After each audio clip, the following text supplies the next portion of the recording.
This audiobook contains 312 censored sentences and 354 modified sentences to make it suitable for all audiences. Visit our website to listen to the original version without censorship or modifications. Link in the channel bio. She was smiling softly, already talking about what spell she wanted to refine next. He looked at Arya. She was determined, muttering about wanting to surpass level 25 before the Legacy World opens, so that she might have a shot at entering the Legacy World with the rest of them. Would they really look at him like some monster once they knew? He doubted it, but doubt still lingered. He exhaled slowly. I'll tell them soon, he thought. Not because he was afraid, but because secrets left to rot too long had a way of turning ugly. For now, though, he pushed the thought aside. They had training to do. So something like that happened. Leora stood straight as she finished explaining the entire situation to Evander. They were inside the office, the air calm but heavy as always. The room felt smaller whenever he was in it. Evander was not sitting in his usual chair. He was standing near the tall window, holding a cup of tea in one hand. Steam rose slowly from it as he took a quiet sip. His expression was unreadable. Even standing casually like that, he gave off an oppressive presence. You should have brought Elion with you, Evander said calmly. I wanted to know how he would like to proceed. Leora frowned slightly. He just went his own way after the matter was settled, she replied. He didn't even throw a fit. She hesitated for a moment. But I told you. He threatened to kill William. Evander let out a low chuckle. The sound rumbled in the room. I would do the same, he said plainly. It's obvious the Dawncrest boy is becoming a thorn in his back. Leora crossed her arms. You're not concerned? I am, Evander answered simply. He walked slowly back toward his desk, setting the teacup down carefully. Their enmity is starting to affect other people. Framing, public accusations, humiliation, it will escalate. He tapped his fingers lightly on the wooden surface. Two talented students clashing is one thing, but when others get dragged into it, it becomes a problem. Leora nodded slowly. William had gone too far this time. And Elion? She asked. Evander's eyes narrowed slightly. He is obviously dangerous, from what you told me. He handled the situation calmly from beginning to end, save for his last threat. Yes, Leora nodded. He did not panic. He did not lose control. He dismantled the accusation calmly. Evander's lips curved faintly. That kind of composure is not common at his age. Leora thought back to the scene. The smile. The dark, piercing presence that had made William stumble. The way Elion had already pieced everything together within seconds. What do we do? She asked quietly. Evander leaned back slightly, folding his arms. For now, he said, we observe. His gaze turned sharp. If William continues, he will bury himself, even with the protection of his family. They can't protect him at all times. And Elion? Leora pressed. Evander's eyes flickered with interest. It has become clear that if he is pushed too far, he said slowly, he will push back much harder. Silence filled the office. What to do? Evander murmured softly to himself. He stood silently for a few moments, his fingers lightly tapping against the wooden desk. Then he stopped. We will call everyone in 2 days, he said calmly. All parties involved. Leora straightened slightly. Including Elion? She asked. Evander nodded once. Yes. Make sure he comes as well. He walked back toward the window, looking out over the academy grounds below. There is only a little over a week left before the tournament begins, he continued. This matter must be settled before then. His voice was steady. I don't want unnecessary distractions while the academy is preparing. Leora understood what he meant. The Legacy World selection was approaching. The senior students were already busy making preparations. Tensions were high across the academy. And the others? She asked. Those who can make it will attend, Evander replied. The rest are preparing for the Legacy World. It does not require everyone. He paused for a second. This situation is already messy. If we let it drag on, it will only get worse. Leora nodded. Understood. Evander picked up his cup of tea again and took a slow sip. 2 days, he repeated calmly. Inform them. Leora gave one final nod before turning to leave. Chapter 175. What did he do to me? Just as she was about to reach the door, A soft knock sounded against the heavy wooden door before it opened without waiting for a response. Celeste stepped inside with quiet, measured steps. The office felt smaller when she entered, though she was barely over 5 feet tall. There was something about her presence, cold, contained, refined, that shifted the air in any room she walked into. "Oh, hey, Celeste," Leora greeted brightly, as if they were meeting in a cafe rather than an office. Celeste gave a small hum in acknowledgement. It was neither warm nor rude. Leora quickly began explaining what had happened with Elion earlier that day. She described the public accusation, the dramatic sobbing, the trip to the infirmary, and the truth that had unraveled under Nurse Beatrice's examination. Celeste listened in silence. Her posture did not change. Her expression did not crack. But when Elion's name was mentioned, when Leora casually said, he handled it calmly. Like always, Celeste's fingers twitched slightly at her side. Her crimson eyes trembled for the briefest second. It was subtle and barely noticeable. But Evander noticed. He always noticed when it came to her. He had been watching her closely. His gaze sharpened, though his expression remained neutral. He rested lightly against his desk, watching her closely. Celeste never reacted that way to anything, but her behavior around Elion seemed increasingly out of character. When he spoke, she treated him like background noise. Even with their families pushing for their betrothal, she never showed embarrassment, anger, or excitement. She simply endured him like one would an annoying bug flying around their face. But just now, she reacted dramatically. He stored that observation carefully. "I'll ask her about that later," he thought. When Leora finished her explanation, she clasped her hands together lightly. "Well," she said, glancing between them, "I need to inform everyone about the meeting in 2 days." She gave Evander a playful wink on her way toward the door. "Try not to miss me too much." Then she slipped out, humming cheerfully, leaving the office quiet. The silence that followed felt heavier. Only Celeste and Evander remained. "You called?" Celeste asked calmly. Her voice was smooth and cool, like still water at night. Evander cleared his throat and straightened from his relaxed posture. He set his teacup down carefully before walking toward her. He stopped right in front of her. He stood much taller than she did. She was shorter by a full head. He was solid and imposing, built from years of discipline and strength. She did not step back, but she did not step forward either. He reached for her hand. She withdrew it immediately. A faint crease formed between her brows. "What do you want?" she asked flatly. There was no fear in her tone, only annoyance. Evander's jaw tightened slightly. "You know what I want." He was tired of pretending, tired of circling the subject like some nervous boy. Why did he, the great Evander Cletus, heir of a powerful house, have to tread carefully around a junior years younger than him? "You've been avoiding me?" he asked.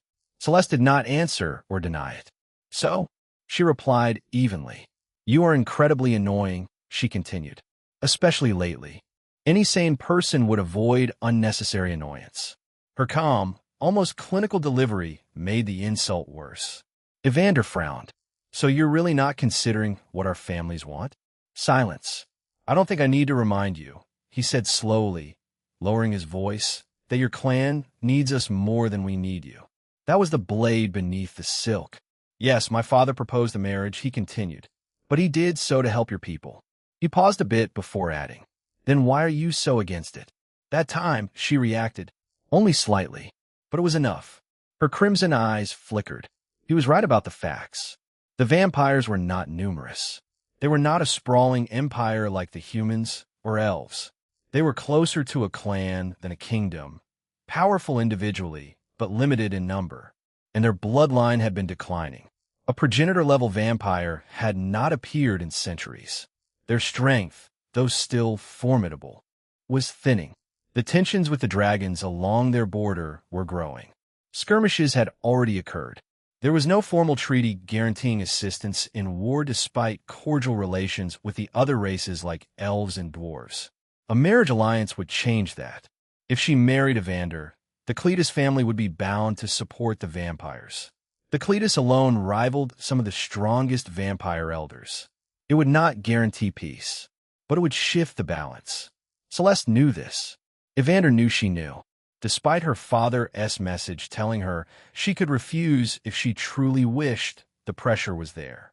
From the elders, from nobles, from those thinking of survival rather than personal choices. No doubt most of them thought it was her duty as their next monarch. Evander stepped slightly closer. "So why refuse?" he asked quietly. Celeste looked up at him. Her gaze was steady now and resolute, as if she had just reaffirmed herself, despite the doubts clawing at her. "I said it before," she replied. "I'll say it again." She replied coldly, "Not a chance." His expression darkened. Impatience flickered through his eyes. It did not help that his father contacted him every other day through the communication artifact, asking for updates. His father urgently needed something from the vampire's ancestral holy land, and of course, that required some sort of justification. And a marriage alliance could be that justification. "You seem rather invested in that, Elion," Evander said slowly. "Is it because of him that you are hesitating so much?" Her pupils narrowed. The smallest contraction. But he saw it. "I thought so," he murmured with a sigh. "Don't be ridiculous, Evander," she replied quickly. He gave a short laugh. The great Celeste Kronos. Falling for an orphan human boy. He laughed louder. How scandalous. It was her turn to snort. "It seems your ambition has made you delusional." She turned sharply and walked toward the door. "There is no reason for me to stay here." "You're running away," he said, his voice colder now. "That tells me everything I need to know." She did not respond. "I wonder what your father would think," he added. The threat was quiet, but she did not look back. She opened the door and stepped out, closing it firmly behind her. The moment she was alone in the hallway, she stopped. Her breath escaped slowly. She inhaled again, deeper this time. Her ears were red. She pressed a hand over her heart. It was beating faster than it should. Not from fear, from something unfamiliar. She frowned faintly. This feeling, she could not quite name it. Why am I reacting like this? She had always been composed, always controlled. It had always been so easy to rein her emotions in. But lately, she had been thinking about Elion more often than she liked.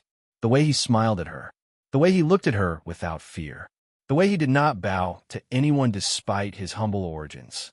Her fingers curled slightly against her chest. What did he do to me? It unsettled her that she felt this way about someone she had only met recently. She had even told him that he was now her official mate. What was I thinking? She walked away quickly, eager to dispel her thoughts. A bit of training should help clear my mind. Chapter 176. Drew Marak and Vel Draenor. Meanwhile, in the Dragon Kingdom, high within the jagged peaks of the vast draconic mountain range, stood a massive black stone castle carved directly into the side of a mountain. Inside one of its grand halls, a deep voice echoed. "Drew Marak, have you seen those sneaky, shape-shifting women? I can't find mine." A tall man with long dark hair tied behind his back stormed into the chamber. He wore a flowing gray chongpao with intricate black patterns stitched along the sleeves. His sharp golden eyes burned with irritation. He also had 3 shiny black reverse scales on his forehead, as well as a row of sharp, jagged teeth. "Oh, younger brother Vel Draenor, you've lost yours as well?" Came a slow, amused reply. Drew Marak was seated casually on a large black couch in the dim lounge area. Unlike his brother, he wore a flowing black chongpao embroidered with white patterns that shimmered faintly in the firelight. His presence was heavier, more composed, clearly the elder between them.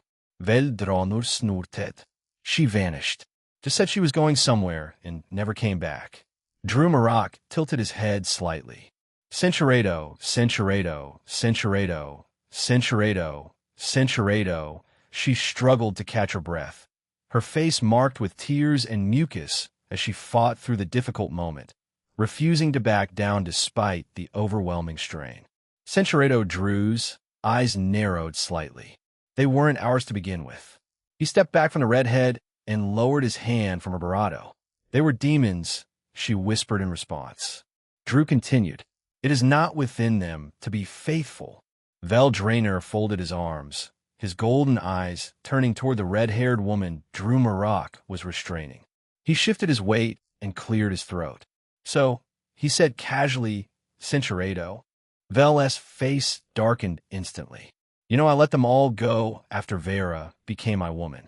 His voice trailed off, laced with a bitterness that made his fists tighten at his sides. Drew's uproarious laughter boomed louder, shaking the braziers and sending sparks dancing into the air. Cinceredo, Cinceredo, Cinceredo, Cinceredo, they're worthless, Barado playthings for lesser folk.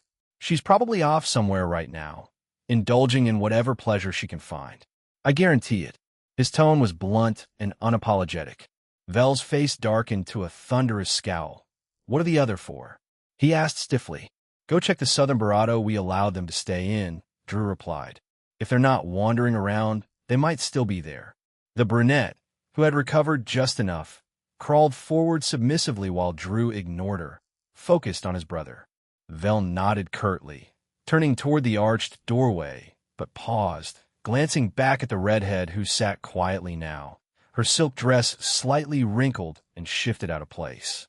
So, Cinceredo, Vel pressed on. Come on, help a brother out here. By the time I've hunted down a new group of humans to deal with, I'll have lashed out at someone to vent this restless energy. It's boiling in my veins like molten or... Well then, go find a fellow Barado to challenge, Drew replied casually. Vel's face darkened again. Cinceredo, Cinceredo, Cinceredo. Vel's eyes brightened immediately. The woman rose smoothly and moved to stand behind Vel, her elegant silk dress shifting softly as she moved. Vel turned to look at her closely, admiring her striking presence in the cool air. Vel looked her over carefully, his gaze sweeping across her tense posture as he turned slightly and reached out to grasp her chin firmly with his large hand, tilting her face left and right to take in her refined features. The high cheekbones, striking features, and those fiery red locks cascading over her shoulders like spilled wine. Quite a specimen you found here, brother. Red hair like Barado, and a beautiful face. The woman smiled gently. He studied her face with quiet admiration. Cinceredo, Cinceredo. Vel huffed, but said nothing further. With that, he turned and left the chamber. He guided the redhead out with a hand on her lower back as they vanished into the corridor. The sounds from the other room faded behind them while Drew settled deeper into the couch. Cinceredo, so much so that, although he did not completely abandon his other Barado, like Vel Drainer, he had been spending less and less time with them than he usually did before she came. Because, in truth, he no longer felt the need to surround himself with new acquaintances the way he once had.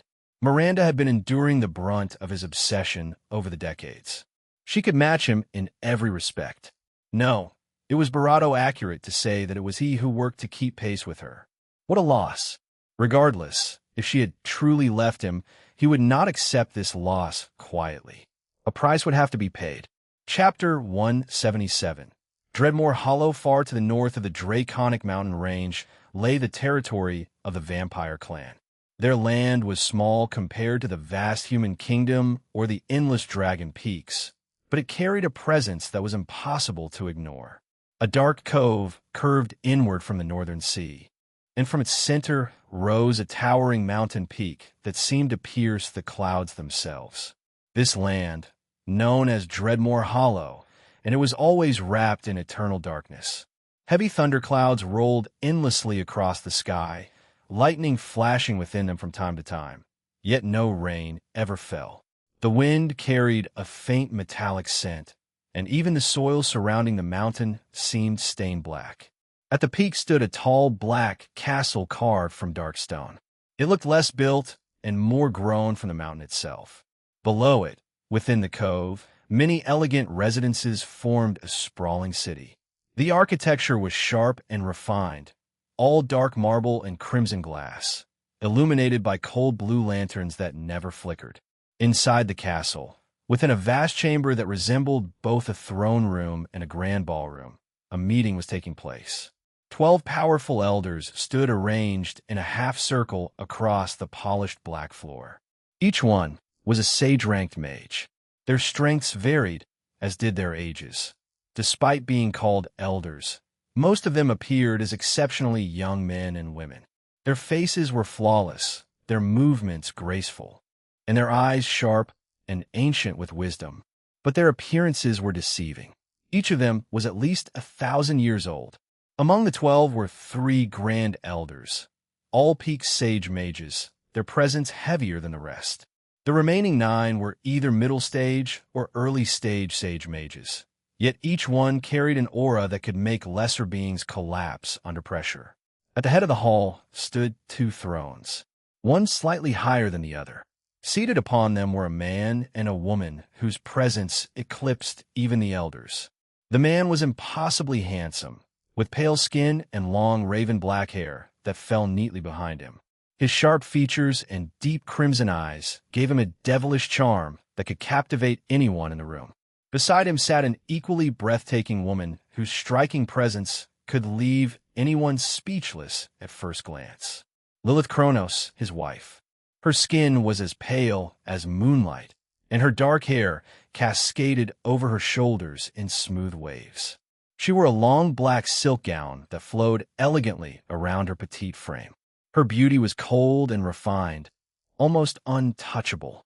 If Elion had been there, he would have sworn she was simply an older version of Celeste, because she was. They were Celeste's parents, Lucius and Lilith Kronos. What was most shocking about them was not their beauty. It was their age. They were only a few centuries old.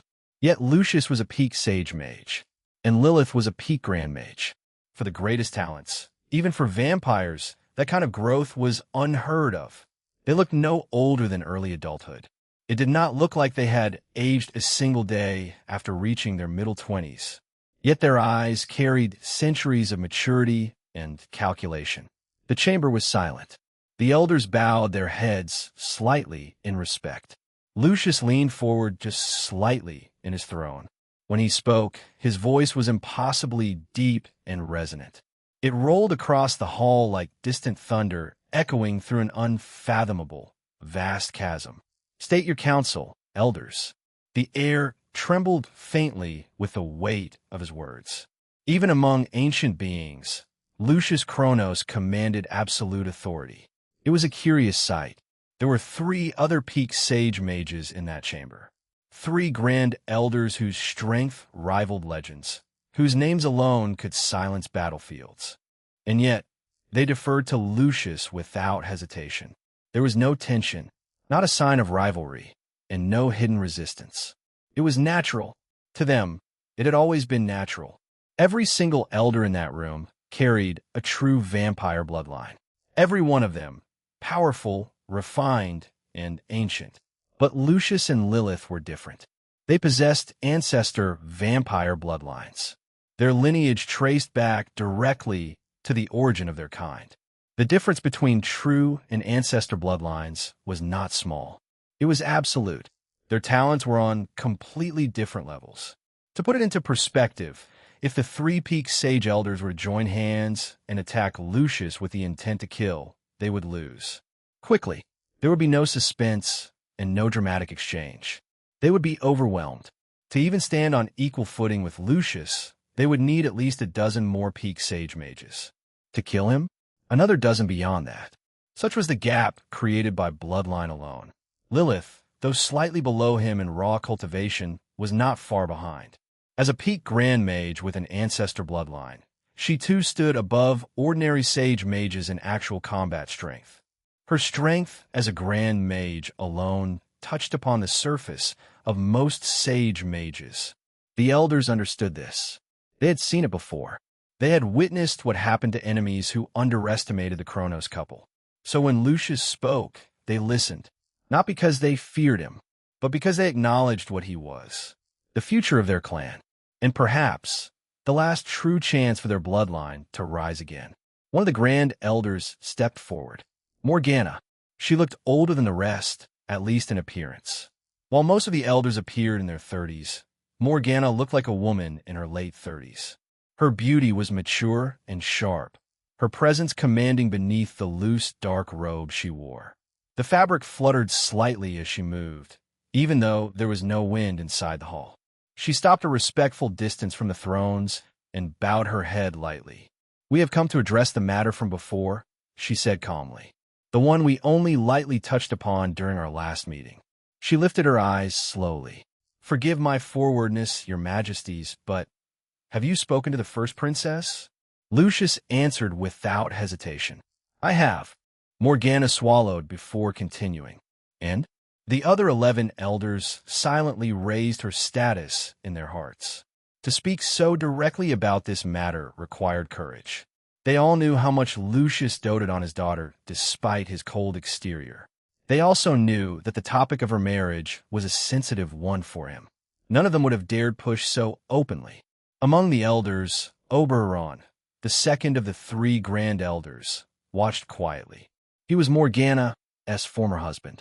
Centuries ago, they had been considered the most outstanding pair of their generation. Oberon was a noble vampire, while she was but a peasant who had been lucky enough to awaken a powerful bloodline. They had married at the urging of the elders at the time, in hopes of producing a child with an ancestor bloodline. It had not happened. Their 2 children had inherited true vampire bloodlines, just like them. Eventually, Oberon divorced Morgana. She was 200 years older than him, and he had wanted a younger wife. Now, as he watched her stand firm before Lucius, he gave a small nod in his heart. She may be old, but at least she knows when to be useful. As the mother of my children, perhaps I could allow her to return in a lesser role within the household. The thought amused him. It was almost certain she would refuse. She might even beat him for suggesting it. While she was indeed from a humbler upbringing than he was, she was definitely powerful and prideful to AT. Someone who came from the dregs and managed to make it out would be rightfully so. So he would never dare insult her openly. Back at the center of the hall, silence stretched. Lucius had not responded immediately. The atmosphere grew heavier every second that passed. Morgana felt a bead of sweat form on her brow. For someone of her level to sweat was no small thing. At this rank, their bodies were beyond mortal limitations. They could go months without sleep or food. They did not tire and weaken easily, and they did not need to release waste. And yet, she was sweating. Lucius looked at her calmly, but that calm gaze felt like an unfathomable mountain pressing down on her shoulders. The pressure was suffocating. Still, she did not look away. Despite the clear difference in strength, she understood that this question had to be asked. They could not avoid it forever. Seconds passed. Then Lilith gently placed her hand over Lucius S. on the armrest of his stone throne. The crushing weight disappeared. Morgana inhaled slowly. Lucius sighed as he spoke. She refused. He did not elaborate. He did not need to. A faint murmur passed through the elders. Some frowned. Some closed their eyes in quiet disappointment. It was not unexpected, but they had hoped. They had hoped that Celeste might choose differently. They had heard rumors that the princess was acquainted with the Cletus human boy they wished her to wed. Some had even hoped she might already have some interest in him. That would have made things easier. But fortune had not favored them. Chapter 178. Has he returned? Did she at least give a reason for her refusal? The 3rd Grand Elder stepped forward. Dorian. Unlike most vampires with porcelain white skin, Dorian's complexion was bronzed. His eyes were completely abyssal black, with no visible separation between iris and pupil. It gave him a striking, almost unsettling appearance. He was also the largest among them, his broad frame towering even over the other elders. Lucius looked at him steadily. Of all the elders present, Dorian was the closest to him. They had known each other for centuries.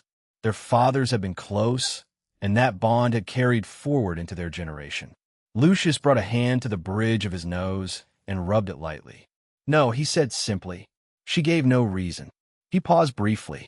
All she said was that if she were to choose a mate, it would be on her own terms. Dorian nodded slowly. That does sound like her. There was no surprise in his tone. Truthfully, most people in Celeste's position might have chosen the same. No one liked feeling cornered. No one liked feeling as though their life was being decided for them. Still, the situation was delicate. No one in that chamber liked the idea of relying on someone so young for the clan's future. But the truth was unavoidable. There was a great deal at stake here. To an outsider, it might look like a simple marriage. But things were never simple. Wars have been started over far smaller matters. Entire bloodlines had been erased over wounded pride. At their peak, the vampires would never have sought help like this. They would have stood alone and dared anyone to challenge them. But this was not their peak. Not anymore. The youth born in the last century were weaker than their ancestors. Their overall talent was declining with every new generation. Even Celeste herself, daughter of 2 ancestor heritage holders, had only been born with a true vampire lineage. That fact alone had shaken the elders deeply. The new generation did not match the old, and the trend was only continuing, and that frightened them. Some might argue that Celeste could awaken her bloodline later in life. It had happened before, but such awakenings were rare in modern times. The last recorded case was Morgana herself, over 1,000 years ago. They cannot build their future on a miracle, and so they were looking at other options. The pressure had not been overwhelming before. They had managed quietly, handling border tensions with the dragons through minor skirmishes. But lately, the dragons had grown bold. Too bold. That was why this matter had been brought up seriously now. Even Lucius knew the situation was becoming dire. That was why he had taken the proposal into consideration. That was why he had sent a letter to his daughter. Dorian's expression turned thoughtful. I do not enjoy placing this burden on my young niece, he said slowly, but we all understand how delicate our situation has become. Lucius gave a grim nod. He understood better than anyone. It was then that Lilith, who had remained silent until now, finally spoke. Her voice was calm, smooth, and carried a quiet authority.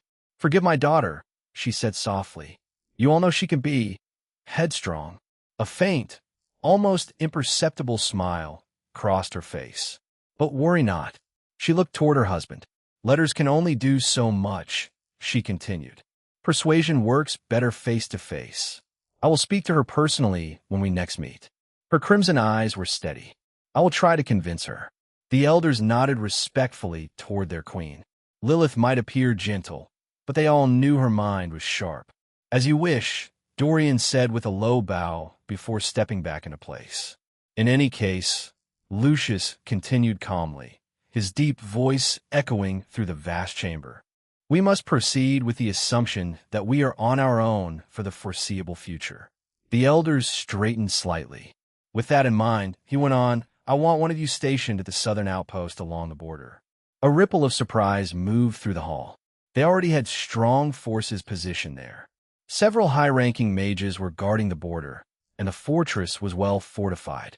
Sending one of the 12 elders personally would be seen as a serious move. Lucius noticed their reactions, but remained calm. I understand we already have capable people there, he said, but I will not take any chances. He fell silent for a moment, thinking. The hall grew quiet as everyone waited. Then his gaze lifted and settled on a beautiful blonde-haired woman standing among them. Sienna. The woman stepped forward. Unlike the other female elders, she wore a sharply tailored formal suit rather than a dress or flowing robes. The clean lines of the outfit suited her composed demeanor. Her long blonde hair was tied neatly behind her back, and her posture was straight and disciplined. I shall entrust the southern castle to you, Lucius said. Sienna bowed her head without hesitation. As you wish. Lucius gave a small nod. If that is all, he said, and the elders understood. They all bowed in unison before turning to leave. The heavy doors at the far end of the chamber opened slowly. One by one, the powerful figures exited the hall. Dorian began to follow, but Lucius' voice stopped him. Dorian paused immediately. He understood that he was to stay. The other elders glanced back curiously, but did not question it. The doors closed behind them with a deep, echoing thud. Now only 3 remained in the vast dark chamber. Lucius, Lilith, Dorian. Lucius rose from his throne with a serious expression and walked toward Dorian, who had turned back and approached him as well. They stopped less than a meter apart. Both of their expressions were solemn. Then, they both broke into smiles. Without another word, they pulled each other into a tight embrace. Their laughter echoed loudly through the chamber.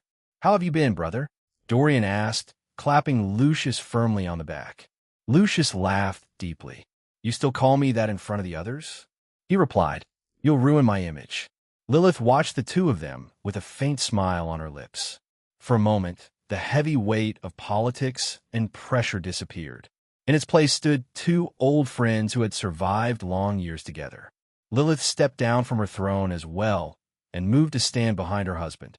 A gentle smile rested on her face as she watched the two old friends laugh like boys again. Dorian turned from Lucius and looked at her properly.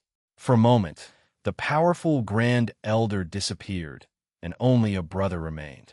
He opened his arms and pulled Lilith into a tight hug. "My beautiful little sister," Dorian said, his voice thick.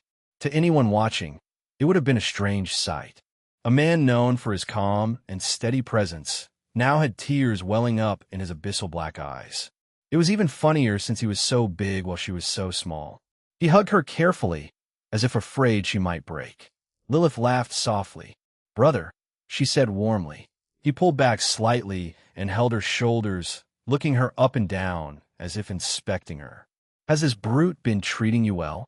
he asked seriously, nodding toward Lucius. Lilith's laughter grew. "He has," she said. "You do not need to worry."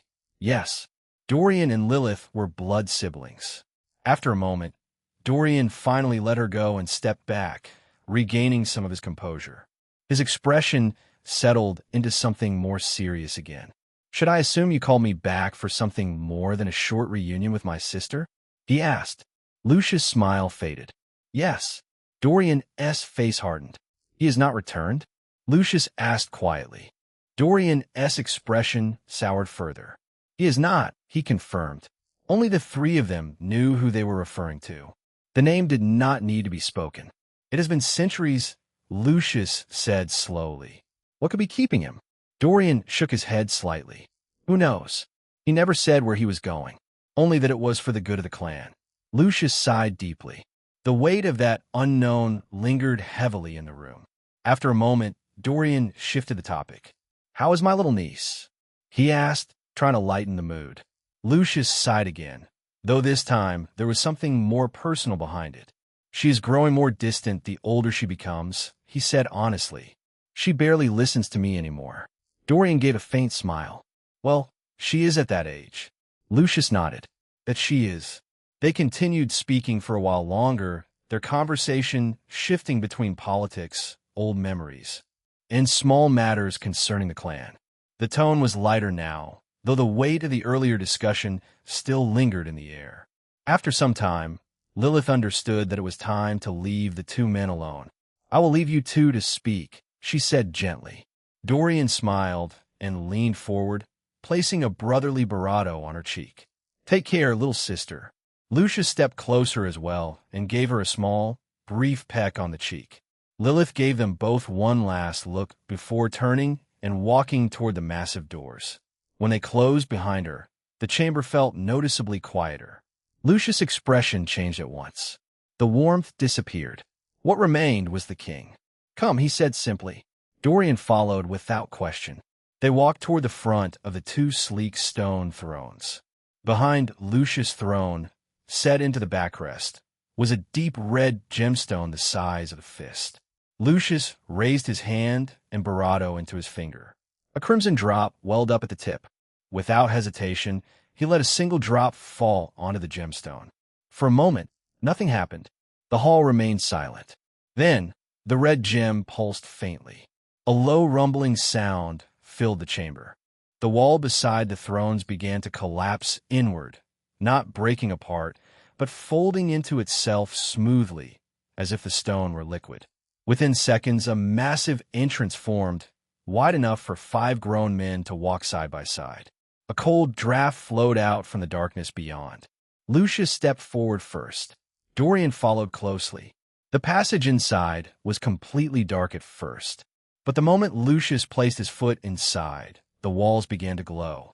Mana stones of every color lit up one after another along the floor, walls, and ceiling.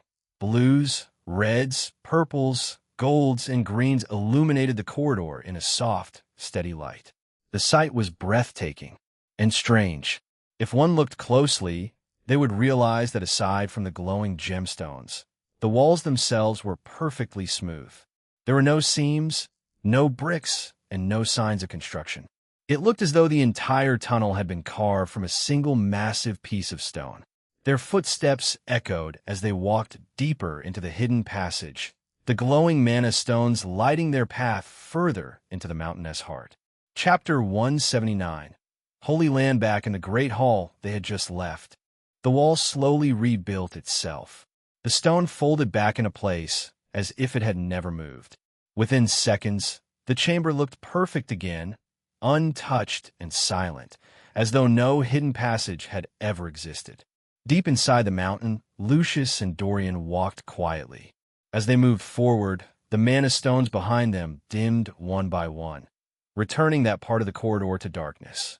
At the same time, the stones ahead of them lit up, guiding their path deeper into the hidden passage. "You have been here before, right?" Lucius asked after some time. Dorian let out a short snort. "Don't tell me you forgot," he said. "We both came here as boys for our coming-of-age ceremony." Lucius laughed softly. "It's not that I forgot," he replied. "I was wondering if you might have. It has been a long time." Dorian's expression turned serious. "No one forgets something like this, Lucius," he said firmly. "If you forget stepping into your own holy land, you might as well end your life for disrespecting your ancestors." Lucius did not argue. After that, they walked in silence for over an hour. Their footsteps echoed softly in the smooth tunnel. The glowing stones cast long shadows behind them, and the air grew colder the deeper they went. Finally, Lucius stopped. "We are here," he said. If anyone else had been present, they would have asked, "Here where?" In front of them was nothing but darkness. But Lucius stepped forward anyway. The moment his foot touched the unseen ground ahead, the mana stones exploded into light. An impossibly vast cavern appeared before them. It was so wide and so tall that the entire castle above could have fit inside it. The ceiling curved high overhead, disappearing into shadow. The walls were lined not with multicolored mana stones like the corridor, but with deep crimson ones that cast an eerie crimson glow over everything. The entire cavern looked alive. Thick red vines crawled along the walls and across the ceiling. They stretched down into the ground and then rose again elsewhere. They pulsed slowly, like veins carrying life through a living form. In the center of the cavern, some distance away, stood what looked like an altar. But it was not a simple structure. The vines that disappeared into the ground along the cavern walls seemed to converge there. They rose again around the altar, thicker and more numerous, as though this was their origin. Lucius and Dorian walked toward it.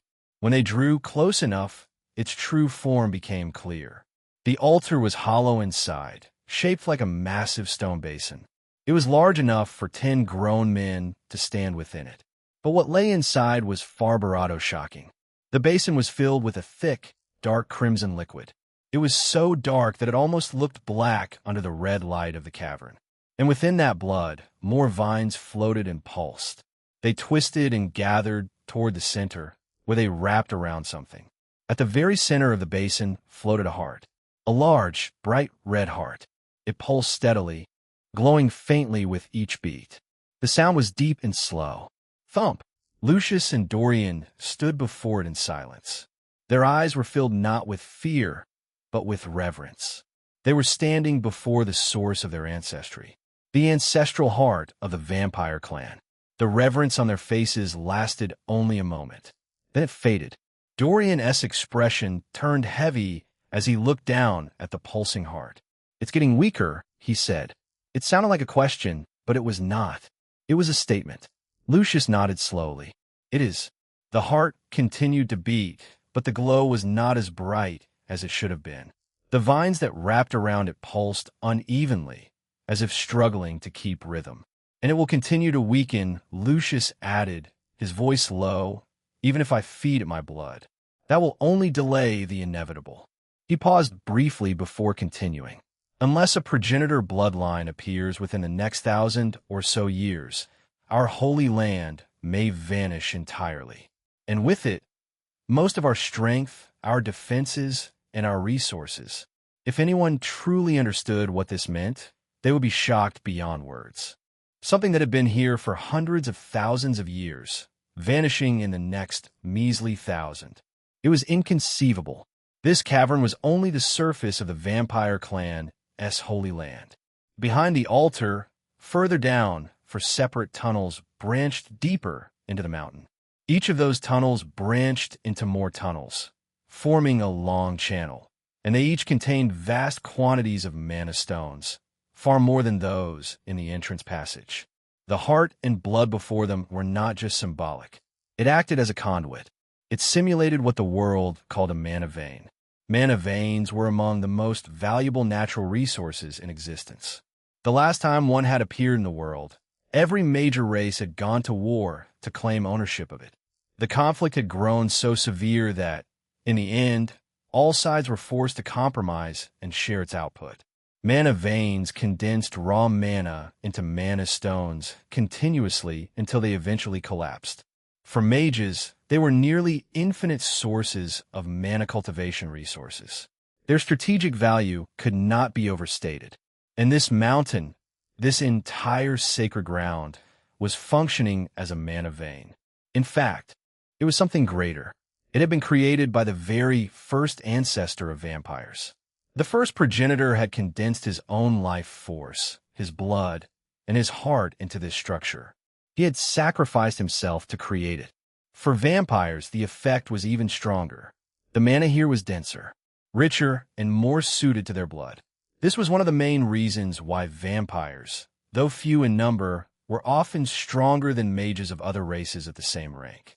All promising young vampires were brought here in their youth and made to drink this dark, enigmatic blood, helping them grow stronger, making their bloodline thicker, and in some rare cases, awakening a stronger bloodline.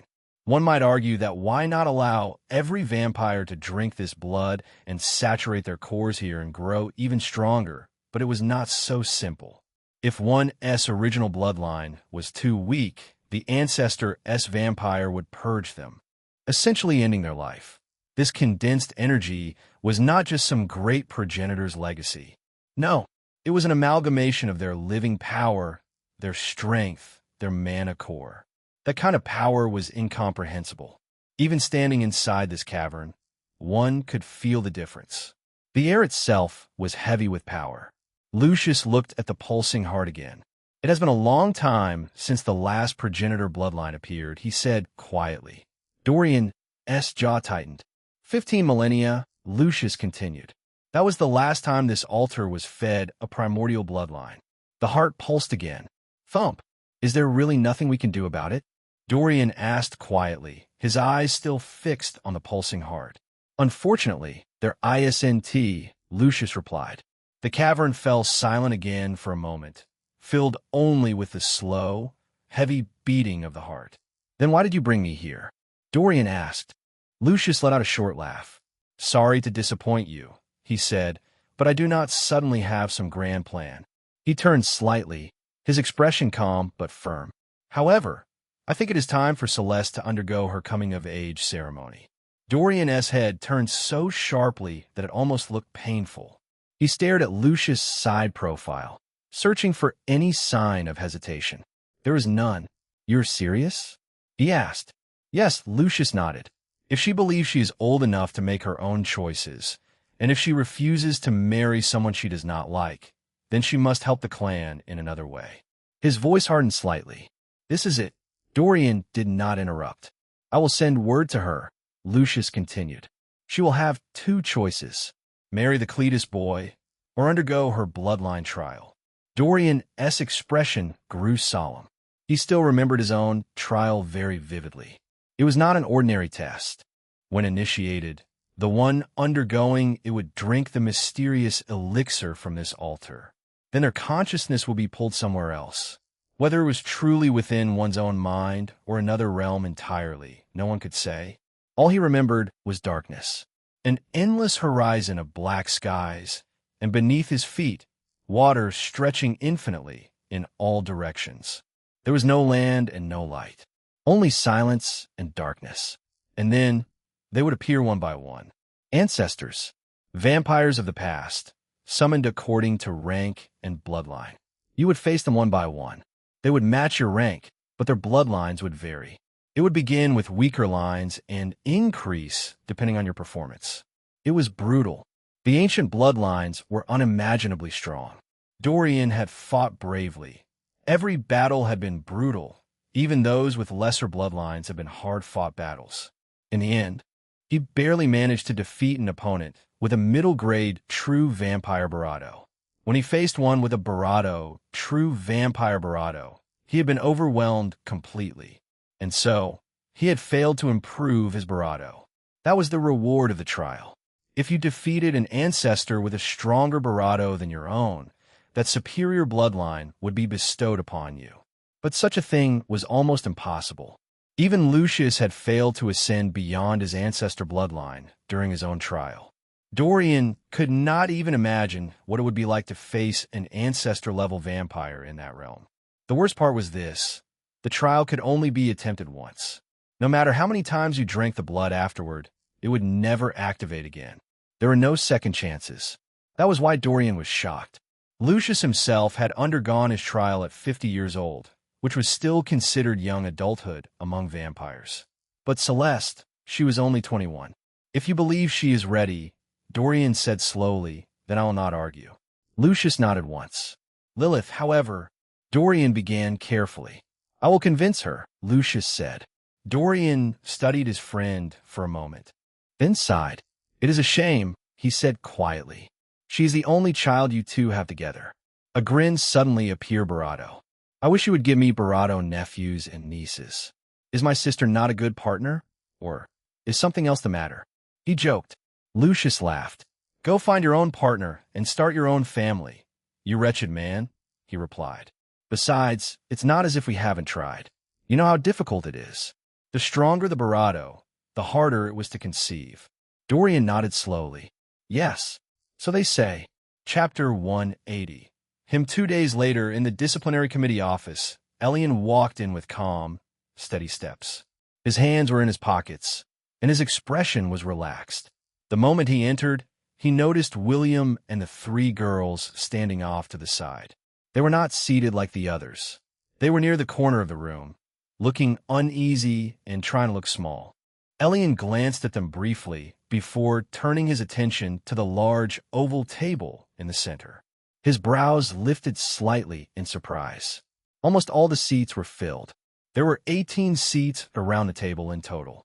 The last time he had been here, when he had been invited to join the committee, there had only been 4 people present: Celeste, Leora, Evander, and Cedric.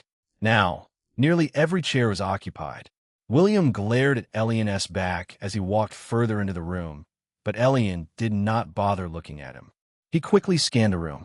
Everyone present looked strong, but unlike the last time, the pressure in the room did not feel overwhelming. It was heavy, yes, but not crushing. It was enough for him to ignore it completely. 3 of them wore dark red uniforms like Cedric, which meant they were 3rd years.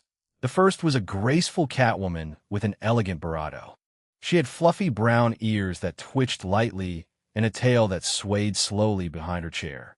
Her mascaraed eyes were closed, and her expression was calm and unreadable. It was rare to see such a stoic beastkin. Most of their kind were usually brash and outspoken.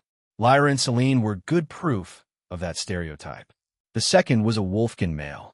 His ears were sharper, and a thick furry tail rested behind him.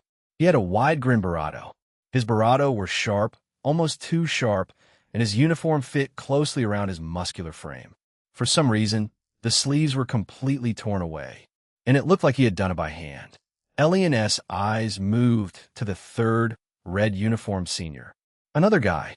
He wore a monocle over his left eye and looked studious. His gaze was calm, but curious as he observed Elion. Unlike the wolfkin, he looked relaxed, almost amused. Then Elion shifted his attention to the others in dark gray uniforms. All 3 of them wore gray in different designs.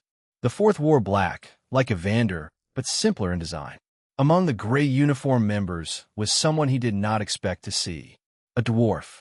It was rare to see dwarves at the academy at all. Their race tended to keep to themselves. She was cute, short, and petite, even smaller than Celeste. But her arms were toned and strong, clearly built from years of training. Her skin was bronze, and her gray eyes were large and sharp. Her uniform was clearly custom-made.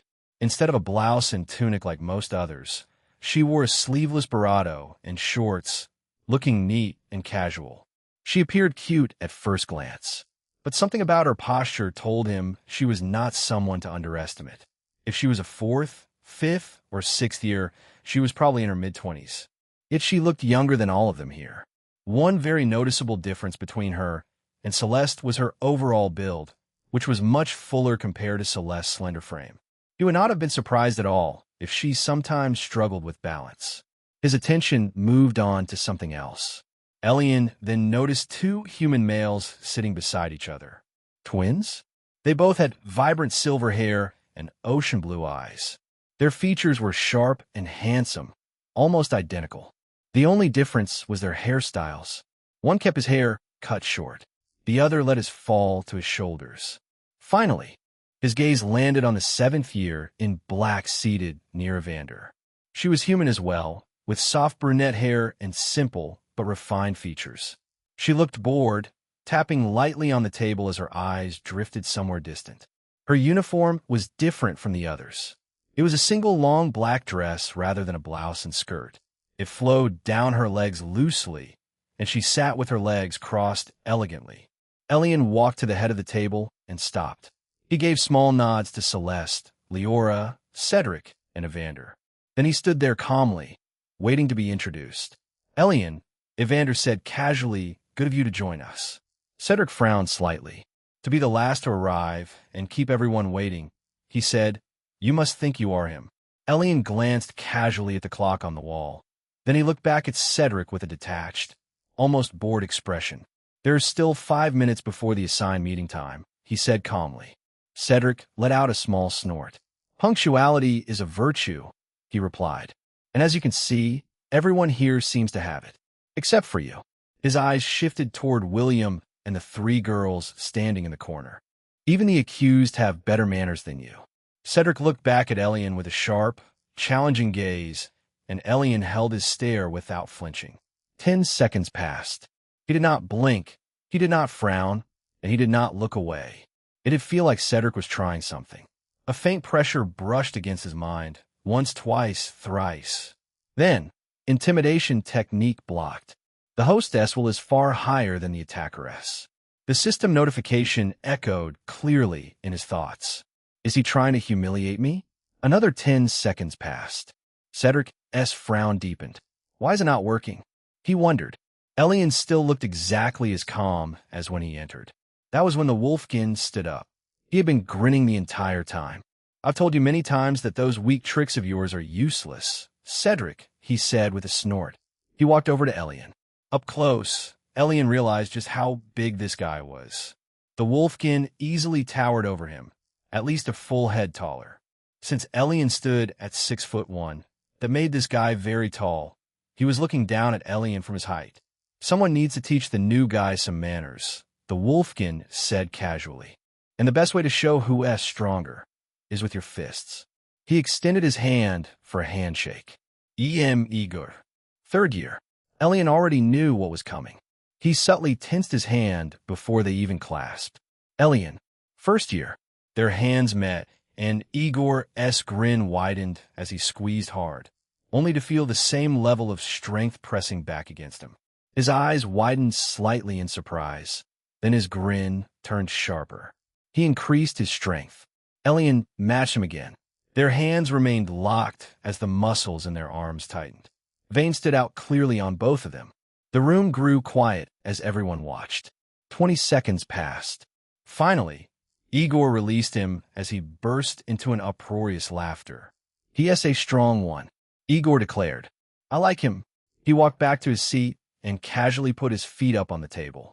Elion simply smiled lightly. "Igor," Evander said flatly. "Feet down." Igor flinched slightly and immediately removed his feet from the table. Yes, yes," he muttered, sitting properly. Evander remained seated with his usual calm posture, his fingers loosely resting against the table. Outwardly, he showed no reaction, but in his mind, he was frowning. He studied Elion carefully. He has grown even stronger than the last time I saw him. It had not been that long ago, yet the difference was obvious. The way he stood. The way he held Igor's grip without strain, the steadiness in his eyes when Cedric tried to pressure him. This kind of growth is not normal. Evander narrowed his eyes slightly. It was not just physical strength. There was something else, something deeper. Elion's presence felt denser, more controlled, and more refined. For someone at his age and year, such progress in such a short time bordered on absurd. Evander did not show his thoughts, but he made a quiet decision. It would be good if he stopped treating Elion as a talented first year, but as a once-in-a-lifetime generational talent like that guy. The thought made him snort inside. No way, he is not on that level yet. Just thinking of that guy made him feel inferior. He may not be on that guy's level, but he is definitely more talented than me. I've already been humbled many times before. No need to delude myself into belittling him. To him, Elion had to work exceptionally hard to get to where he was now. And it must have been even more difficult without any backing. Cedric adjusted his posture slightly and looked around the table before turning back to Elion. Since you clearly missed the earlier introductions, he said coolly, I suppose I'll do the honors. He gestured toward the three in dark red uniforms first. This is Lisette, he said, nodding toward the Catwoman. Third year. She is usually calm and quiet, but far more dangerous than she looks. Lisette did not open her eyes, but her tail flicked once in acknowledgement. And this loud brute, Cedric continued, pointing at the wolfkin, is Igor. You have already met. Igor grinned widely and gave Elion a thumbs up. The last of the third years in red is Magnus, Cedric said, motioning toward the monocled student. He prefers books to people, but do not mistake that for weakness. He is actually ranked first among the third years. Magnus adjusted his monocle and gave Elion a polite nod. Cedric then shifted his attention to those in gray uniforms. The dwarf is Brunna, he said. Fifth year. Do not comment on her height unless you enjoy broken ribs. Brunna smirked faintly, but said nothing. The twins are Kale and Cash and Moon, Cedric continued. 6 years. Try not to confuse them. They dislike that. Must be why they styled their hair differently, Elion thought. And Moon? He immediately thought of Arya. Were they related somehow? Probably, given the hair and eyes, as well as the last name. The short-haired one inclined his head first. Kale, he said simply. The long-haired twin followed with a calm smile. Cashin. Finally, Cedric looked toward the woman in black. And that is Seraphine, he said. 7th year. Seraphine barely glanced up from the table before offering a lazy nod. Cedric folded his arms. Of course, you already know Leora, Celeste, myself, and Evander, our leader. Elion looked around the table once more. He gave each of them a small, respectful nod. Looking forward to working with you all, he said calmly. Then he pulled out a chair and took his seat among them. The room settled. Evander straightened slightly, his presence naturally drawing attention. Now that everyone is here, he said evenly, let us address the matter at hand. His eyes moved briefly toward William and the 3 girls standing against the wall. Chapter 181. The gist of it, Evander leaned back slightly in his chair and lifted a hand toward Celeste. You may proceed. Elion raised a brow in surprise. He leaned slightly toward Leora, who was seated beside him, and gave her a questioning look that said, I thought Cedric was the secretary? Leora, who understood his confusion, leaned closer and whispered softly into his ear. Celeste is Evander's secretary now. Elion blinked. That explains it. Still, Celeste did not look particularly pleased about the role. She sighed quietly as she stood and walked to the head of the table, a stack of documents in her hand. She positioned herself beside Evander, her expression calm but clearly annoyed. You 4, she said, her red eyes settling on William, Kaya, Saren, and Emer. Step forward. They hurried to stand in front of the table. Celeste glanced down at the papers and began. Summary of events. After questioning the 3 girls and obtaining their statements, this is the current understanding. She inhaled softly. 3 days ago, William Doncrest instructed first-year students Kaya Potter, Emer Jean, and Saren Dramord to corner Elion somewhere within the academy halls. Lies, William shouted. Be quiet, the voice came from Seraphine. She did not even look at him, yet a subtle wave of mana pulsed through the room. William staggered 2 wide steps backward, his face draining of color. The pressure was brief, but undeniable. Celeste continued as if nothing had happened, though William's teeth were grinding audibly. As I was saying, she went on smoothly, they were asked to lure him to a private location and confront him. The room grew very quiet. The goal, she read carefully, was to, quote-unquote, make him comply with them. Elion chuckled. The words sounded so strange and formal, instead of harsh, coming from Celeste Barado, that he could not help himself. Every head turned toward him, looking at him strangely. He immediately cleared his throat, realizing what he had done, and raised his hand in apology. Sorry.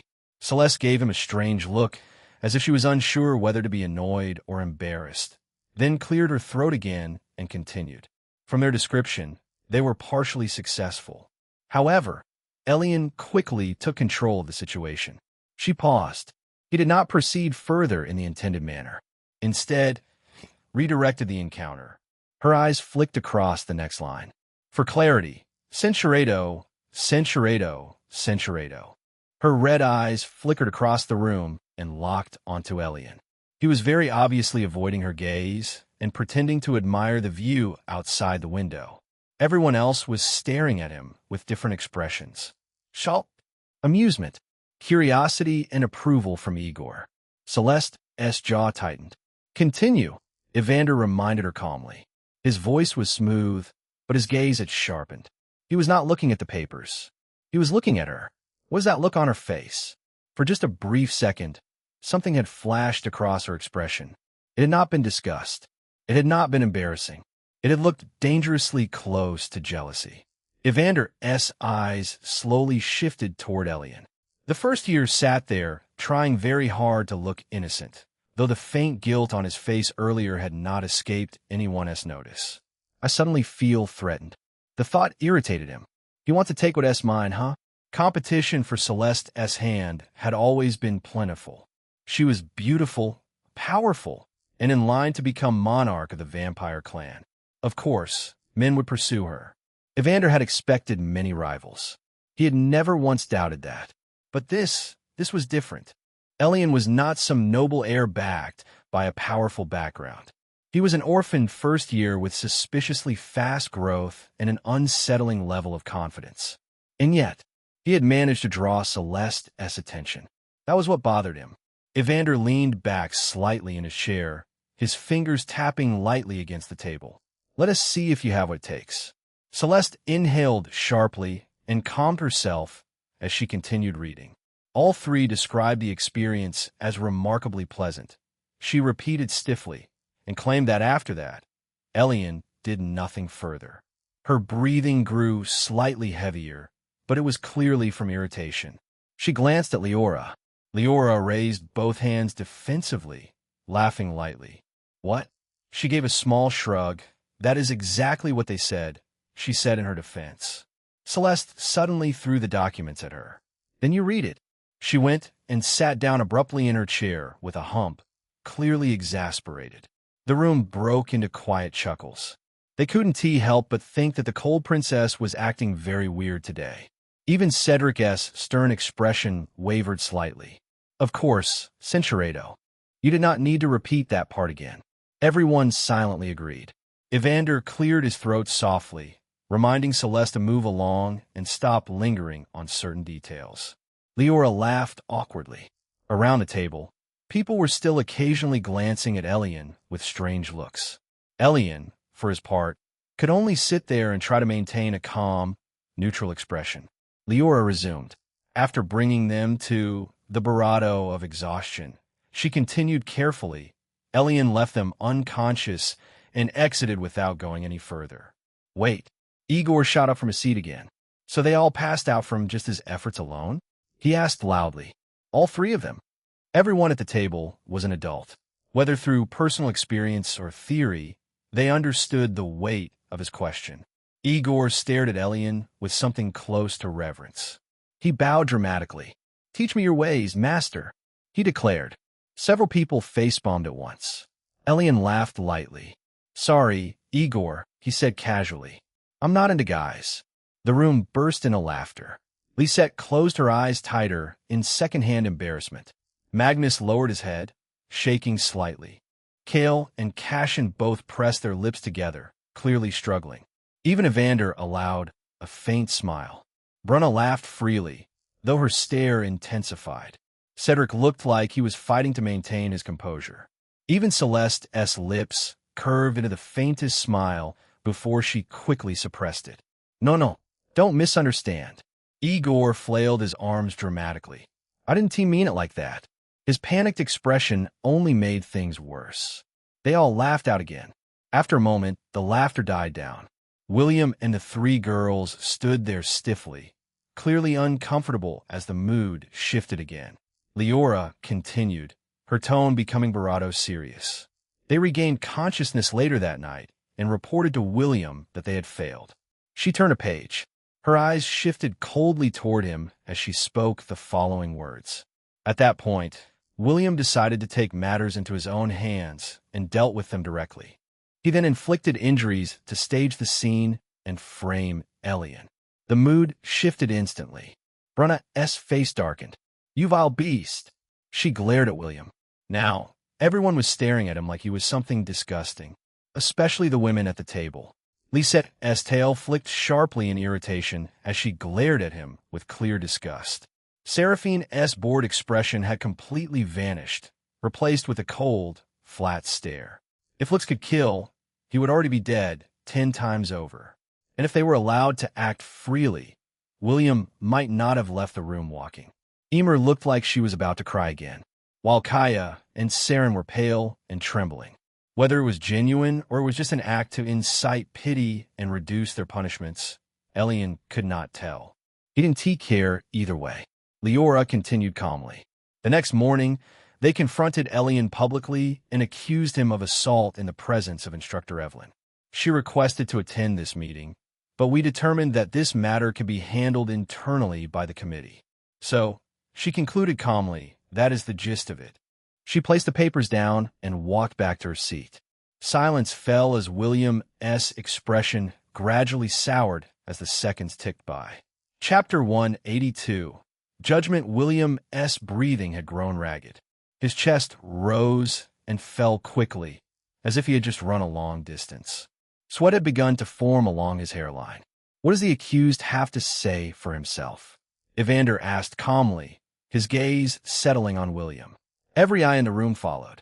William suddenly burst out, "They're obviously lying. All of them." His finger shot toward Elion. Who has to say they didn't plan all of this with him? Maybe this was their scheme from the beginning. A few brows lifted at that. Evander nodded slowly.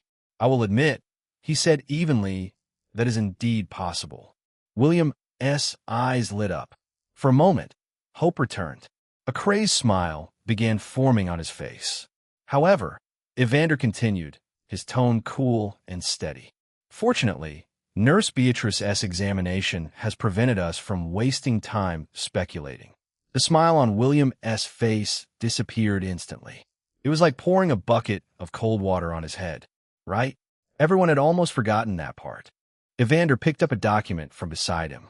She concluded that the objects recovered from the scene were inconsistent with measurements tied to Elion. He paused deliberately. They were described as both too short and too thin to be a match. Far too small to be his. A few people at the table coughed lightly to hide their reactions. Evander's gaze sharpened. "This brings us to a simple question, William Doncrest." The room was completely silent due to the awkwardness. "If your goods were to be examined, would you say they would be found to match that description? Are you perhaps too modest?" William's face flushed deep red as a heavy blush spread across his bravado. "How dare you?" he shouted. But before he could continue, a wave of pressure rolled across the room. Evander had not raised his voice. He had not even stood up. Yet the force of his mana pressed down on William like an invisible mountain. "I suggest," Evander said quietly, "that you calm yourself. Further outbursts will only worsen your position." William struggled to breathe under the pressure. Around the table, Several committee members were fighting to maintain straight faces. Evander's wording had been brutally blunt. Even Cedric coughed into his fist. Igor bit his lip to stop himself from laughing again. Bruna leaned back in her chair, arms crossed, clearly unimpressed, while she eyed Elion curiously, wondering to herself, just how tall is he then? Her gaze lowered briefly, only for her line of sight to be obstructed by the table. Stupid table. She made a mental note to take a better look later when he got up. Do you still deny every accusation? Evander asked calmly. William's jaw tightened. His teeth were grinding so hard that the sound was audible. Elion leaned back slightly in his chair, a faint, pleased smile on his face. Things are going rather well. He had expected the matter to swing in his favor once the evidence was presented, but he had not expected Evander to be this supportive. After all, Elion was not completely innocent. A less honorable person could have easily twisted the earlier events against him, questioning his judgment in the matter altogether. But Evander had not done that. Up until now, the weight of blame had been carefully redirected where it belonged. Evander continued, You must think we are fools. His tone was no longer casual. If you have forgotten, a few weeks ago, you stood in this same room after attacking Elion with 5 others. And yet, you were the one beaten down. The memory clearly stung. William's face darkened. Evander leaned forward slightly. Your enmity with Elion is well documented. He paused just long enough for the words to sink in. Healthy rivalries and minor disputes are expected in an academy like ours. His gaze hardened. But dragging uninvolved students into your personal vendetta? The air in the room grew heavy again.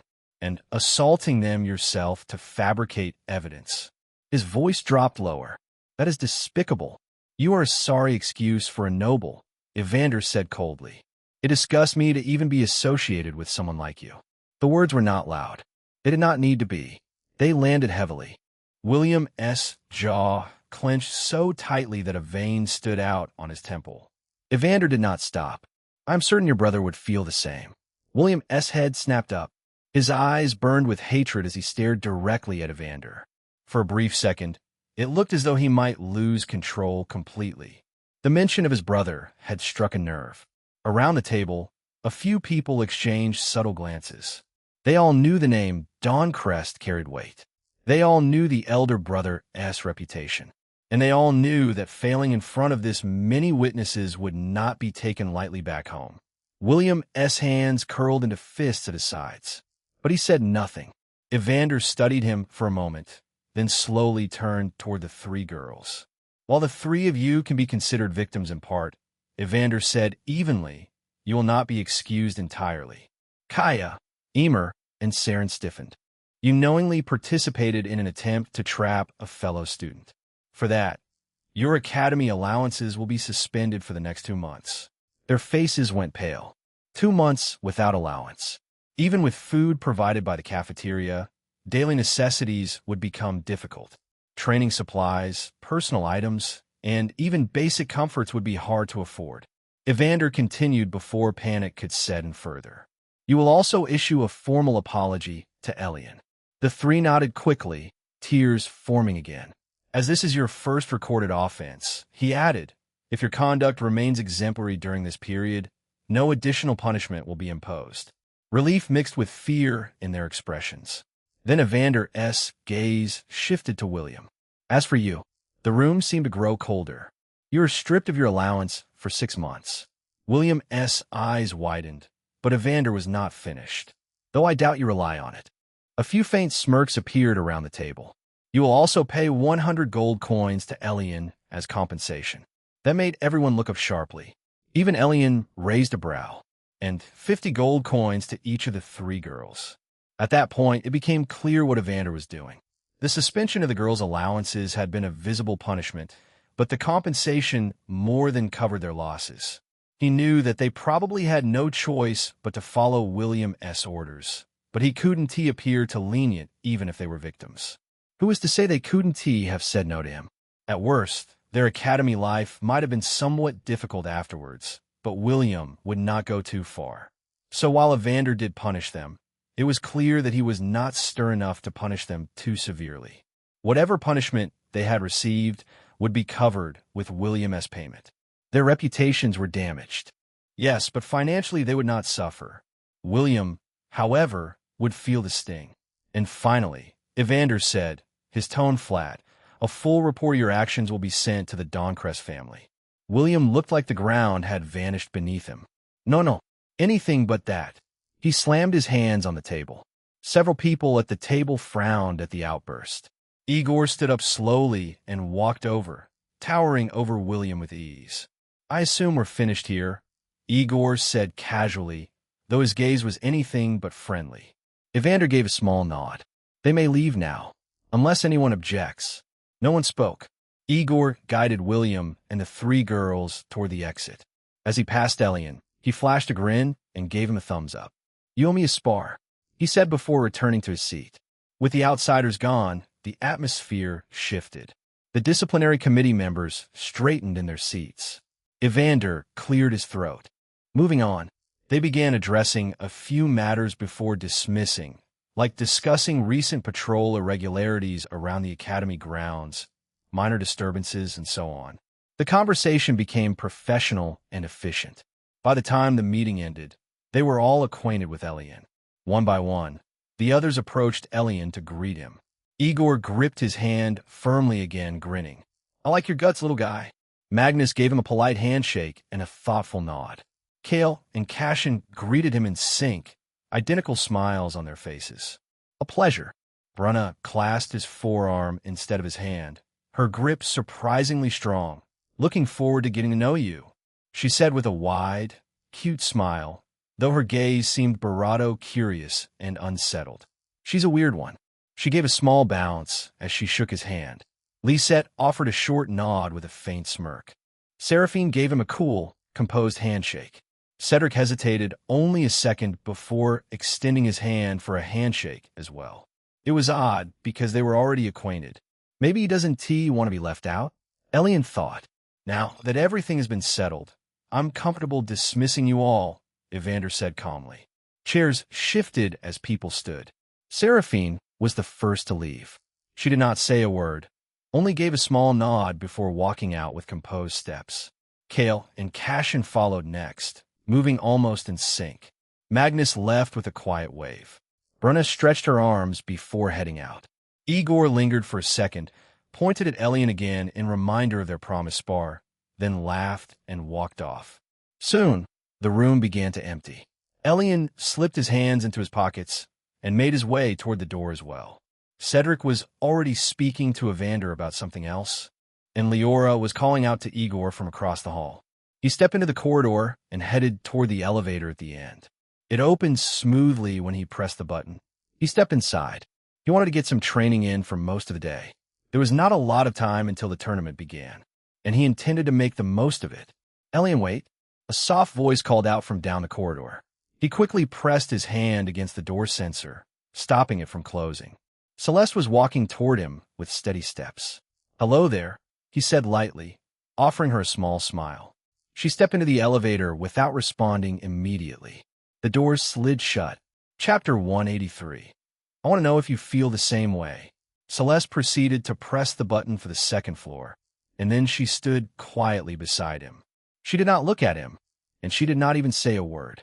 Centuredo, her bravado, pressed against his with sudden intensity, and she was the one leading the moment. There was no hesitation in her actions. After the first moment of surprise, Elion responded. He wasn't complaining, but this was very unlike Celeste. She was usually calm, composed, and careful. Centuredo, but he did not go any further than that. He wanted bravado to hold her close, but that would probably mess her uniform up.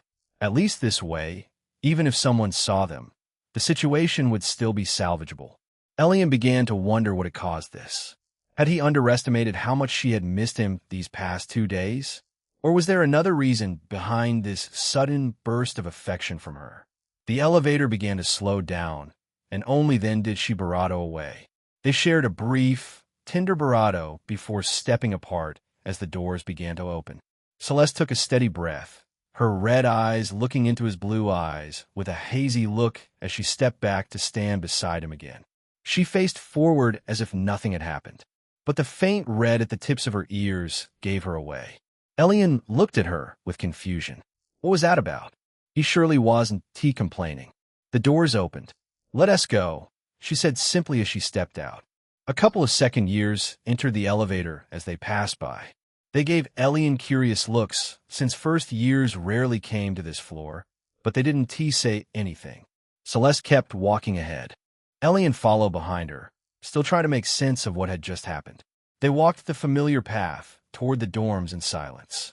This was only the second time Elion had been here, but he recognized the route. It seemed they were heading to the same place Leora had taken him before, Celeste's large and elegant room. Elion suddenly felt a small spark of excitement inside. Wait, don't tell me Celeste actually has something special planned for me today? If that were the case, then he might truly be very lucky. Centuredo, Elion thought with a small smile. Celeste walked deeper into the room. The space was just as beautiful as he remembered, with soft lighting and elegant furnishings.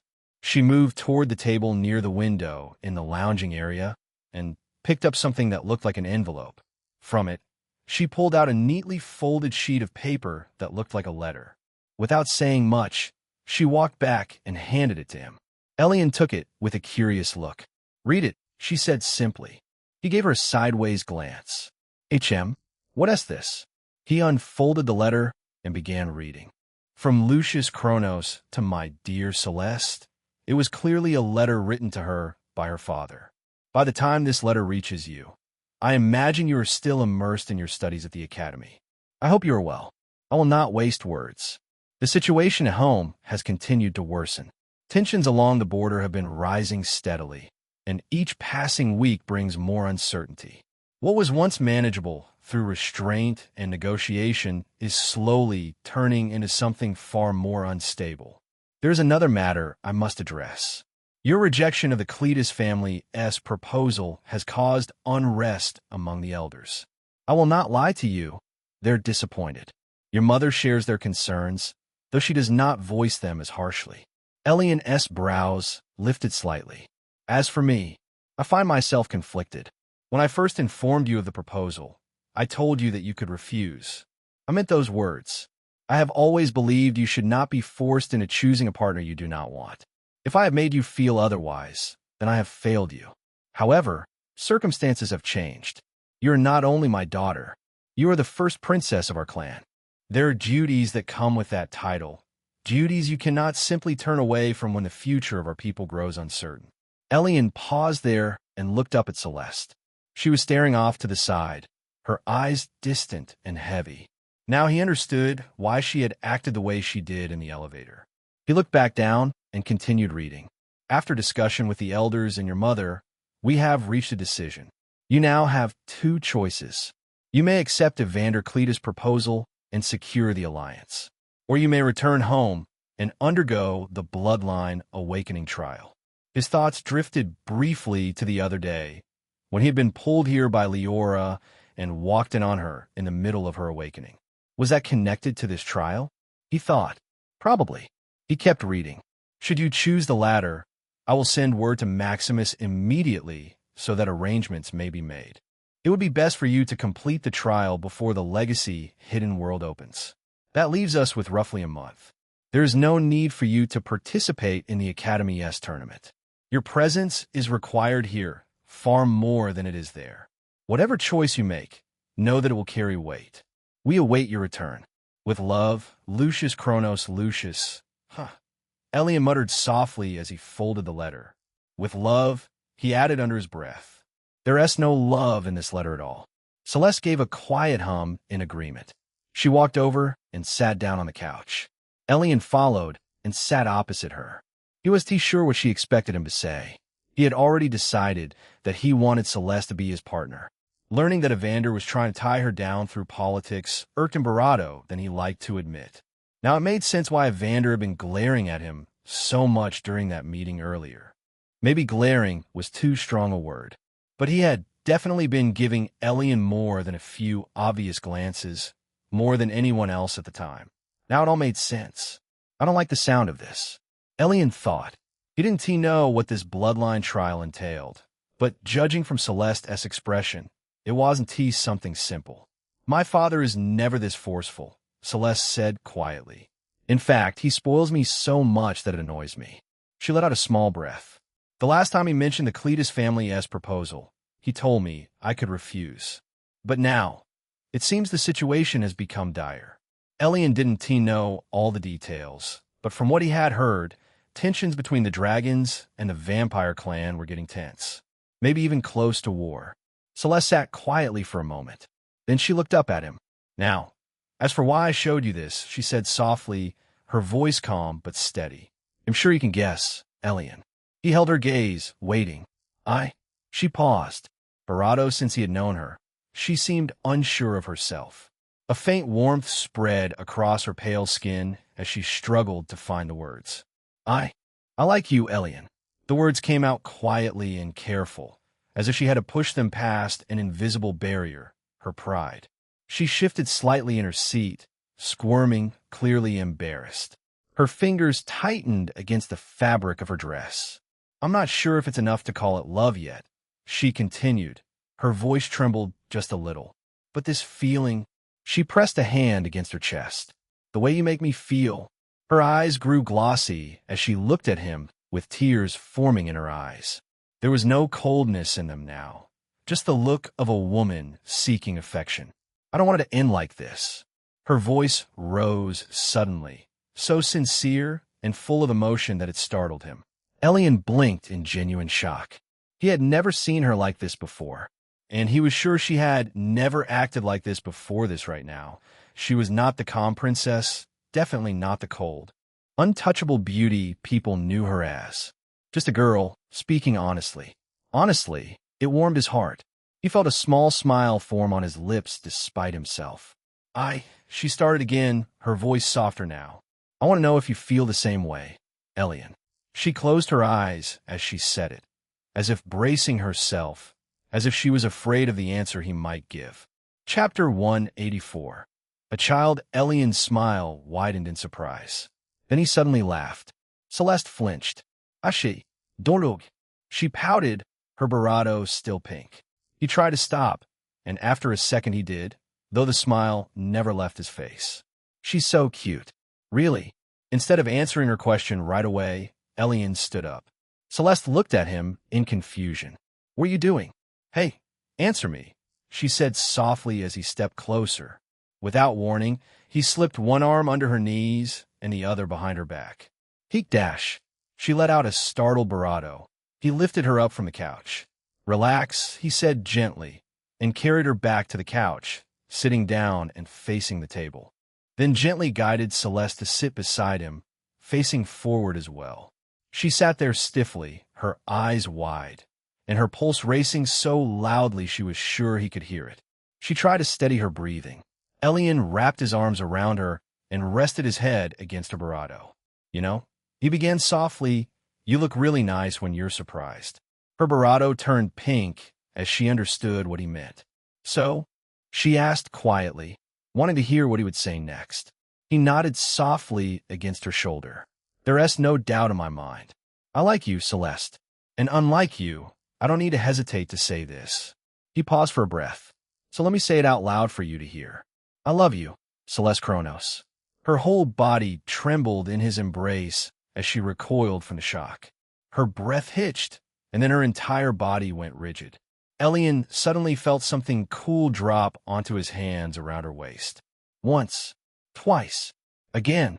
He blinked and lifted his head in alarm and looked at her face. She was crying. She actually had tears streaming down her cheeks. Hey, don't cry, he said quickly. I really mean it. I know, she said, her voice shaky, though she had a smile on her face, which only made it all the more confusing. Then why are you crying? I don't know. She laughed through her tears, her lips curling into a bright smile. They just came out on their own. He stared at her for a second. Then Elion found himself laughing with her too, and for a while they stayed like that, laughing like maniacs, her back against his chest and his arms around her small waist. Then suddenly she stopped. Did you have fun with those 3 girls? She asked out of nowhere. Elion froze.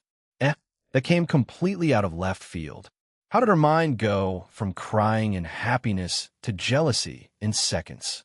He couldn't understand it. Outwardly, he cleared his throat. Not really. He lied. She gave him a doubtful little chuckle. Why, yeah, he continued quickly. I only did that to get out of the situation without escalating it. His body had gone tense without him realizing it.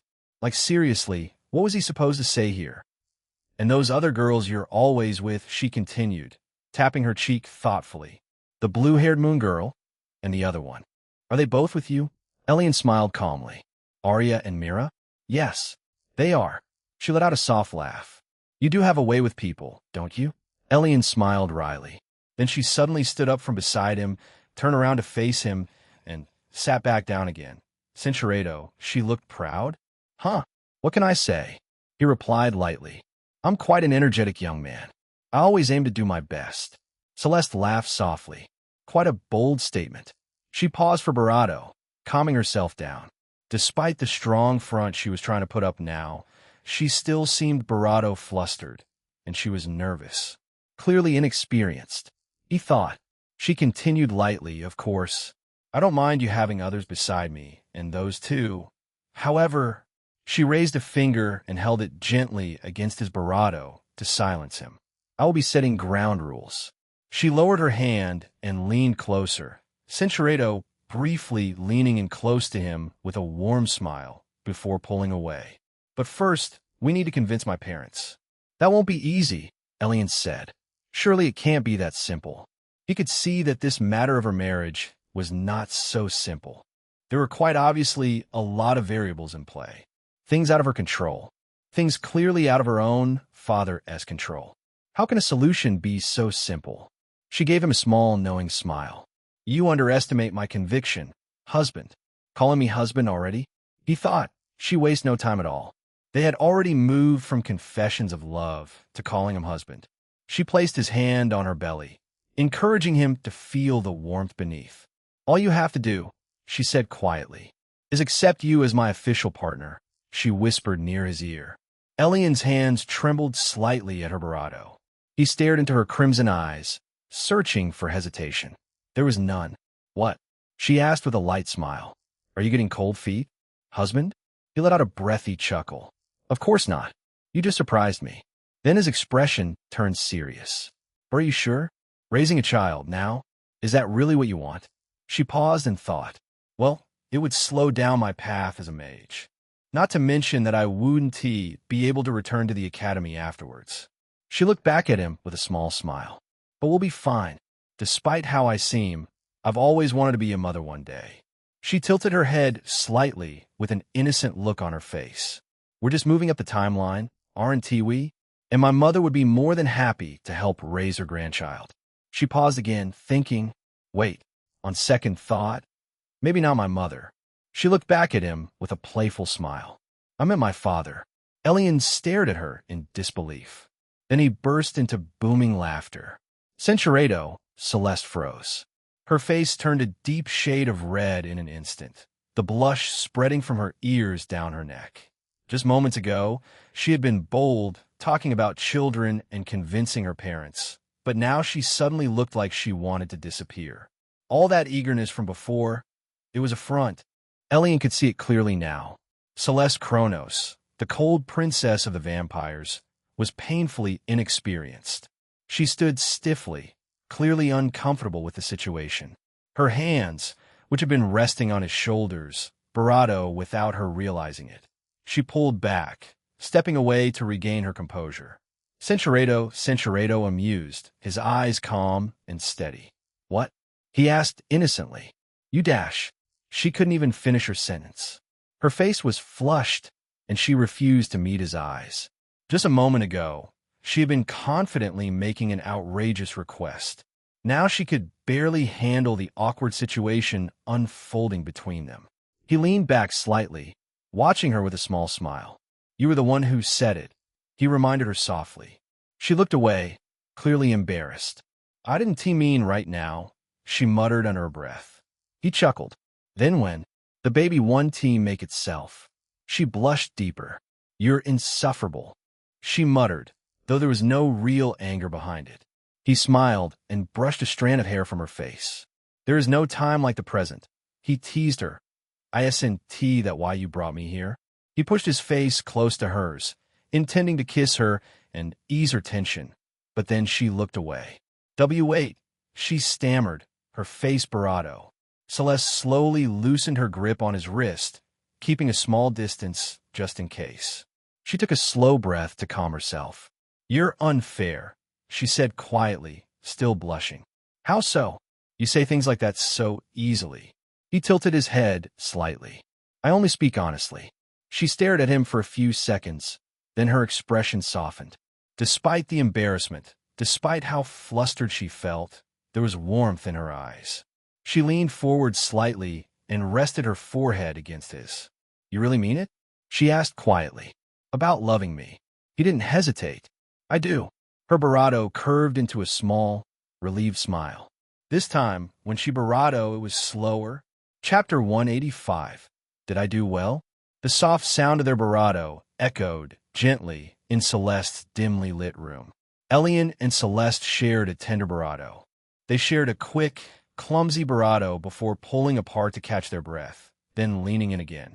Celeste sat beside Elion on the plush couch, leaning close to him as they talked, their conversation warm and unhurried. Censurado, with a moment of stunned silence between them. Celeste blushed lightly, her pale bravado flushing pink when she felt something unexpected behind her. She twisted slightly, glancing back over her bravado with wide red eyes. Censurado, steadying her shaky hand as she drew in a deep breath, steeling herself like she was facing a formidable foe. A look of absolute focus crossed her delicate features, making Elion chuckle softly. You'd think she was preparing for a fight to the death or something, he thought, amused by her determination. She helped him get dressed after his shower, pulling his clothes up over his legs while he steadied himself. The faint smell of soap and laundry filled the room, and she didn't step back. Elion was strong and athletic, with well-defined muscles under smooth skin. She placed her hand gently on his arm, her bravado flushing as the warmth met her cool fingertips. Taking a deep breath to steady her nerves, she stepped back and smiled, ready to continue their journey together. Censurado, though hesitation lingered in her eyes. You can hold it, Elion encouraged gently. She nodded again, bringing her trembling right hand forward to grasp the object carefully at its base. He drew a slow breath at the cool contact of her fingers, the cool feel sending a quiet jolt up his spine. Censurado,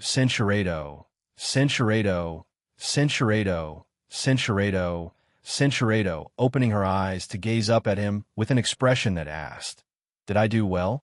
Elion sighed, fighting the urge to laugh. Her enthusiasm was endearing. Follow the instructions carefully, Celeste. Take your time and pay close attention to every detail. Try a larger portion this time. Her eyes flew open wide in surprise. Isn't that too much? What? He asked with a playful smile. She looked away, her bravado flushed. Nothing. Then, determined, she took another bravado.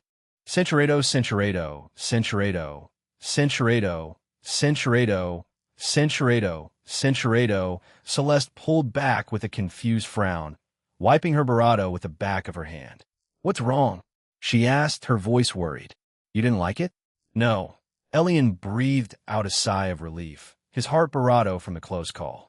He really thought he was about to be in serious trouble there. Those bravado could have done real damage. Your bravado, he explained, pointing to his own bravado with a wry smile. They were hurting me. Celeste's hand flew to her bravado, her fingers brushing over her bravado as realization dawned. She made an O expression, her eyes widening. Her sharp vampire bravado had extended further as she fed on his bravado, growing longer in response to her heightened state. Do they lengthen when you're feeding?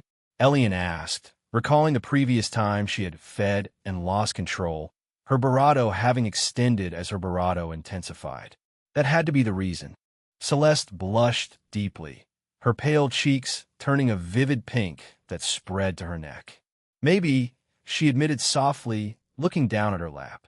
Then she glanced up at him with an apologetic gaze, her red eyes shimmering with regret. "I'm sorry, I didn't mean to hurt you." Elion shook his head, reaching down to help her on her feet, his strong hands steadying her as she rose. She wobbled slightly, her knees weak from kneeling so long.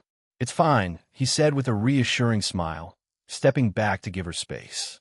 Centuriato, she changed out of her work clothes, folding them neatly and setting them aside before putting on her casual outfit for the evening. She stood quietly in the doorway, looking uncertain, her gaze fixed on the floor, avoiding Elion's eyes. Chapter 186. Meeting Celeste. Celeste stood quietly in the doorway, looking uncertain, flawless and smooth, so pale it nearly glowed like fresh snow under the room's dim light. She stood there squirming awkwardly, her gaze fixed on the floor, avoiding Elion's eyes. Her dark clothing fit closely to her frame. Centuriato, Centuriato, Centuriato, Centuriato, Centuriato, Centuriato. Her fingers trembling against the fabric, but slowly, agonizingly slowly, she let go. The garment tumbled to the floor as she stepped back, her face pale and composed. She drew a slow breath, steadying herself before turning away.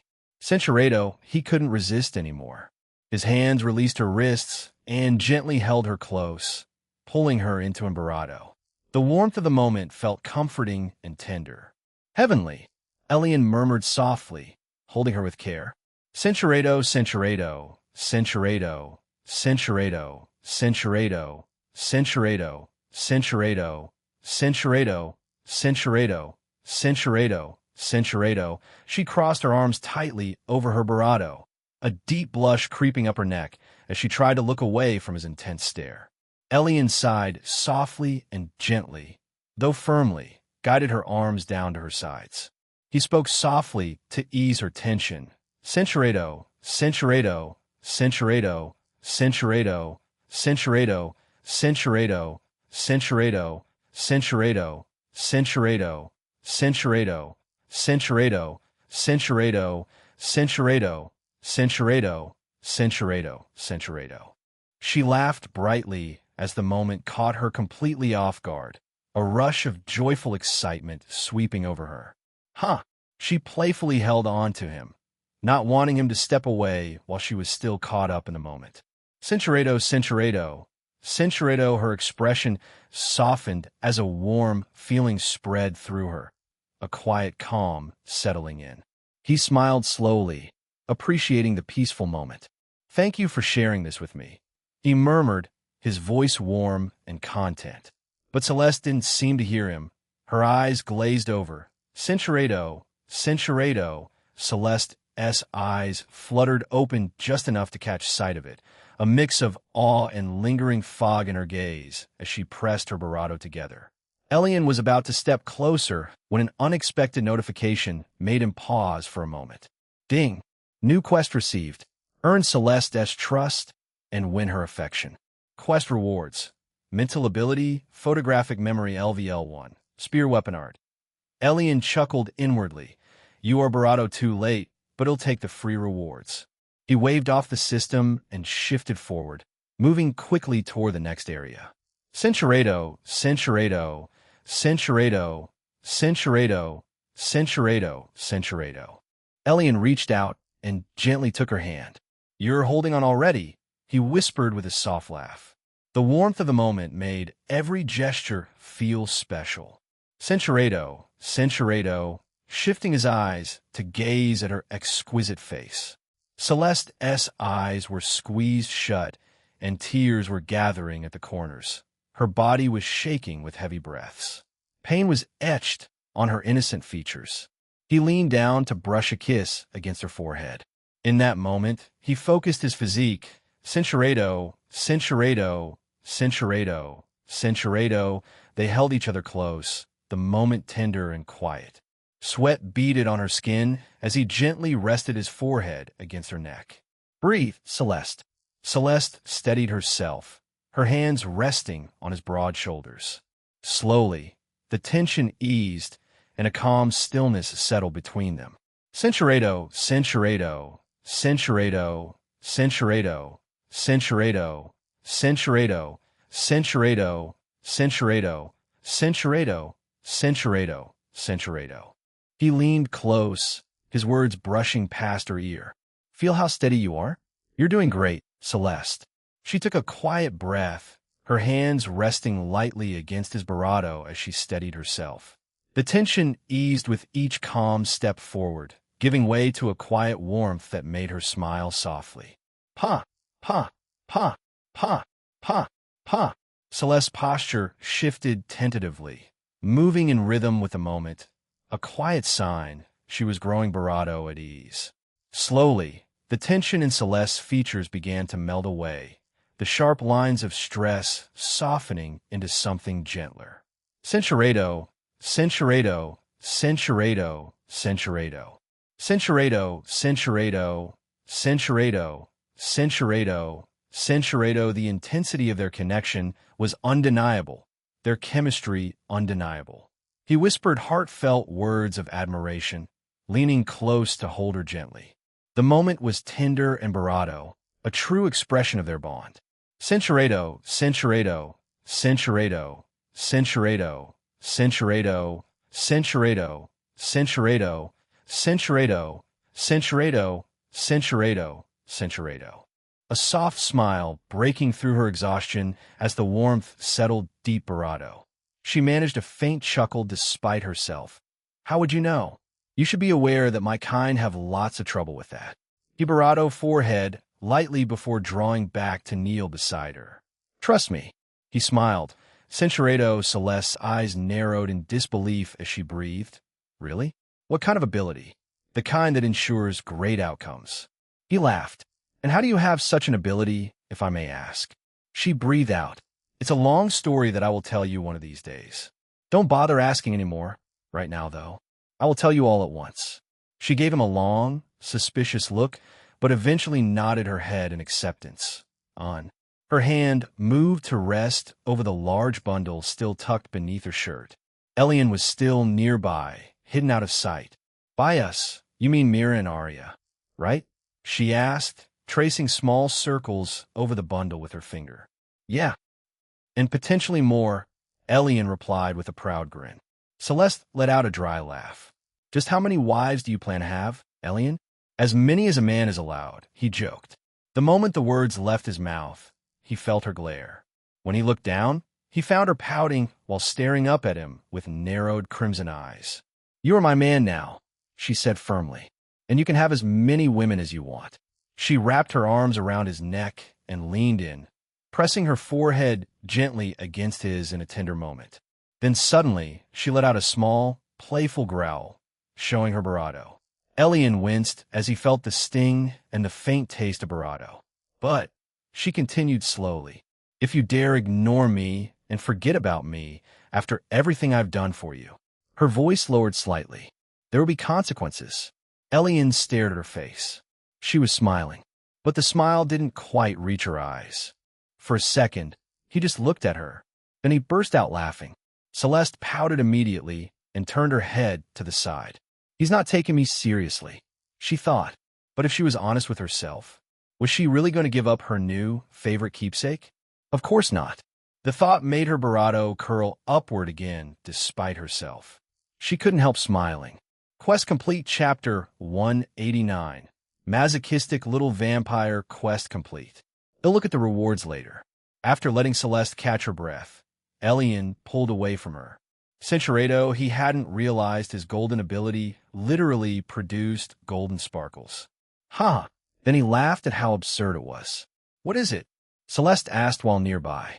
Nothing important, he replied. Come on. Sorry to push you on your first attempt.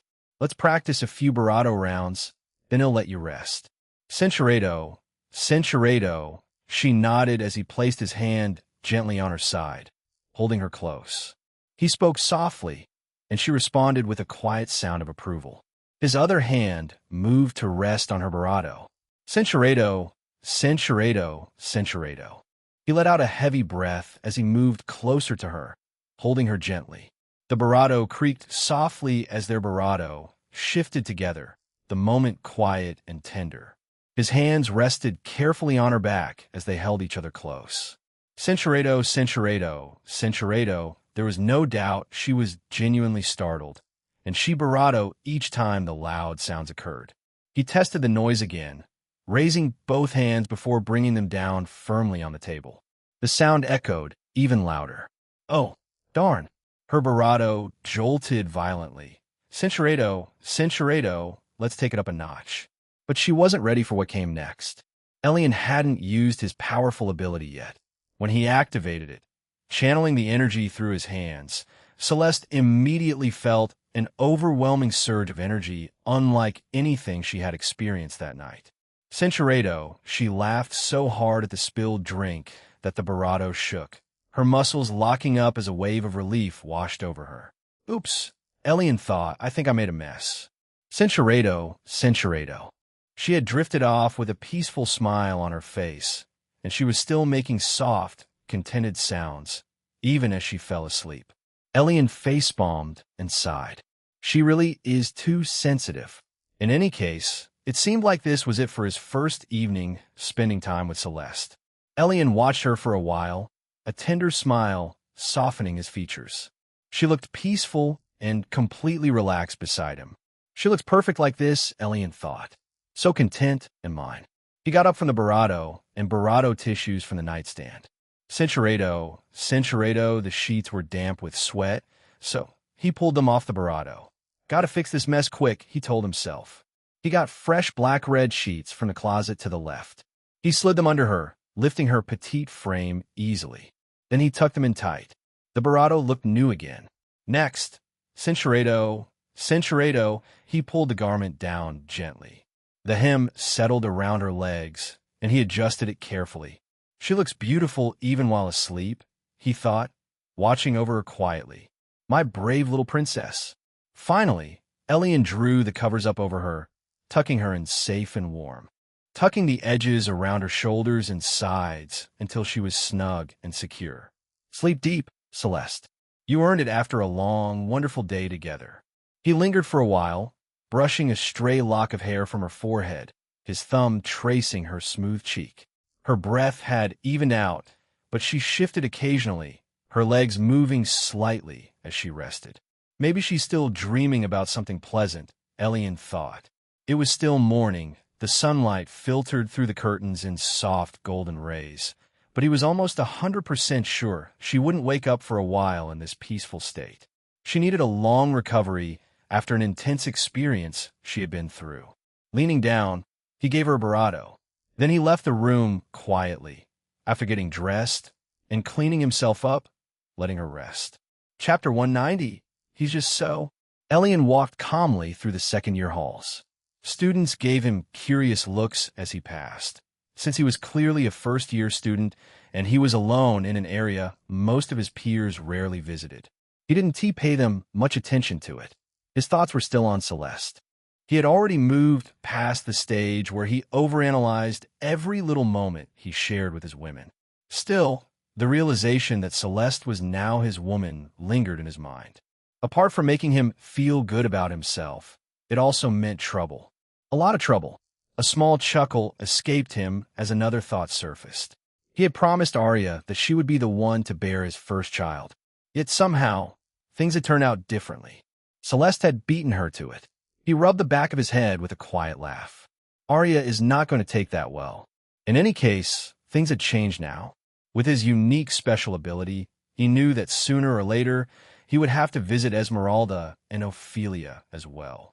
He stepped into the elevator, his eyes slightly unfocused as his thoughts continued drifting. What did he think about becoming a father at the measly age of 19? Honestly, not much. He had already discussed the matter with Esmeralda and Ophelia. They had insisted that they would take full responsibility since they were the ones who wanted it in the first place. Still, Elion didn't want to become an absent father. Being an orphan for a part of his life had left him with a bit of trauma. If he did the same to his own children, it would leave a bitter taste in his mouth. Even if the mothers took the lead, he intended to be present whenever he could. But Celeste was different. He was certain that with her, things would not be so simple. She was a noble. If it became known that she was pregnant while the father remained unknown, it would not only damage her reputation, but also that of her entire clan. Her parents, her family, and even the political standing of her people could be affected more than they already were right now. That meant one thing. He would have to stand beside her openly. Even though this had not been part of his original plans, he would not have agreed if he wasn't prepared to take responsibility. The elevator doors opened. Elion stepped onto the first-year S floor and stretched slightly as he walked out. I'm finally back. His steps were light as he walked through the hall. Now then, what should he do today? Honestly, apart from the matter with William, he didn't feel like he had much else to do. Should I start attending class again? He thought. Nah, he doubted he would find anyone there. People were too busy honing their combat skills to bother with theoretical classes. Maybe he would find a few in Celine or Evelyn's class, but no doubt most people were busy fighting monsters in the dungeon. After thinking for a moment, Elion decided to go train with his sword. He still had quite a bit of time before lunch. It was a little ironic when he thought about it. Cinchuredo, he heard someone mutter as he passed. There were probably worse things being said as well, but Elion didn't bother listening too closely. He had no interest in defending himself or explaining anything. He simply tuned it all out. He also had no idea what kind of story was circulating through the academy now. Whatever it was, the girls would probably tell him later. Just as he turned the corner toward one of the nearby training rooms, he spotted Isolde walking straight toward him. Or rather, walking while staring at the floor. Her thoughts were clearly somewhere else. Elion stopped right in her path and waited. Bump. She walked straight into him. Even after that, she still seemed a little out of it. Her awareness is terrible, Elion thought. She looked up suddenly, realizing that she had walked into something. Sorry. Her words stopped when she realized who she had bumped into. Elion. A deep blush spread across her face immediately. She quickly stepped back, one hand flying to her chest as if checking her racing heartbeat. Hey, Isolde. He greeted her with his usual relaxed smile. That only made her blush deepen further as she looked away. She started nervously. I heard what happened. Of course, he knew what she meant. He just didn't expect her to ask about it so directly. Maybe that was exactly what she had been thinking about when she ran into him. That situation, did you? She couldn't finish the question, but she didn't need to. They both knew what she was asking.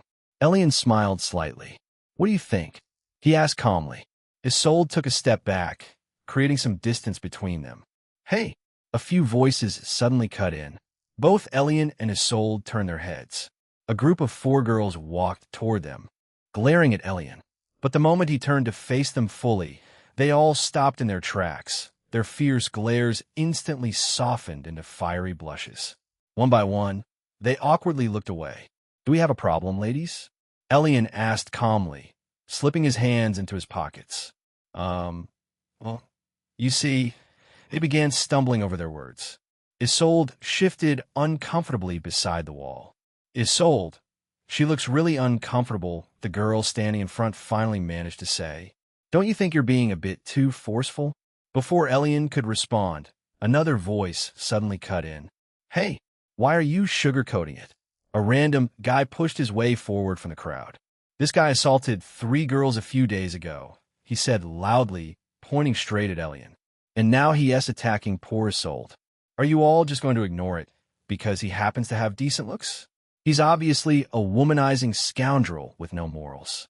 Elion slowly turned his head and gave the guy a calm glance. When Elion's gaze landed on him, he flinched and took a few steps back. He didn't dare to say anything else. Honestly, it's a mystery how more and more people seem to have 0 brain cells these days, he thought. Maybe it only applied to him. Who knows? He ignored the guy completely after giving him that single glance. Instead, he turned his attention back to the group of girls. Quite bold of you to assume I was about to do anything to her, he said calmly. Then he looked back at Isolde. Were you uncomfortable, Isolde? She blinked for a moment, clearly still a little flustered. Then she quickly shook her head adorably. No. The way she said it, with that shy little motion, made Elion smile without meaning to. Man, I really do enjoy her company, he thought. From Celeste to Isolde, they had a somewhat similar build. And for some reason, He always found himself drawn to their kind and gentle presence. He turned back toward the girls. See? Nothing that you need to worry about here. Then he added casually, now if you'll excuse us. Before anyone could interrupt again, he reached out and grabbed Isolde's hand. He pulled her along with him down the hallway. She let out a small, surprised yelp as she stumbled forward after him. Yana, you should have been more proactive, one of the girls said, turning to the girl who had been speaking to Elion earlier. What? Yana snapped back immediately. How are you blaming this on me? You all saw that. You were just as quiet as I was. She crossed her arms, clearly annoyed. At least I managed to say something. She added defensively. The other girls looked away with guilty expressions. Well, it's just that so. One of them began. Handsome, another finished. They all paused for a second. Then, slowly, they nodded to each other in complete agreement. Chapter 191. I have to go. Elion continued walking down the hallway while holding on to Isolde's hand. She followed beside him awkwardly, her eyes fixed on where their hands were joined. Oh my God, he has hold of my hand. She screamed inwardly. What should I do? Honestly, she had no idea. When she first heard the rumors about what Elion had supposedly done to those 3 girls, her heart had dropped immediately. She knew she should probably have been worried about them, but that wasn't what came to her mind first. Instead, she had been worried about him. Not even for a moment had she believed that Elion would do something like that. He was too kind and too caring to ever hurt someone like that. Her gaze drifted up to his broad back as he walked in front of her. He looked so strong and so dependable. How had he gone from the weak Elion she used to pity every day to being this? She didn't know, but she liked this version of him. No, it was more than just liking. She liked talking to him. She liked spending time with him. She loved the way he smiled and the way he looked when he was relaxed. Even his presence made her feel flustered. Her thoughts suddenly drifted to something she wished she could forget. That day, when she saw him talking with Nurse Beatrice in the empty classroom, her face instantly turned red. Stop thinking about that. But the memory came back anyway. I can't believe it happened. Good? She wondered before quickly pushing the thought away again. Then another idea appeared in her mind. She noticed how cheerful Arya and Mira had been lately. Their smiles had been brighter than ever. She felt envious and wished she could feel that same happiness too. Does love really make you happier? It certainly looked that way. Then a sudden realization struck her. Wait, is this love? Her cheeks flushed even deeper. Am I in love with Elion? She wanted to deny it immediately. It would be easier that way. But when she thought about it, she didn't want it to be that simple. Elion stopped in front of one of the training rooms. He opened the door slightly and peeked inside to check if anyone was there. The room was empty. He pushed the door open and stepped in, with Isolde following behind him. Once she was inside as well, he closed the door and finally let go of her hand. Isolde. No answer. Isolde. Isolde. He snapped his fingers lightly in front of her face. Hudash. She blinked rapidly, clearly startled out of her thoughts. Sorry, she said quickly, her cheeks a little pink. Did you say something? She had clearly been daydreaming, and getting caught flustered her. Our conversation earlier, Elion said lightly. I asked what you thought. Oh, right. She looked down at her feet shyly, her fingers touching together in front of her nervously. There's no way you would ever do something like that, right? She asked quietly. Elion paused for a moment before answering. You're right, he said with a small sigh. William made the whole thing up to frame me. You'll probably hear the full story soon. Really? She asked in surprise. She frowned slightly, her expression almost adorable. He would really stoop that low? Apparently. Elion replied with a shrug. Isolde glanced around the room and only then realized where they were. Oh, did you want to train with me? She asked hopefully. Elion smiled. Of course. It's been a while since we last trained together. Then his tone shifted slightly, turning playful. Unless. He stepped Barato closer. Maybe you had something Barato in mind? Her pointed ears perked up with surprise. A faint warmth spread across her face as she considered the question. Elion quietly checked his status indicator, just to confirm what he already suspected. Isolde, love meter reading, 77 attachment. His smile widened slightly. Sometimes, It really did feel too easy. Isolde held her ground as he approached, keeping a careful distance between them. Cinchuredo. Elion stepped away from the wall and walked toward Isolde. He paused in front of her and held her gaze. She couldn't move. She felt frozen in place as she stared back at him. Is he going to do that? The thought filled her with nervous anticipation. Her heart raced, and her legs suddenly felt weak. Then, after a moment, she made her decision. Her eyes closed softly, and she waited quietly. At least she has made up her mind, Elion thought with a faint smile. He leaned the rest of the way in, and they shared a brief, gentle bravado. For a moment, they both felt a quiet closeness. Then, creak! The door suddenly opened wide. Isolde jerked her head back in surprise and accidentally hit the wall behind her. Ouch! She grimaced, pressing her hand against the back of her head. Elion stepped back as well, the moment between them interrupted. Both of them felt the same quiet sense of disappointment at the interruption. 3 students walked into the room while talking loudly, clearly caught up in their conversation. 2 guys and 1 girl. They probably hadn't seen what had just happened. Isolde surely hoped so. They gave Elion and Isolde simple nods of acknowledgement as they passed.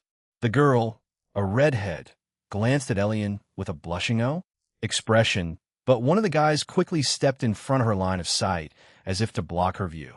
She looked away guiltily, clearly ashamed that she had been caught. Maybe he was her boyfriend.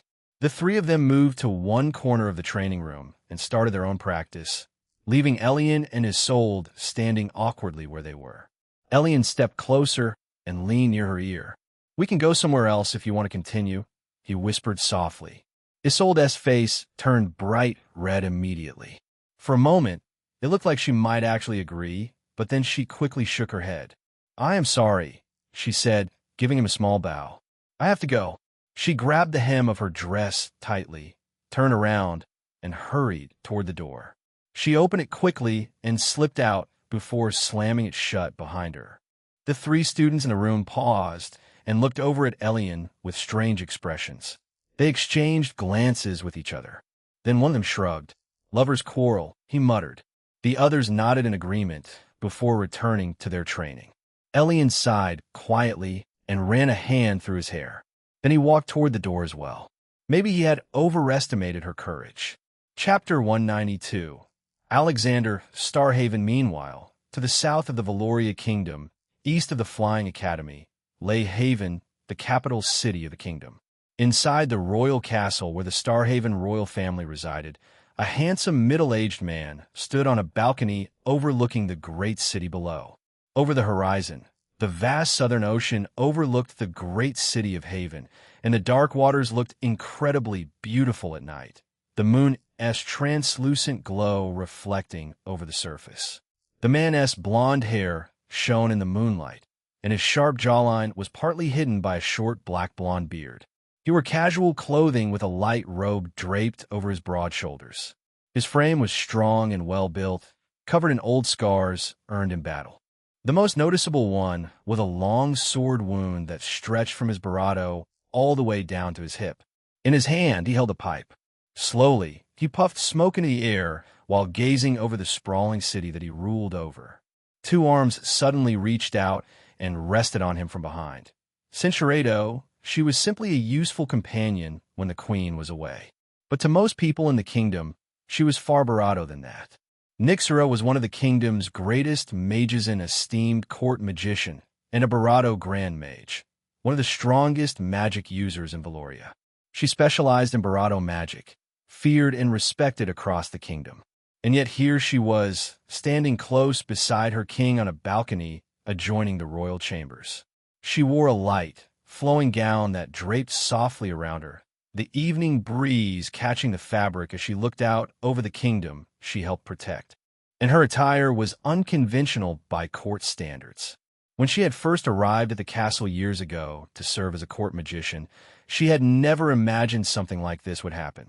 The bravado she saw Alexander Starhaven, the 109th king of Valoria and one of the few saint-rank mages in the world, she had been stunned. He was powerful, charismatic, and carried the presence of someone born to rule. But she never believed she had any chance of getting close to him. especially not when Queen Persephone existed. Persephone was widely considered the most beautiful woman in the kingdom, graceful and intelligent, and Nyxera had actually grown close to her over the years. Through Persephone, she became acquainted with the king.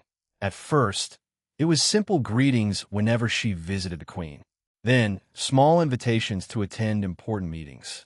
Then, tea sessions with just the king and queen. Slowly, over time, things changed. Without realizing it, Nyxera found that she was no longer visiting the castle just to see her friend.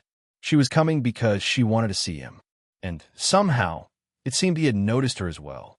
One evening, what began as a simple conversation in his study had turned into a tender, heartfelt bravado. After that, Sincerado, did she feel guilty? Maybe a little. She felt like she had betrayed her friend's trust. But powerful men often had many women. In her mind, it was only a matter of time before King Alexander openly took concubines. Yet strangely, Alexander was known as one of the rare kings of Eloria who had only one wife. He had never taken concubines. Nyxera did not understand why. Still, she held on to a small hope that someday their relationship might become public. To her, someone as powerful as him was bound to have many women, and she would be proud to be one of them. Alexander's personal guards likely knew by now anyway. She no longer bothered hiding her visits as carefully as she once had. But one thought still worried her more than anything else. How would Persephone react when she eventually found out? Nyxera didn't want to lose her friend. Even if that hope was selfish, she wished Persephone would somehow understand. A part of her even foolishly imagined that Persephone might accept it with open arms, sharing the man she loved with a close friend. She could definitely see herself accepting such a thing if she were in Persephone's shoes. But things were never so simple. After all, she had betrayed her friend's trust behind her back. Nyxera sighed quietly and took a slow breath, catching the faint aroma of the chamber. Then she rested her head gently against his broad back as they both looked out over the great city of Haven. "Something weighing on your mind, Nyxera?" Alexander asked calmly, letting out another slow puff of smoke from his pipe. "Nothing important, my lord," she replied with a small smile. "I see," he said simply. He didn't question her further, nor did he seem interested in pressing the matter. His eyes remained fixed on the distant city while the smoke drifted into the night air. They stood in silence for a while. Then Alexander suddenly spoke again. "Do you know why I've been allowing you to stay by my side all this time?" he asked. "Why I even bothered making an effort to grow close to you?" Nyxera blinked in surprise. She slowly shook her head. The sudden bluntness of the question caught her completely off guard. Alexander continued without hesitation. "I need an heir, Nyxera." He said it calmly, as though he were discussing something ordinary. Nyxera's eyes trembled slightly as the meaning sank in. Of course, Alexander and Queen Persephone had been married for more than 2 centuries, yet they had only ever had daughters. 3 daughters. And in Valoria's tradition, the throne could not pass to a woman, which meant the king had no heir. Alexander lowered his pipe and finally turned toward her. With one firm motion, he gently moved her so she stood in front of him. "Now tell me," he said, his gaze steady, "why are you not with child yet?" Nyxera froze. "Surely you're not barren," he continued, "and I know for certain that the fault is not mine." His tone remained calm, but his words carried weight. "You are weaker than Persephone," he added matter-of-factly, "but that is exactly why I chose you, because that should only make it easier for my family to continue its legacy through you. You are neither too strong nor too weak. You are the perfect option." He studied her face carefully. "So tell me, Nyxera, why have you not accepted my offer after a whole year of waiting and hoping?" Nyxera's heart nearly stopped. I. Her words faltered. How could she say it? How could she tell him that she had taken precautions to prevent exactly that from happening? She had feared the consequences. If such a scandal were discovered, if it became known that the great King Alexander had formed a secret bond with one of his court magicians, it could shake the entire court. How was she supposed to know that he actually wanted her by his side? How was she supposed to know that each moment they had shared had been on purpose? Soda. She finally blurted out. Her voice trembled. I didn't know that was your intention. I took precautions to make sure it wouldn't happen. Alexander stared at her. His face showed no emotion. For several long seconds, he said nothing. A sharp sound echoed through the room as Alexander struck Nixera across the face. His hand moved so quickly that she could not even see it. The impact knocked her backward into the Barado. She stumbled and slid across the floor before coming to a stop. The tears came before she could stop them. If she could have seen her face in that moment, she might have broken down completely into a wail. The left side of her face, where the blow had landed, was badly bruised and swelling. She pressed her hand to her cheek as the pain overwhelmed her, and she steadied herself against the polished floor. Then the pain finally hit her. Her lips trembled as she tried to breathe through it. Even they were bleeding. Alexander stepped calmly into the royal bedroom. He placed his pipe down on an extravagant table before walking toward her without any sign of urgency. Nixera had managed to prop herself up with one hand, but she was still mostly lying on the ground. Alexander crouched down in front of her. He gently brushed his fingers over the wound on her face, examining it closely. A slight grimace crossed his features as he looked at the damage. Don't worry, he said calmly. I made sure to use only enough strength that you could handle. Healing this should be easy. He paused, his tone softening. But before I heal you, he continued gently, promise me you won't do something so foolish again without asking me first. He smiled kindly while saying it. Anyone watching might have thought he had nothing to do with the injury at all. Nixera nodded quickly. Fear filled her eyes as quiet sobs escaped her bleeding lips. He's a demon, she thought. What have I gotten myself into? Soon, a warm and soothing sensation spread across the wound on her face. Centuredo, Nixera whispered in fear. Her voice trembled as she nodded again. Alexander looked satisfied. Good. I healed most of the damage for you. He continued, but not all of it. The rest will remain for a while. This should remind you to be Barado careful with your choices from now on. Nixera nodded again, quickly. And don't even think about healing it yourself, he added. He stood up slowly. And if anyone asks about it, he said casually, I'm sure you can come up with an explanation. He glanced down at her. You might be useless, but you can at least manage this much. It felt like her heart was shattering into a million pieces. Chapter 193. Some advice back at the academy. A shocking scene was unfolding. Kaya, Emer, and Saren had been unlucky enough to run into Arya while they were trying to avoid everyone's attention. Unfortunately, that was nearly impossible. Ever since the incident, people kept approaching them with questions, but none of them could bring themselves to speak about what had happened. So they chose the next best option, silence. If they said nothing, people would eventually lose interest, right? At least that was what they had hoped. Instead, it only made things worse. Everyone was speculating, whispering, forming their own conclusions. The three girls had been trying desperately to keep their heads down, afraid of attracting the anger of either Elion or William with their words. And now it had backfired spectacularly. At the moment, the three of them stood in the middle of the cafeteria, their stinging Barado red with shock. The entire cafeteria had fallen into complete silence. Why? Because the moment Arya saw their bold, shameless expressions, she lost her temper. Three sharp cracks echoed through the room in rapid succession. Three firm slaps, delivered so quickly that most people barely had time to react. Now every student in the cafeteria had frozen, staring at Arya like she had completely lost her mind. What is happening? They wondered. Arya stepped forward, her eyes blazing. So you three collude to frame someone, she said coldly, her voice cutting through the silence. And when the truth comes out, you still don't correct the story. Her gaze hardened further. You think keeping quiet and pretending to be victims will give you the moral high ground? She practically hissed those last words. Murmurs immediately began spreading across the room. Wait, what? They framed Elion? Seriously? Shock spread through the crowd as people turned to look at the three girls. The stunned expressions on Kaya, Emer, and Saren slowly faded. In their place came humiliation and guilt.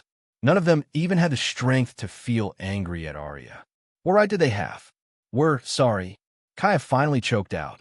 Tears filled her eyes as the words left her barato. What else could she say? She had never wanted any of this to happen. But Arya wasn't having it. Don't give me that. She snapped. You think saying sorry fixes anything? Arya was just about to deliver another flurry of slaps. Her hand was already mid-swing when another hand suddenly caught her wrist. It was Mira. She had been standing among the crowd the whole time, quietly watching everything unfold with an amused smile. At first, she had decided to let Arya handle the situation herself, but now it had clearly gone far enough. Obviously, it wasn't out of the kindness of her heart. Rather, she was thinking about how this would reflect on Elion. That's enough, Arya, Mira said calmly. You've done more than enough already. Arya turned to her, still fuming. But, calm down, Mira interrupted gently. You're making a scene.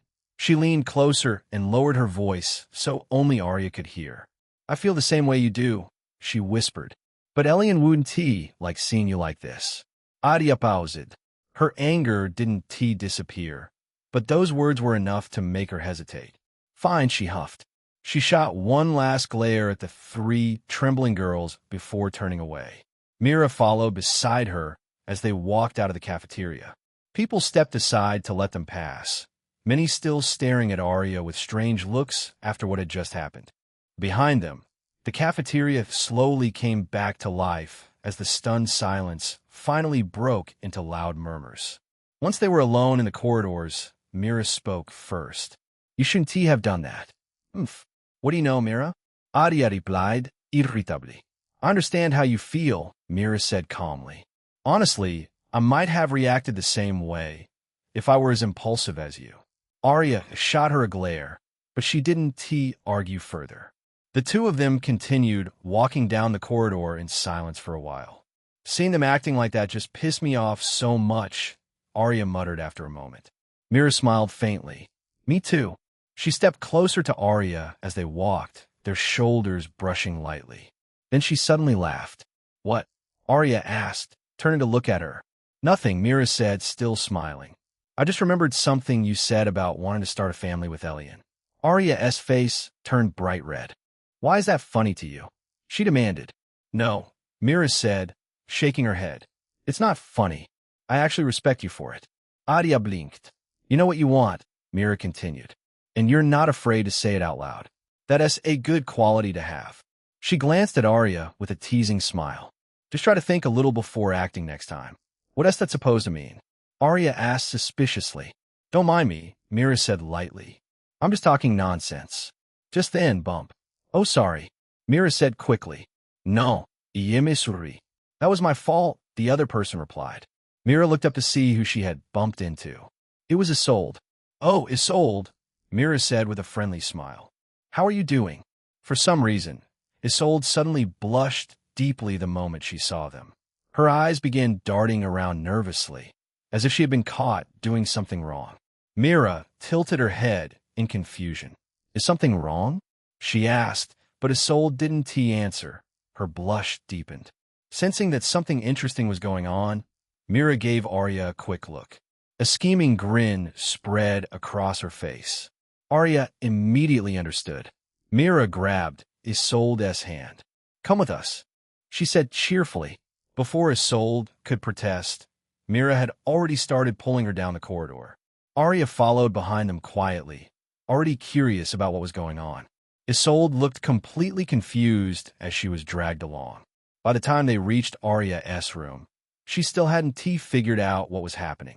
Mira pushed the door open, pulled Isolde inside, and Arya quickly followed. The door shut behind them with a click as it was locked. The room looked exactly as it always did. Pink. Everything was pink.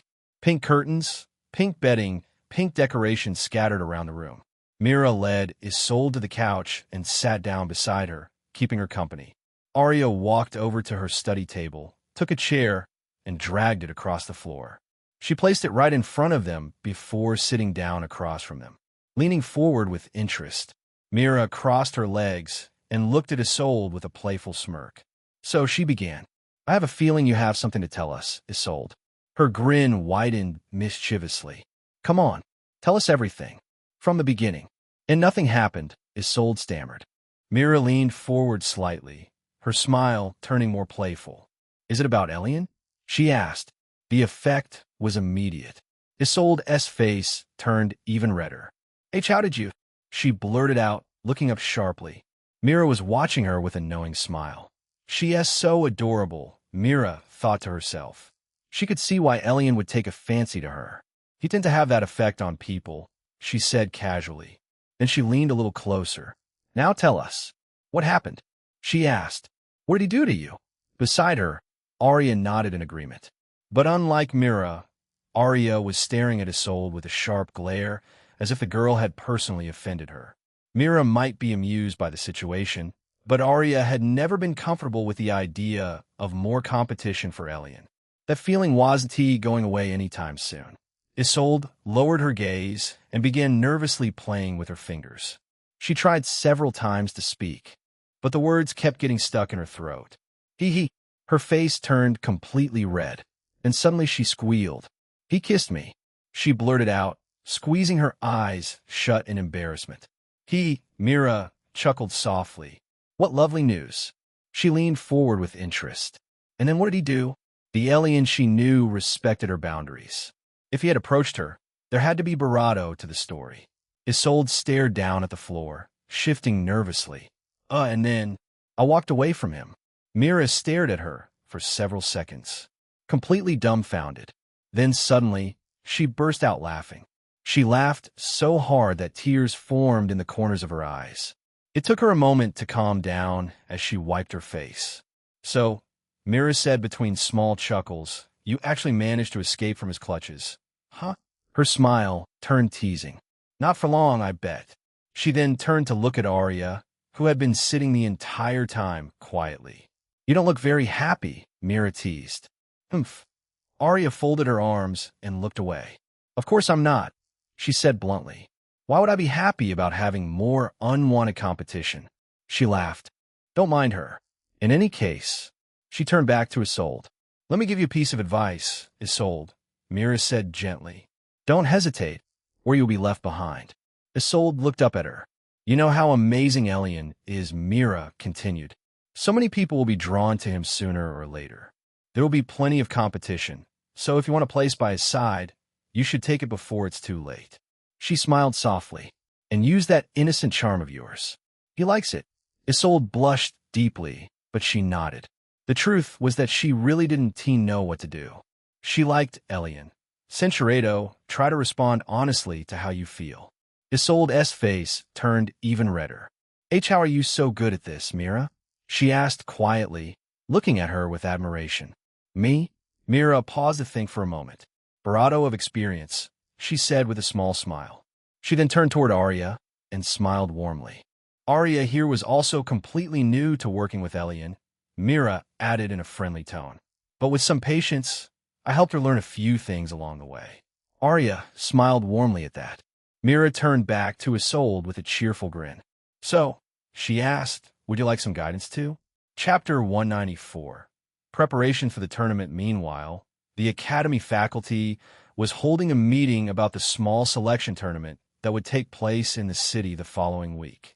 Officially, the tournament had been announced as the selection event for students who would represent the Academy in the upcoming Legacy World Expedition. But in truth, everyone in the room knew the real purpose. Money. The Academy expected a large amount of revenue from sponsors, merchants, and spectators who would pay to watch the students fight. Many influential figures and organizations would attend the event as well, hoping to see promising talents from the Academy and hopefully recruit them one day once they graduate from the Academy. So even though the tournament was technically only the appetizer before the main event, the opening of the Legacy World, the Academy still had to organize it carefully.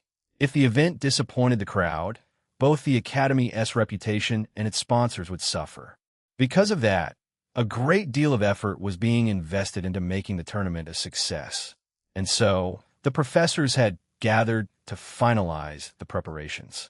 Unlike the previous meeting, this one was taking place in the large council chamber on the highest floor of the Academy, far above the clouds. However, unlike last time, one person was missing. Maximus was not present. Instead, Professor Halbrecht was leading the proceedings. Not every professor had attended the meeting, but there was at least one representative from each academic year. For instance, George was the only professor representing the first-year department. But there was one particularly interesting presence in the room. Standing before the 10 seated professors was a familiar figure. Chevalier. Even though he was the only one standing, his presence didn't seem weaker than anyone else in the room. If anything, his calm aura made it feel as though he belonged among them. "Good of you to join us," Xavier Halbrecht began, folding his hands calmly. "Especially on such short notice." He paused briefly. "I assume you know why we called you here." Chevalier nodded calmly. "I'm aware," he replied. "You want an update on how far the student council has progressed with the tournament preparations?" "Yes," Instructor Vorin agreed with a nod. "You understand how important this matter is. That is why we entrusted the preparations to you. We were confident you would deliver the necessary results." Xavier inclined his head slightly. "Everything is already in place," he said. "The appropriate guilds were notified weeks ago, and I personally inspected the venue not long ago with 2 of my associates. An announcement has already been made to the general population, and tickets have begun selling." He paused briefly before continuing. "By the time the tournament begins, everything will be ready. The only remaining step is to confirm the list of participating students with each professor." "Immaculate work as always," Xavier, George said, clapping his hands once in approval. Xavier glanced at him briefly. "Your words are too kind, Professor." Listening to their exchange, one might assume they were nothing more than a professor and a student speaking formally to one another. But there was something curious about their interaction. Most of the people in the room had no idea that the 2 of them were actually related by blood. "I assume everyone here has brought their lists?" Halbrecht asked. Several of the professors nodded. "Give them to Xavier," Halbrecht instructed. 7 different professors reached into their robes and pulled out sheets of paper. Each one contained a list of names, the students who would be participating in the tournament. One by one, they handed the papers to Xavier. George did the same. Xavier took the list calmly and began skimming through them. At first, he only gave them quick glances, quickly memorizing the names and levels written beside them.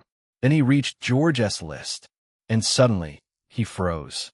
The list had been organized according to student levels, starting from the highest. And the name in first place made Xavier's eyes narrow. Elion Nova, level 29 for a moment. He could barely hide his shock. "Why have I never heard this name before?" He wondered. Was this someone from a noble family he didn't know about? The son of some powerful figure who had recently entered the academy? That didn't seem right. Xavier paid close attention to such things, even if he never spoke about them. He kept track of the major noble families and their heirs for political reasons. Yet the name Elion Nova meant nothing to him. His gaze shifted down the list. What surprised him even more was what came next. His brother's name, William Doncrest. But William wasn't in first place. Far from it. He wasn't even second. Second place belonged to a girl from the Crimson family. Tessa Crimson, level 27. Xavier frowned slightly. Then he looked further down. Third place, Isolde, level 26, and William? Fourth place. Even worse, he wasn't alone there. William Doncrest, level 25. Mira Gale, level 25. They were tied. Lower still, there were more names who seemed to be quickly catching up to him. Arya Moon, level 24, and there were more less important ones. This group of first years seemed to be far more talented than the previous ones. How are there so many of them past the level 20 threshold already? Chevalier Isha frowned up on it. His brother was arrogant and foolish. That much was true. But William was still talented. Not at Xavier's level, of course, but still far above the average student. Yet his growth had clearly stalled. He was still level 25, while several others had surpassed him, and others were catching up quickly. What exactly is going on with the first years? Chevalier Bundarat. Was this just a coincidence? Maybe. His thoughts drifted back to something he had experienced not long ago. The day he had gone to scout the Colosseum with Julian and Ezra. He had encountered a group of first-year students there. One of them had stood out, a young man with a calm presence that didn't match his age. Was that him? Xavier Bundarat. Elion Nova. The thought seemed very likely. Even back then, that boy's presence had been impressive for someone so young. It has to be him, Xavier concluded silently. Still, the matter had nothing to do with him personally. Xavier quickly composed himself. Across the room, George had already noticed the brief confusion on Xavier's face. But he said nothing. It wasn't his place to explain. Of course, if Xavier asked directly, that would be different. Is something the matter, Xavier? Halbrecht asked, noticing that he had been silent for a moment. Xavier shook his head. Nothing, Professor, he replied calmly. I have everything I needed. This should be enough for now. Halbrecht gave a small grunt of acknowledgement. He leaned back slightly in his chair before continuing. As for the tournament structure, he said calmly, you and the other members of the student council may organize it however you see fit. Several professors nodded in agreement. You may choose whatever system you prefer to arrange the bouts and determine the matchups, Halbrecht added. If you believe it is necessary, you may even overlap the battles between different years. He paused briefly before clarifying.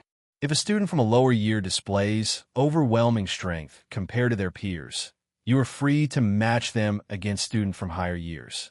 The room fell quiet for a moment as the meaning of his words settled. Xavier inclined his head respectfully. Thank you for your trust, Professor Halbrecht. But inside his mind, something had already clicked. That is very convenient. Halbrecht's words had given him exactly the freedom he needed. After all, what was the best way to test the abilities of someone who appeared suddenly out of nowhere? Someone who seemed like an anomaly. Someone you had no prior information about. You pushed them into difficult situations and watch how they responded. Xavier's eyes narrowed slightly as the thought formed. Elion Nova. If he adjusted the matchup slightly, he could arrange for Elion to face second-year opponents early in the tournament. That would reveal far more about the boy's true capabilities than any simple first-year matchup that he could win easily. It was the perfect test. By the time the meeting ended, Xavier had already decided what he would do. He walked out of the council chamber calmly, the massive doors closing behind him. As he made his way down the corridor, he shook his head lightly. First things first, he thought. I should ask Ezra to run a background check on him. Chapter 195. Hype across Grimholt City.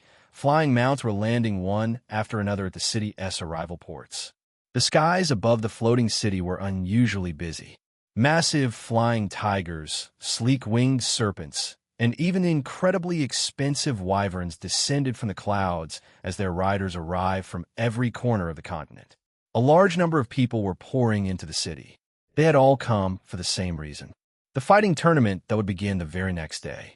This was not just any ordinary competition.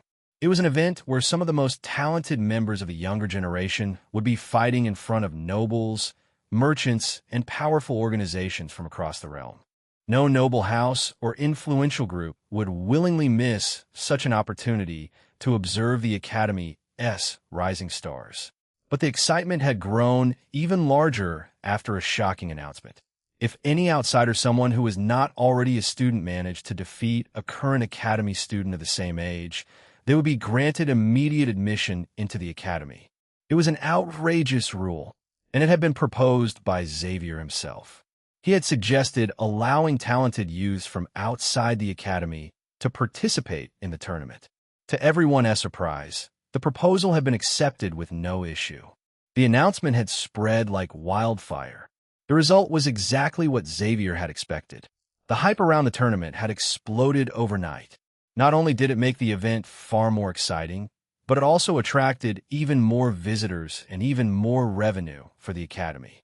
Because of that single rule change, thousands of people had arrived in Grimholt over the past week. Merchants, nobles, adventurers, and hopeful young fighters all filled the streets of the floating city. All those who felt like they deserved to be accepted here, but were never awarded the opportunity, felt like this was a golden chance to prove themselves and change their lives forever. And now, the tournament was only one day away. A pair of familiar winged pythons descended from the sky and landed heavily at one of Grimholt's many arrival ports. The massive creatures folded their wings as soon as their talons touched the ground. Their saddles creaked as 3 people climbed down from their backs, followed by 2 servants. One of them was a young maid, while the other was a familiar elderly Barado, Silas. Of course, he was accompanying his lord. Gale, his Barado, Lady Gale, and their son Cedric stepped forward calmly while a port steward hurried towards Silas to take control of the mount. Behind the steward came several workers pulling a small luggage carriage, meant to carry the family's belongings. Cedric looked around with open curiosity. His eyes moved over the smooth paved streets and the tall buildings stretching up toward the sky. "Wow," he said in amazement. "This city looks smaller than Ashford, but it seems like it was built much better. Don't embarrass us." Gale snapped in a low whisper. "Stop gawking like an idiot." Cedric's face immediately turned red. "Sorry, father." Mistress Gale chuckled softly. "Let the boy enjoy himself, dear," she said lightly, tugging Gale's arm while fanning herself with the other hand.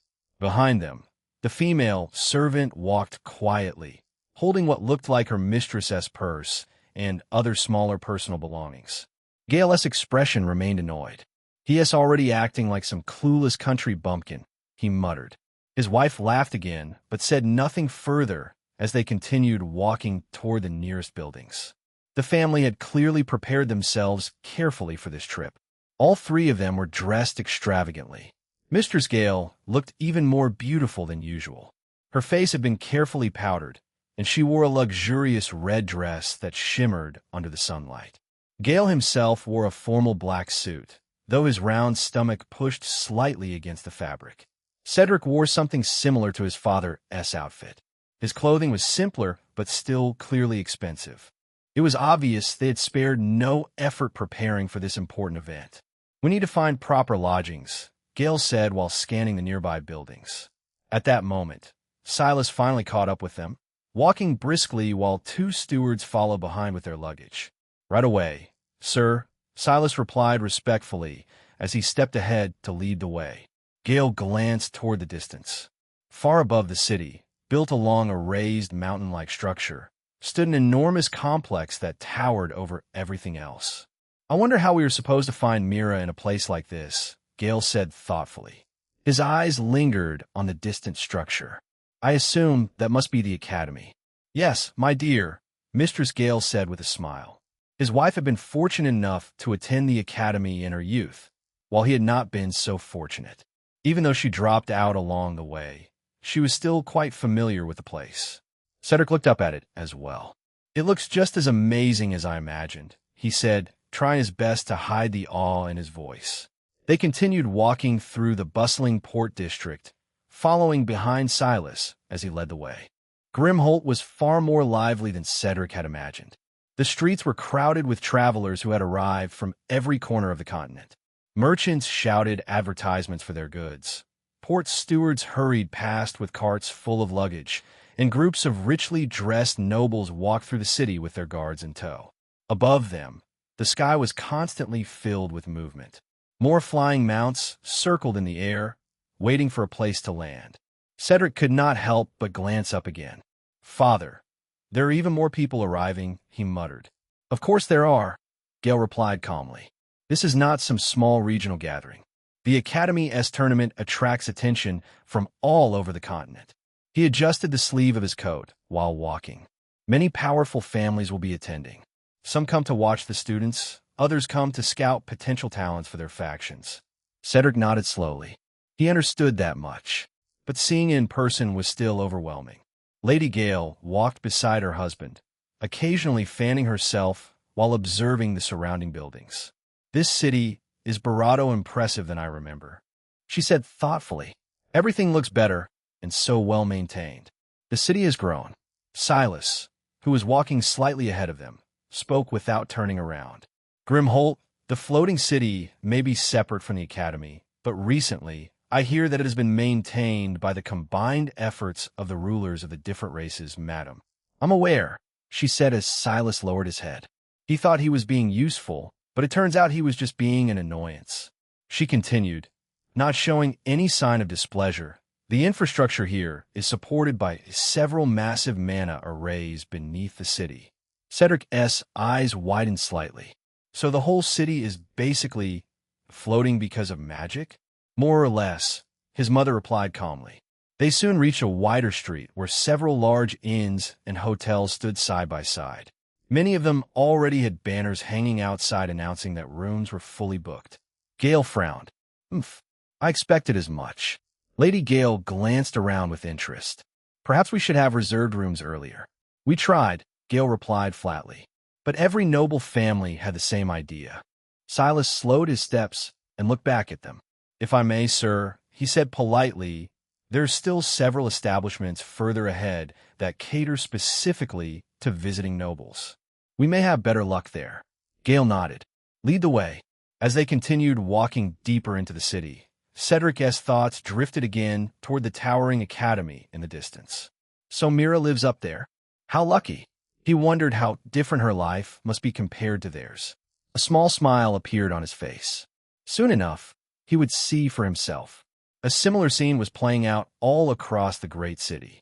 Families, nobles, merchants, and powerful Barado were settling into hotels and guest residences as they prepared to watch the upcoming tournament.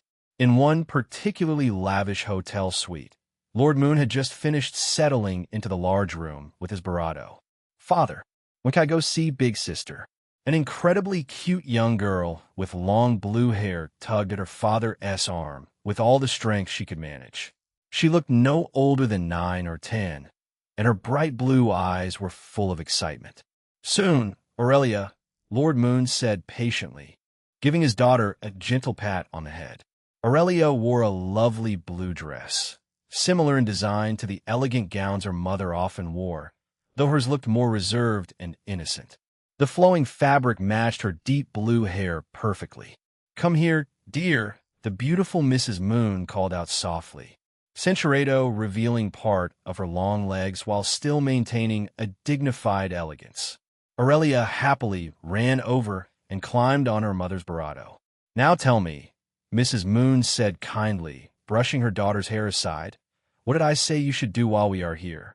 Aurelia immediately put on a pondering expression on her face. She poked her cheek thoughtfully while staring upward in deep concentration. Then suddenly her eyes lit up. Oh, I know, she said proudly. You said I should act like a big girl. Mrs. Moon chuckled softly. That's right. And what does a big girl do? Aurelia frowned again, thinking very hard. Her small brows furrowed cutely. She struggled for a moment before finally blurting out an answer. Not bother, Daddy. Mrs. Moon smiled and lightly flicked her daughter's forehead with her forefinger. Exactly. Ow! Aurelia immediately protested, clutching her forehead as tears welled up in her eyes. That hurt. Now go unpack your bags, her mother said calmly. Fine. Aurelia grumbled as she climbed down from her mother's lap. She stomped toward one of the many doors inside the luxurious suite before disappearing into the room, leaving her parents alone. Lord Moon leaned back slightly, his broad shoulders relaxing as he looked toward the window. I wonder when I'll be able to meet this Elion, he said thoughtfully. His wife laughed lightly and slipped her arm around his. I see you're already looking forward to meeting your future son-in-law, she teased. Moon snorted. Son-in-law? We'll see if he deserves her first. His eyes sharpened slightly. I just hope he is participating in this tournament, so I can see for myself how capable he is. If not, Chapter 196. I'll miss you meanwhile. Elion was standing at one of Grimhold's many arrival ports, seeing Celeste off. He had his arms wrapped around her waist in a tight embrace, holding her close to his chest. Celeste, meanwhile, had her own arms awkwardly looped around his neck, though she looked far less comfortable about the situation. Her face was bright red. To anyone watching, it was quite the scene. Several people nearby had already turned their heads to stare at the young couple. Hey, people are looking, Celeste said quickly, shifting in his arms. And why should they care? Elion replied with a carefree smile. I'm just here to see off my beautiful Barado. I know, but She tried to protest. "You'd better get used to this, Celeste," Elion said playfully. Then he leaned back and smiled. "Or what? Are you ashamed of your man?" Celeste grumbled quietly. "No, I'm not." She glanced away before adding in a low voice, "Being with you this seriously already proves that much." Her face somehow turned even redder. "It's just, why do we have to show affection in public?" she complained. Elion laughed softly. "Because I like seeing my cold-eyes princess blush like this." "Don't call me that," she warned immediately, stepping back. But before she could escape, Elion reached for her hand and held her in place. Celeste froze, caught off guard by the sudden closeness between them. Cinceredo, you shameless scoundrel," she complained. But Elion could clearly see the small, shy smile she was trying to hide. Celeste turned quickly and stomped toward her mount, which stood waiting a short distance away. A female steward held the creature's reins, her face slightly flushed after witnessing the scene. The mount itself was quite a sight. Celeste had explained earlier that it was called a nightmare. The creature looked like a shadowy black steed, its body sleek and powerful. Large dark wings spread from its back, and smaller wing-like structures extended from each of its legs. Every time it exhaled, wisps of shadowy smoke drifted from its nostrils. "Thank you," Celeste said politely to the blushing steward as she took the reins. Elion walked over and helped her climb into the saddle, bravado her gently as she settled in. Of course, she glared at him in warning, and he had no choice but to do it properly. Once she was seated, he stepped back with a warm nod. "IU 2019 LL, see you soon," he said with a relaxed smile. "And IU 2019 LL, miss you." Celeste blushed again but nodded softly. "Me too." Neither of them didn't know when exactly she would be back. While her father had said she should return in time for the Hidden World's opening, who knew how he would react when he found out his daughter was carrying a child? Elion suspected she might never return at all once they found out, but he was just speculating. If that did happen, he would storm into the vampire clan to take his bravado and child away. That is, if Lucius didn't stop him for what he had done with his daughter first. He almost chuckled when he tried to imagine how her father would react. He had never met the men, but he could imagine what he would do if he were the man's shoes. Celeste lingered for a moment, looking down at him lovingly. Then she gently tugged on the reins, guiding the nightmare toward the takeoff platform. With a powerful flap of its wings and a roaring neigh, the dark steed launched into the sky, leaving a gust of wind on the platform that made Elion's uniform flutter. Black smoke-like trails followed behind it as it soared into the distance. Elion stood there for a moment, watching until she disappeared into the clouds. Then he sighed. He slipped his hands into his pockets and slowly turned away. Cinceredo Elion felt overwhelmed by the intensity of the moment as Ophelia glanced over her bravado, her expression bright and animated. "You're doing wonderfully at this, Ophelia," he said enthusiastically for the umpteenth time since arriving. Ophelia smiled warmly in response, her energy unwavering. Cinceredo,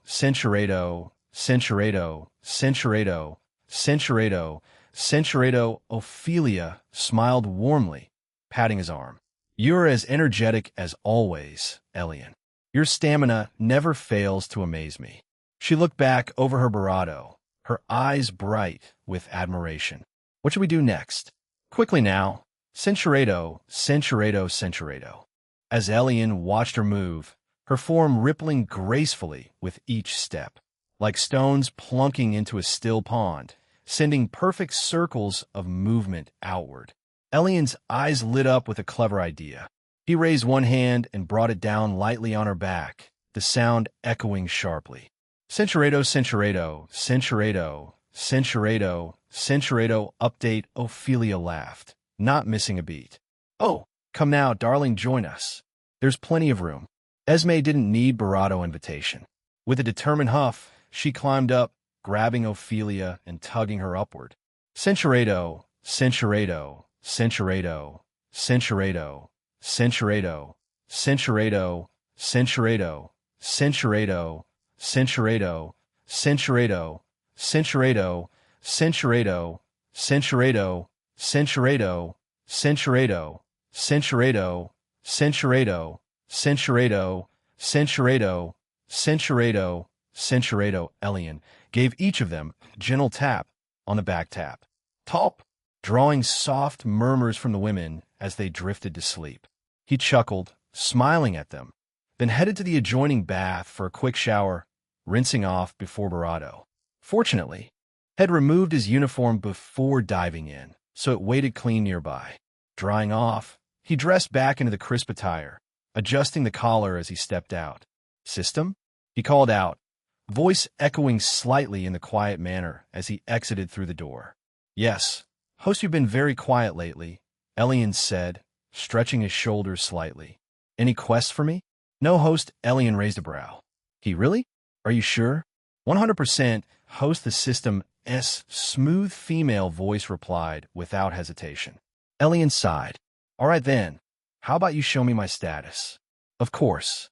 Status name: Elion Nova. Age: Centurado. 377, 386 agility, 352, 366 speed, 336, 350 vitality, 1050 stamina, 1050 intelligence, 403, 410 mana, 354, 366 will, 230 charm, 1000, 10,000 perception, 200, 1000 mage skills: water bullet, LV2 water blade, LV1 tidal wave, LV2 frost edge, LV3 ocean pole stone bullet, LV2 earth wall, LV2 tremor, LV1 terror shield, LV2 sinkhole, LV2 quake step, LV3 earth king S-guard, LV4 encasement wall, LV1 stone fist, LV2 fireball, LV2 flame wheel, LV2 hell flare, LV2 flashbang,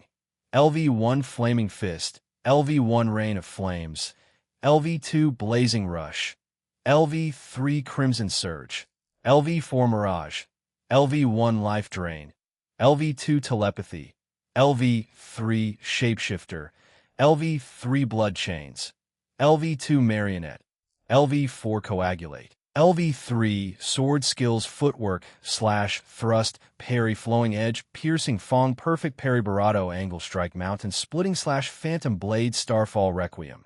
LV1 unique skills: blessed touch, divine mind control, divine bond seal, divine natural charm, divine discerning eye, divine LV2 enhanced cognition, LV2 poison immunity, love meter, sword mastery, ailment immunity, golden seed, divine photographic memory, LV1 permanent partners: Arya, Mira, Esmeralda, Ophelia, Celeste, temporary partners: Beatrice. System points: 260,000. System store tab storage, common grade sword wallet, 58 gold, 120 silvers. After placing the binding seal on Celeste, Elion had expected some major gains. Considering how powerful she was, the improvement should have been massive. Unfortunately, the result had been somewhat limited. What he received was Celeste Barado, along with several spells. Still, that alone was a huge benefit, so he wasn't exactly complaining. The reason he was disappointed was that the system had informed him that Celeste possessed much stronger magic than what he had gained. But those spells required a true vampire bloodline to be used at all. Even the ones he had received, though Elion could cast them, they required a vampire bloodline, even a basic one, to be utilized to their proper potential, meaning their effects would be weaker than when Celeste used them. Take the marionette spell, for example. It was the exact spell Celeste had used on him before to restrain him completely. Elion could now cast it as well, but it wouldn't fully immobilize someone like it had done to him. A strong opponent would likely be able to break free. Still, the spells were far from useless. They would definitely be helpful in battle. Chapter 198. Leverage: the spells were far from useless. They would definitely be helpful in battle. Coagulate, for instance, allowed him to drain his own blood and shape it into hardened constructs. He could form weapons, shields, or other objects with it. He really wasn't looking forward to using it, though. Blood magic always came with an uncomfortable feeling. Why did he have to drain his own blood if fire mages could form fire out of thin air with just a bit of mana? Would it drain his vitality? If so, he wouldn't want to use it in a long fight. Such were the questions. Blood chains was more straightforward, binding enemies with blood constructs. Although Elion wondered if coagulate could potentially achieve the same result with enough practice. Probably, he thought. I'll need to test both spells later. Elion's eyes drifted toward the hidden affinity section for a moment. That line had appeared at the same time he acquired blood magic from Celeste. Time magic. Unlike most things on the system, this one had never changed. 3 question marks, meaning locked since then. And unlike Celeste's blood magic, which he had immediately gained access to after sealing her, time magic was something he couldn't use at all, not even a little. He had tried several times. Nothing happened. No spells appeared, no instructions, and no skill unlocks. Just the same 3 question marks. The system had eventually given him a vague explanation. Unlike normal elemental magic, heaven-defying magics like time and space magic were fundamentally different. They required an understanding of something called laws, actual comprehension of the laws governing reality. Without that understanding, the affinity might exist and you might have it, but it could not be used. In other words, he couldn't cheat. The system could help him learn normal magic by copying spells and techniques from others. But with things like time magic, he had to understand it himself.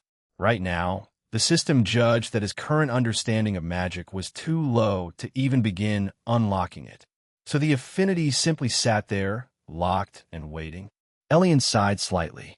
Well, that's annoying. Still, it was completely useless. Just knowing he possessed a time affinity was already something absurd. His gaze moved away from the screen. I should go train for tomorrow. He began walking up the pathway toward the academy. Today, even this usually quiet district was busy. People were everywhere, settling into various housing establishments. The entire city was preparing for the tournament. Elion slipped his hands into his pockets as he walked. He couldn't help but smile. He was really looking forward to it. In one of the many grand estates in Grimholt City. Do you have anything to say for yourself? William felt a strange sense of déjà vu, rightfully so. He had been in this exact situation not long ago. Except this time, it was far worse. Because his brother was here, the situation was even additionally humiliating.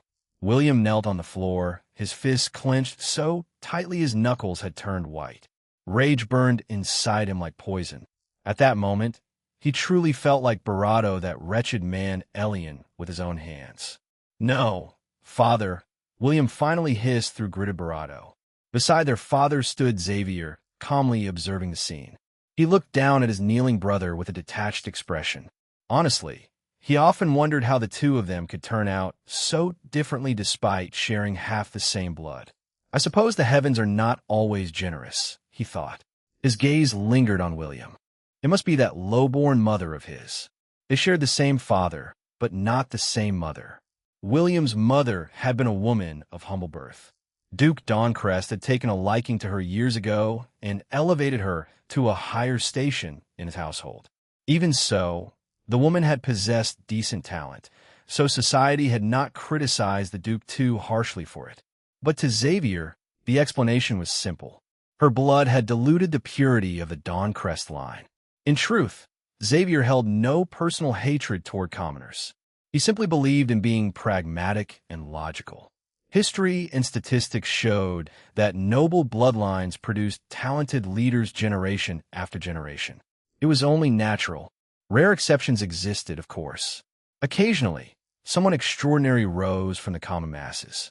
Special cases like Elion Xavier Sigakietli. After receiving information about Elion, many things had started to make sense. The matter had been more or less put into perspective for him. The hostility between Elion and William, Elion's supposed death, and then his sudden return, stronger than ever, with increased talent to Xavier. The explanation was obvious. William had likely attempted to eliminate him somewhere in the Academy's dungeons. But something had gone wrong. Instead of dying, Elion had survived and returned far stronger than before. He must have discovered something inside that dungeon, Xavier concluded, like many before him. What followed afterward was predictable. Elion had come back seeking revenge. At least, that was Xavier's interpretation. When he first heard that William had been beaten months ago, he barely cared. But then the situation escalated. It had escalated to the point where William attempted something so cowardly as framing Elion for assault. Unfortunately, Xavier did not have the full details. That stubborn jerk Evander Cletus had refused to give him the official files from the disciplinary committee. Of course, Xavier could easily obtain them if he truly wanted to. Someone in the committee would eventually talk, or William himself. Well, probably not, considering how much PC hate him as well. But he wasn't too desperate for the information. He already understood enough. What a waste of noble blood. He thought coldly as he looked down at William. If anything, Xavier had become curious about Elion. If the boy cooperated, he could become a very useful piece. But that depended entirely on how Elion handled what Xavier planned to throw at him. "Father, if I may," Xavier said calmly, interrupting just as the Duke was about to step forward. Duke Doncrest paused. "What is it, Xavier? Would you allow me to handle this Elion situation on behalf of my foolish brother?" The Duke's eyes narrowed slightly. Why is Xavier interested in this matter? He wondered. "What did you have in mind?" The Duke asked. "Thank you, Father." Xavier bowed his head lightly. "I currently have considerable freedom in arranging the tournament matchups. I plan to make things a little difficult for Elion." He smiled faintly. Nothing too excessive, just enough to remind him of the consequences of angering a member of the Doncrest family. Xavier folded his hands behind his back. After all, he appears to be quite talented. If possible, I would prefer to establish goodwill with him and potentially bring him into our faction. He paused briefly. But before that, I would like to see what he is capable of.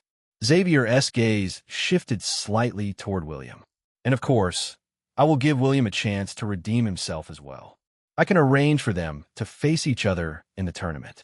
His tone remained calm. If William fails even then, he didn't bother finishing the sentence. What interested him more was how Elion would respond to such a situation. Would he rise to the challenge or crumble under pressure? Duke Doncrest fell silent for a moment, thinking. Eventually, he nodded. "Very well. I will leave this matter to you." His gaze hardened as he looked down at William. "Just make sure this fool does not embarrass the Doncrest name any further. That will depend on him." "Father," Xavier replied calmly. Both men looked down at William, waiting for his response. Not that it mattered. William slowly lifted his head. "I want to fail this time," he muttered softly. The Duke grumbled.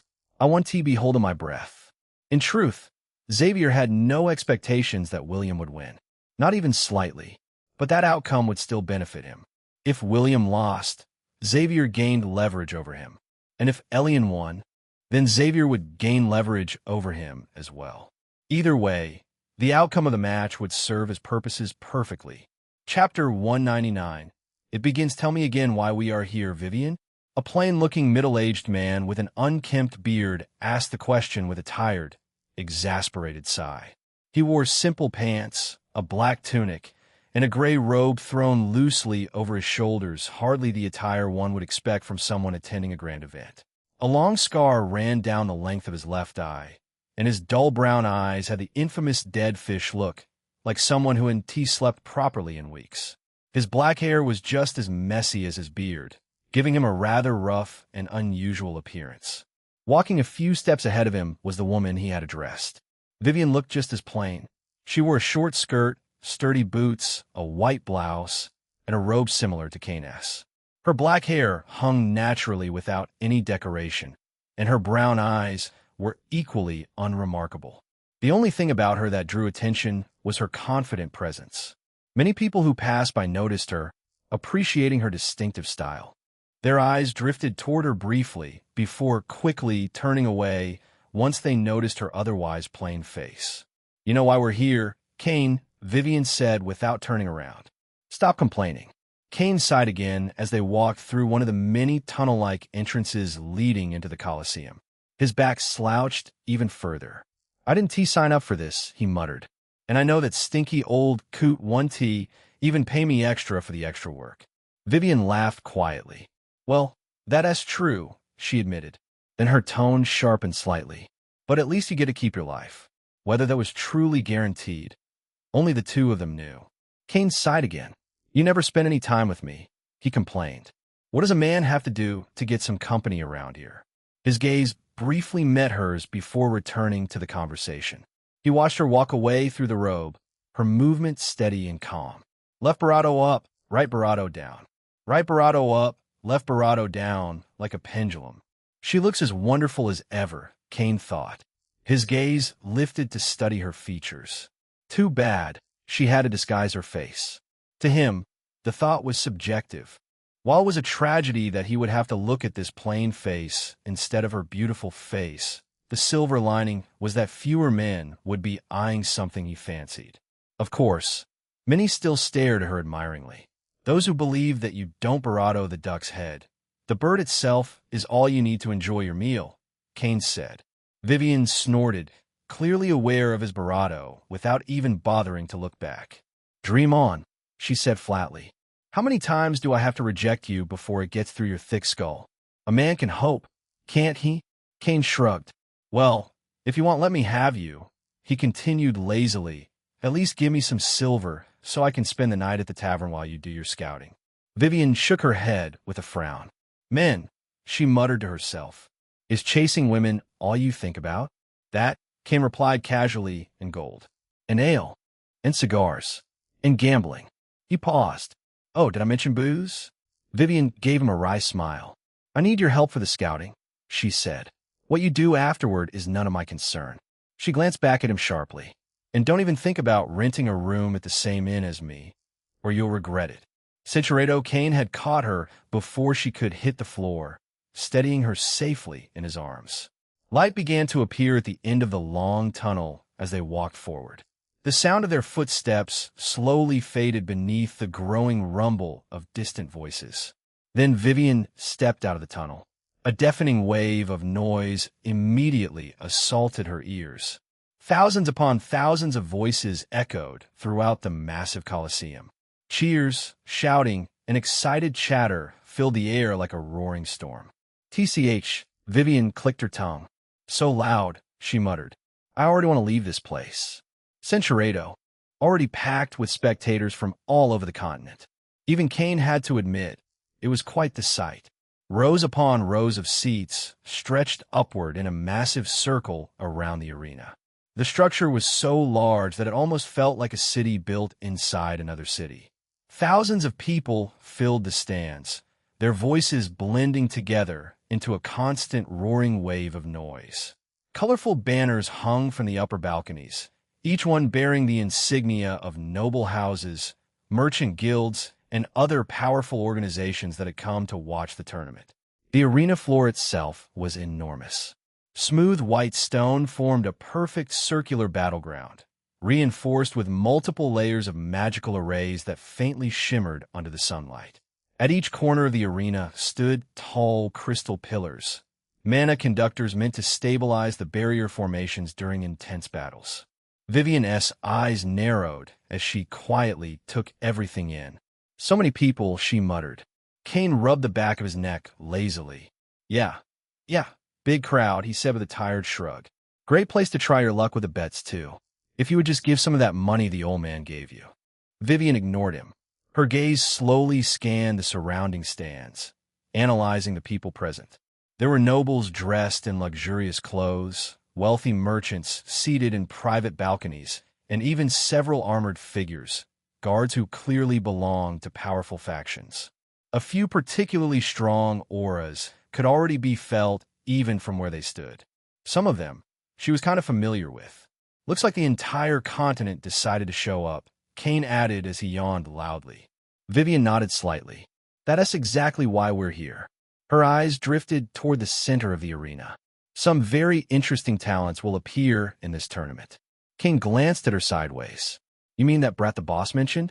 Vivian didn't answer immediately. She crossed her arms while observing the arena carefully. Maybe. You know his visions are vague, she finally said. Kane sighed again. I still think it's ridiculous. Dragging me all the way here just to watch a bunch of kids fight. He scratched his beard lazily. And for what? to confirm if some random academy student is special. Vivian's voice turned colder. You heard the old man. Kane groaned. Yeah. Observe carefully, don't interfere, report anything unusual. He mimicked the voice of an elderly man in a mocking tone. Vivian shot him a sharp look. Kane quickly raised both hands. All right. Buffhaven. He leaned lazily against the stone railing overlooking the arena. Still, though, his dull eyes slowly drifted across the massive arena. I hope this kid is actually interesting. Vivian's gaze sharpened slightly when she heard him mention the unnamed kid. Me too, she said quietly. Because if the old man's claims were even half true, then the coming times were about to become far more interesting than anyone expected. The roaring noise of the crowd continued to swell until it filled every corner of the massive Colosseum. Then suddenly, boom, a deep, resonating sound echoed throughout the arena. The magical arrays carved into the arena floor flared to life, glowing softly as waves of mana spread across the vast field. A circular platform slowly rose from the very center of the arena. It floated upward until it hovered several meters above the ground. The crowd quieted slightly as all eyes turned toward it. A moment later, a figure appeared atop the floating platform. It was a young woman. She was strikingly beautiful, with long silver hair that flowed behind her in the wind and bright emerald eyes that sparkled with excitement. She wore an elegant crimson dress trimmed with gold patterns as she stepped forward. In one hand, she held a small crystal device used to amplify her voice across the entire Colosseum. Her lips curled into a confident smile as she looked down at the enormous crowd. Ladies and gentlemen, her voice rang clearly across the arena, magically amplified so that every single spectator could hear her perfectly. Welcome to the Grimholt Academy Grand Selection Tournament. The crowd exploded into cheers. The young woman raised her hand gracefully, acknowledging the roar of excitement before continuing. This is the event you have all been waiting for, she said brightly.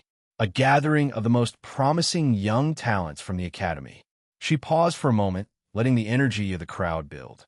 And this year, we have prepared something special. The audience leaned forward eagerly. As many of you already know, she continued with a playful smile. For the first time in Academy history, outsiders have been allowed to participate.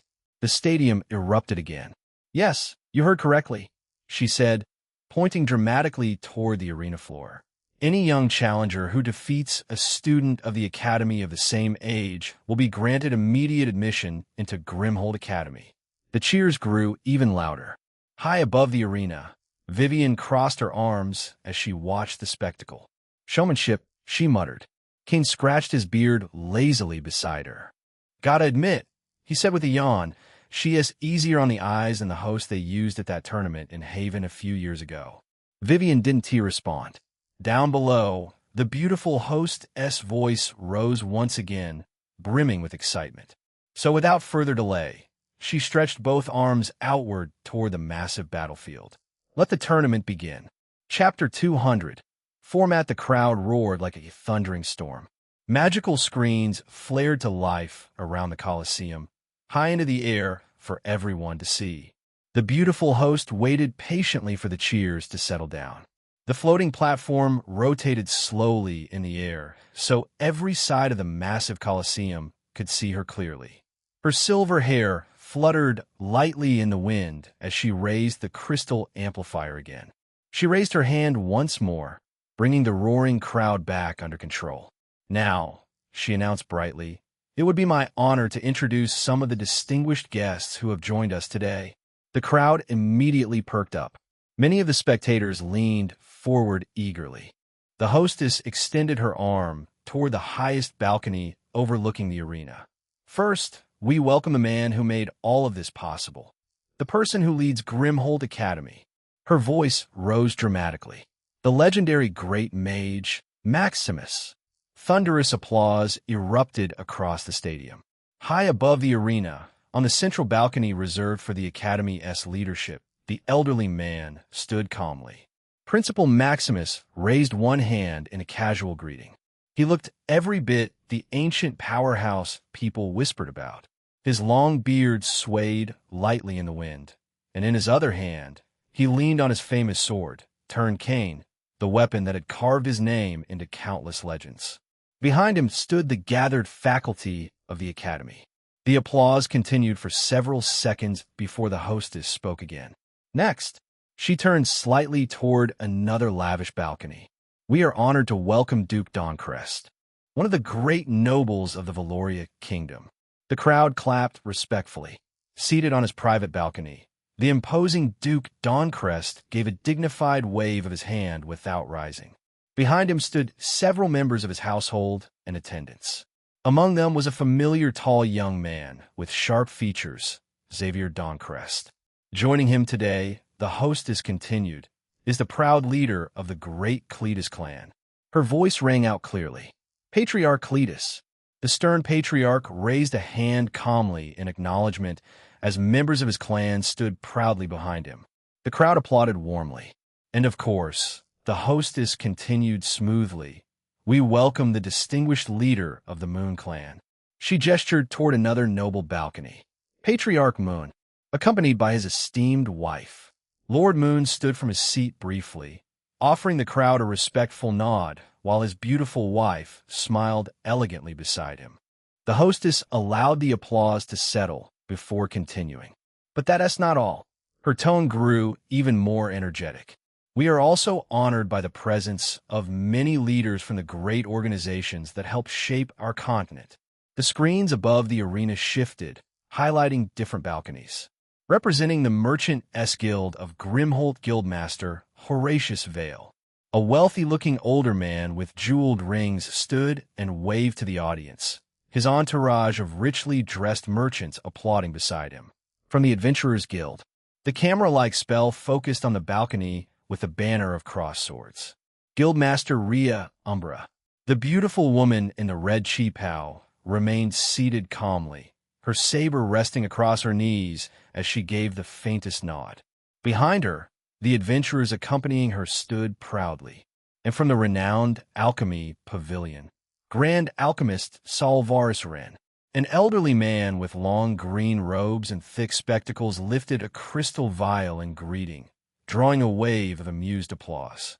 Lastly, representing the brilliant craftsmen of the continent, Chairman Torvald Emberforge of the Crafters Association. A broad-shouldered, stocky man with a braided beard stood and raised a heavy hammer proudly, causing a round of cheers and laughter. The hostess smiled brightly as the introductions finished. "As you can see," she said enthusiastically, "many powerful figures have gathered here today." Her voice echoed across the massive arena. The young talents competing in this tournament are being watched by some of the most influential people on the continent.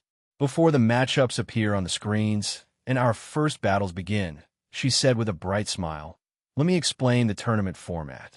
The massive screens surrounding the arena lit up with glowing symbols. This tournament will be fought in one-on-one battles. The crowd cheered again. And since this will be a week-long tournament, there will be plenty of fights to go around for everyone. More excitement rippled through the audience. "The matchups will be decided through random lot draws," she continued. "Most students will be fighting their peers, meaning students from the same year." The screens shifted again, displaying the scoring rules. For each victory, a contestant will earn 5 points. 2 points will be awarded in the case of a draw. And of course, 0 points for a loss. The crowd murmured eagerly. At the end of the tournament, the host continued, "The top 3 students from each year with the highest points will be crowned the winners and be awarded certain benefits, apart from a spot to enter the legacy world." The stadium erupted again. "That's what I'm talking about," someone shouted from the stands. The host laughed lightly at the reaction.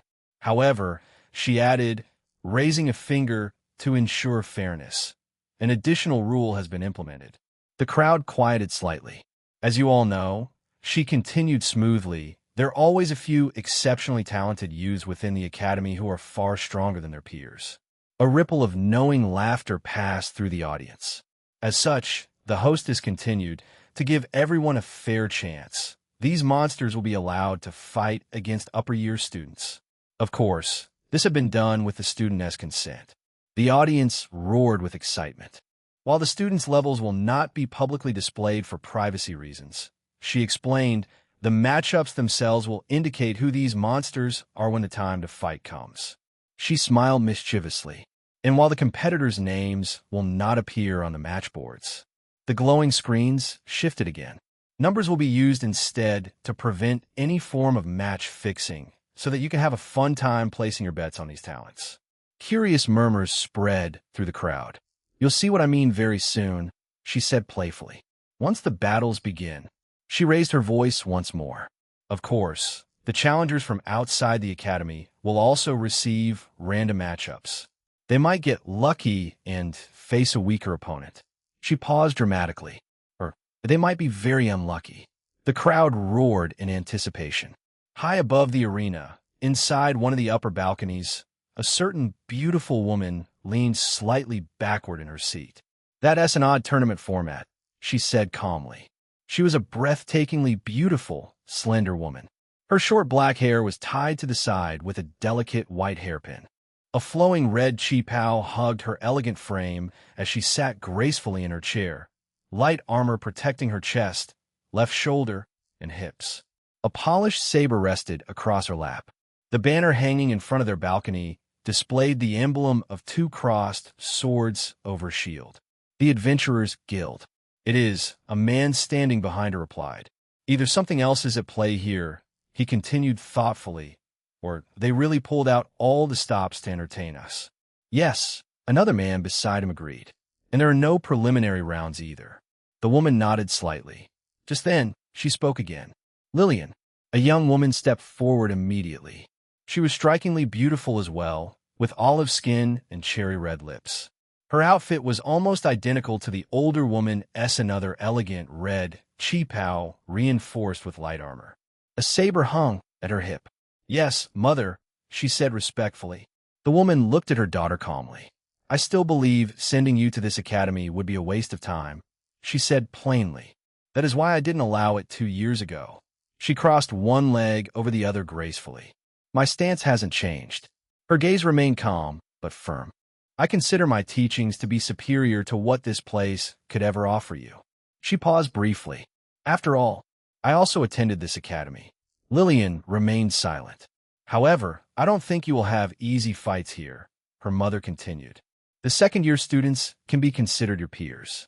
She rested a hand lightly on the hilt of her saber. I expect you to win most of your battles, but not all of them. Her eyes narrowed slightly as she looked down toward the arena. Despite what I say about this academy, they have plenty of talent here. She finally looked back at her daughter. So do your best. If you defeat someone worthy, not some random weakling, I will consider your plea. Lillian bowed lightly. Yes, mother. One by one, random numbers began to flicker onto the massive floating screens above the arena. Rows of glowing digits spun rapidly like lottery wheels, shifting and changing faster than the eye could follow. The entire Colosseum watched in anticipation as the system prepared the complete set of matchups. Inside the first-year waiting room, Elion watched calmly as the rules finished echoing through the arena. He smiled lightly to himself. Monsters, huh? He wondered if he was one of the monsters the host had mentioned. Definitely. The format and system itself were oddly suspicious and unnecessary to him. Using numbers had been done in the name of fairness. But it also meant the organizer could manipulate the matchups and tweak them as they saw fit, without bringing the ire of the masses upon themselves. If he could see it, so could others. Did he suspect that someone was trying to play tricks with him here? He did. Was he being a bit too conceited to think he warranted that kind of attention? Maybe. But if there was one thing he had learned, it was to prepare himself for the worst-case scenario. William was a good example of how people with power could act like fools. But if someone thought they could manipulate the matchups to make things difficult for him, then they had another thing coming. Elion was completely confident that he could thump anyone placed in front of him. Chapter 2:01. Matchups. Elion was completely confident that he could thump anyone placed in front of him. Right now, Arya was sitting comfortably beside him, her barato a light pink, because Elion had his arm casually resting around her barato as they sat close together. She had her arms loosely around his neck, smiling as they enjoyed the moment. Several nearby guys were glaring at Elion, but he paid them no attention.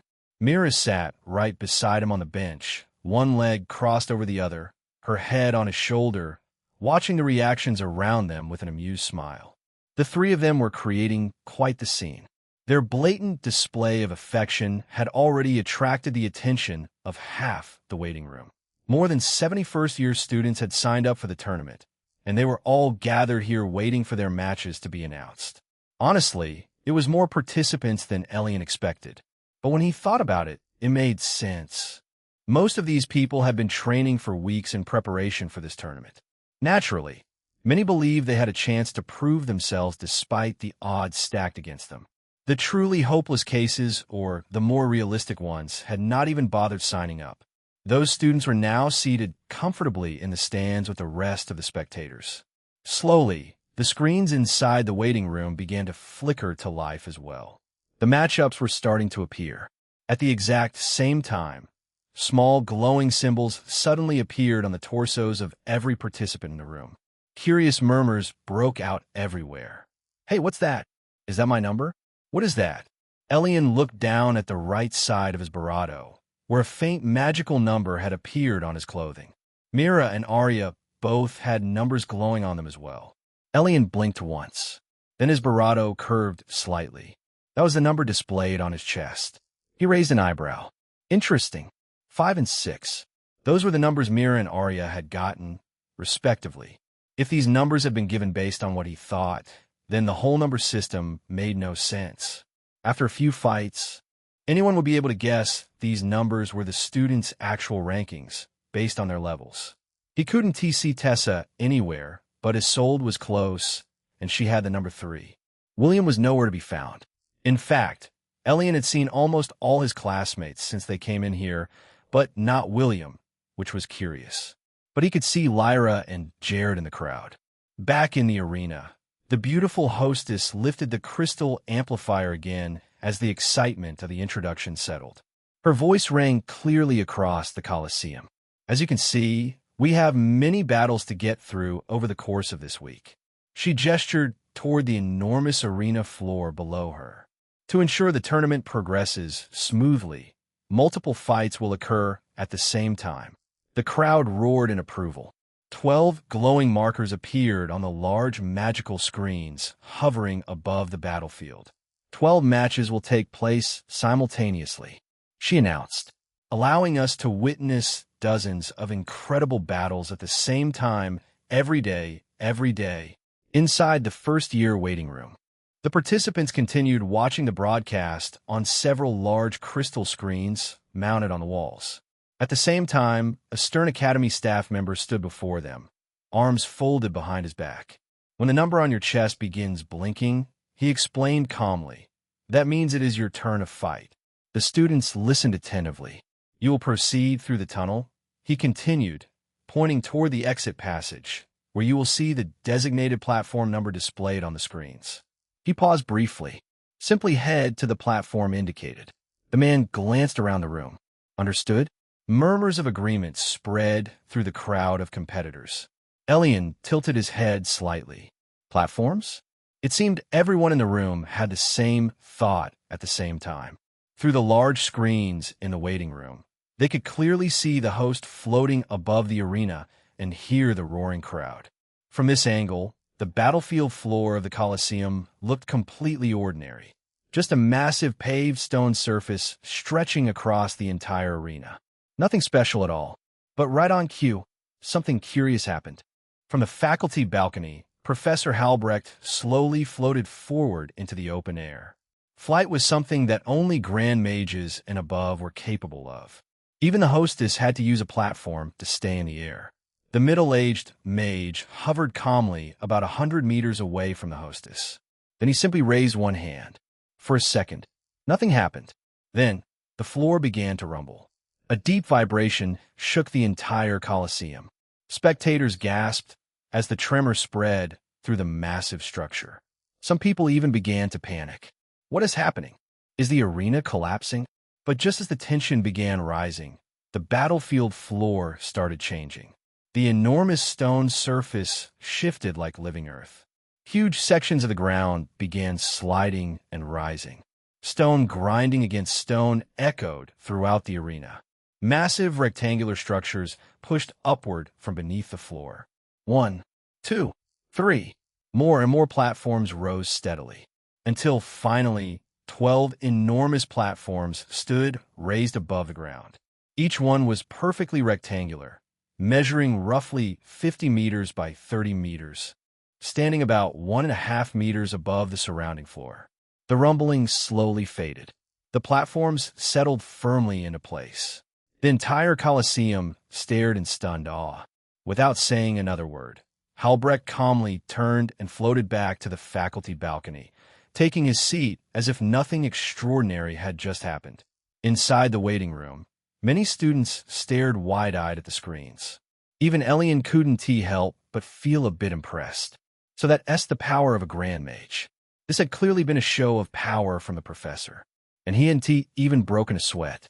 Could Elion do something like that? Definitely not. Not yet. Despite his large mana pool, he didn't have the control or the capacity to achieve something like that. At best, Elion estimated he might manage to raise 3 platforms of that size before collapsing from mana exhaustion. And even that might be pushing it. After all, the platforms were enormous. And truthfully, he had barely used his earth magic since he acquired it. Actually, Elion's thoughts shifted. I should check what this guy's level is. It should probably work even from this distance. Just as he was about to activate Discerning Eye, the system's voice suddenly echoed in his mind. I wouldn't do that if I were you. Elion blinked slightly. Huh? Why? He asked silently in his mind. The system responded immediately. Individuals of sufficient power can sense probing abilities such as your skilled Discerning Eye. Elion's brows furrowed. Sense it? Correct.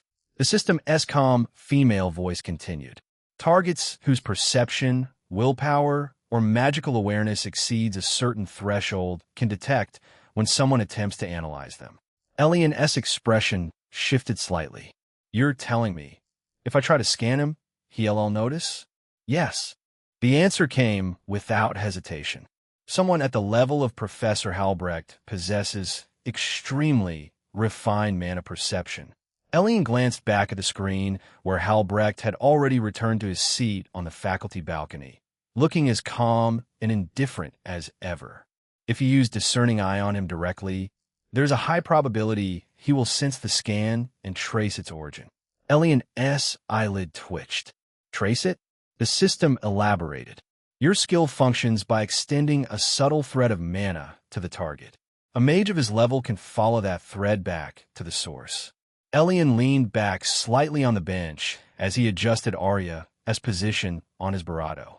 He chuckled softly, and here I thought the skill was all-powerful. Arya looked up at him curiously. What's funny? She asked quietly. Nothing, Elion said lightly. Inside his mind, though, he was Barado startled. He didn't use Discerning Eye much, even though he had it for a while now. He hadn't even considered that someone strong enough could actually notice it. He glanced again toward the faculty balcony. Grand Mage, huh? He leaned back slightly inside. Still, if that's what a Grand Mage can do. His eyes flickered with interest. I wonder how strong the principal actually is. He didn't really know how the power hierarchy worked at the highest levels yet. But if Halbrecht could reshape half the arena with a casual wave of his hand, then what could someone like Maximus do? Destroy a city? Level a mountain? The thought made Elion grin slightly. But those thoughts were quickly interrupted. Around the waiting room, the numbers on several participants' chests suddenly began to blink. A few students jumped slightly in surprise. The academy staff member near the door raised his voice. Numbers 12, 34, 5, 27, 41, 63, and you're up first. The students whose numbers were called stiffened before quickly standing. Nervous excitement filled the room. Some people clenched their fists. Others stretched their shoulders. The screens inside the waiting room updated again. A large display showed the first platform assignments: Platform 3, Platform 7, Platform 11, and several others. The chosen students quickly began heading toward the tunnel. Meanwhile, Elion glanced down at his chest. The glowing number 1 remained perfectly still, not blinking yet. Mira shifted from her seat with a calm smile. Chapter 202, Mira versus Jared 1. Mira stood up from the bench with her usual calm smile, as if she was simply getting up for a walk and not about to step into a fight in front of thousands of people. Elion looked up at her, a little surprised when he saw the faint blinking number on her chest. "Oh, you're going up first?" he asked. "Yup," Mira answered simply. Before he could say anything else, she leaned down toward him and bravado. It was a warm moment between them, and it lasted long enough that several students nearby awkwardly turned their heads away while others stared at Elion with bravado jealousy in their eyes. Mira stepped back after a moment, her expression softening into a satisfied little smile. "Good luck," Elion said, still smiling. "Thank you," she replied softly. She turned around and walked toward the tunnel with the other students whose numbers were blinking. They passed through the open door and disappeared into the dim corridor that led toward the arena floor. The waiting room became quieter after they left, though the distant roar of the crowd from outside could still be heard clearly through the walls. Elion leaned back against the bench and watched the screens for a moment, but his mind began wandering to something else. He wondered if there was anything useful he could buy from the system store that would help his women win their matches more easily. Something small but effective. Maybe a spell, a potion, or some equipment that could give them an extra edge. All right, potions are not even allowed in this tournament. They had already been briefed on what was allowed and what was considered illegal in this tournament. Regardless, he didn't really know if it was possible to buy spell scrolls from the store like the ones merchants sold. System, is that possible? Is what possible? Don't patronize me. I know you can read my thoughts. Elion snorted inwardly. Yes, it is. Great. In truth, he doubted Mira or Arya would lose against most of the first-year students here.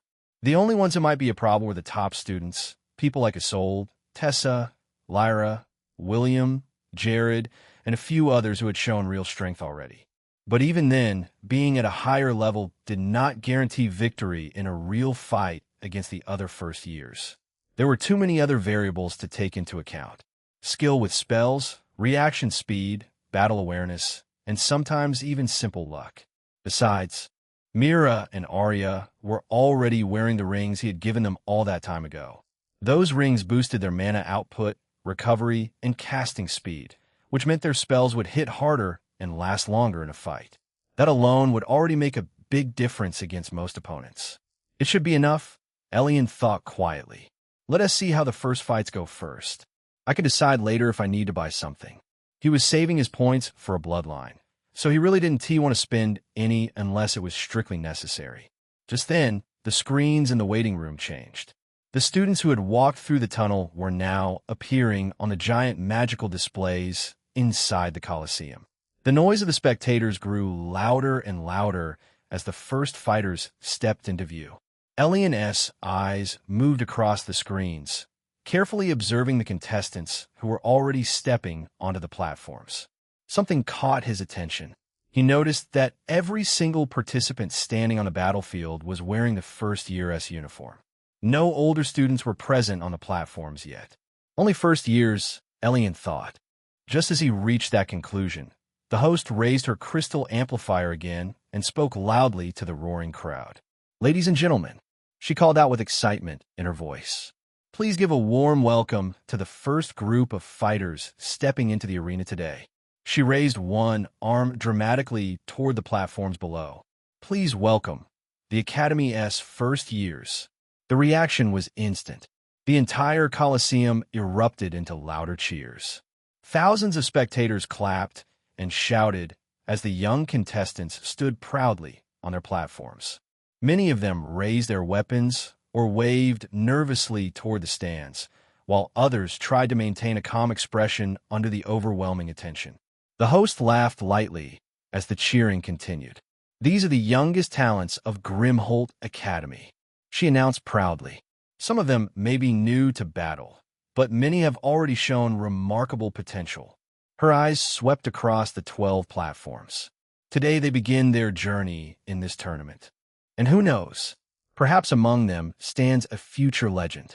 The crowd roared even louder. Back in the waiting room, several first-year students straightened their backs with pride after hearing the cheers. Even those who had not signed up for the tournament were watching the screens with a bit of regret. Elion simply smiled faintly. Future legends, huh? On the arena floor, the contestants stood on the raised stone platforms, and on each platform, a proctor was already standing, wearing the Academy's robes and holding a small crystal device that would broadcast the battle from their POV. Their job was to make sure the rules were followed and to step in if someone was about to get seriously injured. "Contestants, take your positions," one of the proctors called out loudly. They all moved to the center of their platforms. On platform 7, Mira stepped forward and stopped a few meters from her opponent. Coincidentally, her opponent was Jared. The tall boy stood across from her with his arms loose at his sides, his eyes locked on her with open hostility. There was no nervousness in him like the other students. Instead, he was glaring at her like he had been waiting for this moment. For a few seconds, they simply stared at each other. Then Jared spoke. "So it's you," he said with a sneer. Elion's little favorite. Jared laughed coldly as he looked at the number on her badge. How is this person ranked higher than me now? The fact irked Barato than he liked to admit. But he didn't believe she was a better fighter than him. "I'm going to enjoy beating her into the ground." "I guess it makes sense," he continued loudly. "You climbed this far by getting favors from him, just like you did from William. You opportunist." It was obvious what he was trying to do. He wanted to provoke her and make her angry, hopefully make her lose control. Mira didn't say a single word.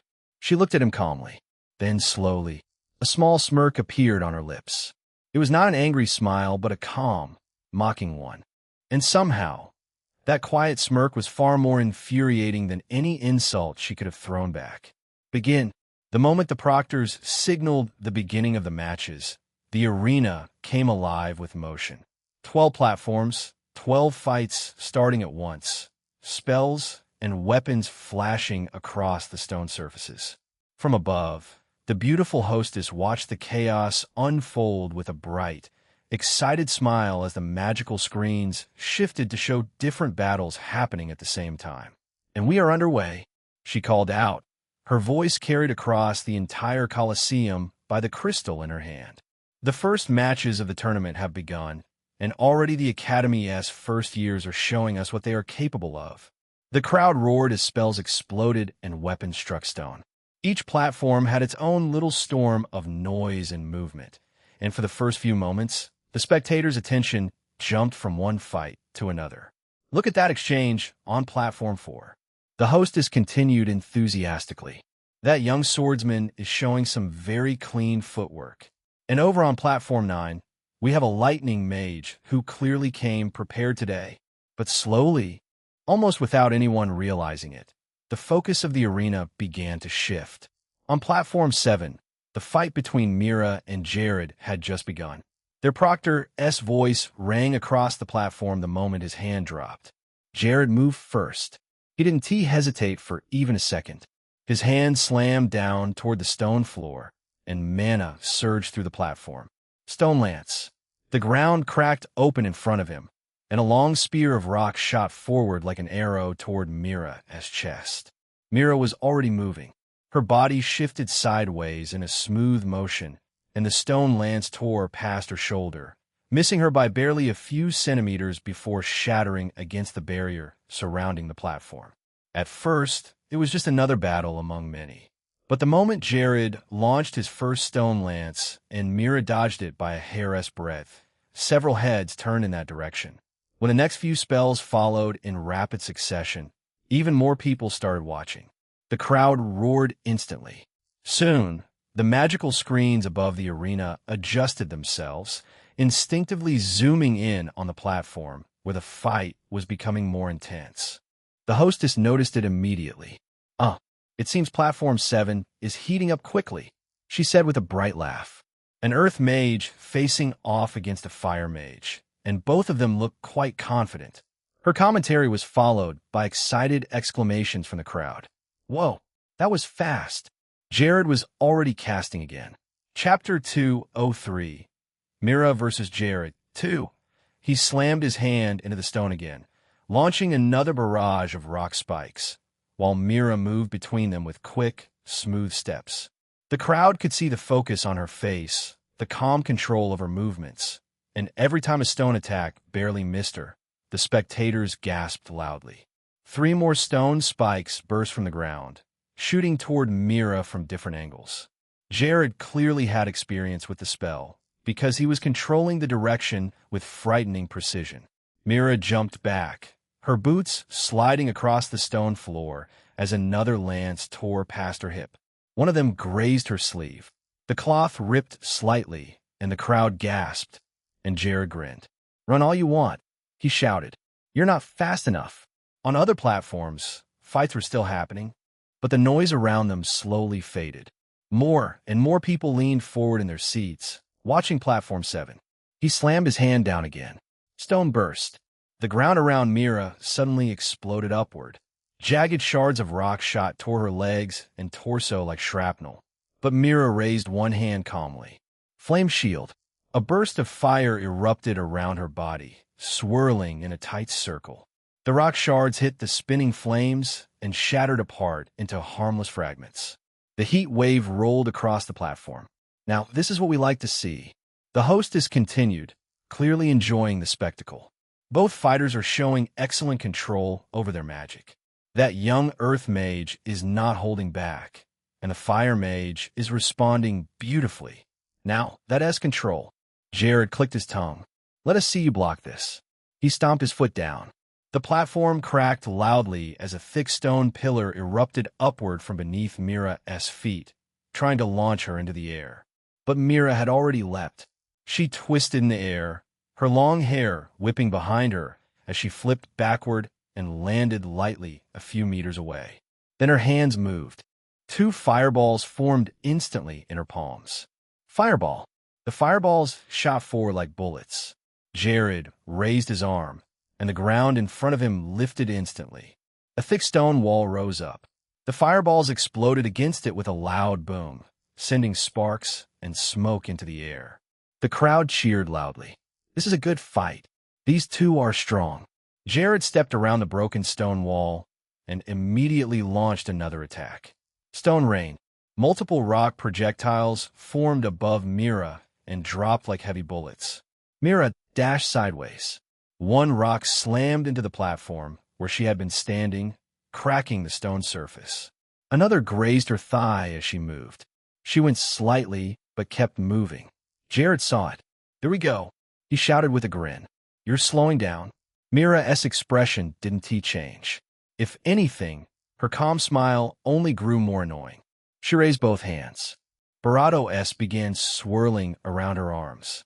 The blaze did not explode outward like normal spells. Instead, it began spinning. Faster and faster.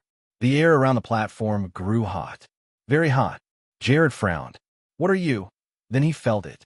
The Baratos were forming a vortex. Barato whirlpool. The flames exploded outward into a massive, spiraling column of fire that rushed toward him like a burning storm. By the time Mira began forming the swirling flames of her fire whirlpool, the rest of the fights might as well not have existed. All across the Colosseum, thousands of eyes were locked on that single platform. The roars of the spectators grew louder and louder, drowning out the sounds from the other battles. Even those fighting in other matches began turning their heads toward the growing storm of fire forming around Mira. The hostess laughed again as she watched the flames spiral higher. "Ladies and gentlemen, it looks like Platform 7 has stolen the spotlight." And the moment the blazing vortex surged forward toward Jared, the entire arena seemed to hold its breath. The heat wave hit him instantly. The fire whirlpool spun across the platform with terrifying speed, its core glowing bright orange while long streams of flame whipped around it like violent currents. The heat rolled across the platform in waves, distorting the air and making the stone beneath it glow faintly red. Jared's eyes widened the moment he saw it coming. "No way." He barato both hands into the ground. "Stone wall." The stone platform cracked loudly as a thick slab of rock rose up between him and the incoming flames. The wall was solid, easily 2 meters thick, the kind of defense that would normally stop most first-year spells. But the fire whirlpool hit like a crashing wave. The flames wrapped around the wall, twisting and pulling at it, grinding the stone apart piece by piece. Cracks spread across the rock as chunks began breaking off under the intense heat. The crowd gasped. Is it going to hold? For a moment, Jared thought it might. Crack! Then the stone shattered. The fire vortex tore straight through the wall and continued toward him. Jared stumbled backward and fell, fear finally appearing on his face. He tried to cast again, raising his hand in desperation. But the swirling flames were already right in front of him. Stop! The proctor's voice boomed across the platform. A barrier flashed into existence between the two students just as the flames reached Jared. The vortex slammed into the barrier and exploded outward into harmless sparks that scattered through the air. The proctor stepped forward immediately, his hand still raised. Match over. The flames faded. Smoke drifted lazily across the platform. For a second, the entire Colosseum was silent. Then the crowd exploded. A deafening roar rolled through the stadium as thousands of spectators jumped to their feet. What a finish! That fire spell was insane. She broke through his defense like it was nothing. High above the arena, the hostess clapped her hands with genuine excitement. What an incredible display! She exclaimed. The fire mage overwhelms her opponent with a powerful finishing spell. Ladies and gentlemen, that is the kind of battle we came here to see. On the platform, Mira lowered her hands slowly, her breathing a bit ragged as the last sparks of her spell faded away. She wiped her forehead with the back of her hand to wipe away the beads of sweat forming on her brow. Only then did she notice something strange. She glanced down. Jared was on the ground, frozen in place, staring at the floor. A dark stain had spread across the stone beneath him. For a moment, Mira simply stared. Then she let out a short snort of amusement. Pathetic. With that one word, she turned and began walking calmly toward the exit of the platform. The crowd roared again as she left the battlefield. That was incredible. Did you see that control? First year. That girl is a first year. She is so beautiful too. I think I'm in love. Interestingly enough, the screens never showed the exact moment after the flames faded. The broadcast had shifted angles almost immediately, focusing instead on Mira standing calmly on the platform and the proctor announcing the end of the match. Lucky for Jared, from what most people could see through the magical screens, he simply looked stunned and defeated. Nothing more. Whether that camera shift had happened by chance, or whether someone controlling the broadcast had deliberately cut away at the right moment, no one could really say. Either way, most of the crowd never noticed his unfortunate accident. But not everyone relied on the screens. There were those in the stands with sharp eyes, the kind of eyes that had seen countless battles before. Even from hundreds of meters away, they could observe the battlefield clearly without any magical assistance. A few of those people had definitely seen it. They saw the dark stains spreading across the stone floor beneath Jared's feet. They saw the panic in his face before the proctor stepped in. And they saw Mira pause for that brief moment before letting out that small snort and walking away. Still, none of them bothered mentioning it. To most of them, it simply wasn't worth talking about. A young fighter losing control of himself when faced with overwhelming pressure wasn't exactly unheard of. If anything, it just proved how terrifying Mira's final spell had been. And besides, the tournament had already moved on.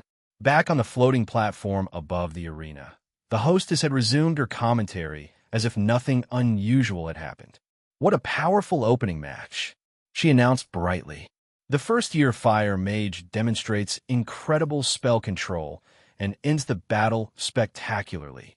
The crowd cheered again, and the tournament continues. She added with excitement. Let us turn our attention to the other platforms where more battles are reaching their final moments. The screens shifted again, showing several other fights that were still ongoing across the arena. High above in the balconies, several important figures nodded in approval. Guildmaster Rhea from the Adventurers Guild nodded slowly. Excellent spell control from the girl. Nearby, the well-dressed man from the Merchant Guild touched his chin thoughtfully as he watched the girl leave the platform. Her name. He spoke almost himself, not really asking anyone. So that is Gale's girl, huh? He nodded slowly. I don't know how that greedy merchant managed to birth a mage this strong, but she is impressive. Around him, several merchants quietly agreed while nodding. Because even though Jared had lost, no one thought he was weak. His earth magic had been strong, fast, and well-controlled. But Mira's calmness in battle, and the overwhelming power of her final spell, that had caught the attention of many powerful observers. Chapter 204. Dream affinity across several other balconies. Similar reactions appeared. Mira's control, and the overwhelming power of that final spell. It was enough to make several influential observers quietly place her on their observation lists. Back in the waiting room tunnel, Elion watched the screen with a proud smile. Nice, he said quietly. Arya crossed her arms. Sister Mira is strong, she said grimly. Elion chuckled and placed his hand gently on her barato. You're strong too, he assured her. Arya looked away slightly, but the corners of her barato lifted just barato. High above on the faculty balcony, Halbrecht stroked his beard thoughtfully. He glanced towards Celine and Evelyn, who were standing nearby. You two were not exaggerating, he said calmly. These first years truly have some special talents. He nodded slightly toward the platform where Jared was being escorted away. That boy was not weak either. Celine smiled faintly. He was just unfortunate to be up against the wrong opponent. Evelyn nodded, but there was a bit of confusion on her face. Honestly, I expected the fight to be much closer than that. It seemed she was holding back during class. Meanwhile, in one of the extravagant balconies lower in the arena, Mira's parents sat in stunned silence. Gale stared at the arena floor. His daughter, the girl he had raised. She was not supposed to be this strong. But then again, he should have expected growth like this when he decided to send her here. It was only that he hadn't expected her to make this much of a scene. Maybe her opponent was weak compared to the other students. No, he shook his head. That boy was not weak, which means she is on the upper end of the spectrum, even among her peers. Mistress Gale covered her mouth in shock. That was Mira? It sounded like even she could not believe her own eyes. Gale did not answer her. His mind was already racing. His expression slowly changed. If Mira had that kind of talent, then her value had just risen dramatically. He leaned back in his seat. I might need to reconsider my plans. If he played this correctly, Mira could become extremely useful leverage for improving his standing. But first, his eyes darkened slightly. He would need to separate her from the boy she was claiming to be her husband, and find her a far more advantageous marriage. The rest of the first-year battles ended not long after Mira's fight. Most of them were hard-fought and went on for a while, with both sides trading spells or blows until one of them made a mistake. Compared to Mira's match, which had ended with one overwhelming spell, the other fights dragged on longer because the fighters were more evenly matched. When the last of the platforms finally cleared, the hostess floated forward again with a bright smile. Well, ladies and gentlemen, she called out across the stadium, did you enjoy the opening battle from our first years? The response was immediate. The crowd roared loudly, many people clapping and shouting their approval.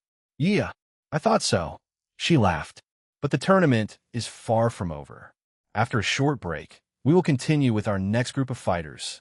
The magical screens flickered as the platforms were quickly inspected by the proctors and reset for the next matches. Moments later, movement appeared at the edge of the arena. From a different tunnel, another group of students began walking out. These ones looked older and more confident. They all wore second-year uniforms. Ah, here they come, the hostess said, raising a hand toward them. Please welcome the Academy's second years. The crowd cheered again as the next group of fighters stepped onto the battlefield. Back in the waiting area, Elion watched the screens while Arya sat comfortably beside him. It looks like they're sending them out in batches, he whispered quietly. Arya tilted her head slightly. Batches? First years, then second years, then third years, Elion explained in a low voice. And maybe some mixed fights later to keep the promise the host made about talented mages fighting above their year. Arya nodded slowly. That made sense. Elion's eyes moved across the screens again, and then he spotted someone familiar. Leora. She was standing calmly on one of the platforms, her posture relaxed as she stretched and waited for her opponent, with her vibrant pink hair standing out like a sore thumb. But before Elion could keep watching, the door behind him opened. Mira walked back into the waiting room. Immediately, several students looked over at her. Their gazes were all different. Some looked on with respect, some with curiosity, and a few with clear jealousy. Mira spotted Elion right away. She smiled warmly and began walking toward him. But before she could reach him, Censuredo, she replied honestly, I'm not really the type to look forward to fights I know I'm going to lose. Come on, Mira, don't be like that, Tessa said, pretending to look hurt. Her heavy gauntlets were strapped to her waist with a leather belt, clearly ready for when her own match would begin. The two girls had grown fairly close recently after spending a lot of time training together in the dungeon trials. Still talking, they slowly walked over to Elion and Arya. When Mira reached him, she leaned down and gave him a quick peck on the cheek again without a hint of hesitation. My reward, she said with a playful chuckle. Censuredo, assuming I fight again today. TCH. Beside them, Tessa made a disapproving sound and crossed her arms. She glanced at Arya, sitting on Elion's barato, and then at Mira, leaning close to him. Stupid couples, she muttered. Elion, Mira, and Arya all burst out laughing. Are you jealous, Tess? Mira barato. Not in a million years, Tessa said immediately, turning her head away. She was trying very hard to look calm. Oh, being difficult? Mira continued, pressing her. She tilted her head toward Elion.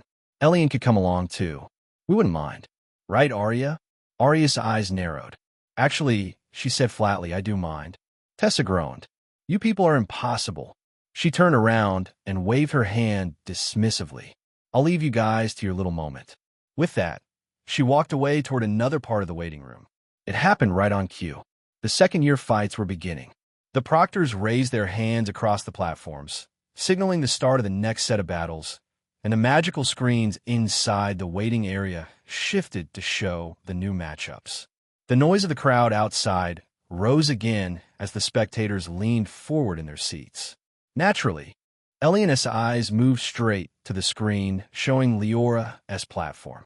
He leaned forward slightly, his interest immediately captured. Leora had already told him what her magical affinity was, and it was strange. When she had first mentioned it to him, Elion hadn't really known what to think about it. It wasn't like fire or wind or earth, where the applications were obvious. He had been curious ever since then about how something like that could even be used in a real battle. And now, here was his chance to see it for himself. Leora's affinity was a dream affinity. Chapter 205. Blossom on the screen, Leora stood calmly on her platform, facing her opponent across the stone floor. She looked relaxed and cheery as usual, her long hair moving gently with the breeze that swept across the arena. Her opponent, a tall second year with a pair of short blades, seemed to be studying her carefully. The proctor between them raised his hand. Begin. The boy moved first. He rushed forward immediately, clearly trying to overwhelm her before she could cast anything complicated. His blades flashed as he closed the distance quickly. But Leora didn't move. She simply raised one hand. There was no burst of mana like with most spells. For a moment, it looked like nothing had happened. The boy was only a few steps away now. Then suddenly, he slowed. His steps became uneven. He blinked. Once. Twice. Then he stopped completely. The crowd murmured in confusion. What happened?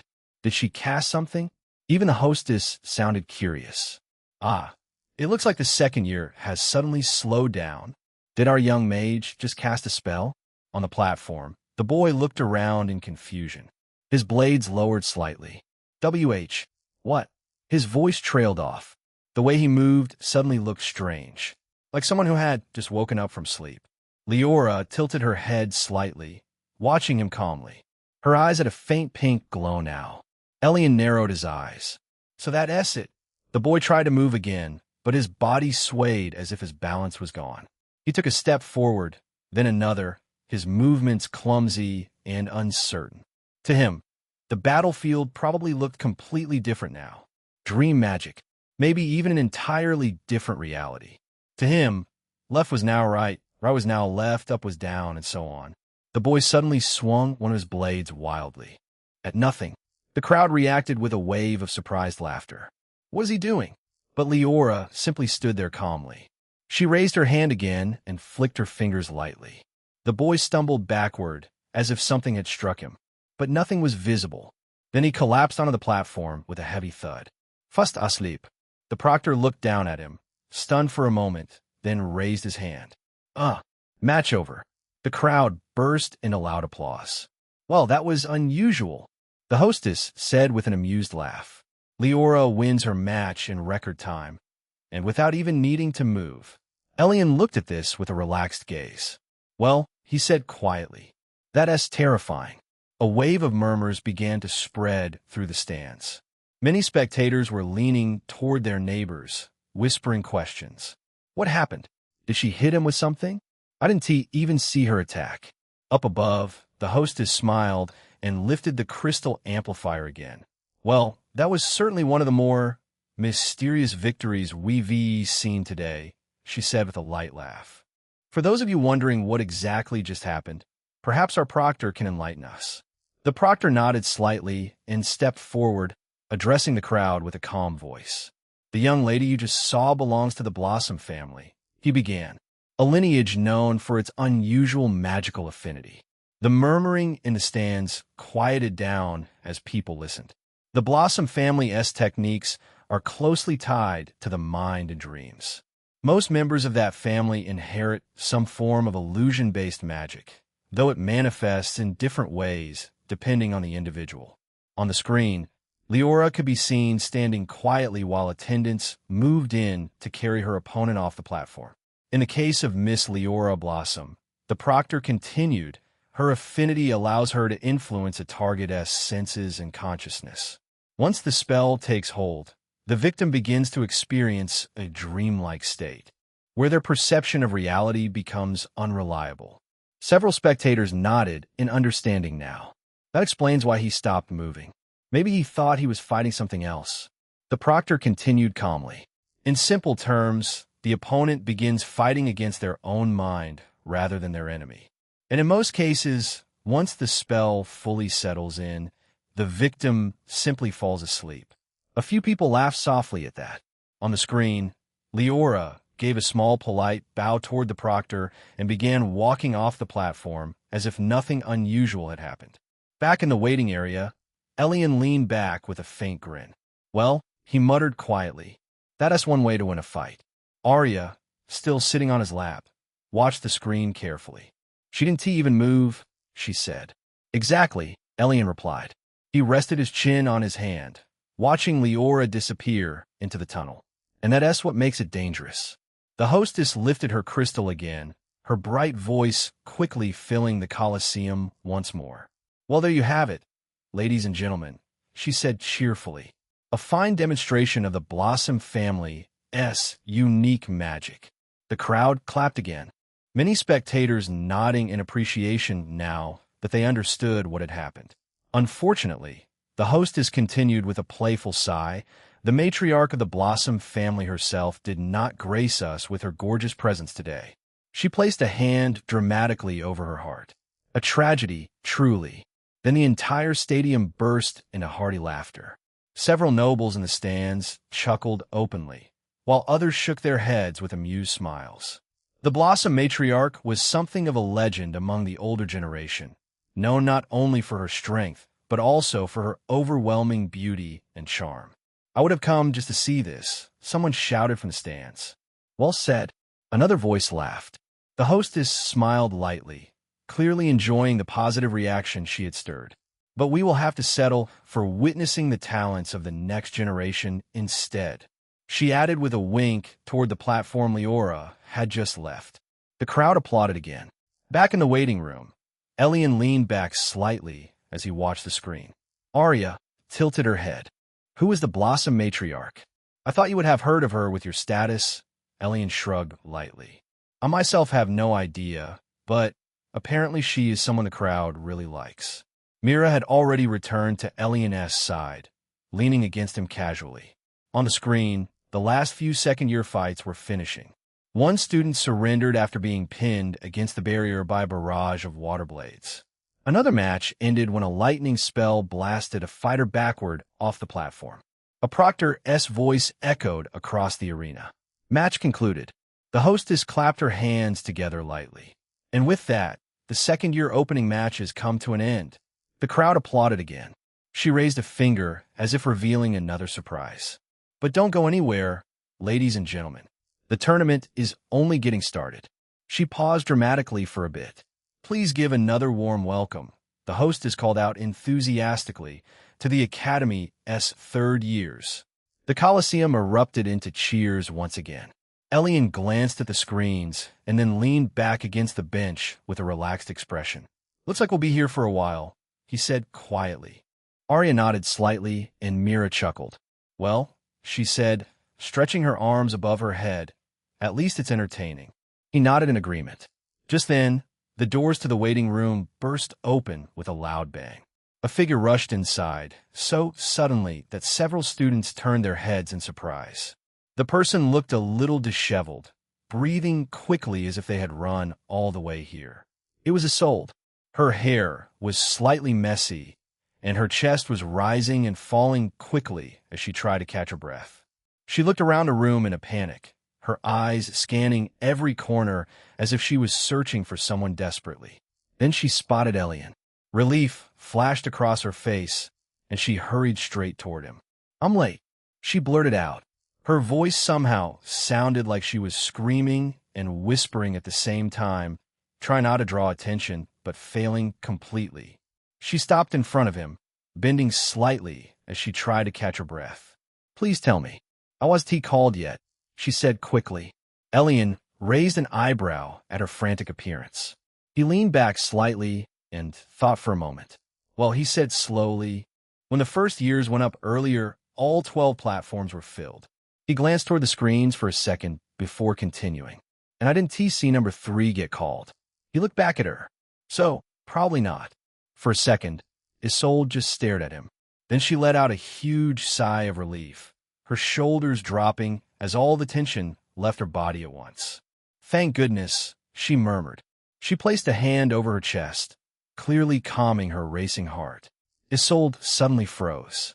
Her eyes widened slightly, as something Elion had just said caught up to her. Wait, she said slowly. She looked up at him with suspicion growing on her cute face. How did you know I was number 3?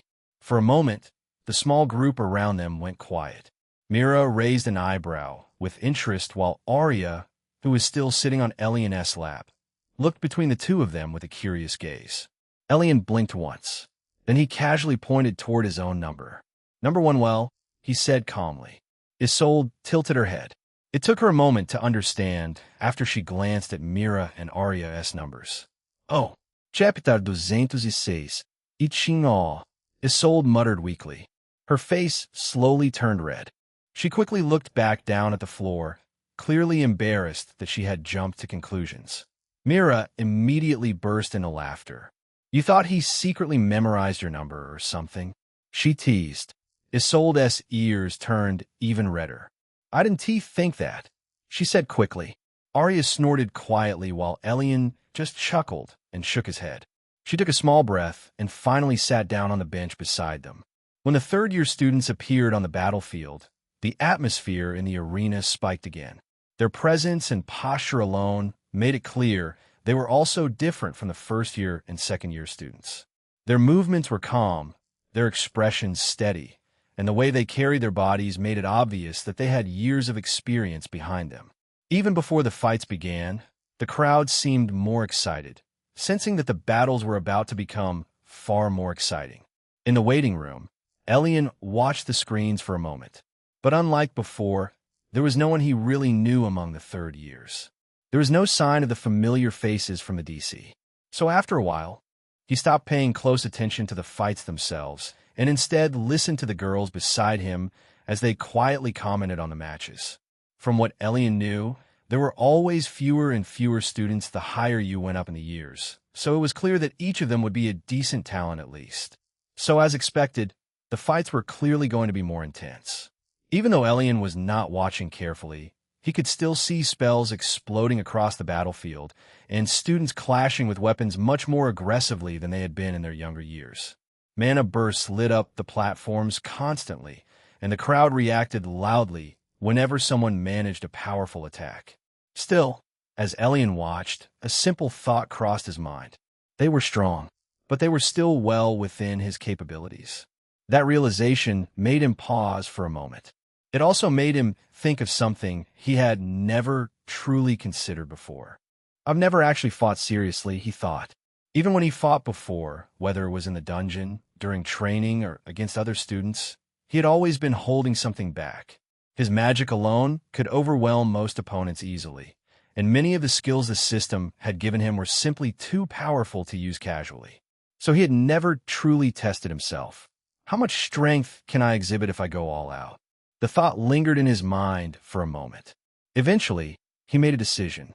When his turn came to fight in this tournament, he would use nothing but his sword and his physical abilities. Anything else would simply be overkill. It was unnecessary. My sword is more than enough, he thought calmly. In fact, he had already realized something over the past few weeks. From this day onward, he intended to become a swordsman primarily. That didn't mean he would neglect magic. Magic was powerful beyond reason, and it had always been his dream to become a great mage when he was younger. That dream had not disappeared, but something had changed. Every time he picked up a sword, he felt something different. It felt natural, almost as if the weapon belonged in his hand, almost like the weapon was calling out to him. It had gotten to the point where whenever he went to train, his mind would subconsciously reach for his sword first before anything else. Even when he planned to practice magic, he somehow ended up sparring with his blade instead. The feeling was strange, but he didn't dislike it. Besides, he thought quietly, I want to test my sword skills against real opponents. Fighting mages with nothing but a blade would be a valuable experience. Learning how to close distance, break through spells, and pressure opponents who relied on magic was something no ordinary training session could truly replicate. This tournament is the perfect opportunity. He nodded slightly to himself. It will be a good experience. Just then, the door to the waiting room opened. A figure stepped inside quietly. Elion glanced over. It was William. For a moment, the room became strangely quiet. William looked different. Usually, he walked around with arrogance written all over his face, his chin raised high as if everyone else around him was beneath him. But now his shoulders were slightly slouched, and he looked oddly subdued. He didn't even spare Elion the usual glare. Instead, he simply walked toward an empty bench and sat down quietly. As he did, several nearby students shifted away from him almost immediately, leaving a noticeable gap around his seat as if they didn't want to be anywhere near him. It made him look like a fish out of water. Elion watched him for a moment. In all honesty, he hated to admit it, but seeing William strut around the academy freely like this still rubbed him the wrong way. Every single day, if things had been different, if justice actually meant something here, if Elion could have it any other way, William would have already been buried 6 feet under. That was the honest truth. But reality was different. William was a Dawncrest, and because of that, the academy treated him differently. The specific reason why was lost on him, but it was obviously the case. If Elion had committed even half the crimes William had been responsible for lately, he had no doubt that he would have been expelled from the academy without hesitation. But William? He received nothing more than a light slap on the wrist. Maybe to William, the punishments he received felt severe. But to Elion, it looked like nothing more than shameless leniency. The academy prided itself on fairness and discipline. Yet when it came to someone from a powerful, noble family, those rules suddenly became very flexible. Elion's gaze lingered on William for a moment longer before he looked away. In his mind, there was only one thought. The Academy's double standards are disgusting. To him, William wasn't just a nuisance anymore. He was a scourge on the Academy's reputation. Still, the feeling of irritation didn't leave him so easily. Seeing William sitting there quietly left a bad taste in Elion's mouth. But he forced himself to let it go for now. There was a tournament going on, and soon enough, William would be forced to step onto one of those platforms. He just hoped that they would get matched up so that he could slug the guy to sate some of his frustration. As calm and detached as Elion liked to act when he was being provoked, his actual feelings were quite different. In truth, he probably even hated William as much as the guy hated him. But while William's hate was justified by nothing but his dirty pride, Elion had a far more solid reason to hate this guy. We'll settle things there sooner or later, Elion thought calmly. He looked back at the screens. The exchanges were faster, more calculated, and far more destructive. Students moved across the platforms with confidence, using both magic and weapons in combination, and many of the spells being thrown around were far more refined than what the younger years had shown. One third year launched a chain of lightning bolts that forced his opponent to roll across the platform just to avoid being hit. On another platform, a swordsman dashed through a hail of ice shards and struck his opponent with a clean blow to the chest, sending him sliding across the stone floor. The crowd loved it, even from inside the waiting room. The thunder of their cheers could be heard every time something impressive happened. Mira leaned forward slightly, watching one of the fights with interest. "They're good," she said quietly. Adia nodded. "They should be. They've been here 3 years." Elion didn't comment. He simply watched the screens for a while, observing how the third years moved. Their reactions were sharp, their casting faster, and their battle instincts much more polished than what he had seen from the first and second years. But even so, he couldn't help noticing the gaps. Their spells were strong, but many of them relied heavily on distance and preparation. Several of them also seemed uncomfortable when an opponent closed the gap quickly. Typical mage habits, Elion thought. Most of them had trained to fight other mages, not someone who would rush them down with nothing but a sword. That realization made him feel even more confident about the choice he had made. To become a mage-swordsman hybrid, there were not a lot of people in that class. He knew there was at least one famous battle mage among the academy professors, but he hadn't had the opportunity to meet the man. If he relied purely on his blade and physical abilities, most mages would struggle to deal with that kind of pressure. And if things somehow became dangerous, well, he still had plenty of other options. The fights on the screens eventually began to slow down as more and more third-year matches concluded. Some ended with spectacular spells, while others were decided by clever tactics or simple endurance. Eventually, the last few matches finished. The hostess's voice once again filled the Colosseum. And that concludes the opening round for our third-year participants. The crowd cheered loudly again. The next batch of matches would begin soon. A small smile appeared on Elion's handsome face. "Looks like my turn is still far away." If things continued along this timeline, at this rate, he doubted he would be able to fight at all today. It was almost midday now, and unless the fights continued well into the night, Elion would have to wait till tomorrow to stretch his own limbs, which would honestly be a shame. His sword hand was itching. Chapter 207. Enlightened elsewhere in the city, far from the noise of the roaring Colosseum, a very familiar figure stood quietly inside a modest lodging. The room was simple and neatly kept, nothing like the luxurious balconies where the nobles were watching the tournament. A small wooden table sat in the center, along with 2 chairs and a single window that looked out over the distant rooftops of Grimholt. What made the scene strange was that this same man could currently be seen in the upper stands of the Colosseum. Anyone who understood the Cletus family's techniques would immediately recognize what was happening. But those people were few and far between. The man had cloned himself. Whether the figure sitting calmly in this quiet room was the real one or the copy watching the tournament in the arena, it was impossible to tell. The man lifted a glass and took a slow sip.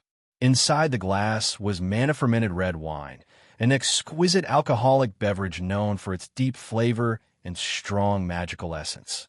It was the kind of drink that cost an arm and a leg, something only the richest nobles could casually enjoy. He swirled the wine in the glass slowly, watching the liquid catch the light. Then the door to the sitting area opened.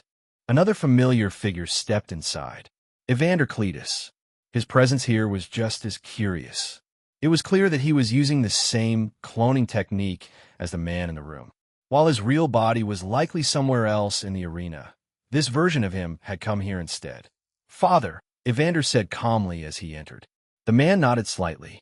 Evander walked across the room and took a seat opposite him. "How have you been?" the man asked casually.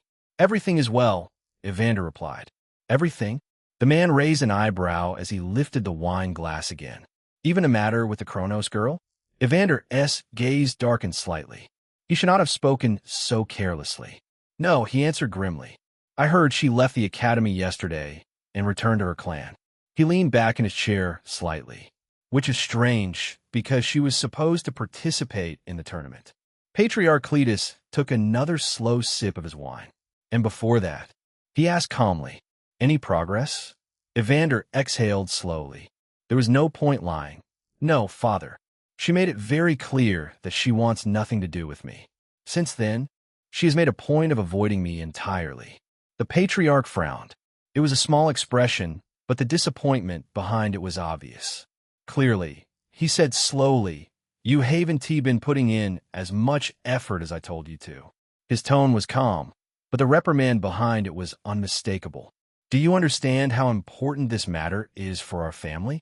Evander remained silent for a few seconds after hearing his father's words. He understood very well what this conversation was about. It had been the same topic for months now, and every time it came up, the pressure behind it only seemed to grow heavier. "Yes, father," he finally said calmly. But the patriarch did not look satisfied.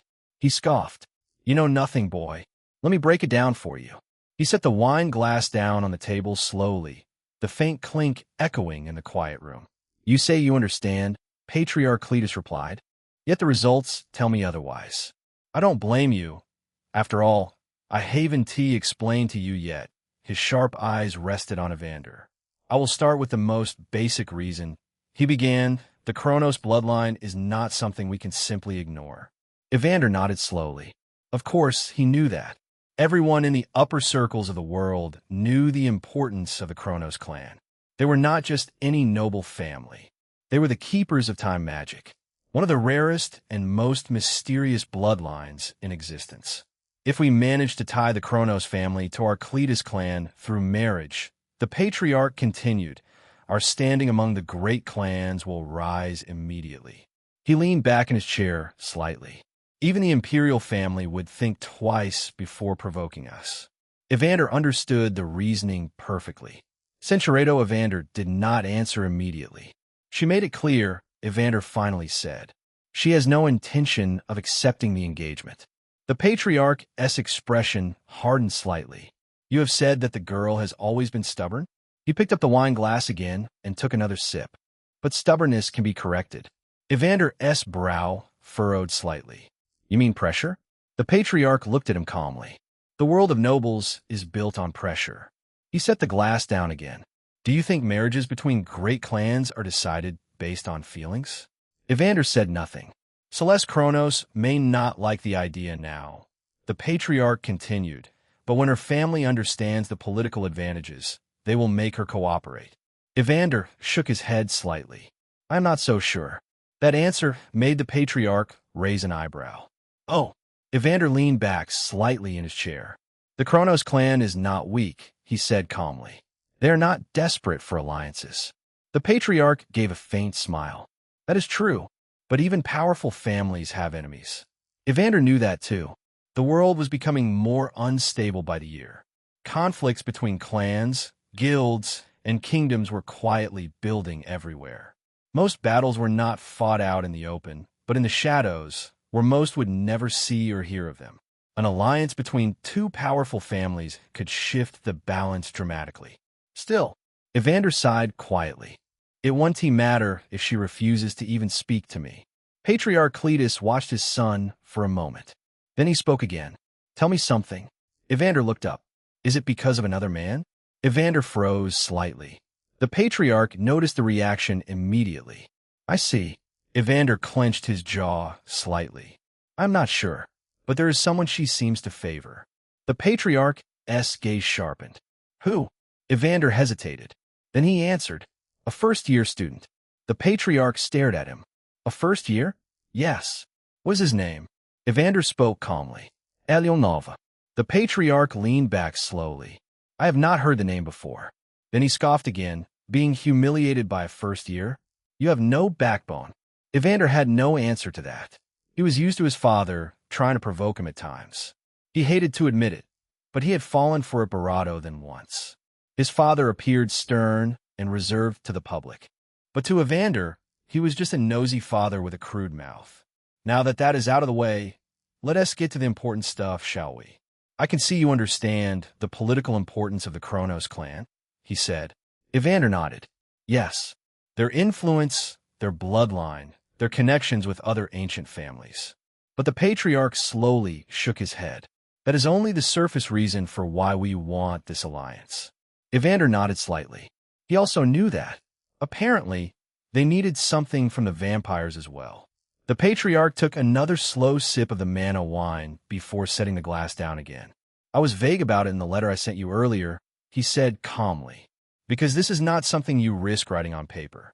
Evander's expression became more serious. His father leaned forward slightly. Tell me something, Evander. What do you know about our world? Evander blinked slightly at the sudden question, but he answered without hesitation. Our world? Evander thought for a moment before speaking. There are many races, humans, elves, dragons, beastkin, demons, and others. The world is divided between powerful kingdoms and ancient clans. There are also spiritual lands, hidden worlds, ancient ruins, and other dangerous places filled with powerful beasts and relics. He paused briefly. Power in this world is determined by strength, bloodline, and influence. Patriarch Cletus listened quietly. But as Evander finished speaking, the man slowly shook his head again. His expression had turned grim. That, he said slowly, is the understanding of someone who has only seen the surface of the ocean. Evander's brow furrowed slightly. Then the patriarch asked another question. What do you know about the universe, then? Evander hesitated. He opened his mouth slightly, but then closed it again. There was no obvious answer to that question. The patriarch clearly had not expected one either. Exactly, he said quietly. He leaned back again and crossed one leg over the other. Then let me ask you something else. His sharp eyes fixed on Evander. What do you know about origin cores? Evander frowned. He had heard the term before in ancient records and obscure texts, but it was never explained clearly. Very little. The patriarch nodded. And what do you know about wills? That question made Evander think more seriously. Of course, he knew about wills. He himself was already approaching the threshold of comprehending his first. The manifestation of one's understanding of magic and the laws behind it, Evander said carefully. Mages eventually comprehend a will tied to their affinity. It allows them to control their element at a deeper level. I am close to forming my own dark magic will. Patriarch Cletus nodded slowly. That is correct, but the answer is also incomplete. Evander's eyes narrowed slightly. Well then, the patriarch said calmly, let me enlighten you. Chapter 208. Profound. The patriarch watched Evander quietly for a moment before speaking again. Then he asked another question. What do you know about a world's will?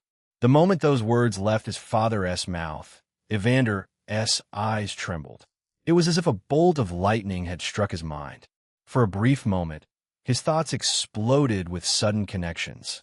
Pieces of knowledge he had gathered over the years. Ancient texts, fragmented teachings, rumors about higher magic, and the laws of reality seemed to collide together all at once. His breathing slowed, his pupils narrowed. It looked as if he had suddenly understood something profound. Patriarch Cletus saw the reaction immediately. There we go, he said with a quiet laugh. Evander looked up again, still deep in thought. But the patriarch waved his hand dismissively. Whatever you think you just understood, he said calmly, throw it out of your mind. Evander blinked. Many others make the same mistake when they first hear that term. The patriarch continued.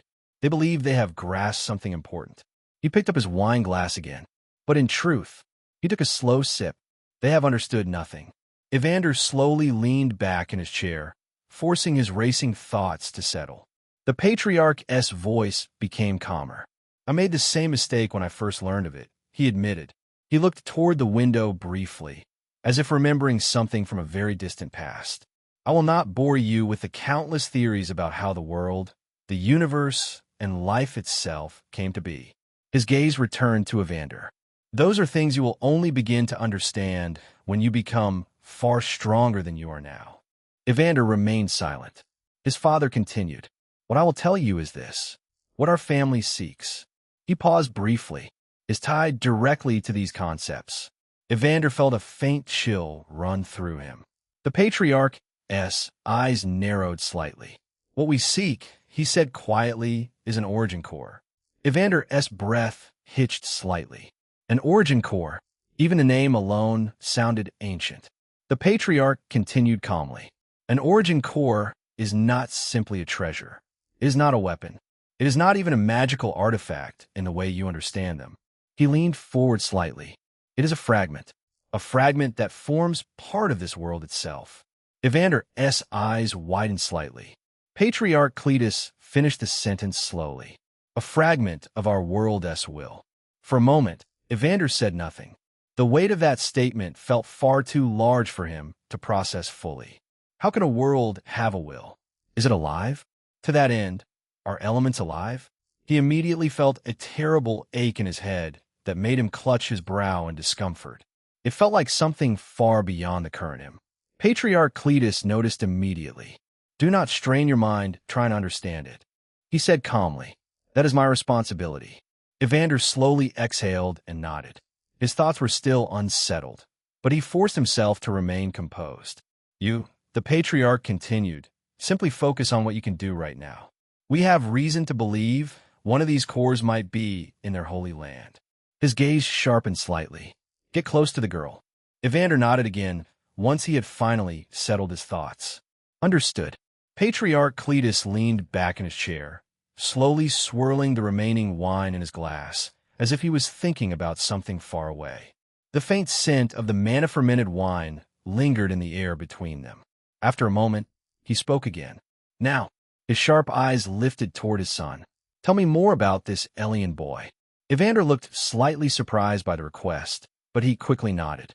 You mentioned earlier that Celeste Kronos favors him. Evander nodded slowly. Yes. Patriarch Cletus tapped a finger lightly on the table. Then I want to hear everything you know about him. He leaned forward slightly. He might be useful to our cause. How talented is he? Ladies and gentlemen, she called out brightly. Now that the third-year matches have concluded, we will proceed with the upper-year battles. The crowd cheered loudly again. But, she continued, raising a finger with a playful smile, from this point onward, the fights will become far more dangerous. Because of that, we will be reducing the number of simultaneous matches. The large screens around the arena flickered as the battlefield platforms reset themselves. For the 4th, 5th, and 6th years, only 4 battles at a time will be held. The spectators murmured in excitement. Everyone understood what this meant. The Academy was about to showcase the real monsters. Soon, the 4th years stepped onto the battlefield.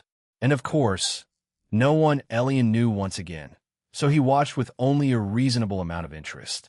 But of course, as soon as the minimum amount of power flexing was shown, his eyes were glued. To be fair, he didn't see much of a difference between 3rd years and 4th years.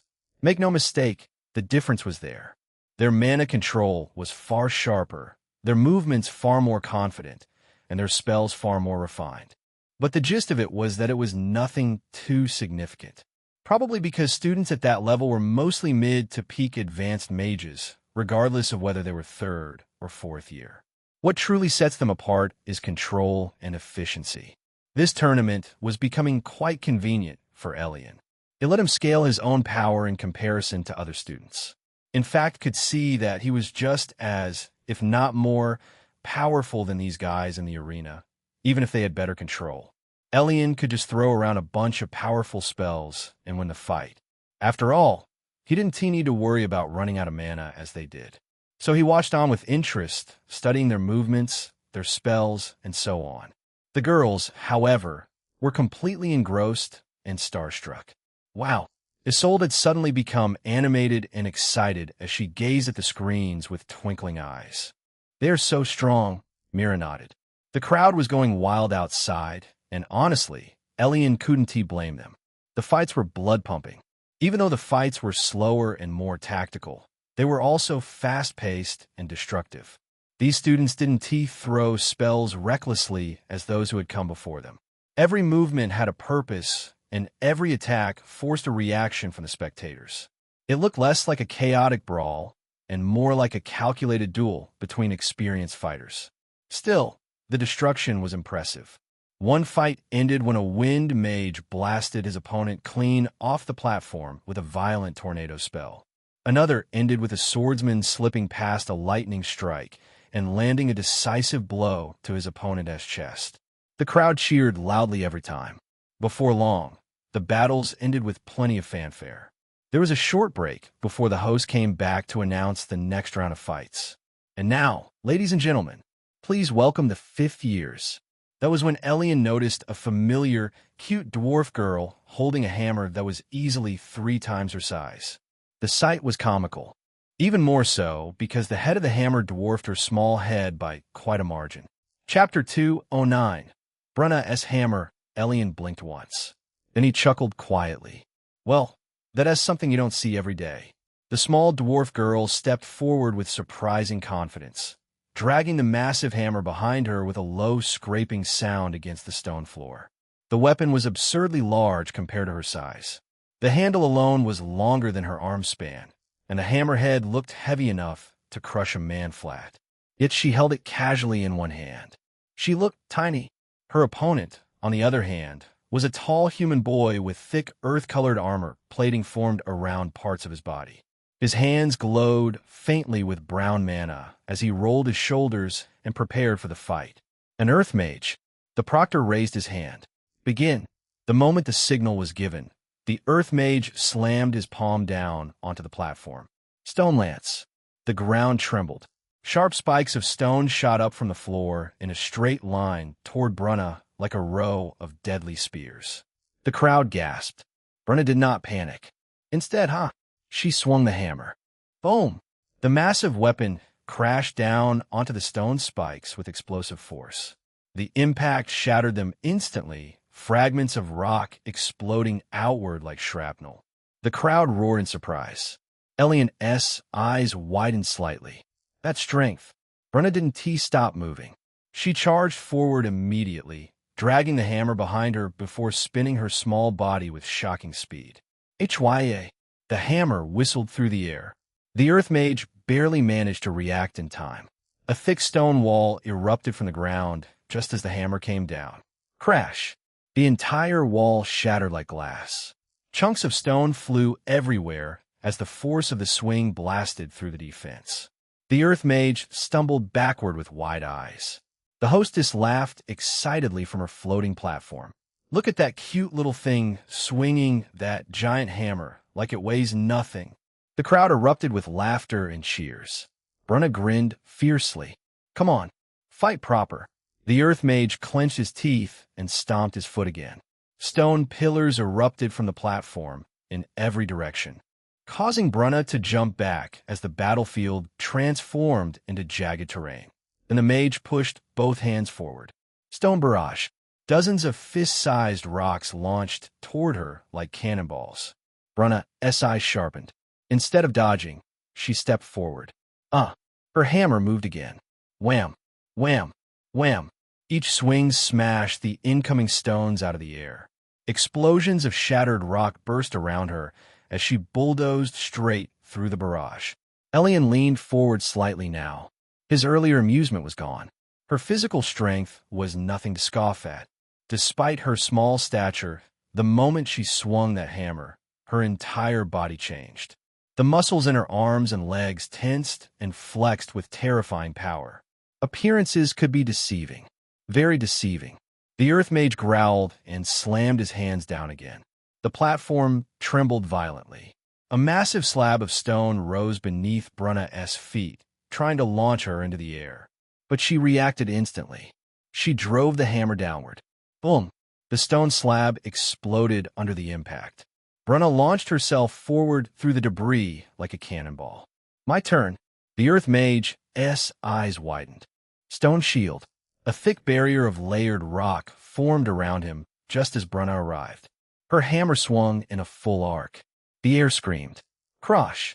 The barrier shattered on impact. The shockwave blasted across the platform, sending dust and broken stone flying everywhere. The crowd stood up from their seats. Bruna raised the hammer again. Hiya! Another swing.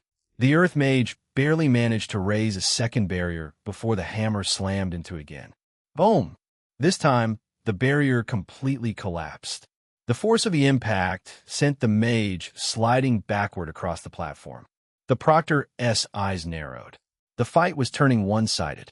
The Earth Mage roared and slammed his fist into the ground again, summoning a massive spike beneath Bruna. But she simply leapt into the air. The hammer rose high above her head. Then she came down like a meteor. Stone breaker. The hammer struck the platform directly in front of the Earth Mage. Boom! The entire platform shook violently. A crater formed instantly where the hammer landed. Shock waves rippled outward, blasting the Earth Mage off his feet and sending him tumbling across the stone floor. He tried to stand again, but the hammer stopped inches from his face. The Proctor raised his hand immediately. Match over. For a moment, there was silence. Then the crowd exploded. Cheers thundered through the Colosseum as Bruna lifted the hammer onto her shoulder and grinned proudly. Even Elion found himself impressed. Damn, he muttered. That dwarf girl was way stronger than he had expected. The cheers from the arena continued to echo through the waiting room even after Bruna's match had ended. On the screens, the Bruna girl could be seen dragging her enormous hammer off the platform as attendants began repairing the large crater she had left behind. Even the proctors were shaking their heads slightly at the destruction. The hostess's excited voice rang out again from the arena. What a spectacular show of strength from our fifth-year dwarf fighter. Ladies and gentlemen, give her another round of applause. That hammer was terrifying, Isolde murmured. Mira nodded slowly. She nearly flattened him. Before long, the last few fifth-year battles began wrapping up as well. The platforms were repaired quickly by the Academy's staff, and the magical screens began showing the next rotation of fighters preparing to enter the arena. The hostess raised her voice again. And now, ladies and gentlemen, the remaining fifth-year matches will begin shortly. The crowd's excitement only grew louder. But just as the next group of fighters were about to appear, the door to the waiting room opened again. A tall figure stepped inside quietly. Elion glanced over instinctively. It was Leora. Her calm eyes scanned the room briefly. Then she spotted Elion. Without hesitation, she walked straight toward him. When she reached him, she stopped just in front of the bench. Elion. Her voice was soft, but it carried clearly. Elion raised an eyebrow. Leora? Mira and Arya both looked at her curiously. Isolde straightened slightly in her seat as well. Leora stood there for a moment, her gaze flickering around before resting on Elion, as if she had something important to say. But she didn't speak immediately. Instead, she simply looked at him in silence for a few seconds. Elion tilted his head slightly. What is up? Leora hesitated briefly. Then she said calmly, I need to speak with you. But she didn't explain why. She stood quietly in front of him for a moment before speaking again. Can we speak somewhere else? Her tone was calm, but there was a seriousness behind it that he wouldn't expect from her, and that made Elion sigh lightly. All right. He pushed himself up from a bench. As he stood, he effortlessly lifted Arya from his lap and set her down beside him. The motion was so casual that it almost looked like he had picked up a small pillow instead of a full-grown woman, which was rather funny considering Arya's size. She immediately pouted. I want to stay there, she muttered under her breath, clearly unhappy about being removed from her comfortable spot. Elion chuckled softly and ruffled her hair. I'll be back soon. He looked toward the other two girls. Mira, Isolde, I'll see you in a bit. The girls nodded, though Arya still looked a little reluctant to let him go. Then Elion turned and followed Leora out of the waiting room. They walked through the dimly lit underground corridor that connected the waiting rooms to the arena tunnels. The sound of the crowd was muffled down here, turning into a distant rumble that echoed faintly through the stone walls. Elion expected her to stop somewhere nearby, but instead, Leora kept walking, past the waiting area, past the tunnels leading to the battlefield, and eventually, she pushed open a side door. Bright daylight spilled into the corridor. They had exited the Colosseum entirely. Elion blinked in surprise. He scratched the back of his head. You know I still have to fight when my number gets called, right? He gestured vaguely toward the arena behind them. Will this take long? Leora shook her head calmly. Don't worry. She kept walking along the outer pathway beside the arena walls. I already got your match schedule. Elion blinked again. My what? You want to be taking part in any fights today? Elion stopped walking. Huh? He stared at her. Was something like that even possible? Wait, how did you even? Leora suddenly laughed. A genuine, amused laugh. Me? She said casually as she pointed at herself. I have my ways. She continued walking without even looking back to see if he was still following. Elion stared at her for another second before sighing and catching up. He glanced sideways at her. By the way, he said casually. Leora looked at him. Congratulations. She blinked slightly. For your fight, Elion clarified. That magic of yours, it's really impressive. A bright smile appeared on Leora's lips. Thank you. She didn't sound overly proud, but she clearly appreciated the acknowledgement. Anyway, Leora said calmly, there is something I need to ask you. She kept her gaze forward as she spoke. Did you know Celeste left the academy to go back home to her clan yesterday? Elion didn't answer immediately. He walked beside her quietly for a few seconds, thinking about what to say. Part of him considered saying no, but something told him that lying here wouldn't help. Oddly enough, despite her personality, he had a feeling that Leora was the perceptive kind, and he still hadn't forgotten how suspicious she had looked during some of their earlier conversations. Finally, he answered, yes. Leora nodded slightly. I thought so. They continued walking along the quiet stone path beside the arena walls. She was acting strange the last few days before she left, Leora said thoughtfully. Then she finally turned her head slightly. Do you know anything about that? Elion didn't answer her question directly.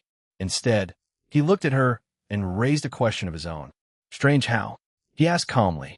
Chapter 210. Weird Leora looked at him quietly for a moment as they walked. Her eyes lingered on his face longer than usual, almost as if she was trying to read something from his expression. The look was subtle, but Elion could clearly feel the suspicion behind it. Then she suddenly stopped walking. Elion took another step before realizing she had stopped. He turned slightly to look at her. What? Leora crossed her arms slowly. Her pupils shone a bright pink color. Then she asked, her tone suddenly very serious. Did you, or did you not spend the night with Celeste Kronos? Elion blinked. For a moment, he genuinely looked stunned. What? But inside his head, his thoughts were racing. How did she? Before he could react further, the familiar, smooth voice of the system echoed quietly in his mind. Enthralling spell blocked. Elion froze internally for a fraction of a second. Oh, now he understood. Leora had just tried to use magic on him. Some kind of charm or truth-seeking spell meant to pull the answer out of him. Fortunately, the system had blocked it. Outwardly, however, Elion didn't show the slightest sign that he knew what she had just attempted. Instead, he simply looked mildly confused. No, he said calmly. I did not. He had no idea what she was getting at here. It was honestly strange. How did he feel about Leora using that kind of ability on him? Not much really. Right now, he would act none the wiser. However, he couldn't help but think that what did Celeste's personal life have to do with Leora for her to feel the need to do something like this? Leora frowned slightly. Her gaze drifted away from him as she looked off to the side, clearly thinking. Odd, she muttered under her breath. Her brows furrowed faintly. I swear, I heard some weird sound coming from her room that day. Did I imagine it?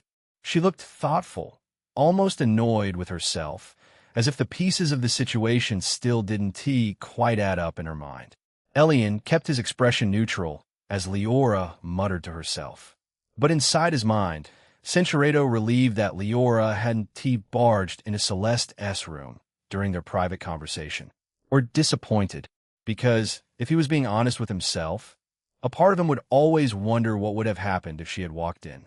Maybe she would have been surprised. Maybe Barato caught off guard. Or maybe she would have joined in for a group activity. He shook that thought away. The bigger issue was something else entirely. Elion glanced sideways at Leora's beautiful face as she stood there thinking. Honestly, he didn't know what to make of her as a person anymore. Before, he had simply thought of her as attractive, cheerful, friendly, and slightly mysterious. But now that he had access to the love meter, that perception had changed completely. He knew now that the bright, playful personality she showed to everyone was at least partly a front. Her emotions and behavior didn't always line up. And that meant something about her wasn't exactly what it seemed on the surface. So now, whenever she spoke or acted a certain way, Elion found himself instinctively taking everything she said with a grain of salt. What exactly is she? He wondered about that more than once. Maybe it had something to do with the nature of her magic. Dream magic dealt with illusions, perception, and the mind itself. Perhaps living with that kind of power naturally made someone develop layers of personality, masks within masks. Or maybe that was simply the kind of person Leora Blossom was. Someone who preferred to keep her real self hidden behind a smile. Anyway, she said casually, "You must be very close to Celeste for her to tell you something like that, about her leaving." Elion let out a short, dry laugh. I guess you could say that. He didn't confirm anything, but he didn't deny it either. Leora's eyes lingered on him for another second, as if she was trying to measure his reaction. Elion decided to change the topic, hoping that she would let the topic drop. Anyway, he said, "This schedule you mentioned." He looked at her curiously. "Can I see it?" Leora blinked once. "Huh?" Then she nodded. "Sure." She reached into the pocket of her robe and pulled out something small. Elion immediately noticed that it was some kind of device he had never seen before. It looked somewhat similar to the magical display screens used throughout the arena or the large screens some of the academy staff used. But this one was small and handheld, small enough to fit comfortably in one's hand. The surface was smooth and dark, almost like polished glass, with thin metallic edges running along the sides. When she held it up, it faintly reflected the daylight. "What's that?" Elion asked curiously. Leora tapped the surface with her finger. The device suddenly lit up. A soft glow spread across the screen, and several lines of text appeared on it instantly. Elion leaned closer. It looked almost exactly like the arena displays, except much smaller. The text shifted slightly as Leora swiped her finger across the surface, bringing up what looked like a list of numbers and names. "You don't know what this is?" Leora asked in surprise. Elion shook his head honestly. "No." She stared at him for a moment, as if he had just said something completely ridiculous. "Seriously?" Elion shrugged. "Should I?" Leora looked at him for another second before sighing. "It's a mini mana tablet. I think you have seen some larger ones used by the academy staff to access internal information. This smaller one is used by the student council and other staff." She held it up slightly so he could see the screen more clearly. "I got this from Evander," she said casually. The words made Elion's eyes narrow slightly. "Evander?" "Yes." She shrugged lightly, as if it were nothing important. "He had a spare one." Elion's gaze sharpened just a little. That answer didn't sit quite right with him.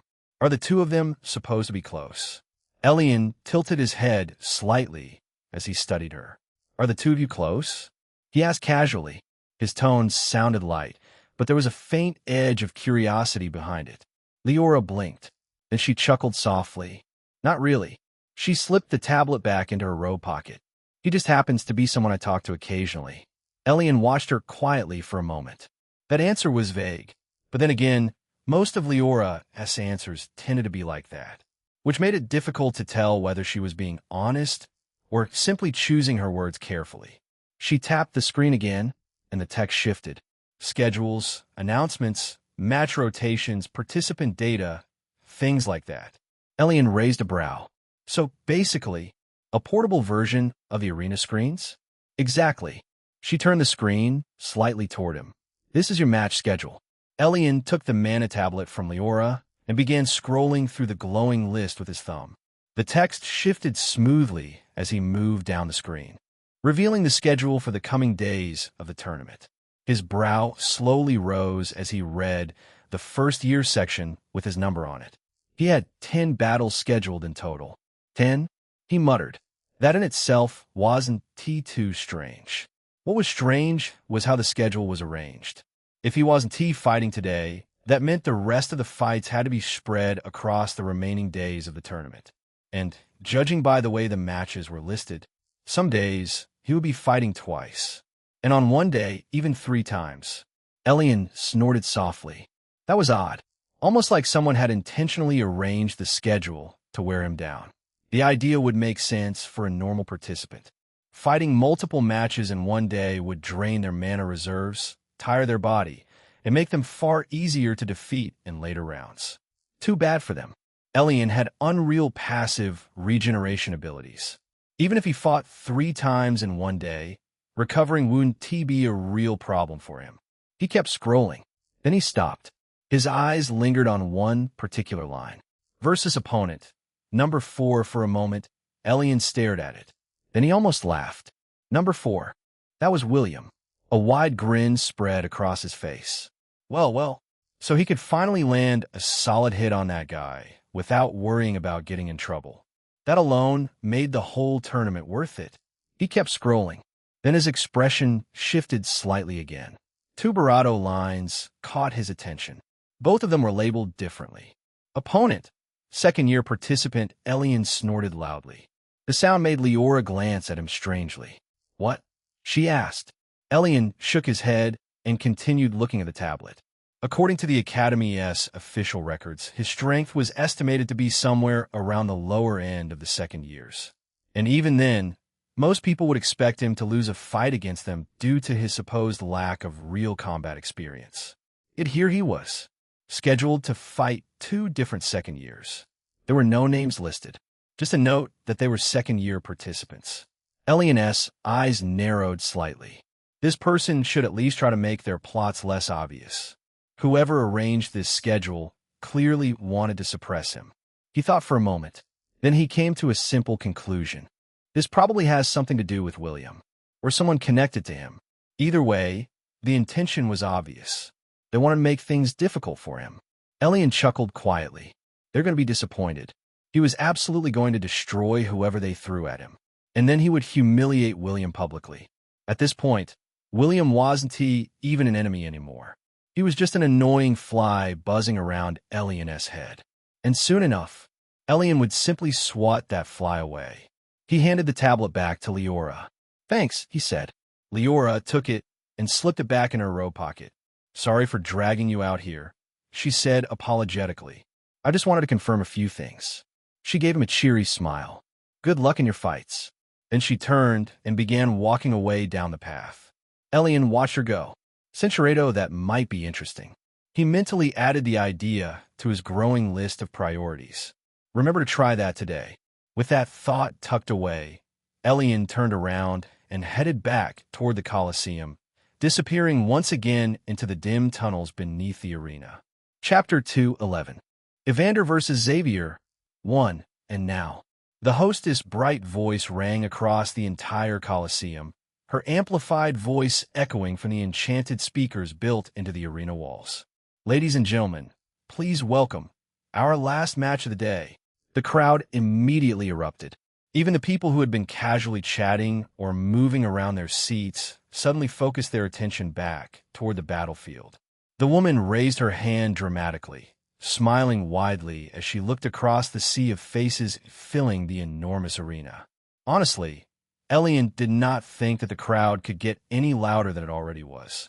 But between people who had come late and those who had suddenly found the inner voice in them that they had never thought they had, the noise went up another 100 decibels.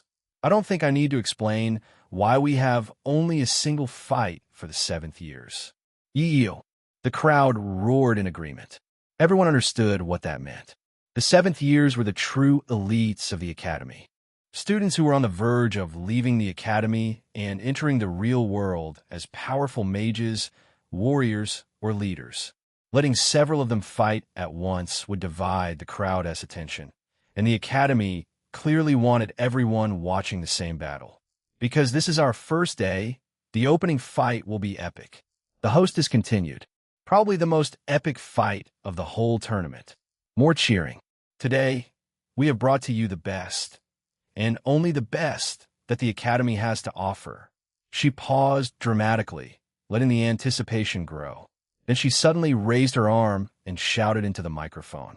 Please cheer for the one and only Shabi. Don Creast. The crowd exploded. The name alone was enough to ignite the arena. The man had become nothing short of an urban legend during his tenure in the academy, and the reasons were plenty. Mostly because he was charismatic and outgoing. Many people stood up from their seats as the cheers and whistles shook the massive structure. At that exact moment, Elion pushed open the door to the waiting room and stepped inside. The roar of the audience echoed faintly through the stone walls and large screens mounted around the room. He blinked. Looks like I missed a lot. He had clearly returned right as the 7th year match was about to begin, which meant he had completely missed the 5th and 6th year fights. Elion sighed in disappointment. He had honestly been looking forward to watching those battles. But after thinking about it earlier, he had ended up wandering into the city for a bit instead. The reason was simple. Snacks. More specifically, something Arya had mentioned many times before. A baked treat called croissants. Elion had never eaten them before, but Arya had talked about them so much that he finally decided to go find some. And now he was carrying a large paper bag full of them. He walked further into the waiting room. Then he paused. How did they take up this much space? The small group of beauties he had left earlier had somehow managed to occupy nearly 1/8 of the entire waiting room to themselves. It made no sense considering how many people were in the room. People naturally gathered around them while still leaving a comfortable distance, almost like an invisible territory had formed around their group. Elion walked over. Isolde noticed him first. Oh, hey Elion, she greeted with a soft smile. She looked relaxed as usual, sitting quietly while watching the others. Compared to the rest of the group, she seemed the most composed. Meanwhile, Tessa was loudly talking about something completely ridiculous. I'm telling you, when I get back home, I'm going to hunt that wyvern myself, she declared confidently. The blasted thing has been stealing livestock for years. Elion blinked slowly. Wyvern hunting? He honestly had no idea what she was talking about, but he didn't bother asking. Instead, he stepped forward and placed a large paper bag in Mira's hands. I got something for you guys. Mira raised an eyebrow. Then she smiled. Oh, she peeked into the bag. Did you go on a date with that pretty senpai or something? She teased. She laughed lightly as she said it. Arya, however, immediately pouted. Elion chuckled awkwardly. Ooh, no. I just thought you guys might be hungry. Mira opened the bag properly and began distributing the baked goods. Oh, she said approvingly. These look good. Oh, Arya suddenly shouted excitedly. Croissants. Her eyes sparkled. Give me the chocolate ones. Before Mira could even finish sorting them, Arya snatched the chocolate-labeled package straight out of her hands. Isolde burst out laughing at the sight. Mira simply shook her head with a helpless smile. You're hopeless, she said. Elion sat down beside them, finally taking one of the croissants for himself. The soft pastry flaked slightly as he tore a piece off. He took a bite. Not bad. Meanwhile, the screens around the waiting room continued broadcasting the arena. Xavier had already stepped onto the battlefield. He stood calmly on one of the large stone platforms, his posture relaxed but confident, his presence alone making the entire arena feel tense. The crowd's noise was still deafening. The hostess raised her microphone again. And now, his opponent.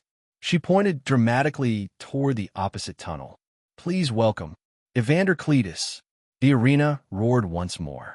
The moment Evander Cletus stepped onto the battlefield, the feeling in the entire Colosseum changed. It was hard to explain, but even the air felt heavier. The crowd, which had been loud just a second ago, slowly quieted down on its own. People leaned forward in their seats.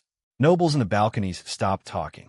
Even those in the waiting rooms closer to the screens fell silent, because anyone with eyes could see it. This was different. This was not a student match anymore. This was a clash between two monsters. On one side stood Xavier Dancrest, calm and composed as ever. His hair was moving lightly in the breeze, his posture relaxed but not careless. He looked almost elegant standing there, like he had stepped onto the battlefield for a casual stroll instead of a brutal fight. On the other side stood Evander Cletus, broad-shouldered, steady, and sharp-eyed. Dark mana was already rolling off him in faint waves that twisted the air around his body. The hostess floated high above the ruined remains of the center platform, her voice unusually excited. "Ladies and gentlemen, what a way to end the first day," she cried into her amplifier. "Before you stands two of the Academy's brightest stars." She pointed dramatically toward Xavier first, the heir of House Dancrest, a prodigy feared and admired in equal measure, the man whose mysterious magic bends even the laws of movement themselves. Her voice rose. "Xavier Dancrest." The crowd roared. Then she swung her arm toward Evander. And facing him, the pride of the Cletus clan, a seventh-year titan who has crushed countless opponents with overwhelming dark power. A man whose very presence feels like the edge of night itself. She shouted his name with the crowd. "Evander Cletus." The roar that followed was almost deafening. Back in the waiting room, Elion had stopped chewing halfway through his croissant. His eyes were locked onto the screen. Mira sat very still beside him. Arya, who normally always had something to say, had gone quiet too. Even Tessa had stopped talking nonsense. Every hour was on the battlefield. The proctor in charge of the match floated a safe distance away and raised his hand. "Begin." No one moved. For half a second, both men simply stood there. Then, the battlefield exploded. Evander moved first. A surge of black mana erupted around him like smoke and lightning at once. The stone platform beneath his feet shattered as he launched forward. His speed was so violent that many weaker spectators lost sight of him completely. At the same instant, Xavier raised one hand calmly. The space around Evander seemed to twist. A crushing force dropped from above. Boom! The platform beneath Evander crumpled inward, as if an invisible mountain had slammed onto it. Stone burst outward in every direction. The hostess shouted over the explosion. "That is gravity magic," but Evander had already vanished from a point of impact. He appeared above Xavier, dark mana wrapped around his arm like claws, and struck downward with a slash of condensed darkness. Xavier tilted his head slightly. The blow missed by a hair. The ground behind him split apart as the dark slash crashed into it, carving a long black trench through the stone. Xavier stepped forward and pressed his palm out. The air itself bent. Evander's body jerked sideways, as if something had violently yanked him through space. He was dragged off balance for the briefest moment, and Xavier used that opening instantly. A pulse of gravity burst outward from his palm. Crash! Evander was blasted backward through a half-formed stone pillar, shattering it to pieces. The crowd roared. Already, they're insane. But the fight did not slow for even a breath. Evander planted his foot in the air itself, black mana gathering beneath him like a platform, and launched forward again. This time, he did not attack from one angle. 3 compressed spheres of darkness formed around him and shot at Xavier from different directions, each one crackling with black lightning. Xavier's eyes narrowed slightly. He moved one finger. The first sphere suddenly dropped toward the ground, crushed by a spike of gravity so strong it imploded before reaching him. The second was flung sideways at impossible speed and exploded harmlessly against a distant barrier. The third reached him and detonated with a loud boom. Darkness and black lightning exploded outward in a violent wave. The crowd screamed in shock as the upper half of the platform disappeared in the blast. When the smoke cleared, Xavier was standing in midair. Not falling, but standing. The stone chunks around him floated too, suspended in his magic. The hostess laughed in disbelief. "He is flying." "Of course he is," someone in the crowd shouted back. Evander was already in the air as well, dark mana forming a shifting field beneath his feet each time he stepped. He moved like a shadow, skipping through space, appearing and disappearing between streaks of black light. Then both men attacked at once. Xavier thrust his hand outward. A wave of crushing pressure spread through the air, so heavy that the entire center of the arena dipped inward. Evander met it with a wall of darkness that rippled like liquid night. The two magics slammed into each other and detonated with a shockwave so violent that several of the remaining platforms cracked. Evander raised both hands, and dozens of black spears formed behind him, long and jagged and dripping with crackling mana. He sent them down like rain. Xavier answered by lifting his hand upward. The spears slowed, and then they stopped, then reversed direction. The crowd shouted in disbelief as the entire storm turned and flew back at Evander. Evander growled and swept his arm across his body. A crescent of darkness cut through the air and met the returning spears head-on. One after another, they exploded, filling the sky above the arena with black flashes and bursts of shattered mana. The battle was no longer confined to the platform. In fact, the platform had already stopped matching. Large parts of it were gone. The other platforms nearby were breaking too, caught in the spillover of their attacks. Then Xavier moved. Chapter 212. Evander versus Xavier 2. Xavier moved. He was suddenly above Evander, one hand extended downward. The air distorted around Evander's body, and for the first time, his expression changed. His body jerked downward as gravity multiplied around him. He dropped fast, too fast. He hit the arena floor below with a sound like a meteor strike. The entire Colosseum shook. Stone rose like waves from the impact. Before the dust could settle, darkness exploded upward from the crater. Evander burst out of it, his body wrapped in black lightning, and drove a fist into Xavier's chest. The hit landed. The crowd roared. Xavier was launched across the sky like a cannonball, smashing through the remains of one broken platform and sending debris spinning in every direction. Elion's eyes widened. He hit him, but Xavier recovered almost instantly. His body spun unnaturally before stopping in midair. Then the space around Evander bent again. This time it was not a simple downward crush. It felt odd, even through the screen. The air around Evander twisted inward from every direction at once, trying to fold him in on himself. Evander's dark mana exploded outward in resistance, black lightning tearing through the invisible pressure. The clash made the whole arena quake again. At that point, Professor Halbrecht rose from the faculty balcony. Without a word, he floated into the air along with two other professors, spreading their hands outward. A huge barrier of solid mana formed over the arena, then thickened again, until it looked like a dome of light enclosing the entire Colosseum. It was just in time, because Xavier and Evander began using larger-scale spells. Much larger. Xavier raised both hands. The broken chunks of arena floating around him suddenly accelerated.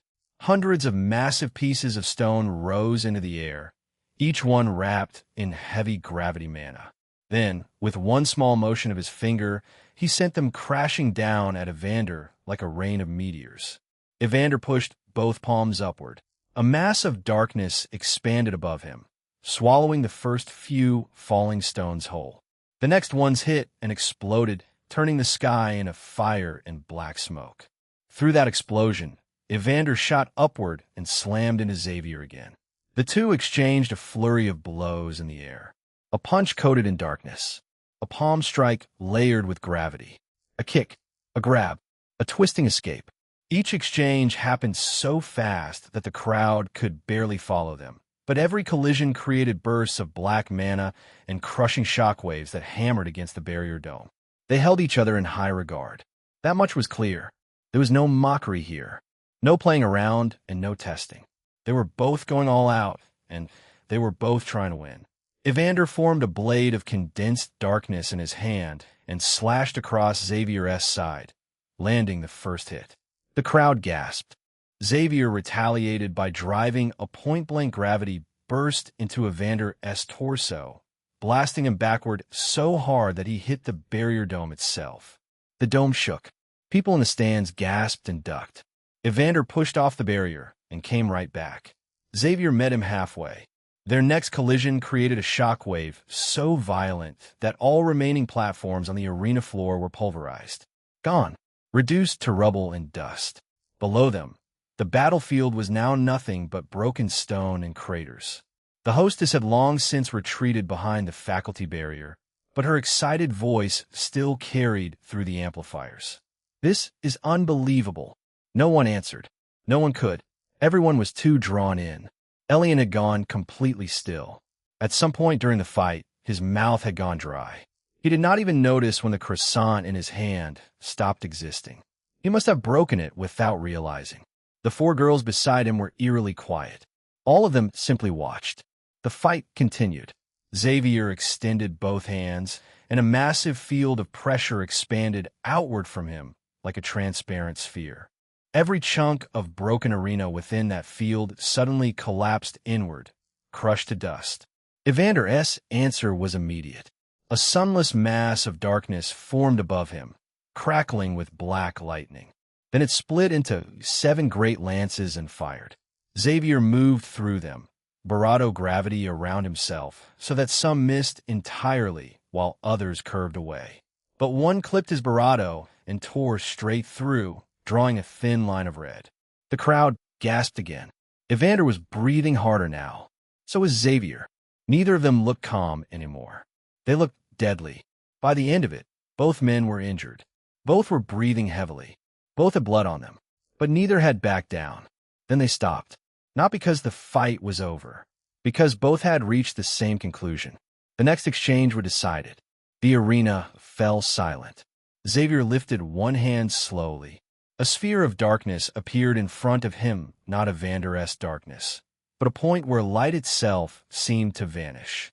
It began small, no larger than a fist, but as gravity folded inward around it, the thing became terrifying.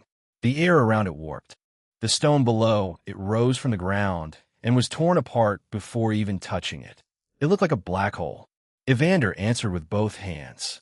A compressed ball of darkness formed between his palms, dense and unstable, black lightning snapping across its surface like living cracks. It was smaller than Xavier's spell, but somehow felt even more dangerous because all of its power was packed inward so tightly that it looked ready to explode just from existing. No one breathed. Then both men moved. Xavier pushed his hand forward. Evander roared and hurled his sphere. The two spells met in the center of the arena. For one impossible second, nothing happened. Then, the world broke. The collision was catastrophic. Crack! The barrier dome over the arena shattered like glass. The sound was so loud that people screamed and covered their ears. The shock wave tore through the battlefield, ripping apart already broken stone and sending huge sections of the arena flying upward. The stands themselves started cracking. Chunks of debris fell. People panicked. Some began screaming. Others tried to run. Then Maximus moved. The old principal rose from his seat with a speed that made it look like he had simply appeared in the air. He lifted his cane sword once. That was all. A wave of impossible magic spread outward from him. The falling debris vanished. Every chunk of arena stone suspended in the air simply dissolved into harmless motes of light and drifted away. And then the trembling in the walls ceased completely. Elion stared. Wow, it was the only thing he could think of. The dust from the collision was still covering the center of the battlefield, and the entire Colosseum had gone silent. Everyone held their breath as they waited for it to clear. Slowly, the haze began to thin. One shape became visible, then another. Only one man was still standing. Barely. He was breathing heavily, injuries visible across his bravado, one leg shaking under him. But he was still on his feet. Xavier Dauncrest. A few meters away, Evander lay unconscious amid the wreckage, his body smoking faintly from the force of the final collision. The hostess' voice came back in a stunned whisper. Winner. Xavier Dauncrest. Then the Colosseum exploded. The cheers were unlike anything Elion had heard all day.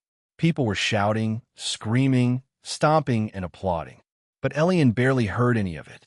He was still staring at the screen, at the destruction, at the power, at the gap. He exhaled slowly. There was one thing he was completely certain of now. The current him would not stand a chance against these monsters. If 10 versions of him fought Evander at once, even all going all out, he would lose 10 times out of 10. There was no shame in admitting it. The gap was simply too large. This whole matchup had been an eye-opener for him. The oceans were really vast, and this was just in this academy. What are the other academies? What about some other unknown, hidden young talents? He sighed quietly to himself. I still have a long way to go. Chapter 213. Ending the day on a high note, for several long seconds after the announcement, the entire Colosseum remained frozen. Then the silence broke. The crowd erupted. It was not just cheering anymore. It was a storm of sound. Thousands of voices shouted at once. People stood from their seats. Nobles clapped. Students whistled. And the entire arena trembled under the weight of the applause. Xavier, Dauncrest, Monster. Everyone looked stunned, because what they had just witnessed was not simply a student match. It had looked like the clash of two battlefield generals. High above, the faculty balcony was filled with lively conversations. Professor Halbrecht lowered himself back into his seat slowly, his eyes still fixed on the battlefield below. The barrier he and the others had erected had completely shattered during the final collision, and yet even he did not seem upset. Instead, there was a faint smile on his old face. That was worth the effort, he said quietly. Beside him, another professor exhaled. They nearly destroyed the entire arena. Nearly, Halbrecht corrected calmly. Further along the balcony, Duke Dauncrest sat with his hands folded in front of him. His expression had not changed throughout the entire fight, but those who knew him well could see the slight glint of pride in his eyes. Below him, his son was still standing in the center of the destroyed battlefield, breathing heavily while attendants rushed toward Evander's unconscious body. Good, the Duke murmured under his breath. In another balcony, Patriarch Moon leaned back in his seat and laughed deeply. Well, what a spectacle. His wife covered her mouth with a small smile. That boy really is terrifying. Several merchants seated nearby were already whispering among themselves. That kind of gravity control. Did you see how he reversed the stone rain? Monster. Meanwhile, in the Adventurer's Guild balcony, the woman in the red cheapao rested her chin on her hand as she watched Xavier through narrowed eyes. That was an impressive fight, she admitted. Inwardly, though, she was shocked beyond belief. Maybe I really underestimated this place. One of the men behind her nodded. They are both already stronger than most of the very best S-rank veteran adventurers we have. She tapped the hilt of the saber resting across her lap. And there's still just a pair of students. Back in the waiting room, the reaction was just as intense. No one spoke for a while. The room was filled only with the distant echo of the crowd and the soft hum of the arena screens. Then Tessa finally exhaled. What in the world was that?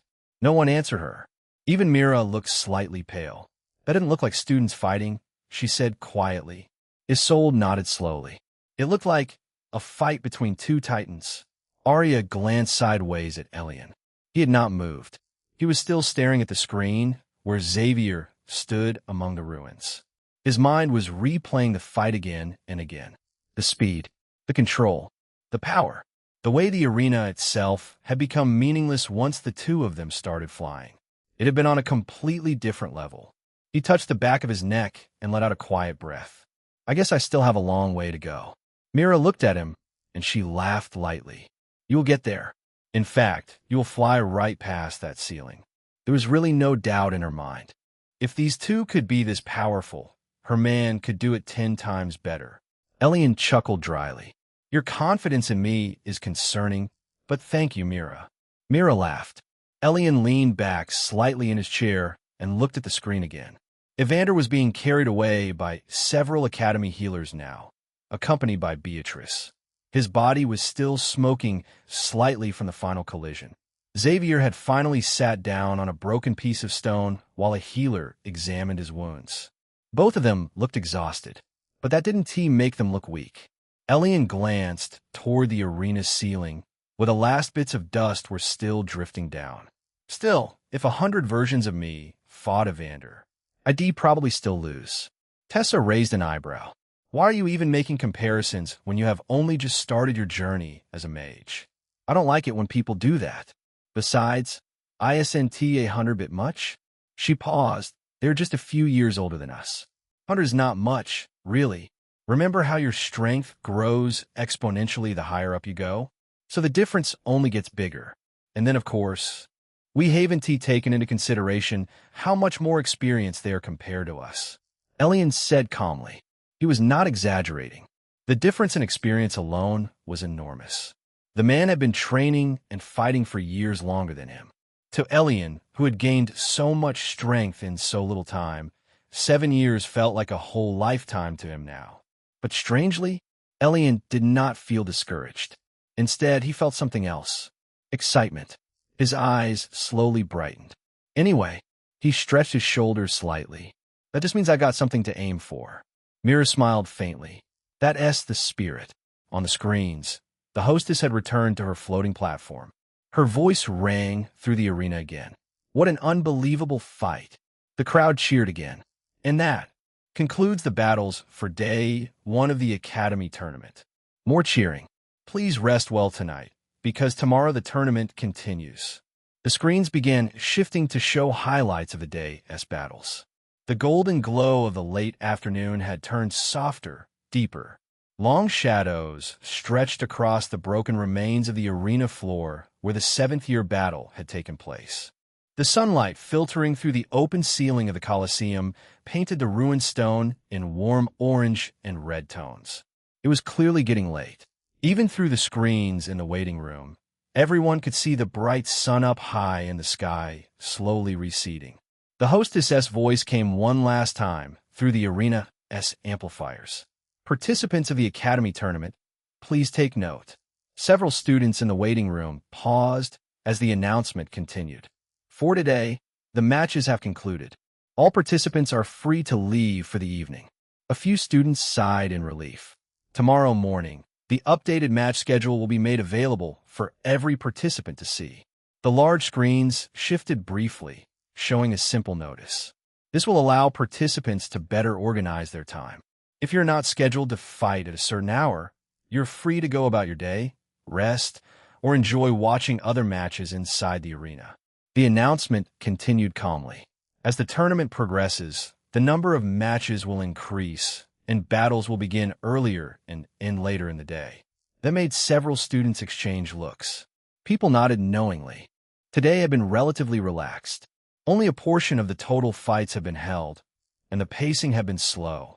The Academy clearly did not want to overwhelm the audience or the participants on the very first day. But in the coming days, things would become far more intense. It was likely that each year would begin fighting multiple times per day once the tournament got fully underway. The hostess finished with a cheerful tone. Thank you all for attending the opening day of the Academy tournament. We hope to see you again tomorrow. The screens slowly dimmed. Around the waiting room, students began standing up. Some people were talking excitedly about the fights they had seen. Back in their little corner of the room, Elion stretched his arms behind his head.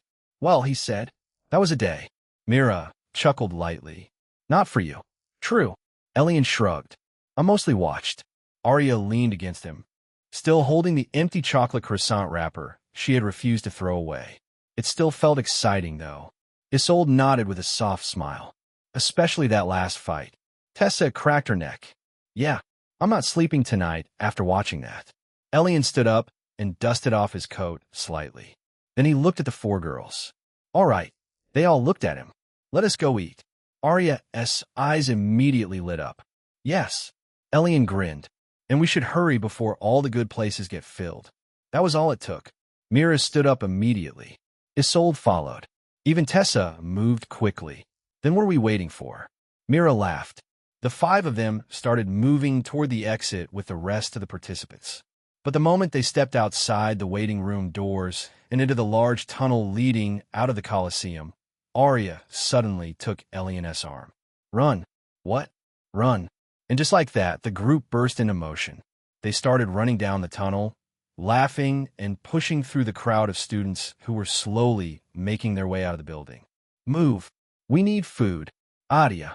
Slow down. No. Chocolate desserts first. Their voices echoed through the corridor as they rushed toward the exit. Outside, the evening sky was turning purple and orange. Chapter 214.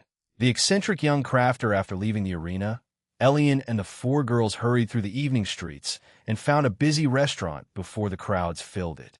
They ordered a large spread of food. The table quickly filled with roasted meat, bread, vegetables, and sweet desserts.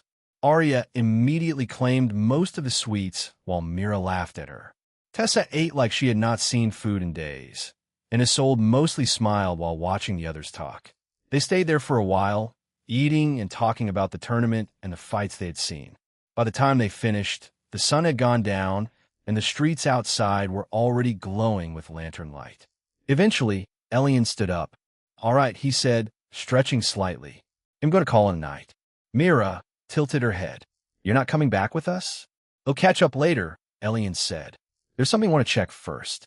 Arya narrowed her eyes suspiciously. You'd better not wander off on your own. Are you? Elion laughed. Huh, no. Isolde also blushed because she felt like the accusation was discreetly directed at her as well. Though she had not spoken about the kiss the other day, and since Elion did not make a point to pursue the matter, Isolde was sure of her feelings now. It was just that she was inexperienced in these matters, so she did not know how she should behave around Elion now. Should she stay exactly as she was, or should she be bravado forward like Arya? These questions weighed heavily on her mind. Good, Arya said, pointing at him. Because if you do, we will find out. Well, he had already found a few already, but now was not really the time to tell them yet. It would be better if he introduced all of his bravado when they met. Just thinking about Arya's reaction brought a small smile to his face. Elion smiled as he gave her a small bravado. After saying goodbye to the girls, Elion took a small detour through the city. What he wanted to do was simple: to commission a new sword. He had been thinking about it ever since watching the battles earlier. If he was going to focus more on swordsmanship, he needed a proper weapon to serve as his main blade. At first, he had thought about just buying one from the system store like before. But after thinking about it, he decided to check what the city had to offer first. No harm in comparing options, he thought. Besides, there was nothing wrong with owning a collection of swords. After walking for a while, he reached the market district. The place was still lively despite the late hour. Lanterns hung above the streets, merchants shouted over each other, and the smell of cooked food and metalwork filled the air. As soon as Elion stepped into the market, several merchants noticed him. Hey, young master, fine daggers here. Looking for armor? Come see my blades. Hands waved, voices called, and people tried to pull his attention in every direction. Elion maintained a calm expression and kept walking. Eventually, he spotted the familiar sight of a blacksmith's stall. A tall, lanky man with bronze skin stood behind a rack of simple weapons. Sparks occasionally flew behind him from the small forge burning beside his stall. Elion walked up. Good evening. The blacksmith looked up. Evening, the man replied. Looking for something? A sword, if you please, Elion said. The man nodded and pulled one from the rack. This one's a decent steel blade, with a balanced grip. Good for everyday fighting. Elion held the weapon for a moment, testing the weight. It was fine, but nothing special. After talking with the blacksmith for a few minutes, Elion quickly realized something. The man was just an ordinary blacksmith. Nothing wrong with that, but he clearly didn't deal in high-quality, enchanted weapons meant for serious mages or fighters who would want to reinforce their weapons with mana during a fight. Still, the conversation was useful. So what's the usual price? Elion asked. For something simple like this? The man said, about 10 bronze coins. That LL get you a steady sword that 1T break on you. Elion nodded. That at least gave him a baseline price. Before leaving, the blacksmith scratched his chin thoughtfully. If you're looking for something better, like an enchanted sword, he said, They're SA Grade 1 crafter a few streets down. Elion looked up. Oh, what is their name? Name is not important, and no one really knows, the man said. People just know where his shop is. The blacksmith pointed down the street. But I'll warn you, he added with a chuckle. He.S. expensive. How expensive? The man shrugged. Depends on his mood. Elion raised an eyebrow. That doesn't sound promising. What kind of person decides the price of their services based on their mood?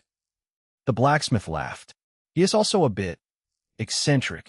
The blacksmith explained the location of the store and described the general look of the exterior. Elion nodded slowly.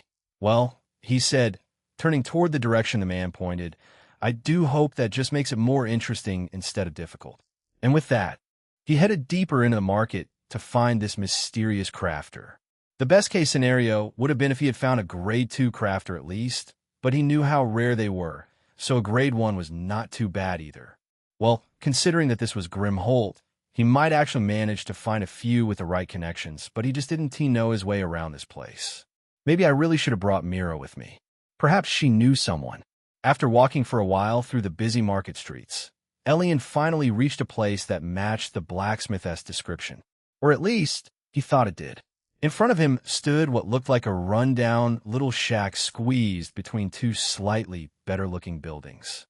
The wooden walls were uneven, parts of the roof sagged slightly, and a crooked sign hung above the door. Elion stared at it for a moment. This is it. He pushed the door open anyway. The moment he stepped inside, clank. His foot kicked something metallic on the ground. Elion looked down.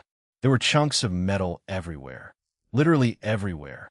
Broken blades, bent rods, old gears, half-finished weapons, and strange metal objects that he couldn't even identify.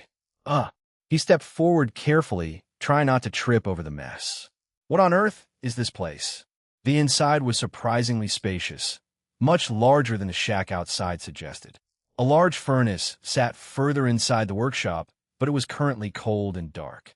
Hello, Elion called out. There was no answer. He walked further in, stepping around scattered tools and pieces of scrap. Hello. This time he raised his voice. Then suddenly bang, clank, boom. Something crashed violently in the back of the workshop. It sounded like multiple objects falling over at once. Then came the unmistakable sound of a body hitting the ground. Ow, ow, ow. The voice sounded young and oddly feminine. Eat-tet-tet. Someone was definitely scrambling around back there. Elion walked toward the noise and leaned over a large metal divider that separated part of the workshop. On the other side, he could hear someone hurriedly getting up. Then he finally saw them. A young man stood there awkwardly. He wore thick glass goggles and a baggy black shirt tucked into a strange, gray jumper-like outfit.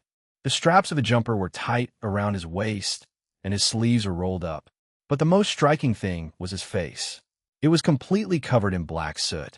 So much soot that Elion couldn't clearly see his actual features. Still, he definitely looked young. Very young and also handsome. Elion raised a hand awkwardly. Hello, are you the owner of this? He looked around awkwardly, as if thinking of an appropriate word for the place. Establishment? The soot-covered figure looked extremely embarrassed for a moment, as if he had just been caught doing something stupid. But then he quickly straightened up and brushed himself off.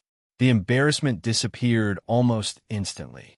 Depends who's asking, he said. He stepped forward and walked into the open part of the workshop.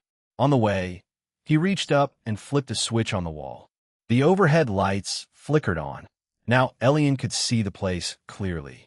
His lips twitched slightly. Is this person really a crafter? The entire workshop looked like a metal graveyard. Scrap everywhere. Half-built tools. Strange experimental objects. Even a few weapons lying around that looked like they had been abandoned halfway through construction. It honestly didn't even look like a place someone would willingly live in. Elion cleared his throat. I'm Elion, he said. From the academy. The soot-covered man tilted his head slightly. I'm looking for a crafter to make a new sword for me, Elion continued. Something I can use in the tournament. He glanced around the messy workshop again. I heard there was one here. Then he looked back at the young man. So, are you a crafter? Chapter 215. The Eccentric Young Crafter 2. The soot-faced young man snorted suddenly. It was not a quiet sound either. It was full of open disdain. Oof. Another arrogant young lord who thinks he can have everything he wants, like the whole world owes him something. Elion's eyebrow twitched. By all rights, the guy had been whispering to himself, or at least he probably thought he had. Unfortunately for him, they were standing barely a few steps apart, and Elion's senses were sharp enough to hear every word clearly. Elion slowly opened one eye. "Aren't you being a bit rude?" he said calmly. The young crafter looked up. Elion continued in a relaxed tone. "I simply asked a question." He shrugged lightly. "If you're going to make baseless assumptions about people you've never met, then you're the arrogant one here." The soot-covered man glared at him. Elion, however, simply closed his eyes again and waved a hand dismissively. "Well," he turned around. "If you have no business here, I'll be on my way." He began walking toward the entrance. "I'm sure I can find someone better." He was just about to step outside when suddenly quick footsteps rushed across the floor behind him. Then something grabbed his ankle. Elion froze. The what? He looked down. The soot-faced crafter had literally thrown himself onto the ground and was now clinging to Elion's leg. "Wait," the young voice cried out. The tone had completely changed. Gone was the arrogant annoyance from earlier. Now the voice sounded panicked and strangely desperate. Elion stared down at him. The crafter looked up awkwardly, still holding onto Elion's ankle. "I'm sorry for being rude just now." Then his stomach growled loudly. "Grr." Both of them paused. The young crafter coughed awkwardly. You see," he rubbed the back of his head nervously. "I'm in a bit of a bind right now." Elion crossed his arms and looked down at him. The crafter continued sheepishly. "I haven't had any work for weeks, so I haven't made any coin lately." He looked away slightly embarrassed. "Which means I haven't eaten in days." His stomach growled again, and Elion could have sworn this guy blushed under that black soot covering his face. He looked back up with a small, pleading expression. "Please ignore what I said earlier." Then he quickly added, "So what did you need from me?" Elion stared at him for a moment. Then he sighed. "Is this guy really that clueless?" he thought honestly. He sighed and stepped back into the messy workshop. The young crafter immediately jumped to his feet, nearly tripping over a pile of metal scraps in the process. "Thank you, thank you, thank you," he said quickly, bowing several times in a row. "I swear I won't waste your time." Elion raised a hand. "Relax." The crafter straightened awkwardly. Then Elion pointed at his face. "You know you have soot covering your entire face, right?" The young man froze. "What? Your face?" Elion repeated calmly. "It's completely black." There was a short silence. Then, he spun around and ran toward a small door at the back of the workshop. "Wait here." The door slammed shut behind him. Elion blinked. "Oh, Kai." He stood there alone for a few minutes, listening to the faint sounds of water splashing somewhere behind the door. A bucket falling. More splashing. Then, finally, the door opened again. The young guy stepped back into the room, wiping water off his face with a cloth. His short white hair was completely wet now, the strands clinging to his head and dripping water down his neck. Now that the soot was gone, Elion could finally see his face clearly. He stared on in shock. "What?" The young crafter blinked back at him. Elion narrowed his eyes slightly. This guy, he wasn't handsome. If anything, he looked cute. His facial features were remarkably youthful, with smooth skin and a refined face that seemed almost too perfect for a guy. His eyes were large and bright, giving him a strangely gentle expression. Compared to most men Elion had met, his face looked almost feminine. His features looked softer than most women Elion had met. In fact, it would probably be Barado accurate to say he had an androgynous appearance. Elion stared for another second. "What the?" The poor guy rubbed the back of his head awkwardly. Is something wrong?" Elion cleared his throat awkwardly and looked away for a moment, pushing the strange thought out of his mind. "Nothing," he said. "Let's just talk about the sword." The young crafter nodded quickly and grabbed a small notepad from a nearby workbench that was half buried under metal scraps. "So," he said, trying to sound professional, "what kind of sword are you looking for?" Elion thought about it for a moment. I want an uncommon grade, one-handed longsword, he said. Not too heavy, preferably thinner than a standard longsword. Something balanced. I wanted to be quick in the hand. Oliver nodded while scribbling something down. Thin blade, one-handed, uncommon grade. He glanced up again. Anything else? The material should be durable, Elion said simply. I'll be using it in the tournament, and of course, it should last long afterwards. Oliver stopped writing and looked at him more seriously now. Academy tournament? Yeah, he let out a small whistle. Well, that explains the urgency. He flipped the notebook closed. For something like that, my price would normally be 15 silver coins. Elion didn't even hesitate. That's fine. He reached into his pocket and counted out the coins before handing them over. Oliver's eyes widened slightly when he saw the silver pieces. He clearly hadn't expected the payment to come so easily. Thank you, he said quickly, pocketing the coins. Then he added one more thing, though. Elion raised an eyebrow. What? Oliver scratched his cheek. What kind of metal do you want me to use? Elion frowned slightly. Isn't that included? Well, Oliver said slowly. If you want something basic like good steel, then yes. He held up a finger. But if you want something light and durable, like mithril, then that will cost extra. How much? 5 more silver. Elion shrugged. All right. He placed the additional coins on the workbench. Oliver looked genuinely shocked now. Are you sure? Yes. Elion turned toward the door. Well then, he said, waving lightly over his shoulder, good luck with the crafting. He was about to leave when he paused. Oh, he looked back. What's your name? The young crafter straightened slightly. My name is Olivi. He stopped abruptly. Then he corrected himself quickly. Oliver. Elion stared at him for a second. Something was amiss, but he didn't comment on it. I'm Elion, he said. Oliver nodded. Nice meeting you, Elion. Elion then asked, when should I expect the sword? Oliver thought for a moment. Well, if I manage to get mithril tonight, I can start immediately. In that case, the sword should be ready tomorrow evening. And if you can't? Oliver shrugged. Then I'll have to check the Merchants Guild in the morning to see if they have mithril in stock. He gestured toward the furnace. After that, I'll start crafting. Elion nodded. That works. He stepped outside the workshop. See you tomorrow, then. Oliver waved from inside the messy shack. See you tomorrow. The door closed behind Elion as he headed back into the lantern-lit streets of the city. With that settled, he did not linger in the busy streets. He made his way back to the academy to call a night. Chapter 2:16. A little present Elion closed the door to his room with a soft click, the sound echoing faintly in the quiet space. The usual automatic lights failed to flicker on, leaving the room shrouded in dimness. Instead, the soft glow of the Barado side lamp bathed everything in a warm, golden amber hue. His breath caught sharply in his throat as his eyes adjusted to the scene before him. In that moment, he realized that this would be an evening he would never forget. There, resting on the Barado, lay Mira. Her emerald-green eyes sparkled with an intense, magnetic energy the moment they locked onto his. She stood before him, her slender Barado illuminated by the lamp's gentle glow. Her pale skin had a soft flush, and she took a slow, steady breath as the moment hung in the air. Centurado, Centurado, Centurado, Centurado, Centurado, Centurado, Centurado, Centurado, Centurado, Centurado, Centurado, Centurado, Centurado, the one with all the unique trinkets hidden in the back. Elion arched a brow, a flicker of recognition hitting him.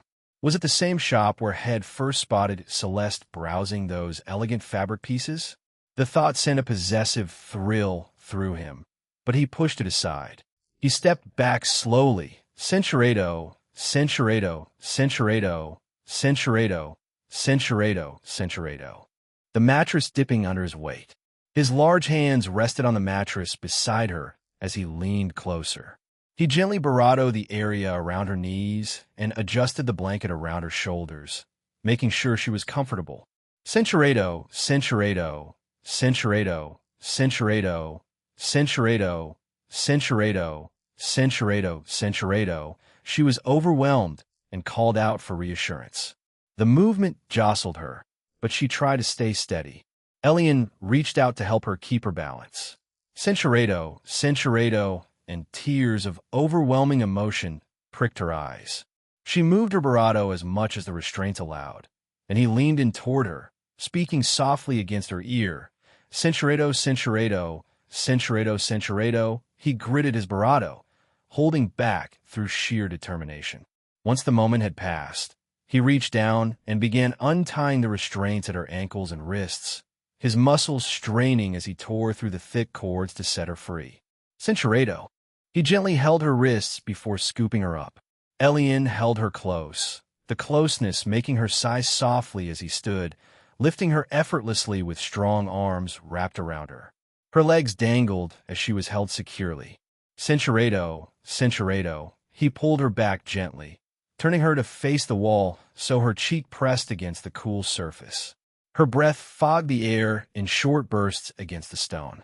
His arm moved around her to steady her, his hand resting flat against her side to keep her from stumbling. Centurado.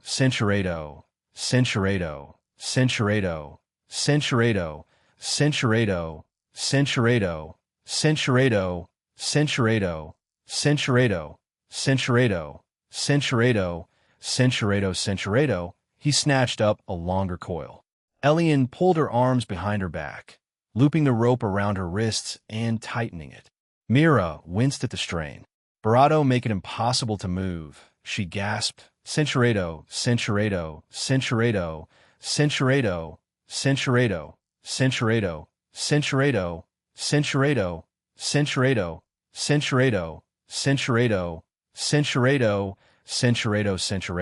Until he pulled away and she struggled to catch her breath. She coughed, tears welling up and spilling down her face. That's it.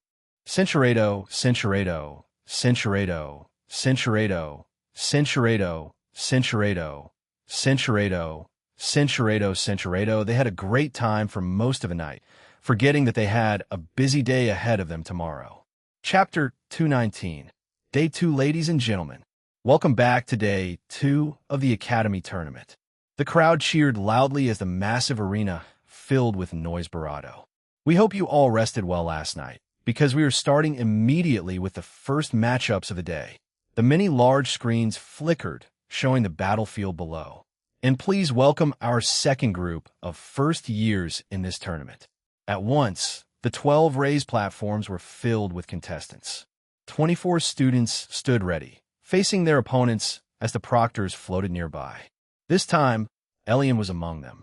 Curiously enough, Arya had also been called up in the same rotation, though she stood several platforms away from him, facing another girl. Elion's own opponent stood across from him. She looked like a cute girl from one of the other first-year classes. Elion didn't recognize her at all. She held what looked like a small wand in her hand, holding it nervously. Elion stood relaxed. His plain sword rested lightly in his right hand. Since he had only placed the order for his new sword yesterday, there had been no chance for the crafter to finish it yet. So he had no choice but to use the simple sword he had bought from the system for now. The proctor raised his hand. Begin. Around the arena, other fights started immediately. Spells fired, steel clashed, and platforms shook. But on Elion's platform, Centurado, if you remember correctly, only ancient mages used wands. That practice had mostly disappeared long ago as people learned to channel mana through their bodies directly more efficiently. Not that wands were forgotten completely, but they were rare, and Elion had never personally seen anyone actually use one before. The girl stammered quietly. Elion heard it clearly despite the noise of the arena. His senses were sharp enough to catch even a whisper. She squeezed her eyes shut. Then suddenly, I concede. She squealed the words and immediately turned around. Without even looking back, she ran straight off the platform and disappeared into the tunnel. Elion stood there. He slowly turned his head toward the proctor. The proctor looked just as confused. He cleared his throat awkwardly. Winner, Elion. The hostess laughed through her device. Well, that is certainly new. A participant has conceded her match for reasons we do not quite understand. The crowd chuckled. Elion sighed quietly and stepped off the platform. Well, he muttered under his breath, that was disappointing. He had been looking forward to actually stretching his limbs today. Apparently, that would have to wait. When he returned to the waiting room, he looked around briefly to see if he could find the girl who had just fled, but she was nowhere to be seen. Instead, his attention quickly shifted to the screens. Arya's match was still going on. On the screen, Elion saw her get blasted backward by a powerful wind spell. The gust slammed in her body and pushed her several meters across the platform. But Arya reacted quickly. She stomped her foot down and conjured a small stone foothold from the ground using her earth magic, stabilizing herself before she could be blown off the platform. Her opponent immediately followed up with another attack. Sharp blades of compressed wind shot toward Arya like invisible knives. Arya rolled sideways, letting two of them slice past her while raising a quick earth wall to block the third. The spell shattered against the stone barrier with a loud crack. Then she countered.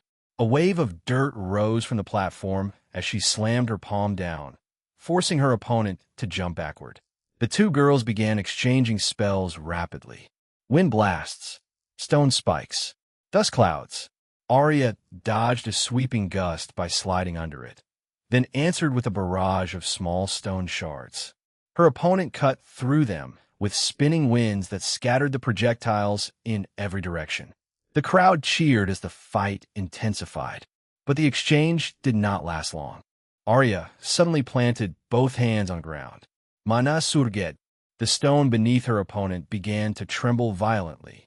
Then, a massive boulder erupted from the platform and shot forward.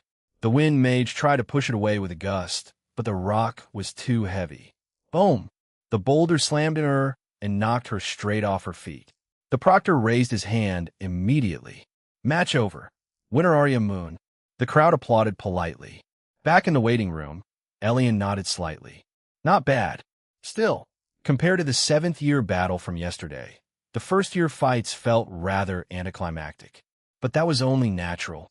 Those monsters had set the bar absurdly high. Arya returned to the waiting room not long after her match, and the moment she spotted Elion, she ran straight toward him without hesitation, jumping into his arms as if it was the most natural thing in the world. She wrapped herself around him and pressed her face against his in a warm bravado that drew a few glances from the others.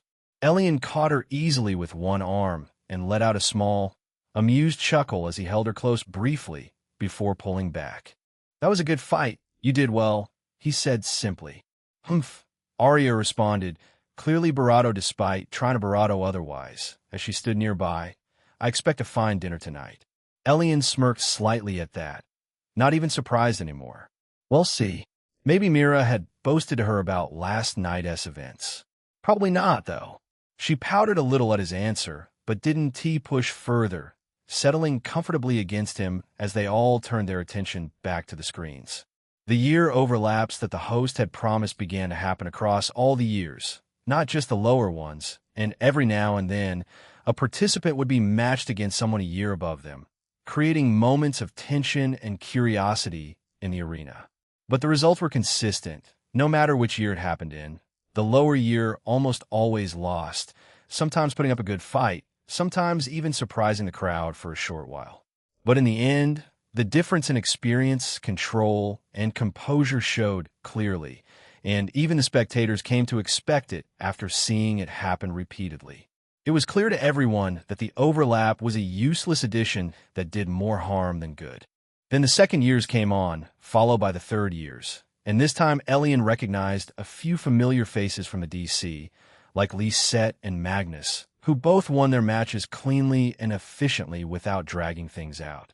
Their movements were sharp and controlled, their spells well-timed, and Elion watched them closely, committing everything to memory without missing a single detail. When the fourth years came on, the fights were more intense, more refined, and clearly at a higher level. But to Elion, nothing truly stood out as extraordinary. Still, he did not waste the opportunity. He activated his photographic memory as he focused on every exchange, every spell, every reaction, carefully storing it all in his mind as he began to test a theory of his own. He was wondering if it would be possible to take what he saw and integrate it into his own fighting style by using this skill. The system responded almost immediately. It is good to see that you can be resourceful. I was getting tired of spoon-feeding you everything. Elion snorted inwardly at that, but he didn't argue because he knew it was true. The 5th years came next, and this time Elion paid even closer attention, analyzing their control, their mana efficiency, the way they moved, the way they conserved energy while still maintaining pressure on their opponents, and he couldn't help but feel a bit of regret, thinking back to yesterday. I should have done this with Evander and Xavier, but that fight had been too overwhelming and too awe-inspiring, and at the time, the thought hadn't even crossed his mind because of the scale of that matchup. Then came a few 6th-year matches, and this was where Elion truly started gaining useful insights. He watched carefully as they channeled their mana more precisely. Their movements were notably sharper and more deliberate. Honestly, their control felt so far beyond the lower years, and it was even better when one of them turned out to be a swordsman, which immediately drew Elion's full attention. He studied him closely, analyzing every step, every swing, every shift in weight, but after watching for a while, he realized something. His mastery is at the same level as mine. There was no clear superiority in mastery, but there were still small details, small refinements that Elion took note of, subtle improvements that could still make a difference in battle, and he stored them all away. Then the next group of 7th years came on, and Elion immediately recognized the aloof girl from the DC, Seraphine, as she stepped onto the battlefield. Her presence calm, but commanding, and when the fight began, it quickly became clear why she stood out. She was a water mage, but not just that. She could form ice from her water magic, shaping it seamlessly in battle, creating sharp constructs mid-fight and forming glaciers beneath her feet that allowed her to glide across the battlefield with smooth, controlled movements that made her incredibly hard to pin down. Her opponent struggled to keep up as she controlled the flow of the fight, her attacks precise, her mobility overwhelming, and in the end, she won cleanly. Elion leaned back slightly, his thoughts turning. So it's possible. Water magic to ice conversion. It opened possibilities for him. Soon enough, the rotation returned to the 1st years, and Elion's number flashed, indicating that it was his turn to go up, and he stood up calmly, glancing at the girls briefly. I'm up. Adia nodded. Already? Don't take long. Mira smiled. Good luck, have fun. Elion gave a small nod and walked out into the tunnel. When he stepped onto the platform, he immediately noticed something strange. His opponent was not from the academy, so she had to be one of the exterior entrants. He had seen a few already, but all of them had been disappointments.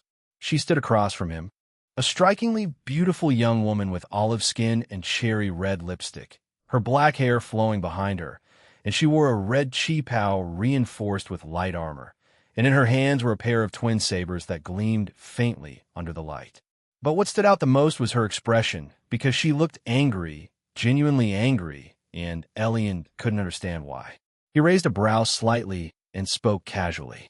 What could have possibly angered a beauty such as yourself? He mused with a playful smile. Surely it could not have been me? His voice was loud enough for her to hear clearly. But unlike most girls his age, she did not blush or react shyly as he thought she would. Instead, her expression only darkened further, and her grip on her sabers tightened slightly. The proctor raised his hand. Begin. She moved instantly. Fast. She dashed forward, closing the distance in a blink as her sabers came down in a clean, decisive strike aimed to end the fight immediately, her black hair trailing behind her as the wind followed her movement. Elion had not even taken his sword out of storage yet. To everyone watching, it looked like he had been caught completely off guard and had been too slow to react, and the proctor was already beginning to raise his hand, preparing to stop the match before it ended badly for Elion. But then Elion moved. Clang. Chapter 220. How? Clang. Steel met steel in a sharp, ringing sound that cut through the noise of the arena. Lillian's eyes widened in shock. Her strike had been stopped cleanly as sparks formed between their blades. Elion now stood there with his sword in hand. He had dropped his center of gravity as their weapons locked together. Their faces were only inches apart, and Lillian's eyes met his calm, steady blue gaze. A gaze that held no panic, no rush, and no fear. Time seemed to slow for a brief moment. Lillian's thoughts flickered. She had been angry because she was matched against a first year, angry because she believed this would be an easy and meaningless fight. Something beneath her, something not even worth her effort. Her mother would not consider this a worthy fight, and so she had intended to end it immediately and move on as quickly as possible. But now, that anger shifted, because in that single clash, she understood one thing clearly. She had underestimated him, and this fight was not going to end as easily as she had thought. What followed was not the kind of fight anyone had expected from this pairing, not from a supposed mismatch between a first-year and an outsider clearly above that level. And yet from the very first clash, the atmosphere on that platform shifted into something sharp, dangerous, and completely absorbing. Lillian did not hold back anymore. Lightning flickered across her body in an instant, thin arcs crawling along her arms, her legs, her torso, before surging brighter as she pushed her affinity into full effect, enhancing her abilities as her speed shot up drastically. Her silhouette blurred as she dashed forward again, her twin sabers cutting toward Elion from two different angles at once with deadly precision. Elion met her head-on. At the start, he used what everyone expected from him, water magic. Thin streams of water forming along his blade as he moved, small controlled bursts to redirect force, to soften impacts, to guide his footwork, complementing his swordplay in a smooth and efficient way.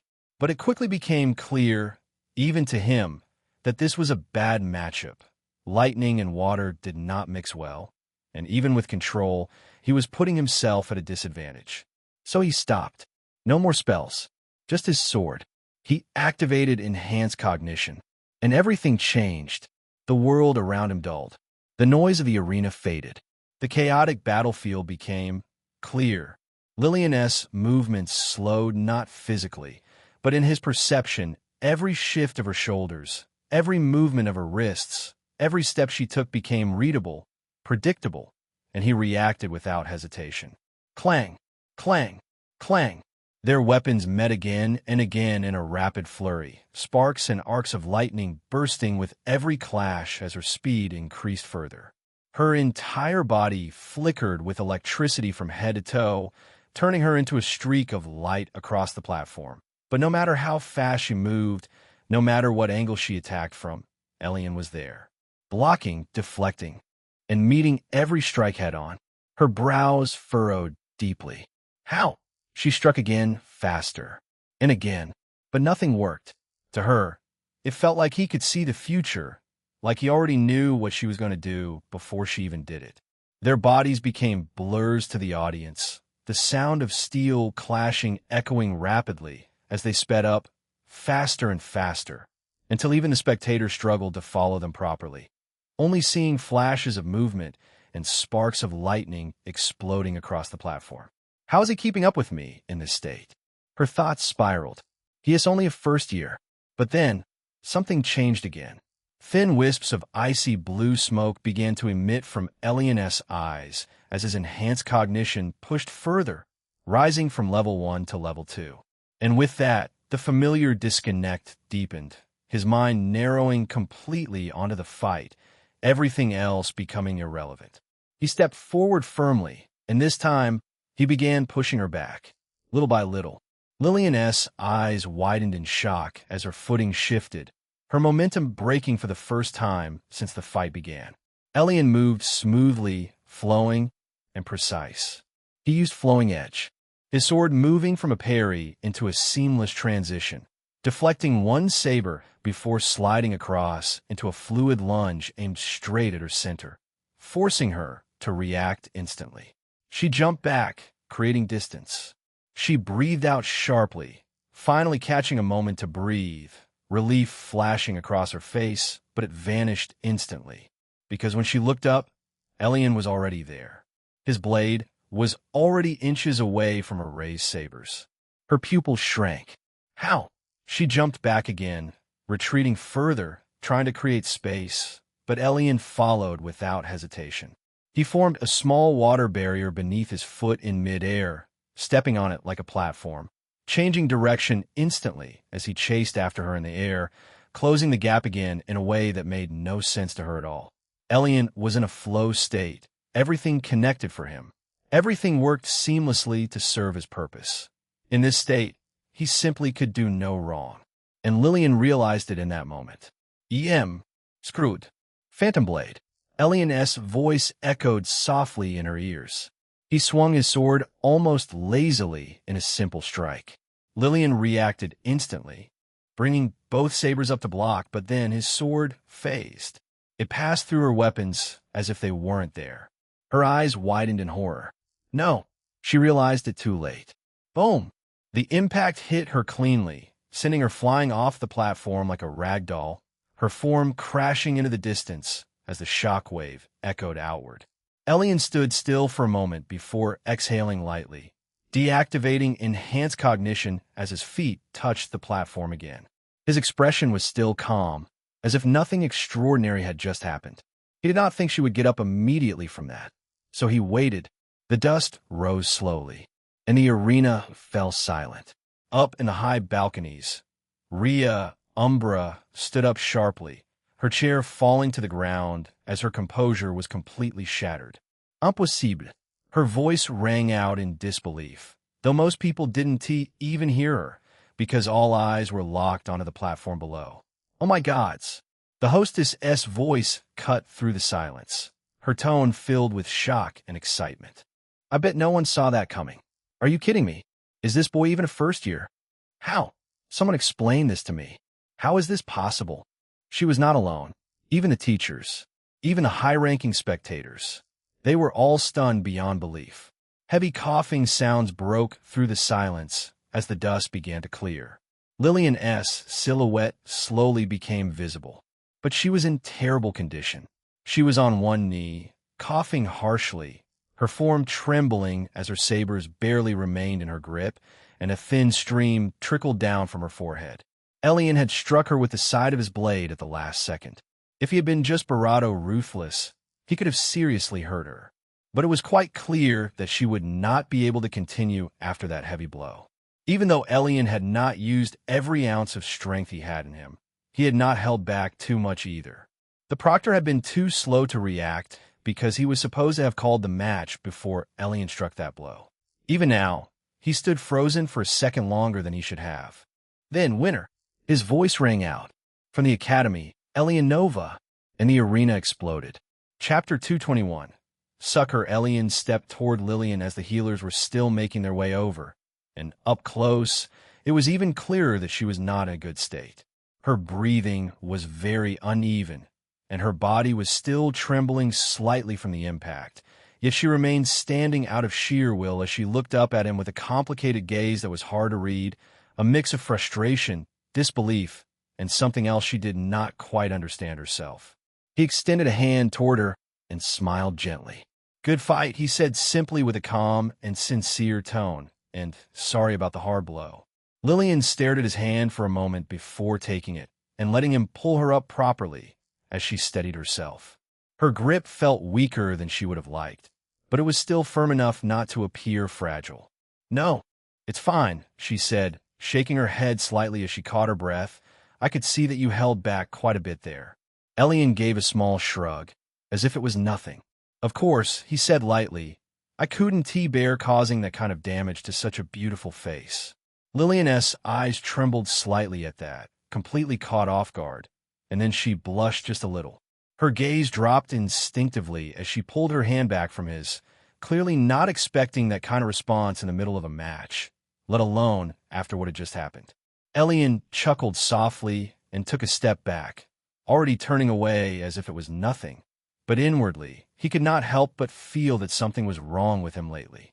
Because every time he saw a beautiful woman, he simply could not stop himself from saying something cheesy like that. Even here, even now, in front of tens of thousands of people, Centuredo, even though the voices were not heard, most of the screens were still focused on the platform, and there were bravado people with sharp eyes to catch the subtle reactions, the shift in Lillian's expression and the calm demeanor on Elion's face. And it did not take long for speculation to begin spreading among the spectators. What did he say? Who knows? But that handshake was a show of good sportsmanship. Up in the Adventurers Guild balcony, Rhea Umbra was still standing in absolute shock. Her eyes remained locked onto the platform, with her mouth slightly open as if she had forgotten to close it. Her usual composure was nowhere to be seen now. Behind her, her assistant hesitated for a moment before finally speaking. "Madam, is it possible you may have underestimated this place?" No response came from her, and she did not even spare him a glance. In fact, Rhea did not seem to hear him at all. Her mind was elsewhere. Who is this boy? That was the only thought running through her mind, because nothing about this made sense, neither his strength nor his control. That technique. Of course, she recognized the Phantom Blade technique. Not only was it highly difficult to learn, but she had also learned a variation of that technique that was used for sabers. Other than that, there were plenty of things about this boy that shocked her to no end. Like his composure. Not once during the whole fight had he hesitated or doubted himself. Every single one of his movements was immaculate and full of unfiltered confidence in himself. His background cannot be so simple, she thought. Many others in the arena had the same thought as her. She did not even consider blaming Lillian. Not even a little, because she had seen clearly that her daughter had done everything she could to win that fight. She had fought properly, and she had not held back from start to finish. It was simply unlucky for her to be matched against a monster like that boy. If anything, Lillian's loss only served to raise Elion's position in her mind, not to bring down her daughter's own strength and potential. This was just a variable you could never prepare for. Back in the waiting room, Mira leaned slightly forward, her eyes fixed on the screen as she watched the brief interaction between Elion and Lillian, and a small, knowing smile formed on her lips, one filled with both amusement and pride. "It looks like my dear husband has his eye on another one." Arya narrowed her eyes slightly at Mira's words. "I don't like her." She was also looking at the screens closely. Isolde laughed softly. "You don't like anyone." TCH. Tessa clicked her tongue from the side. Of course, he wanted to even let the poor woman take a break, even after beating her so brutally, she said, crossing her arms, though her tone carried a hint of acknowledgement. That guy has no shame. A part of Tessa was very astounded. It feels like he keeps getting stronger every day. Initially, she had felt like maybe Elion had been hiding his strength, but now, after spending so much time with him, she was convinced that was not the case. He really was improving at a ridiculous rate. He had long since flown past her in terms of strength. But instead of jealousy, she found herself grinning. Why did his strength make her heart race? So, MUC. Mira chuckled lightly. That is part of his charm. Arya huffed quietly, but didn't argue further, her gaze still fixed on the screen. Down below, Elion had already turned away with his hands in his pockets, walking back toward the tunnel as if the entire arena was still buzzing from what had just happened because of him. Everyone was still watching him with a bit of awe and respect. He had stored his sword back in his storage at some point in time, and the action only seemed to cement multiple people's thoughts about Elion having some sort of backer. After all, only a genius with a backer could afford to have a storage ring. In fact, a few others were already wondering if there was a way to poach this young man from whoever his backer was. Meanwhile, Lillian stood still as the healers worked on her, their hands glowing faintly as they treated her injuries, sealing wounds and stabilizing her condition. But her mind was elsewhere entirely, replaying the last few moments of that fight over and over again. Not just the clash, not just the loss, but that brief exchange afterward. Why did I? Her brows furrowed slightly as she stared ahead, her lips pressing into a thin line. Why did I react like that? She could still feel it.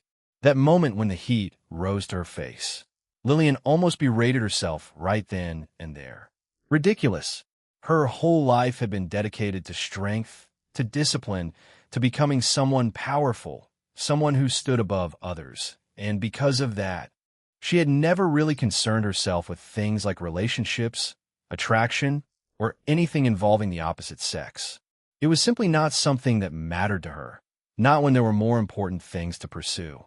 And because of that, she had always believed she was immune to men's shameless charms. She prided herself on that. Yet just now, from a single sentence and a simple shake of the hand, she had reacted like that, like some love-struck fool. Her jaw tightened slightly. It was like she hadn't heard compliments before. She had been complimented more times than she could count. From powerful nobles, from talented fighters, and from arrogant men who thought too highly of themselves. And every single time, she had ignored them, and she had felt nothing. So why? Why did this feel different? Well, he is the most handsome man I have ever seen. The thought popped up out of nowhere. Her thoughts paused as she shook her head to dispel the thought. But whether she wanted to admit it or not, this was different from all those times. He was different. That overwhelming strength that had completely overturned her expectations. And that casual smile felt so effortless, as if everything that had just happened meant nothing to him. Her fingers clenched slightly. TCH. She looked away, her expression tightening. Get a hold of yourself. She didn't like this feeling. Not one bit. It was unfamiliar and uncomfortable, and completely out of place for someone like her. She didn't like it when her heart fluttered like that. But no matter how much she tried to push it down, it stayed with her unbeknownst to Lillian. A seed had already been planted deep within her heart, one she did not notice, and one she would not acknowledge, but one that would grow nonetheless. Because Centuredo Vivian and Kane stood side by side, both watching the aftermath of the fight with quiet interest. They both glanced at each other and shared a knowing smile. That must be him, Vivian said. That must be him, Kane said at the same time. They both paused, and then Kane chuckled. Well, it has to be. The name checks out as well. Vivian nodded slowly. It does. So what should we do now? Kane asked lightly. Surely there is no reason for me to stay here any longer now that our target has been found. There is no hurry. We were told to wait and observe once we have found him. Apparently something big is going to happen, she added, but we're not to interfere under any circumstances. TCH, what did I do to be stuck with such a stickler for the rules? He complained, I thought you said you liked to work with me? Well, there's a limit to everything, and I'm just too lazy to do everything to the last-minute detail like you. He shrugged. Chapter 222. More interesting, the person who was probably the most shaken by Elion's display of strength was none other than William himself. And to say he was sweating buckets right now would be an understatement of the century.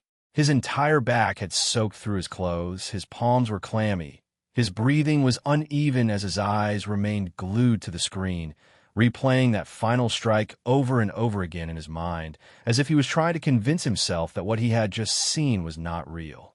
But no matter how many times he thought about it, the conclusion remained the same.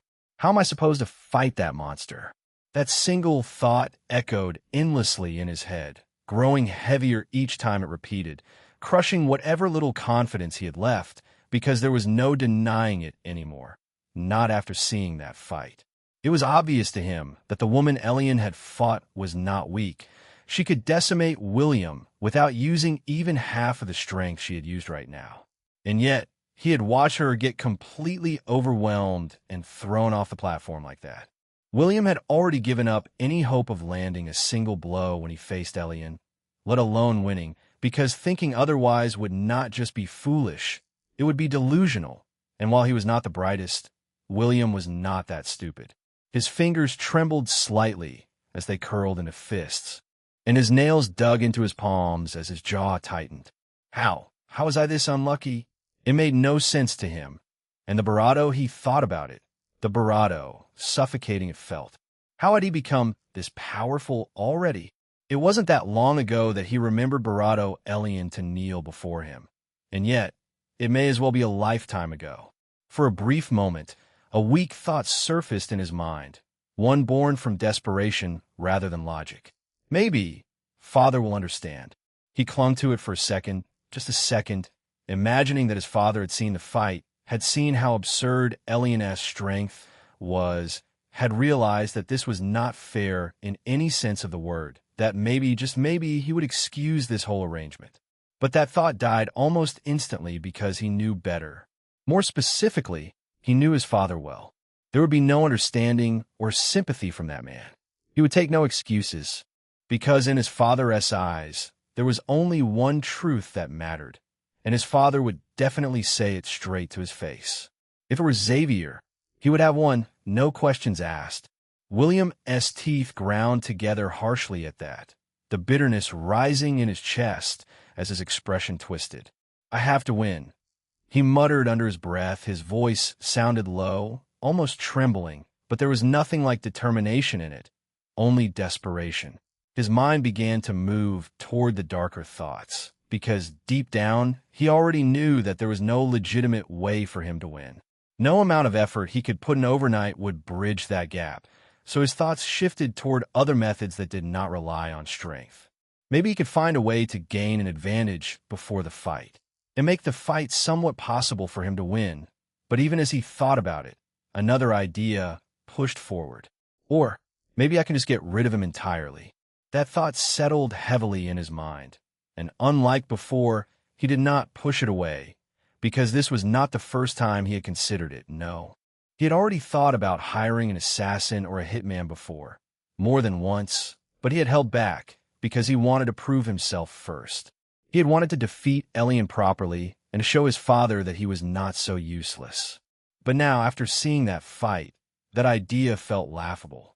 There was no proving himself against someone like that. It would be nothing but a one-sided defeat. "Yes," he muttered quietly, his breathing steadying as his thoughts sharpened, his fears slowly twisting into something colder. "Our fight is tomorrow, so I have to do it today." The plan began to take shape in his mind, solidifying quickly, because there was no hesitation left, but only the need to survive and to win, no matter how it was done. He had to somehow hire someone who could get to Elion either today or tomorrow in the morning before their fight began. And that blue-haired girl, Adia. His gaze darkened further as he thought of her, because she was standing in his way before that fight, another obstacle. She was meant to be his first opponent when they fought later today, and he would vent all his pin-up frustration on her. Maybe that would make Elion suffer in part. "After I deal with her," he muttered, a slight sneer forming bravado. "After I teach her a lesson she'll never forget." His eyes narrowed, a dangerous glint forming within them. He'll deal with him soon enough. His expression twisted into something unpleasant, something ugly, but there was no longer any doubt left in him. This was the only way he believed he could win. Xavier's thoughts were not far off from William's, but they moved in a completely different direction, because while William had been crushed by what he had seen, Xavier was recalculating. He was standing calmly to the side as he watched the aftermath of the fight play out on the screens. His expression was composed, but his mind was already dissecting everything that had just happened. By all rights, that matchup had been arranged with purpose, because he knew of Lillian, he knew her strength, her background, her discipline, and the Academy's current information on Elion had led him to expect a loss there, a clean and decisive one.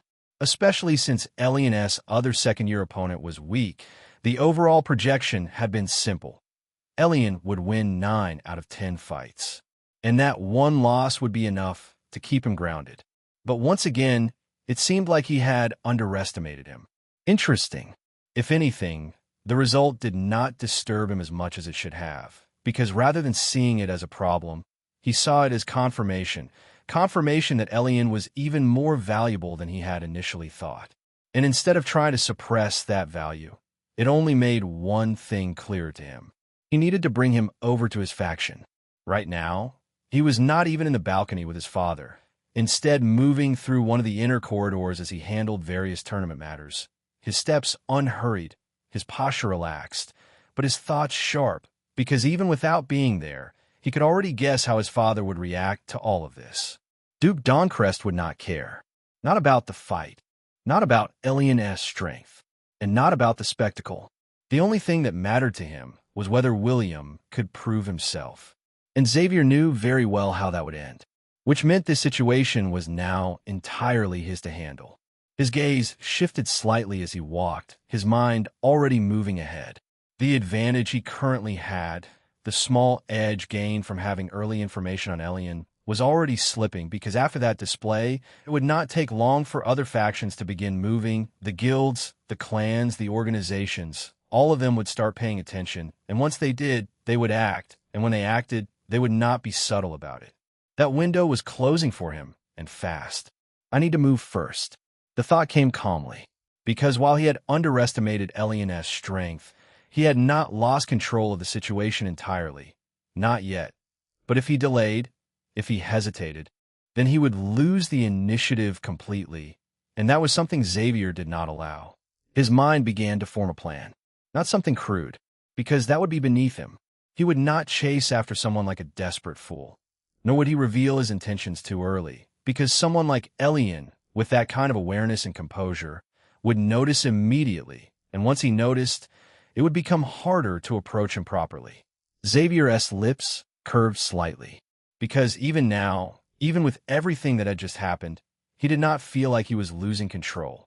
He simply felt like the game had become more interesting. Chapter 223. I would like to. Elion reached the door to the waiting room, just as William was leaving through the other end of the tunnel. And for a brief moment their paths almost crossed, but what caught Elion's attention immediately was not the man himself, but his expression. Compared to earlier that day, when he had looked shaken and on edge, William now seemed different. His steps looked more purposeful, and there was a strange eagerness in his eyes that hadn't been there before. He looks like he is in high spirits. That alone was enough to put Elion on alert, because after witnessing that fight, there was no logical reason for someone like William to suddenly feel confident again. Not unless he is planning something. Elion's gaze lingered on his retreating figure for a second longer before he looked away. I'd better keep an eye on that guy.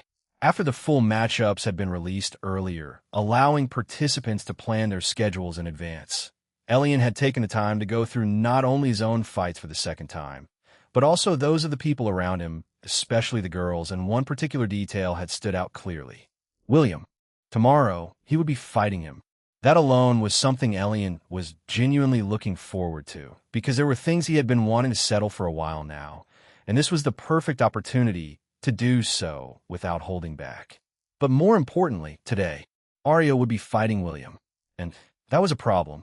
Not because he doubted Arya's strength, not even slightly, but because he knew William, or at least he knew enough about the kind of person he was becoming, and that made all the difference. He definitely won the fight fair.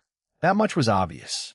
At this point, William was exactly the kind of person who would resort to anything, no matter how low, and no matter how underhanded, if it meant getting an advantage, especially if it meant getting back at Elion, and using Arya as a target for that, was exactly the kind of thing he would do.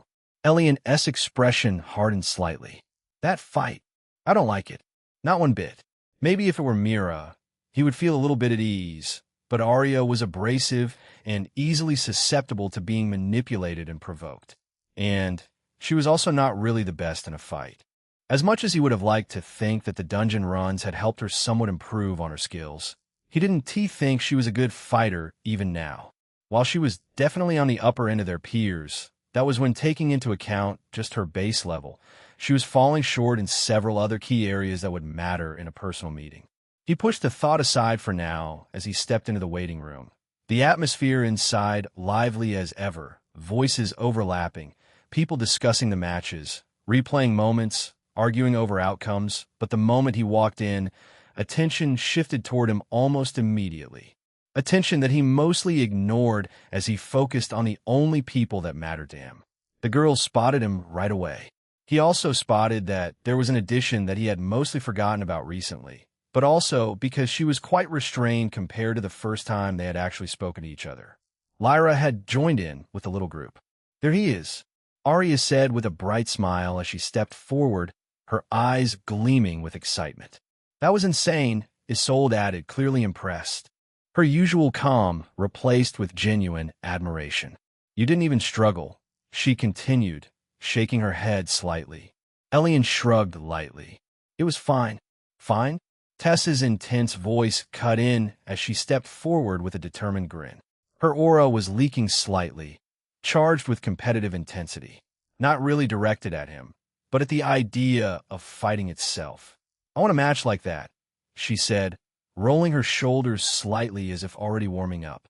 Elion glanced at her and couldn't help but chuckle softly. I figured.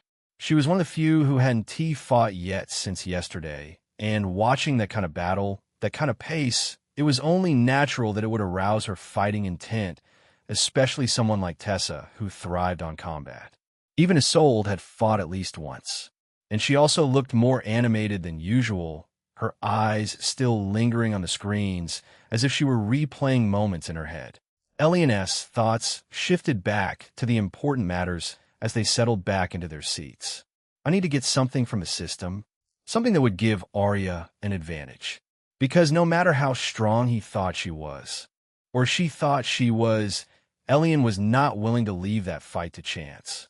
Tell me, who is this boy Halbrecht? Maximus spoke without opening his eyes. His voice was calm and steady as he leaned forward slightly on his staff, both his hands resting on the hilt, as if the matter he had just witnessed did not stir him in the slightest. Yet the question itself carried weight, enough to make everyone on that balcony straighten unconsciously. Halbrecht exhaled lightly before answering. Unfortunately, I would like to know the same as well, he said, his tone thoughtful as his gaze shifted toward the back, landing on George. George caught the look and smiled wryly before standing up, adjusting his robes slightly as he stepped forward. Forgive my ignorance for not bringing this matter to your attention, Principal, he said with a respectful bow. Myself and the other first-year professors thought it unnecessary to speak of a mere first year, and while we only found out recently how talented the boy is, he had never shown anything close to this level of strength before. Maximus stroked his beard slowly, still not opening his eyes. He is only at the peak of the adept stage, he said calmly, as if confirming something he had already observed. His sword skills, however, are not something to scoff at. A few of the faculty members nodded in agreement, their expressions still carrying traces of surprise from what they had witnessed.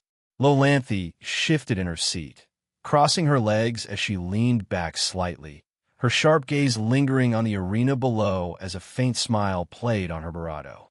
Usually I wouldn't bother keeping an eye on green first years, she said casually, her tone laced with amusement, her deep red lipstick catching the light. But this one is special. A few of her coworkers gave her weird looks, but none dared to comment on it. Maximus finally spoke again. What's his background? George bowed his head slightly before answering. He is a commoner. That made Maximus open his eyes lazily. Is that so? Yes, George replied. A brief silence followed as Maximus seemed to think. His gaze seemed distant, and his expression unreadable. George hesitated for a moment before continuing. He was actually a below-average student. Until recently, he said, pausing slightly as if weighing his words and considering how to phrase this next part. During one of the routine group dungeon expeditions, he fell into a lower floors, and we believed he had died. However, he returned the same day, stronger and far more talented. That statement caused a ripple of shock across the balcony. What? How come we've never heard of this? Vorin snorted loudly, crossing his arms as his expression turned sharp. This is clearly a very important matter, he said, his tone carrying clear displeasure. It is obvious that something in that dungeon raised his talent. You should have brought him to me. I would have studied him myself and determined the cause of that change, and it could have been invaluable to our research.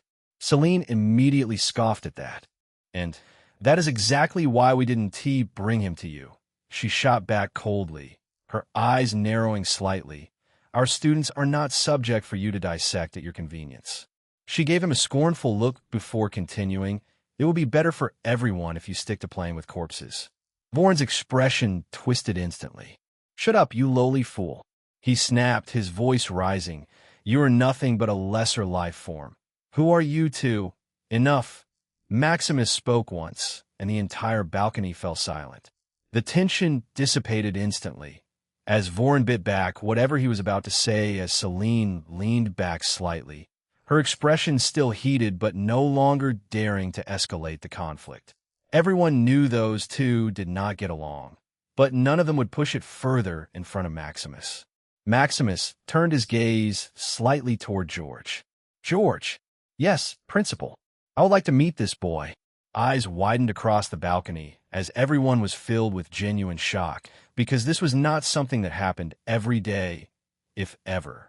Even someone like Xavier and Evander, students who had spent 7 years in the academy and were already on the verge of graduation. Maximus had never once asked to see them personally. Yet now, for a mere commoner first year who was also a commoner, he had made that request without hesitation. George recovered quickly, bowing deeply. Yes, Master Maximus. He stepped back and returned to his seat. Chapter 224. Passive Enchantments. Elion sat down for a moment, tuning out the noise in the waiting room as he focused inward, pulling up the system store and quietly going through the list of items that could help Arya in her upcoming fight. His expression remained calm, but his thoughts were sharp.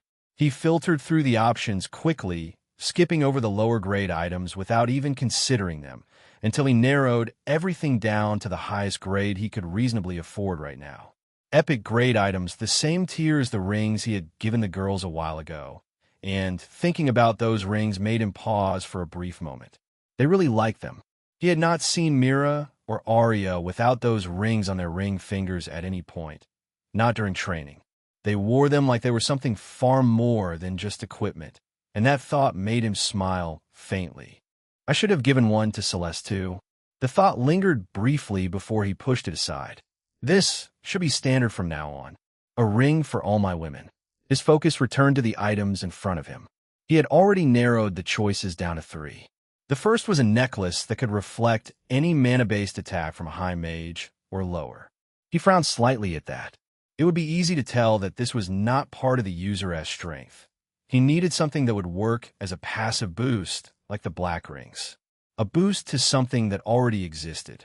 Even if it was as significant as a 30% increase, it still relied on the user.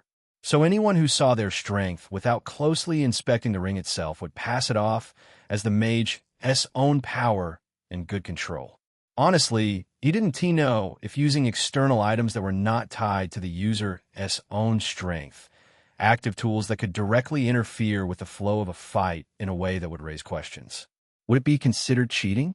But that was probably the case, given that potions and the like had been restricted. The next was a ring that could store and release attacks on command. Again, he shook his head slightly. These were powerful, no doubt, but they still crossed that line.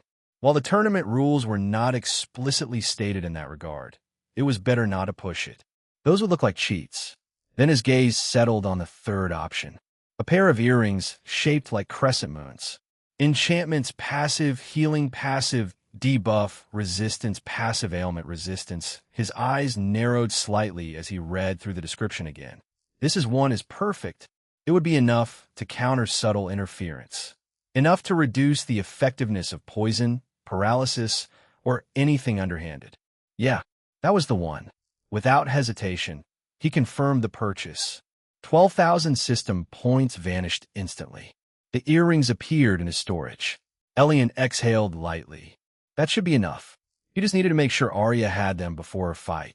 It was around midday now, and based on the current pace of the tournament, Arya's match would most likely be in the next rotation, which meant they still had some time, since the 4th years were currently on stage, and those fights always took longer. So realistically, they had at least an hour or so before her group would be called. Elion considered just handed her the earrings right there in the waiting room. It would have been simple, quick, and efficient, but the more he thought about it, the more it felt off. Pulling out a pair of immaculate, clearly expensive earrings out of nowhere and asking her to wear them immediately would definitely draw attention. And while most people might just assume he was just a wealthy young man spoiling his woman, Elion had naturally grown cautious, especially after everything that had happened to him. No need to make it obvious. So instead, Arya. He spoke calmly, cutting into the girls' conversation. They all turned toward him. "Jis, Ed?" Arya replied instantly, her face brightening with a soft smile as she looked at him. Elion returned a faint smile before speaking again. "Do you want to go into the city with me for a bit?" Arya tilted her head slightly, thinking for a second. "Of course," she said, but then added, "But I have a match soon." "It's fine," Elion replied without hesitation, his tone relaxed. "We'll be back before the next round begins. We won't take long." She nodded. "Okay." That was all it took. Elion stood up smoothly, already turning toward the exit. The others gave him questioning looks, especially Mira, whose eyes lingered on him for a moment longer than the rest. "We'll be back in a bit," Elion said simply when he noticed her confusion. Mira nodded. "Don't take too long." Elion led the way out. They walked through the tunnel and out into the city. Not long after, the shift in atmosphere was immediate as the noise of the arena faded behind them and was replaced by the lively hum of Grimholt-S streets. The entire way, Arya had her hand wrapped around Elion S, clinging to him without any intention of letting go, all the while humming softly to herself like she didn't have a care in the world. Elion glanced at her briefly, a faint smile forming Barato before he looked ahead again. And since it was just about lunchtime, he decided to stop somewhere simple rather than anything extravagant, leading her into a small but comfortable shop that sold light meals and sweets. They took a seat, and instead of ordering a full-course meal, Elion simply asked for a few sweet treats, knowing full well what Arya preferred. And while she tilted her head slightly in curiosity at first, she didn't question it, just watching him with a bright, expectant gaze. Once the food arrived, Elion didn't waste time. He reached into his storage and brought them out. A pair of silver, crescent-shaped earrings, delicate and elegant, that caught the light subtly as he placed them on the table in front of her. "These are for you." Arya froze. Then her eyes lit up instantly. "El." Before he could even say anything, she shot up from her chair and jumped at him, wrapping her arms around his neck and pressing her barato to his in a quick, excited, affectionate barato as she hugged him tightly. "Thank you." Her voice was full of completely unrestrained, pure joy. A few of the other patrons nearby glanced over with less than pleasant expressions, clearly annoyed or uncomfortable with the sudden display, but Elion didn't care in the slightest. Chuckling softly as he wrapped an arm around her waist and hugged her back for a moment before gently patting her. "Go and sit down," he said lightly. Arya nodded quickly and returned to her seat, though she was still practically bouncing in place as she picked up the earrings carefully, her eyes sparkling. Elion leaned back slightly and explained calmly. "They have a few enchantments as well," he said, keeping it simple but clear, passive healing and resistance against debuffs and ailments. "It's not perfect, but it should be enough to help out a bit." Arya listened closely, her expression softening as she understood immediately. She knew why he was doing this. She would be fighting William soon, and Elion was worried about her. That thought alone made her smile even brighter.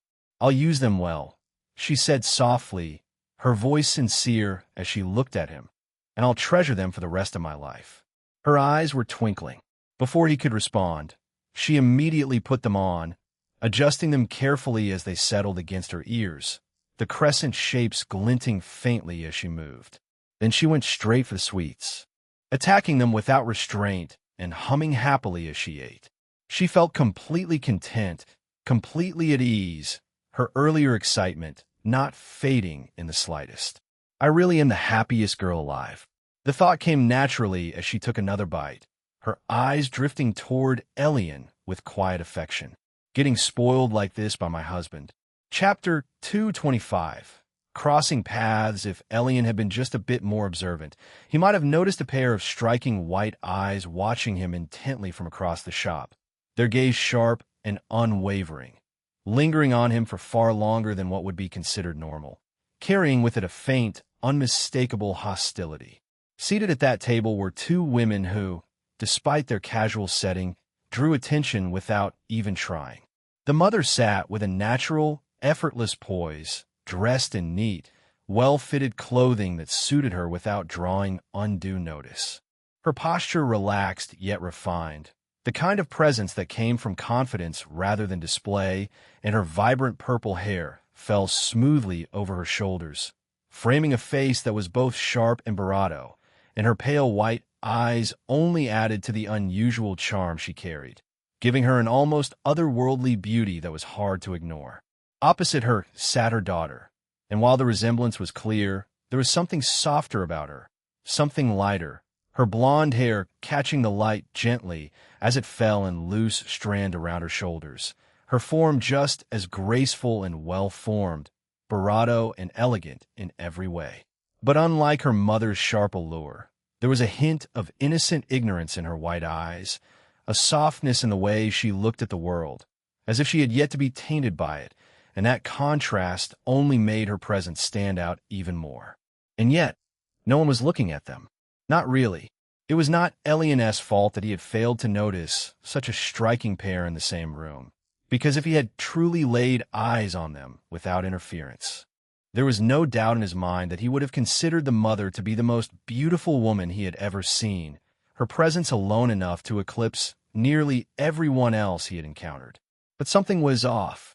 Every person who so much as glanced in their direction would experience a brief moment of daze, a subtle lapse in focus as their minds seemed to blank out for just a fraction of a second. And then, just as quickly, their attention would shift away naturally, as if nothing had happened, as if there had been nothing worth noticing there in the first place. It was neither forced nor obvious, and not something anyone would consciously register. But the effect was absolute. A simple, quiet, and passive distortion of perception, a presence that erased itself. They were seen but never remembered, observed but never acknowledged.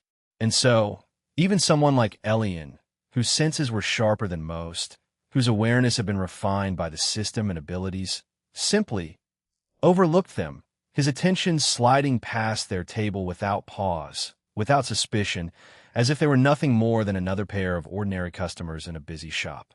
"Mother," a soft but slightly exasperated voice spoke up from across the table. "You should not glare at people like that. They might get the wrong idea." The slender, blonde-haired young lady calmly took a small burrito out of her milk tart. Her expression relaxed as she chewed thoughtfully. "This is so good," she added casually, clearly more focused on the dessert than whatever her mother was doing.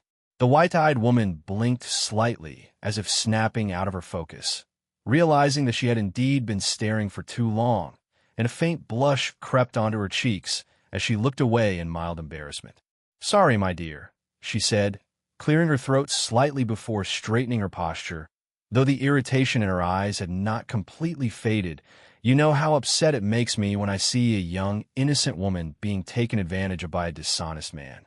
The blonde girl chuckled lightly at that, clearly amused rather than agreeing. Her skin glowed with youthful freshness as she sat across the table with a calm, confident presence. "I don't think it's good to make assumptions about people's relationships based on how your own partner treated you, Mother." The woman let out a short chortle, completely unfazed as her full cherry-red lips parted to take a bite out of her own tart. "What do you know?" she said dismissively, chewing before adding with a satisfied hum, "This is good." Then her eyes shifted slightly again, though this time more subtly. "You've never been in a relationship." The daughter sighed faintly, but did not lose her calm. "I know that your hate blinds you, Mother." "Trust me," the woman replied immediately, her tone firm and absolute. "All men are the same."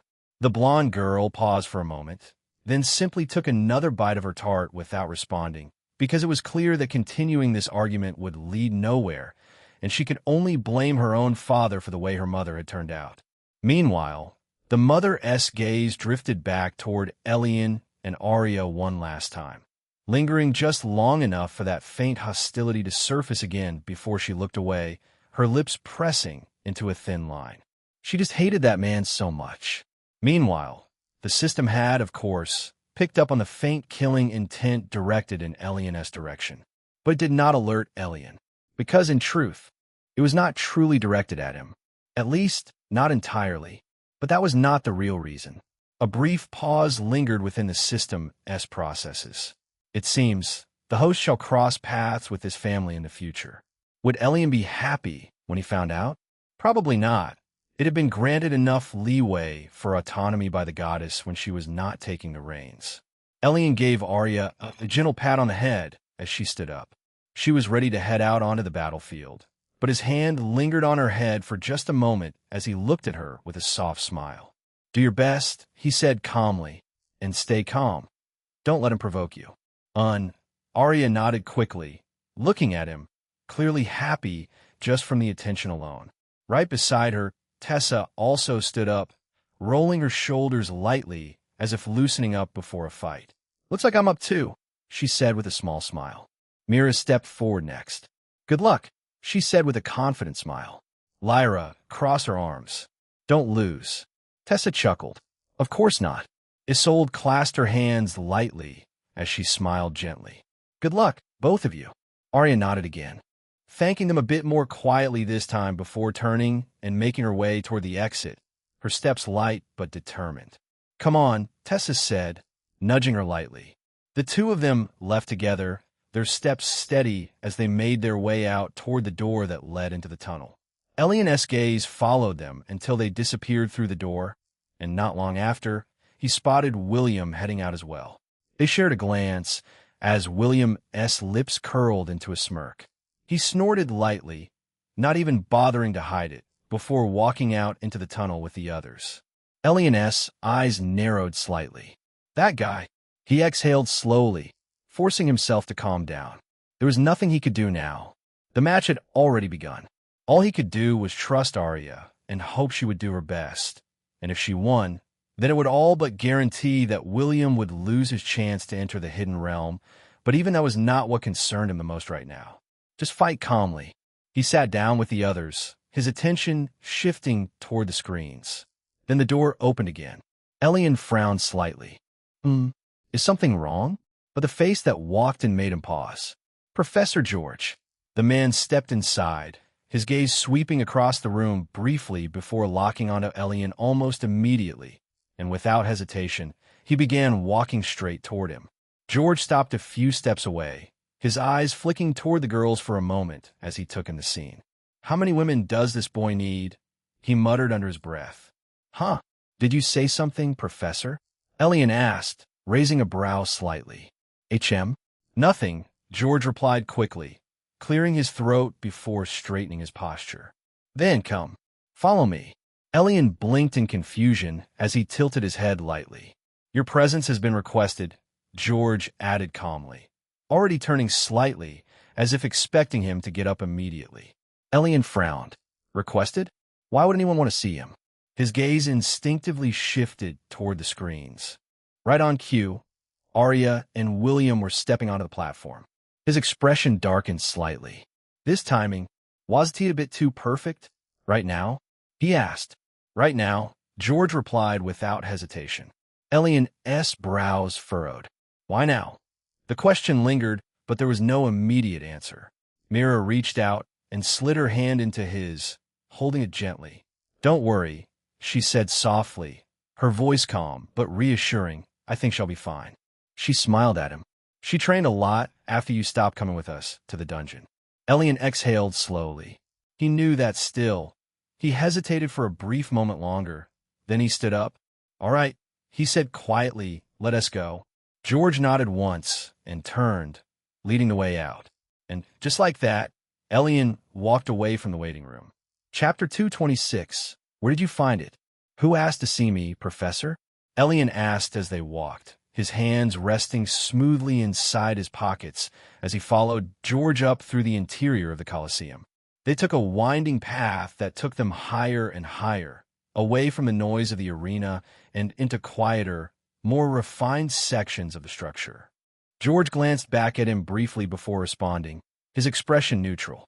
"I wouldn't want to be blamed for your ignorance if you happen to act foolishly," he said, then paused deliberately, letting the silence stretch just long enough for Elion to stew a bit. "The principal." He took another step before adding, "Master Maximus wants to see you." Elion's eyes narrowed slightly. That was unexpected. It was shocking, to say the least. He had seen Maximus before, of course. Everyone had, but only from a distance, like yesterday when he had appeared on the screens, seated calmly above the arena, like a figure out of some sort of legend, but never personally. George did not give him time to dwell on it. "When we get there, be respectful," he continued calmly, his tone now more instructive. "When you're asked a question, answer honestly. There will be other academy professors present as well, so I don't think I need to tell you what that means." Elion nodded once. "I understand." Maximus was not just anyone. The man was a legend who was respected and feared in equal measure. Someone whose mere presence carried weight. Elion had no intention of being disrespectful. But at the same time, I'm not bowing my head for no reason. If they expected him to grovel in awe, to act like he was beneath them simply because of their status, then they would be disappointed, because while others might see Maximus as an unreachable figure, Elion did not see him that way. He respected him, but he did not revere him, because deep down, he believed he could reach that level. No, surpass it.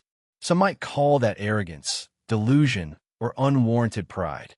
But Elion did not see it that way. To him, it was simply the truth. And if people knew the kind of strength he carried, the kind of potential he held with this system, they would likely think the same. By now, they had stopped ascending stairs entirely and instead stepped into a long, immaculate corridor that curved gently, almost endlessly. Its polished floor reflected the soft ambient light that lined the walls, with evenly spaced doors placed at intervals along the curve, each one crafted with care, and each one radiating a quiet sense of importance. Elion's gaze swept across the hallway briefly. So this is it, the highest level of the great arena, when the most important figures watched from. George continued walking without pause, his steps steady as he led the way deeper into the corridor. Eventually, they stopped at a door spaced much further from the other doors, and George stopped in front of it before speaking calmly. "We are here, remember what I said." Then he placed his hand on the handle and turned it softly before walking in. Elion followed right after him. But the moment he stepped inside, the air seemed to get thinner, and it became harder for him to breathe. Yet he stayed as calm as he could, forcing himself to take steady breaths as he stepped further in, and immediately, many pairs of scrutinizing eyes landed on him all at once. He let out a shuddering breath because, unfortunately, he did not possess any abilities or object to shield himself against presence and passive aura, and so he had to endure it all directly. After a moment, he finally looked around, noticing that George had already walked further in, but was now beckoning for him to follow toward the slightly lowered front. As Elion observed the room, he saw that it was rather simple in design, neither big nor small, and built in a curved rectangular shape with terrace seats.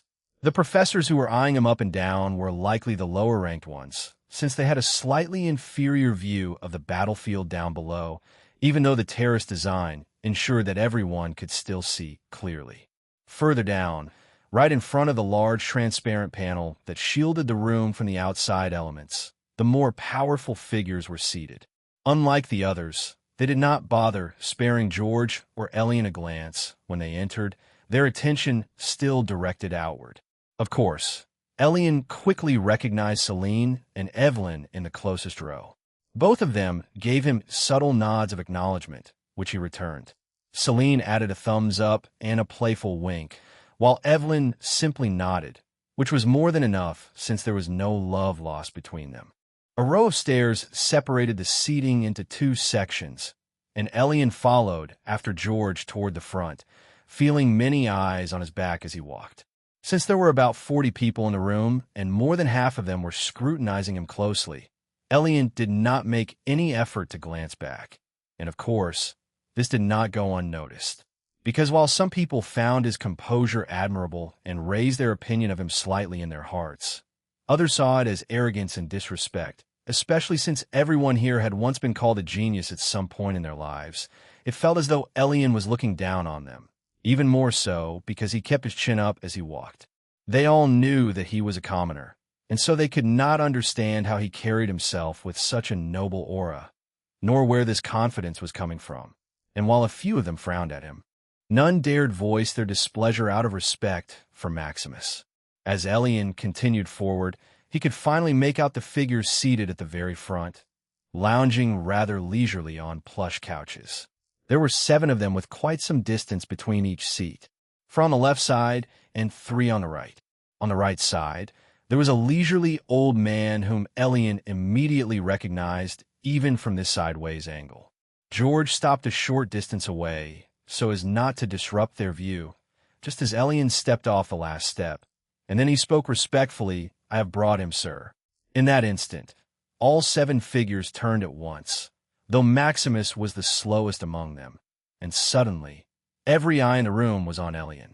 Of course, the pressure multiplied twice-fold when these figures at the front looked at him. But when Maximus' old, wizened gaze landed on him, Elion felt his knees buckle slightly. And in the same instant, his back was suddenly drenched in sweat beneath his tunic and jacket. He grit his teeth so hard that his jaw began to ache, because just standing there took all of his willpower, and he could clearly tell that the old man was not even trying to pressure him, that this was merely a passive effect of his presence. But then, something shocking happened. Maximus' eyes, which had remained closed this entire time, suddenly opened, and Elion did not know whether he was hallucinating or not. Because those abyssal black eyes, which had obviously grown used to always appearing calm, were now trembling in shock, and the crow-esque feet wrinkles at the corners of his eyes seemed to stretch and disappear. His black gaze suddenly reflected every color in the spectrum, as if something impossible was being seen, and in that moment, Elion felt something pierce through him, through his barato, through his mind, through his very being. It felt as though the old man was peering directly into his soul. His mind went blank. His willpower broke as his legs gave out under him. Elion crashed to the floor as his knees hit hard against the solid floor. Ardash! Elion groaned in pain, his vision shaking as the pressure overwhelmed him. And in the next instant, Maximus moved so quickly that his body seemed to flicker and reappear right in front of him. One moment, he was seated. The next, he was standing right in front of Elion. Even then, Elion forced himself to keep his eyes locked onto the old man as he struggled to get back up, refusing to look away despite everything. Just staying conscious was already everything he could manage. "Where did you find it?" Maximus asked in shock, his old voice trembling slightly, and Elion could not tell if it was shock or fear, or perhaps both, but he did not have the time or the mental capacity to think about it. Chapter 227. For your safety, Elion tried to speak, but his body was not listening to him at all. His throat was dry, and his limbs felt heavy, as if they did not belong to him anymore, and it took Maximus only a moment to realize what the problem was. His mere presence was overwhelming the young man, pressing down on him without intention, and so the old man acted immediately, placing a lid on it as if he had erased himself from existence entirely. In the very next instant, the pressure vanished. Elion wheezed as air rushed violently back into his lungs, his chest rising and falling rapidly as he coughed a couple of times, trying to stabilize himself, while Maximus spoke again, his voice still low, but now far clearer. "Where did you find it?" Elion coughed again, his brows furrowing deeply as he finally managed to force words out. "Fine, what?" he asked, his voice hoarse and confused. Maximus frowned in a deep, creased frown, and that was when Elion finally realized something was wrong. Very wrong, because no one else was reacting, not a single other person. Everyone in the room was still looking in their direction, but they were frozen completely still, like statues, like time itself had stopped for them.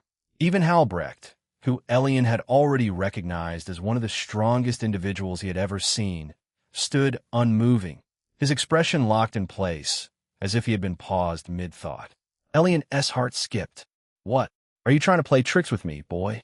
Maximus asked, his voice sharper now, his brow still creased as his gaze bore into Elion. "I have no idea what you're talking about," Elion replied, his voice steadier now as he pushed himself back up to his feet, though his body still felt weak and his mind racing beneath the surface. "Where did I find what?" Outwardly, he appeared absolutely confused, but inwardly, his thoughts were spiraling. Did he see something? That gaze earlier hadn't been normal. It had felt like everything about him was being peeled away, like there were no secrets left, like he had been completely exposed. Did he actually see something? His heart pounded wildly. "System?" He called out inwardly. But even as that thought echoed in his mind, Maximus stepped closer and looked at him again. His eyes shimmered barato, and once again Elion felt it. That same barato, like he was completely exposed, like nothing about him could be hidden from this enigmatic old man. Maximus frowned. He really does have it, he thought. So how come he doesn't seem to know what I'm talking about? Was he born with it? That thought lingered for only a moment before he dismissed it. Impossible. No, he had to have found it in the dungeon, which meant it had been there all along. It had always been so close to him. I spent my whole life looking for one, and yet. Maximus' thoughts darkened slightly. This boy just stumbled upon it. He got thinking, now what to do. The most direct solution came to him immediately. The best course of action would be to extract the origin core out of Elion, but that was almost impossible to do without ending the boy's life. Once an origin core was fused with a person, it was not as simple as that. It integrated with their very being, specifically their soul. So, unless you disintegrated the person's soul to separate it from the origin core, there was no way to get it, or he could wait until the day the boy died naturally. But Maximus was much closer to death than Elion ever would be. Tom was not on his side. He nodded quietly as he made a decision. I will keep him close to me until I find another way to separate the core from his soul. If not, well, I might have to resort to. He didn't finish the thought. Usually, this would be so far beneath him that he wouldn't even consider it. But this was far bigger than some boy. This was not about pride or about morality. A whole world's fate hung in the balance here. He looked back at Elion. Only about a second had passed while Maximus was thinking. His thinking speed was just that fast. Now how was he supposed to break the news to the boy?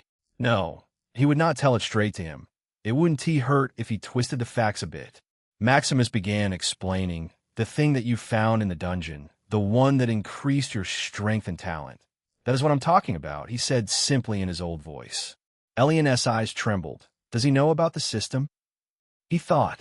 I am sure that is not the case. The system explained to him. Oh, you were there after all, he thought. I thought you were hiding from the old man.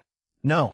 Once I understood his line of thought, I realized that the old man cannot sense me, but he can sense a part of me, which is odd to say the least.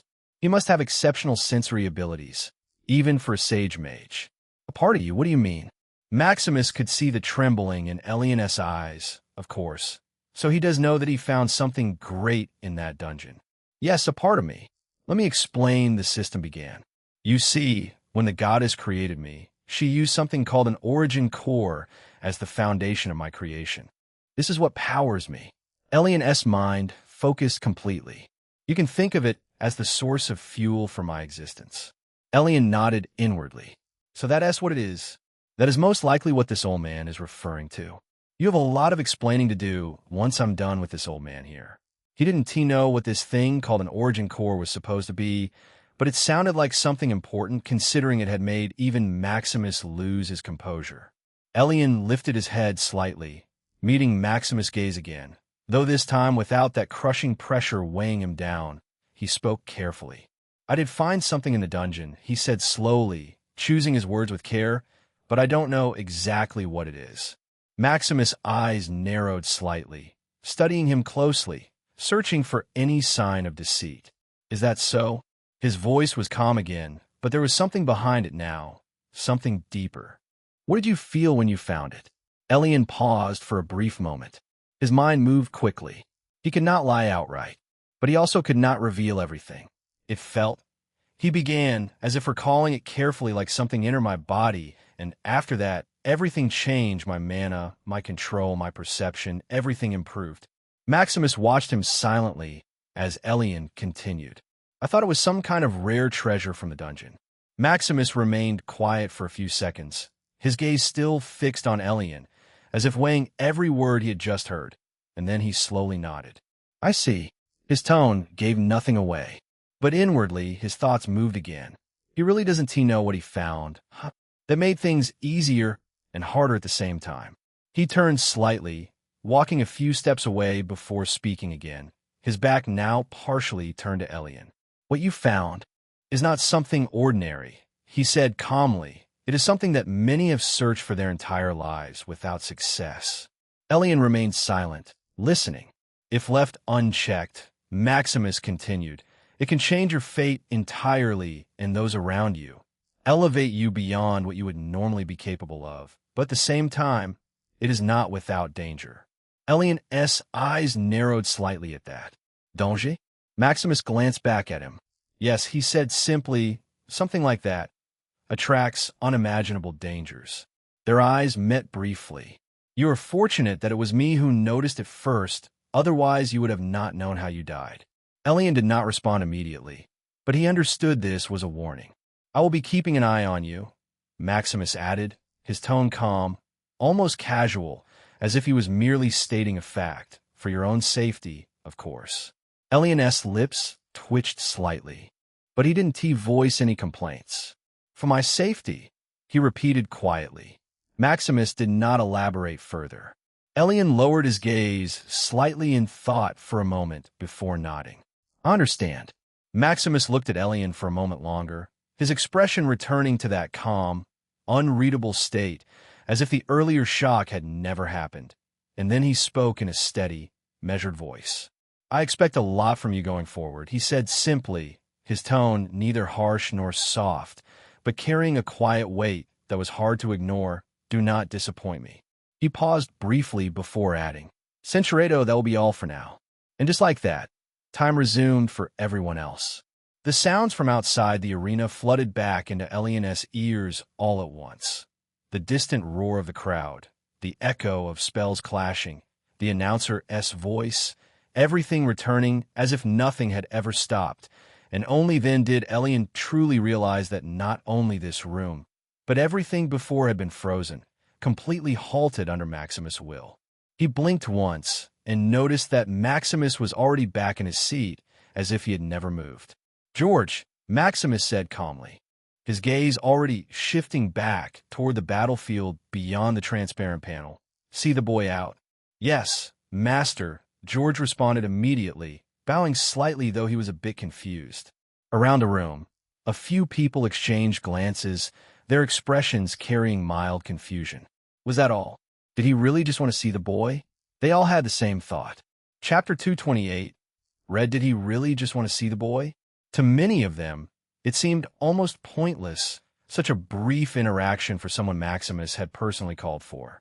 But others like Halbrecht did not look confused at all because they understood, or at least they understood enough.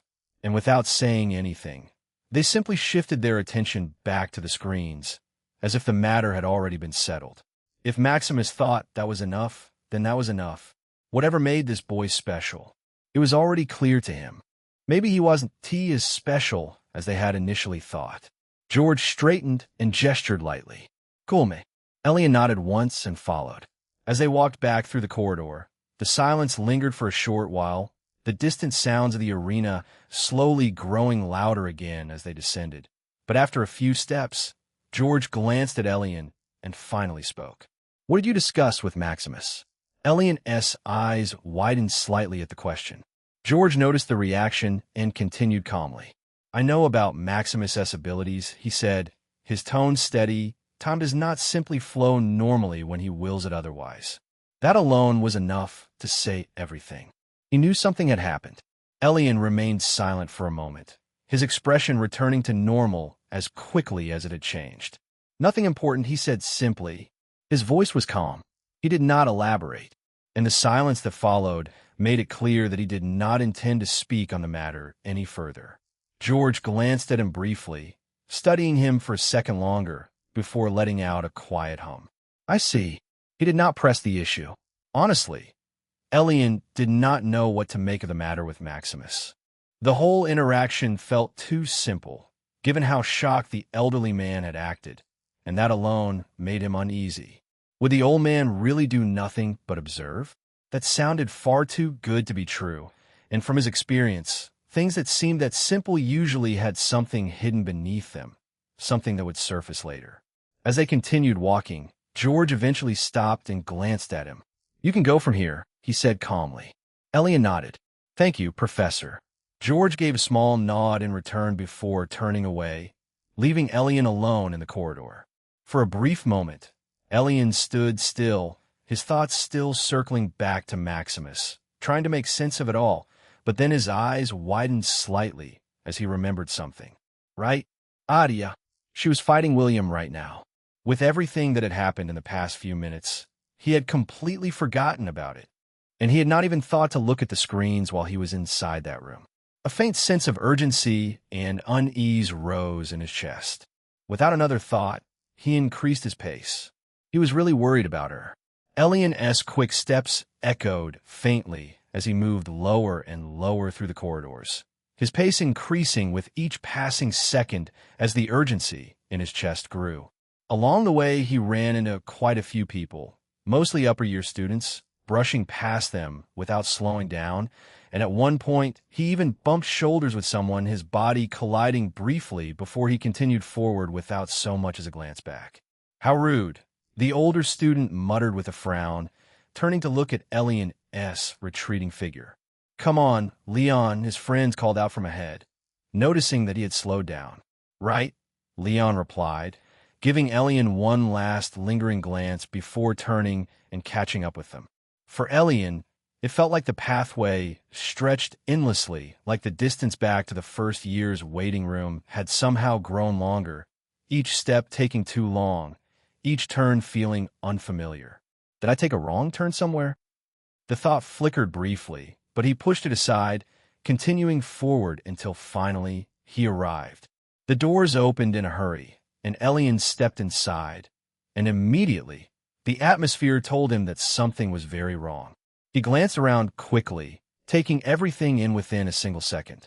Tessa was there. She looked disturbed. Her hand was gently patting Isolde's back. Isolde. She had her hand clamped over her mouth, her body trembling as she struggled to suppress sobs, her face pale as if she was fighting the urge to vomit.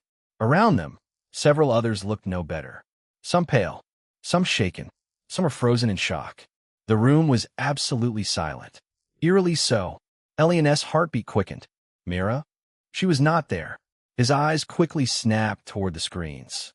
A replay was playing, and the moment he saw it, he saw red. An unfortunate but disastrous accident. The host's voice echoed faintly, though Elion barely registered it. But things like this do happen in tournaments. I do hope the young lady is fine. I'm sure the healers are doing their best. To Elion, the voice faded completely, as if it didn't exist. His eyes were glued to the screen. The replay played again, and again, and again. There wasn't much of anything on it. Only the final moment of Arya and William's fight was shown. But that was enough, Barato. The moment when William had defeated Arya in a Barato strike. Elion's breath hitched, then quickened violently. His Barato tightened painfully as he stared at the screen, his eyes unmoving, locked onto that moment as it repeated over and over again. And even though the audio was muted, he could feel it. He could sense her fear as her face twisted in silent agony. The dark stain spreading across her Barato, casting a dark glow across her lovely dress. Elion stood still as he seemed to memorize every detail of the scene. Everyone in the room had turned toward him by now, students and staff all at once. That is when they all felt it. A dense, violent, overwhelming wave of hostile aura burst out of Elion like a gust of air. The shockwave was invisible, yet impossibly suffocating, slamming into everyone in the room without discriminating and knocking the closest ones back in shock, their bodies staggering and falling as their faces turned pale. Even the stronger staff froze in deep fear, because what they felt was not normal. It was not just hostility, it was pure, unbridled rage. What is he?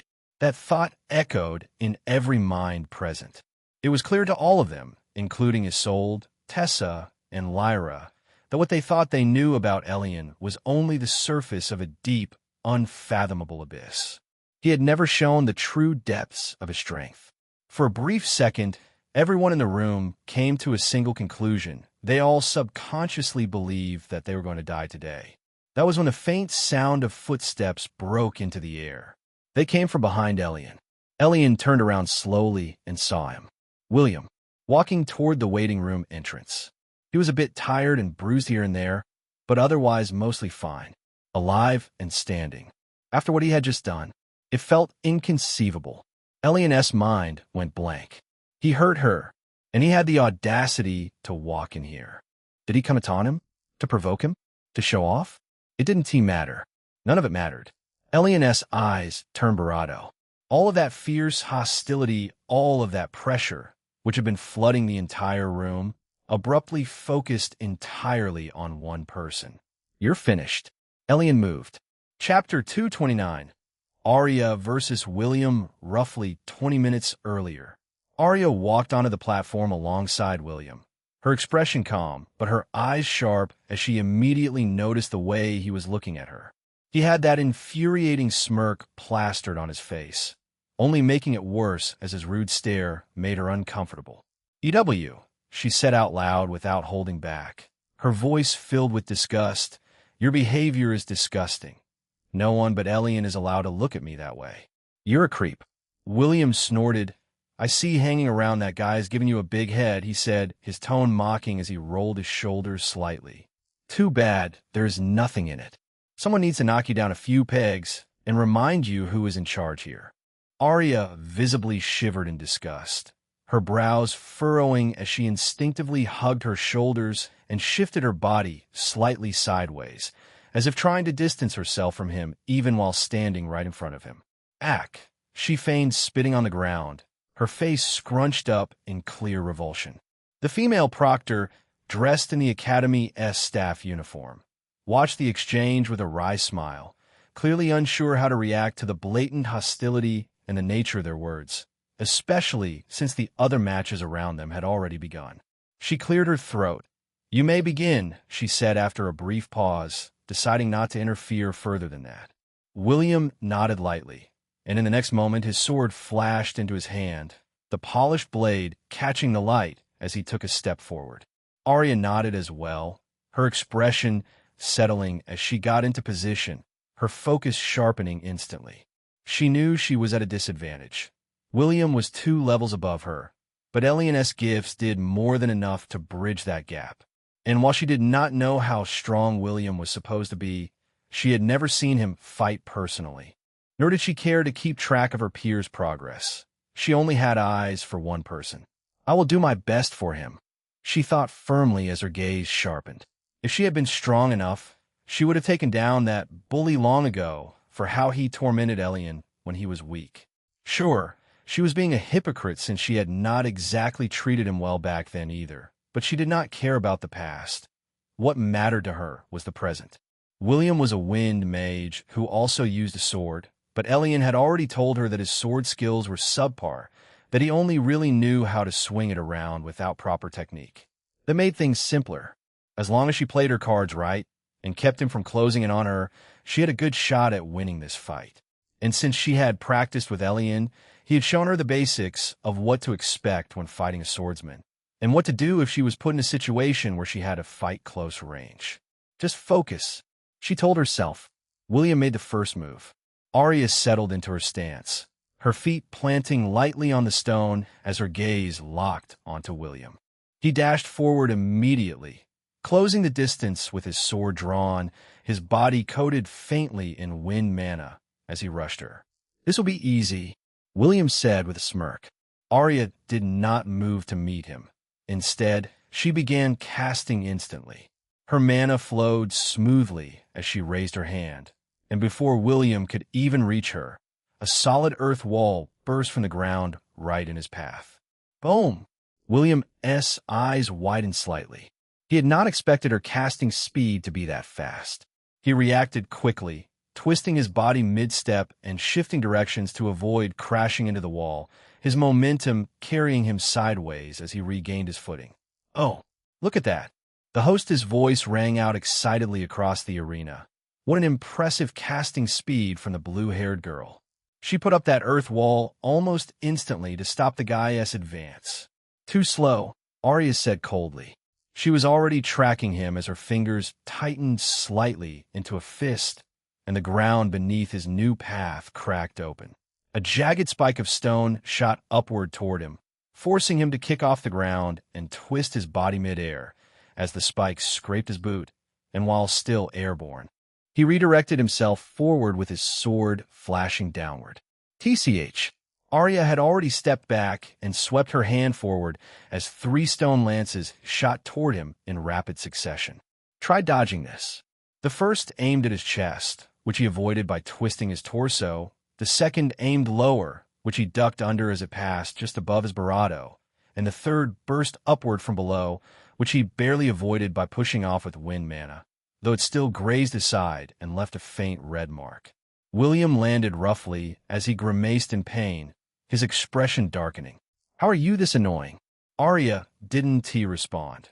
Her palm slammed downward as the ground shifted violently and multiple stone pillars erupted around him, attempting to trap him in place. "Don't get cocky," William snapped as his sword flashed again and again, each strike shattering a pillar with loud clangs as fragments of stone scattered outward. His body pushed through the collapsing formation as he forced his way out and dashed forward once more. Arya stepped sideways again, her feet moving lightly as she kept casting without pause.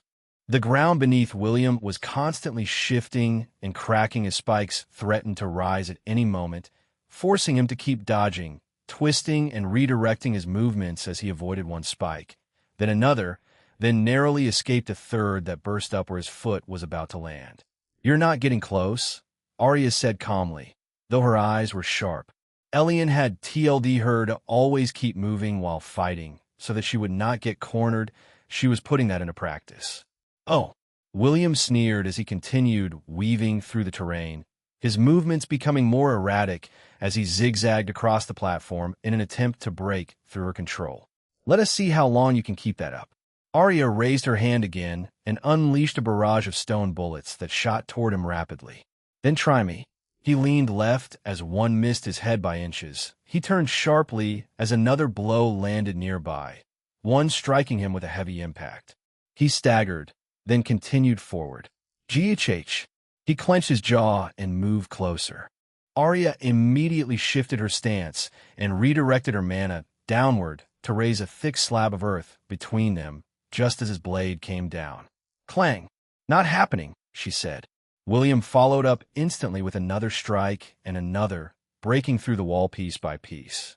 "Shut up. You talk too much," he growled.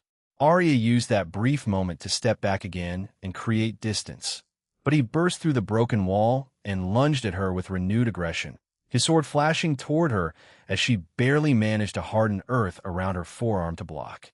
The force of the strike pushed her back as her feet slid across the ground. "You think this is enough?" William pressed forward with a flurry of strikes, his blade cutting through the air again and again.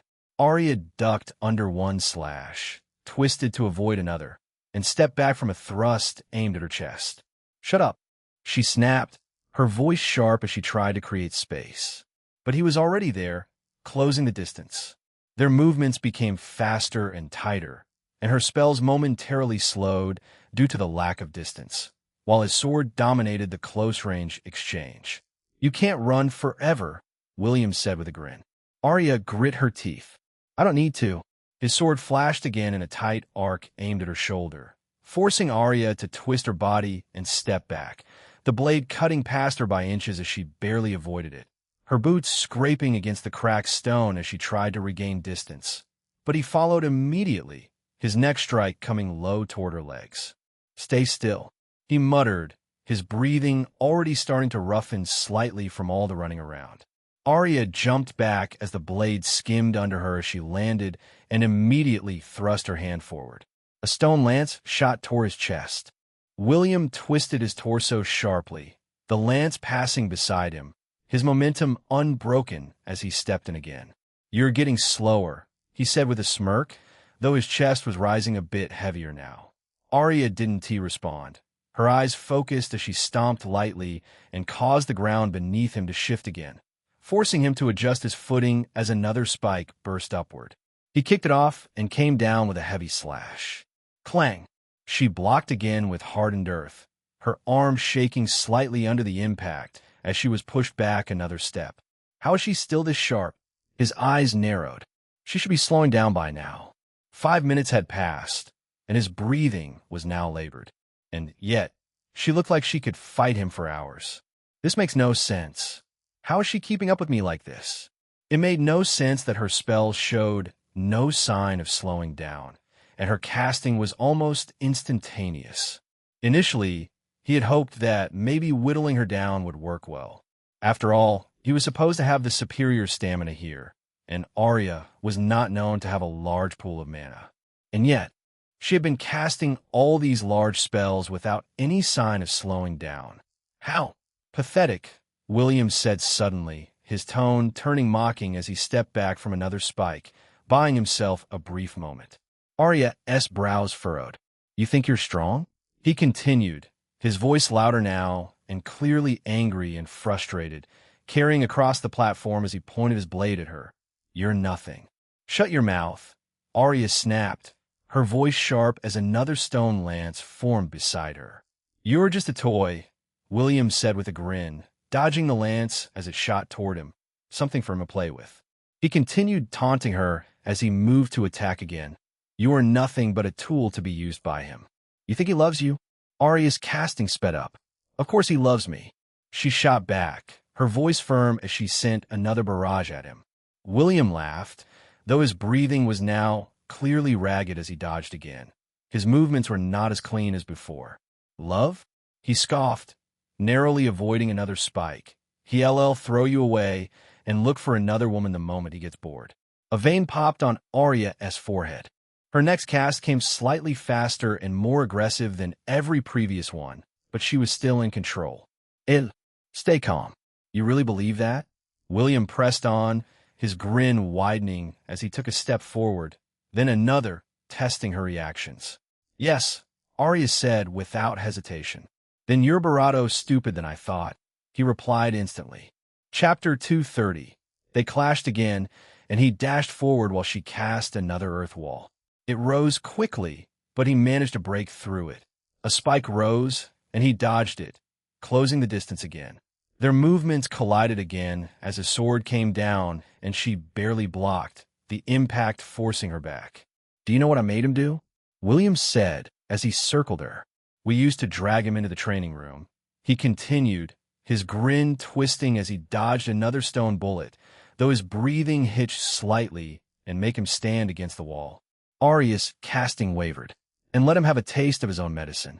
He laughed loudly. Arya froze for a split second. Just a split second, and William saw it. Her heart clenched painfully. She had heard the rumors about what William and his friends would do to Elion, but she made no note to remember that past. It pained her. Shut up, she shouted, clearly agitated. That was all William needed. He moved faster than before, pushing through the fatigue and closing the gap instantly. His sword flashed toward her.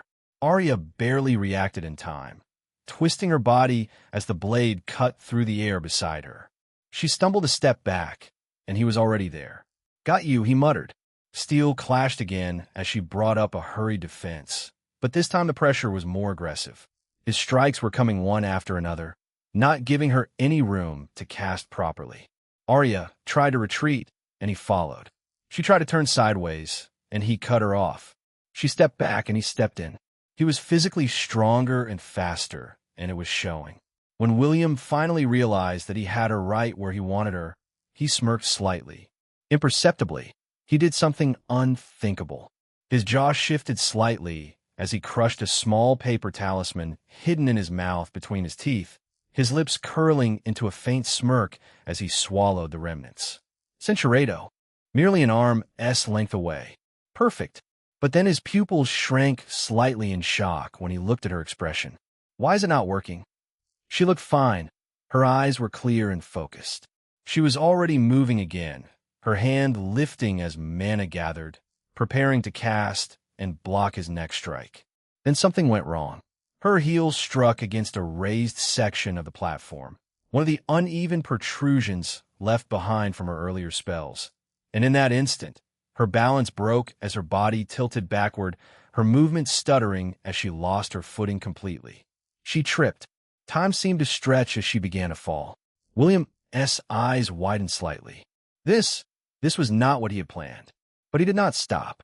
A smirk spread across his face again. His sword was already in motion, and he let it continue. The proctor saw it. She saw Arya trip and begin to fall. She saw the opening that was impossible for Arya to recover from.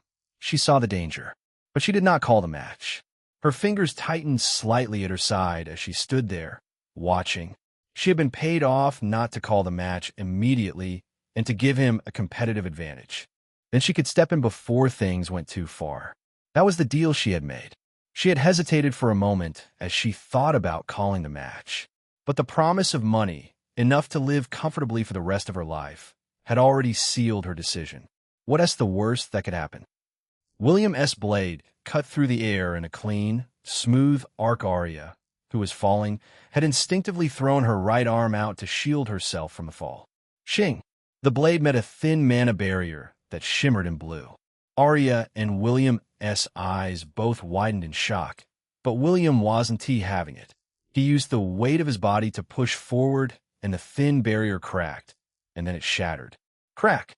The sword continued its descent as William put in even more strength into his strike when he saw that he had successfully destroyed the barrier.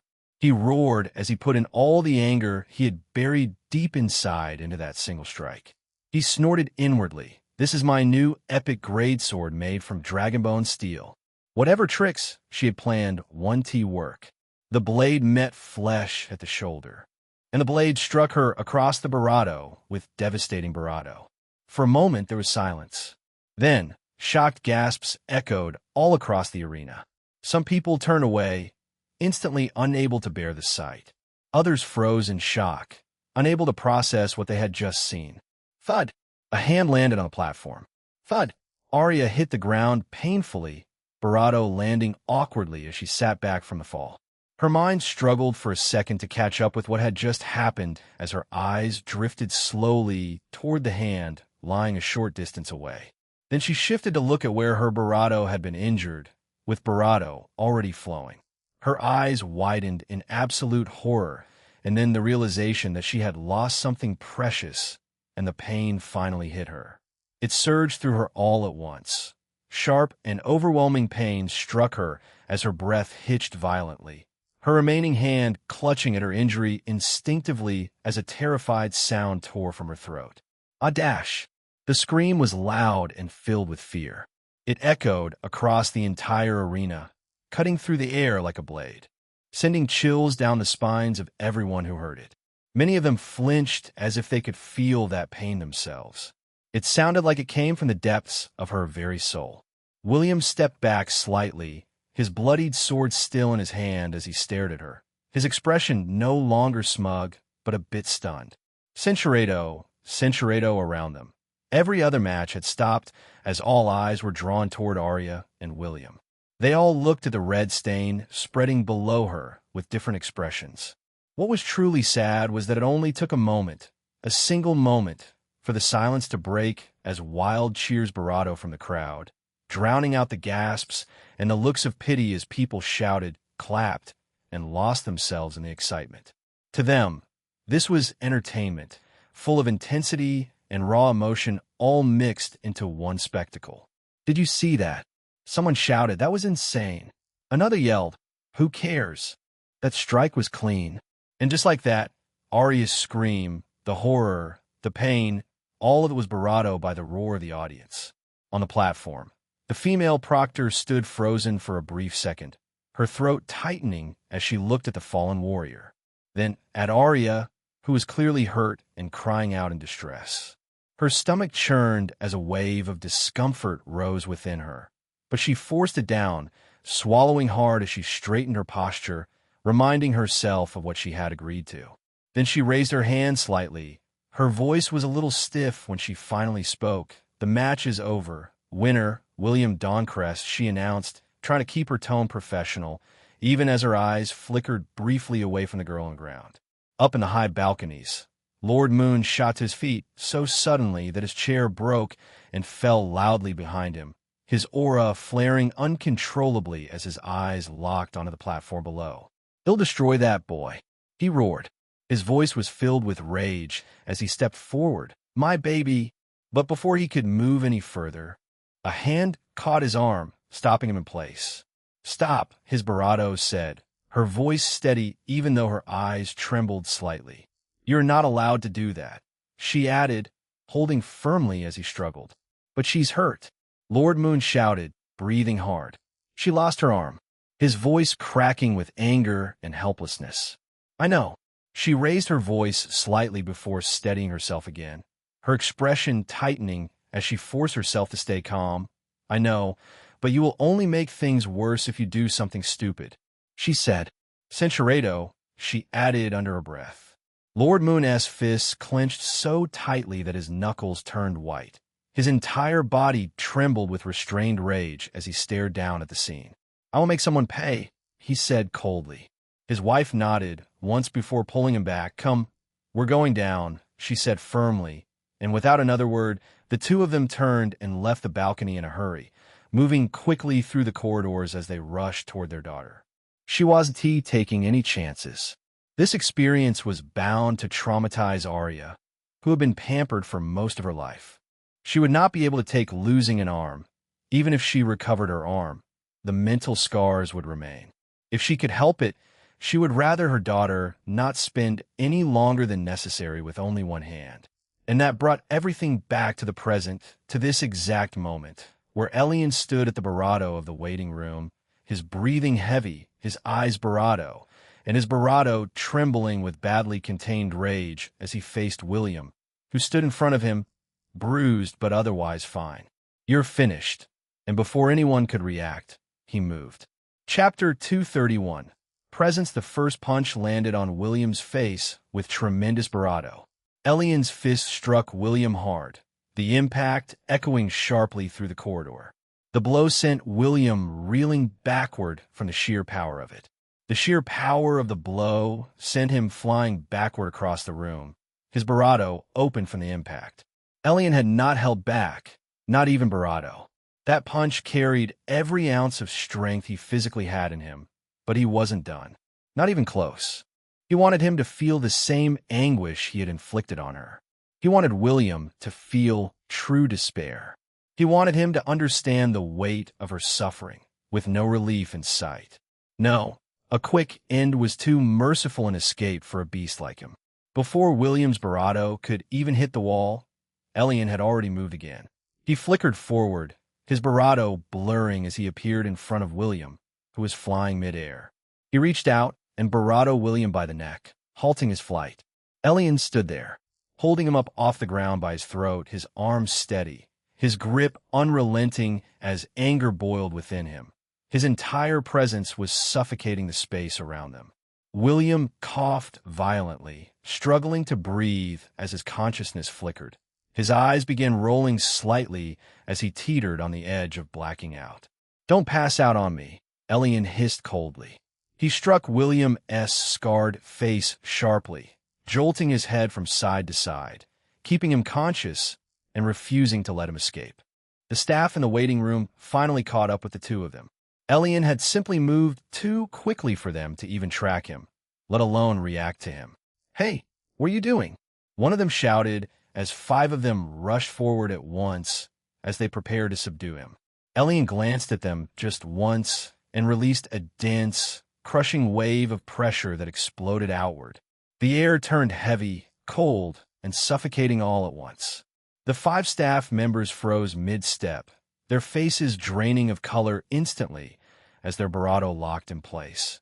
Every instinct telling them not to move, not to breathe, not to exist in front of whatever stood before them. What is this? They cannot move. Ding. New skill acquired. Presence. LVL1. The system's voice echoed in his mind, but Elion did not hear it. His blue eyes darkened, shifting slowly into a deep, abyssal black. He turned his gaze back to William as he tightened his grip around his throat. You think you're smart? Elion said, his voice low, trembling with rage as he brought William closer. Are you proud of yourself? He shook him slightly. Huh? Tell me. William did not answer. He could not answer. He was struggling just to keep his eyes open as his consciousness flickered in and out. His face looked badly injured, and he winced in pain as his bravado twitched weakly in Elion's grip. You did this for what? Elion hissed, his voice low and trembling with rage as he tightened his hold slightly. To get back at me?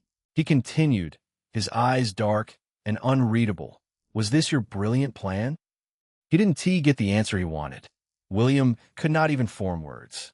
Elion's grip tightened further, his patience snapping as his anger surged again, but then a hand touched his arm. He froze. then turned his head sharply, his eyes flashing with anger at being interrupted, his hostile aura flaring instinctively as he directed it at this newcomer. How did they even get this close? That's enough, don't you think? A calm voice said. Elion glanced at the handsome older student who had appeared beside him as if out of nowhere. His hand was still firmly on William's collar as his eyes narrowed slightly, but it took him no bravado than a second to recognize the face. He did not know the man's name, but he had seen him before, once in the city when he had gone into the dungeon with the girls, and again in the arena, fighting Evander, and even though they had never officially met, Elion's enhanced memory made it impossible for him to forget a face.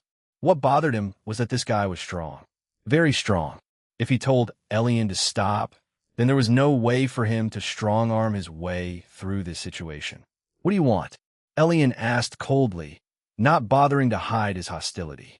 Even as he spoke, his mind moved quickly, analyzing, connecting, observing, and it only took him another second to notice the faint resemblance between this man and the one in his grip. His eyes glinted slightly as realization set in. So that's it. Xavier nodded slightly, a faint approving smile appearing on his face as he saw that look of recognition. I like dealing with smart people, he said calmly, his tone smooth. It means I don't have to waste time explaining myself. So this guy is William's brother? I want to waste time telling you why you should or shouldn't do more than you already have to my stupid brother here, Xavier continued, glancing briefly at William, who was barely conscious in Elion's grip. But aren't you forgetting something? Elion's eyes sharpened instantly. Right? Arya. That thought cut through everything else. Arya needs me. Elion's gaze flicked back to William, who finally went limp in his grip, his body going completely slack as his consciousness gave out. Without another word, Elion released him. Thud! William's body hit the ground violently. What was surprising was that Xavier did not even move to catch him. He simply watched his brother fall. Elion gave Xavier one last displeased glance, his dark eyes recovering their blue color, and then he turned and left without another word. Why did you let him go? One of the staff members finally shouted, having regained enough courage to speak as they rushed over to William, panic evident in their voices as they checked his condition. A single glance from Xavier was enough to shut the man up. The man froze mid-sentence, his words dying in his throat as a chill ran down his spine, and he quickly turned his attention back to William without another word. Xavier looked down at his brother's still form for a brief moment, his expression unreadable. Then he turned and left. Across the room, Tessa and Isolde stood there, both of them frozen in shock, their eyes wide as they tried to process what they had just witnessed, the sheer violence, the pressure, the way everything had unfolded so quickly. What just happened? Tessa asked quietly, her voice low. She had finished her match quickly, without much suspense, and had returned in time to watch the rest unfold on the screen, just like the others. She had seen the moment Arya was taken out of the fight from the screens. Mira had not stayed long after it happened. The moment Arya had been carried off the battlefield, Cinceredo, he felt 5 presences appear clearly in his perception, 3 of them very far away, one of the 3 almost out of reach, and 2 very close to him. The 2 presences overlapped slightly, meaning they were together. His eyes sharpened as he locked onto them. Without wasting another second, Elion broke into a full sprint, his body surging forward as he followed the faint trail leading toward those 2 presences.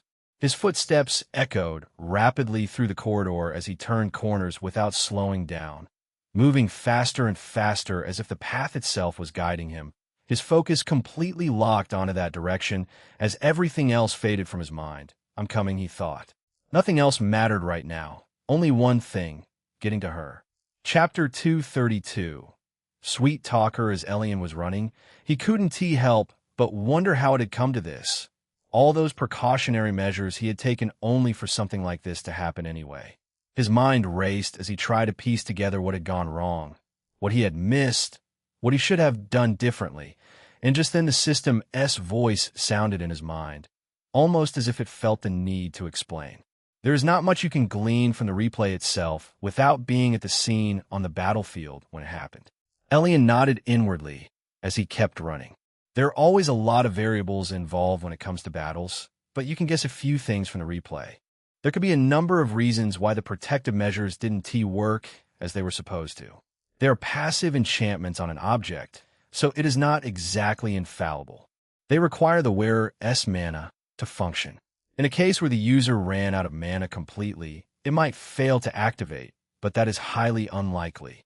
The other possibility is that her opponent's weapon was of a higher grade than the artifact, and so the enchantments were not very effective against it, but that would mean his sword would have to be of at least peak epic grade. The latter is much more likely. You may have noticed that a protective barrier did activate before he struck initially, but it was broken regardless. Elion nodded again.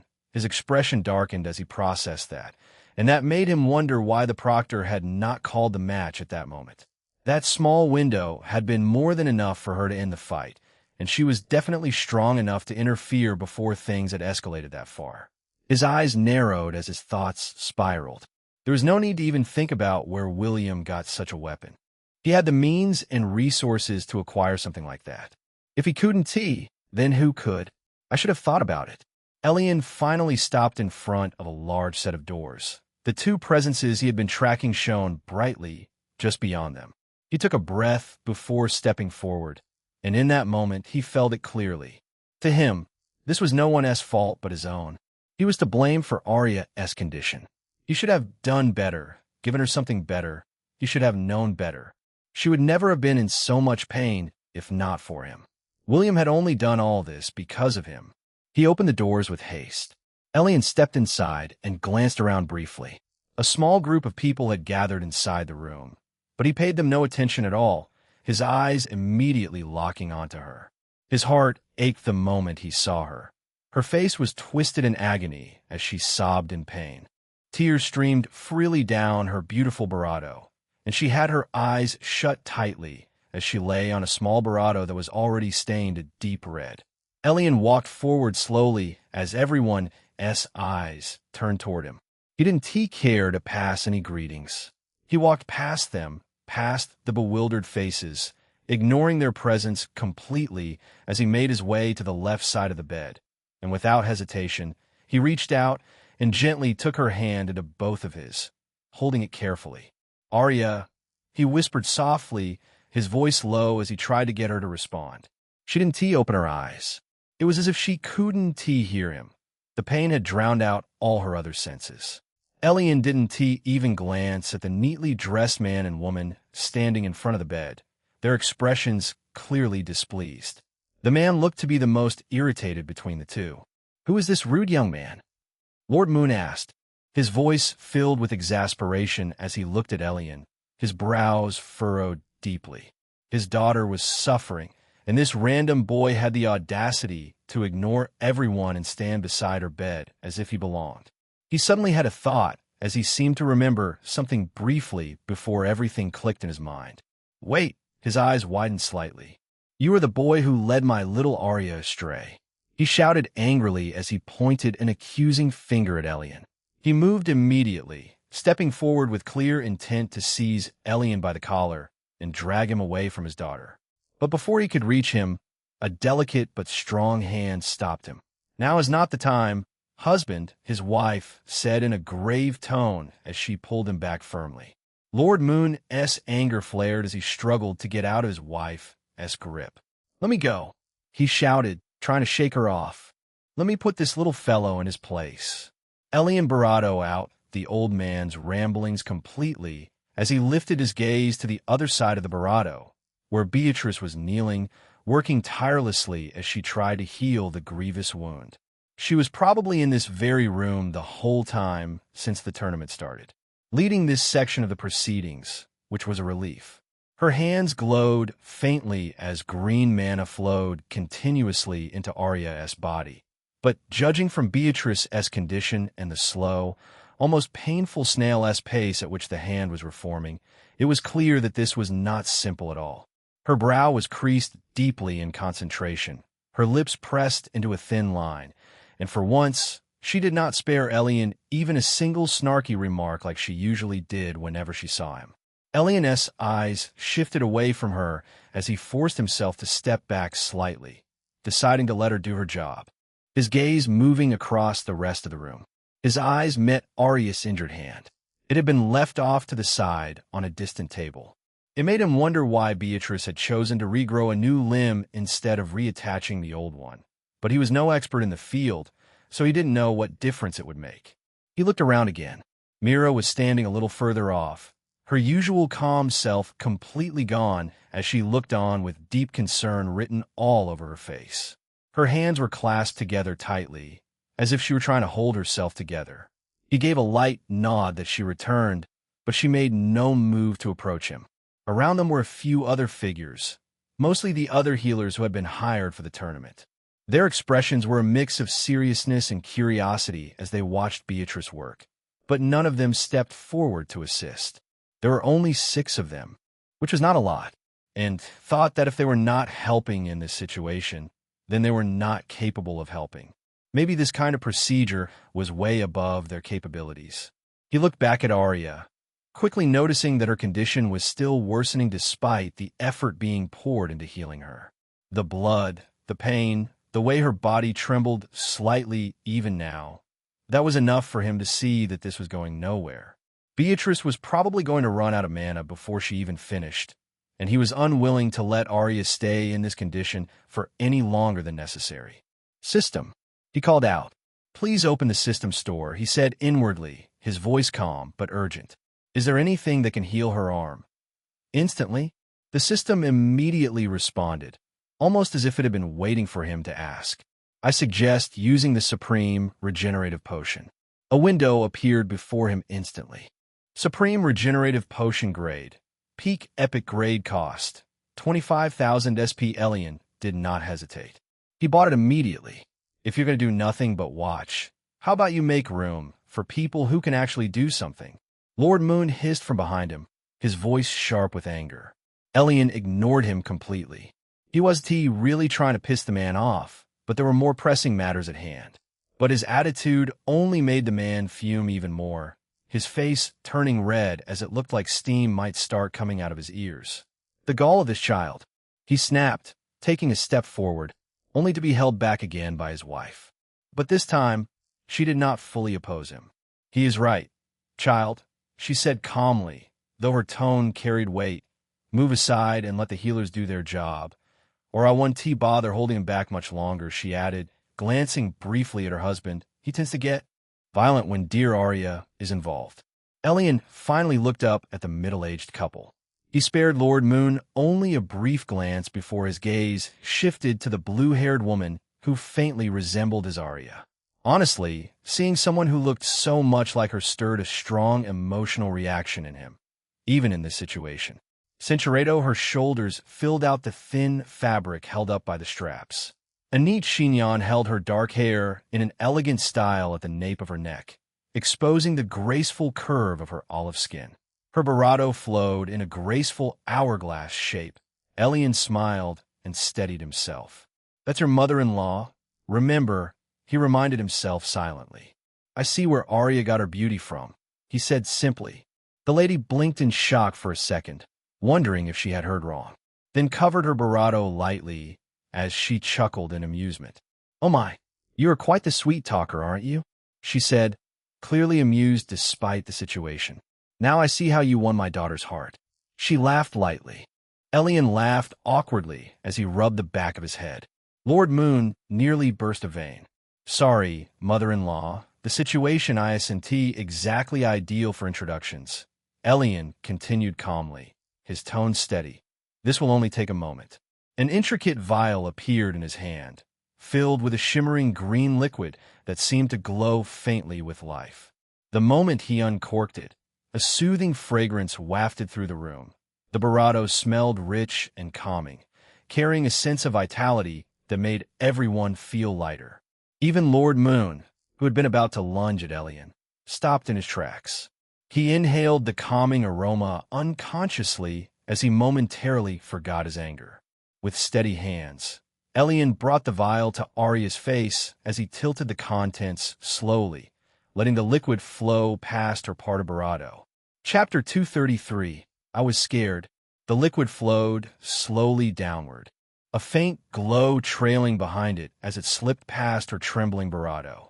Elion steadied her head gently with his other hand with a careful grip so she wouldn't choke. For a brief moment, nothing happened, and the room fell into a strange silence as everyone watched with bated breath. Then she began to react. A soft green light began to spread from her throat, traveling downward through her body like flowing streams of life, visible beneath her skin as it moved. Her trembling slowed slightly as the energy coursed through her, and then it reached her shoulder on the wound. The torn flesh began to twitch, and then it began to shift unnaturally. Everyone's eyes widened in shock, including Elion. The wounds seemed to close before their eyes as the bleeding slowed rapidly, the edges drawing toward each other, knitting together at a speed that was impossible by normal standards, and then the white bone extended outward from the shoulder. Everything grew back piece by piece, forming the structure of her arm as it rebuilt itself. The sound was faint but audible as the regeneration continued without pause, followed by layers of muscle wrapping around it, then skin forming over it smoothly, sealing everything together. It was fast, too fast. Within seconds, her arm was whole again. Arya's breathing slowed. The pain that had twisted her face began to fade, and her expression relaxed gradually as the tears on her cheeks stopped falling. Her fingers twitched slightly as sensation returned, her newly formed hand clenching weakly as if testing itself. Beatrice froze in shock. Her hands were still glowing faintly, but her input was no longer needed. "What?" she muttered under her breath, her eyes fixed on the completely healed arm, with disbelief clear on her face. The other healers stared on, all of them speechless. Even Lord Moon was silent now. "Arya," Elion called softly again, his voice much gentler now. Her eyes fluttered slightly. Arya slowly came to, and the first thing she did was look at her arm in a daze as she lifted it slightly. Her fingers trembled as they traced along her shoulder, then down her arm, then to her hand, touching it again and again as if she could not believe it was really there. Her voice shook. For a moment, she just stared at it. Then her expression broke completely. Tears welled up in her eyes again, overflowing instantly as her lips trembled, and without warning, she lurched forward off the bed. Careful. Elion reacted immediately, stepping forward and catching her as she threw herself into his arms. Cincheredo, she buried her face into his chest as she clung to him tightly. Her body trembled as the sobs finally broke free, and she started bawling her eyes out without a care in the world. "I was scared," she cried, her voice muffled against him as her grip tightened, that I was really scared. Elion let out a soft breath as he held her closer, one hand cradling her head while the other wrapped gently around her, pulling her into a warm Barado. "It's okay. I'm here," he said softly. "You're okay now. You're safe." Arya only cried harder, her fingers clutching onto his clothes as if she was afraid he might disappear if she let go. "I thought," she choked on her words, her voice breaking, "I thought I lost it forever. I thought." "I know," Elion murmured quietly, cutting her off gently as he stroked her hair. "It's over now." Minutes passed, in each other's embrace like that. They stayed still like that on the floor, Arya's body pressed tightly against him as her tears soaked through his shirt. He continued to pat her head and rub her back slowly with steady and calming movement, never rushing her and never pulling away, while everyone in the room watched them in awkward silence, though one of them was trying very hard not to pry the pair apart. Mira had moved closer at some point, her expression soft as she looked down at the two of them. Seeing that Arya's condition had stabilized, she let out a quiet breath of relief, her shoulders relaxing slightly. "She's okay," she whispered to herself. Arya's mother watched silently, her gaze lingering on the pair, taking in the way Arya clung to him, the way Elion held her without hesitation. without caring who was watching. They really do love each other. Then her eyes shifted slightly toward Mira. She noticed the way Mira looked at Elion, the warmth in her eyes, the quiet affection, and it only took her a moment to piece it together. She must be the other one, then, she murmured softly under her breath as a light smile graced her lips. Meanwhile, Beatrice finally leaned back, letting her shoulders slump just a little as the exhaustion finally caught up to her. "TCH, you just had to show off, didn't you?" she said, crossing her arms as she looked down at Elion, though her tone lacked its usual bite. "You just stole my job." Elion let out a quiet chuckle, still gently stroking Arya's hair. "You looked like you were about to collapse," he replied lightly. Beatrice rolled her eyes, though a faint smile tugged at her lips. "Idiot," she muttered before looking away. Apparently, that was the closest thing to a thank you she would give him for now. When Arya heard Beatrice speak, only then did she realize that there were other people in the room. Her sobs slowed as she lifted her face from Elion's chest. Her cheeks were flushed and wet with tears, her nose sniffling slightly as she looked around, only to freeze when her eyes landed on a very familiar pair. Her parents. Her eyes widened instantly. She pushed herself up slightly, placing her hands against him as she steadied herself, though she didn't fully bravado away yet, still leaning close to him as if reluctant to let go. "Father, mother," she stammered, her voice shaky as her face flushed even deeper. "W, what are you doing here?" Her embarrassment hit her all at once. She looked like she wanted the ground to open up and swallow her whole. Her mother chuckled softly at the sight. Her expression warmed despite everything that had happened, and she extended her arms slightly. "Come here, my dear," Ivy called for her. Arya hesitated for a brief moment, her gaze flicking downward toward Elion, who was still lying beneath her. Her bravado flushed as she realized the awkward position they had been in this whole time. "Sorry," she mumbled softly, quickly getting off him as she stood up. Her movements looked a little stiff as she folded her arms awkwardly in front of her. She took a few small steps forward. "Come, Arya," her mother called gently. The moment Arya got close, her mother pulled her into a tight embrace, wrapping her arms around her as she closed her eyes and let out a deep breath she had been holding in for far too long. "I'm glad you are all right." Arya froze for a moment and then slowly melted into the hug. Elion took the opportunity to get up from the floor, brushing his clothes lightly, though he had no way to get rid of the tears, and snort on his tunic and jacket. He steadied himself before walking toward Mira with a small smile. She looked up at him, smiling, but she fought the urge to also slip into his embrace while no one was watching. His expression softened as he saw her up close, but that smile did not last long as his eyes shifted slightly and caught sight of Arya, his father walking toward him with a very salty expression. Just like that, the air between them grew tense again. Mira, who had already sensed what was about to happen, smiled wryly as she took a small step back, her gaze flicking between the two men before she let out a quiet sigh, realizing that this was no place for her to be in that moment. So, without making a scene, she excused herself and moved over to the other women, leaving the two men standing face to face on their own. Elion stopped where he was and folded his arms calmly across his chest, his posture relaxed. And just like that, a silent stare down began as the two men looked at each other without speaking, the tension between them thick enough to be felt by everyone in the room. Chapter 234.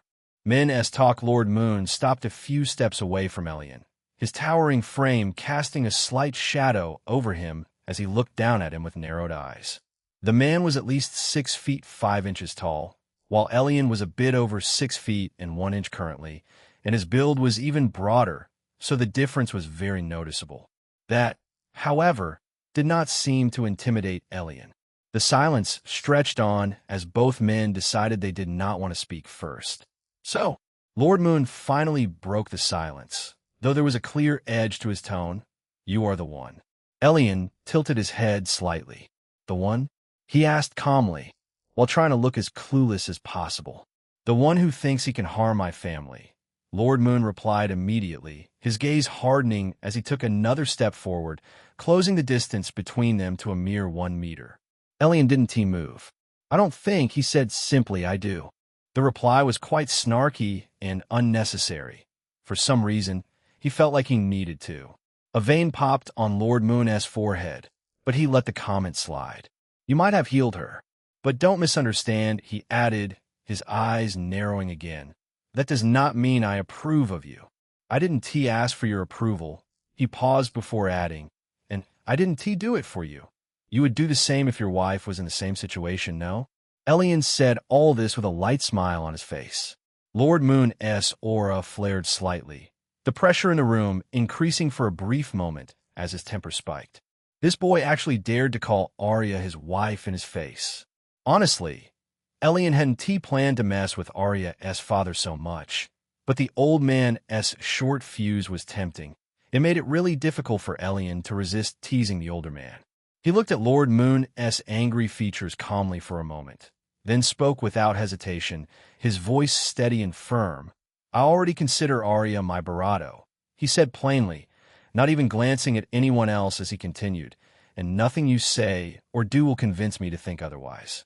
You've got quite the nerve, speaking so boldly, he said, his voice dropping slightly as his flaring aura calmed just Barado. The thing Elvis couldn't quite understand was how this green boy with nothing but his youth got the guts to think he stood on the same level as him. And you've got quite the temper, Elion replied without missing a beat. You think saving her just now gives you the right to act however you want? Elion's expression didn't change. I never said that, he replied calmly. Elion added to his statement, but I wasn't asking for permission either. Moon's jaw tightened as he muttered under his breath, You're just an ignorant young man. He exhaled slowly, Barado fish in a pond with no concept of how deep the oceans are. Now that hurt Elion's ego, Barado. Am quite accomplished, you know. I can assure you of my abilities. You little L. Father. Arya's voice cut in suddenly. Both men paused. She had pulled away slightly from her mother's embrace, her eyes still a bit red from crying, but now focused on the two of them. Her expression caught somewhere between embarrassment and urgency. Please don't start fighting here, she said, her voice softer now, though there was a hint of pleading in it. Lord Moon clicked his tongue. He stared at Elion for a few long seconds before he spoke again. Do you love her? Elion didn't hesitate. Yes, of course. Then get stronger, he said finally, his voice quieter now, but still firm, strong enough that this never happens again. It won T. Then Moon turned away. See that it doesn't he muttered as he walked back toward his wife and daughter. Elion chortled lightly at that. He had a faint smile tugging at his lips. Arya's father was weird. After a moment, Elvis straightened slightly, regaining some composure as he looked at Elion again, this time with a more controlled expression. The name is Elvis Moon, he said, his tone measured, Lord of Stormbay City. Elion nodded lightly. Pleased to meet you, father-in-law. A vein popped instantly on Elvis' forehead. Before he could continue, a soft voice cut in. Ivy Moon, Arya's mother said simply, her expression calm as she introduced herself. Elion Nova, Elion replied, giving both of them a light bow with an immaculate posture. Elvis opened his mouth again, clearly ready to continue. And what exactly can you? The doors suddenly burst open. Several people rushed in, carrying injured participants, their voices hurried and tense as they called out for help. Beatrice clicked her tongue loudly. Out, she said flatly, waving her hand dismissively. This isn't a place for leisure. Take your conversations outside. She didn't even wait for a response as she turned back to the incoming patients, already preparing to work again. Elvis frowned slightly, but said nothing more, and after a brief pause, the group began to move out together. Arya, Elion, Mira, Elvis, and Ivy all left the infirmary together. Elion let Arya's parents lead the way as they stepped out into the corridor.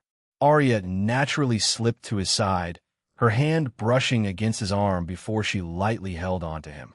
Mira, on the other hand, walked on his other side, keeping a small distance as usual, her posture composed and her expression calm, not showing any obvious affection as Arya did.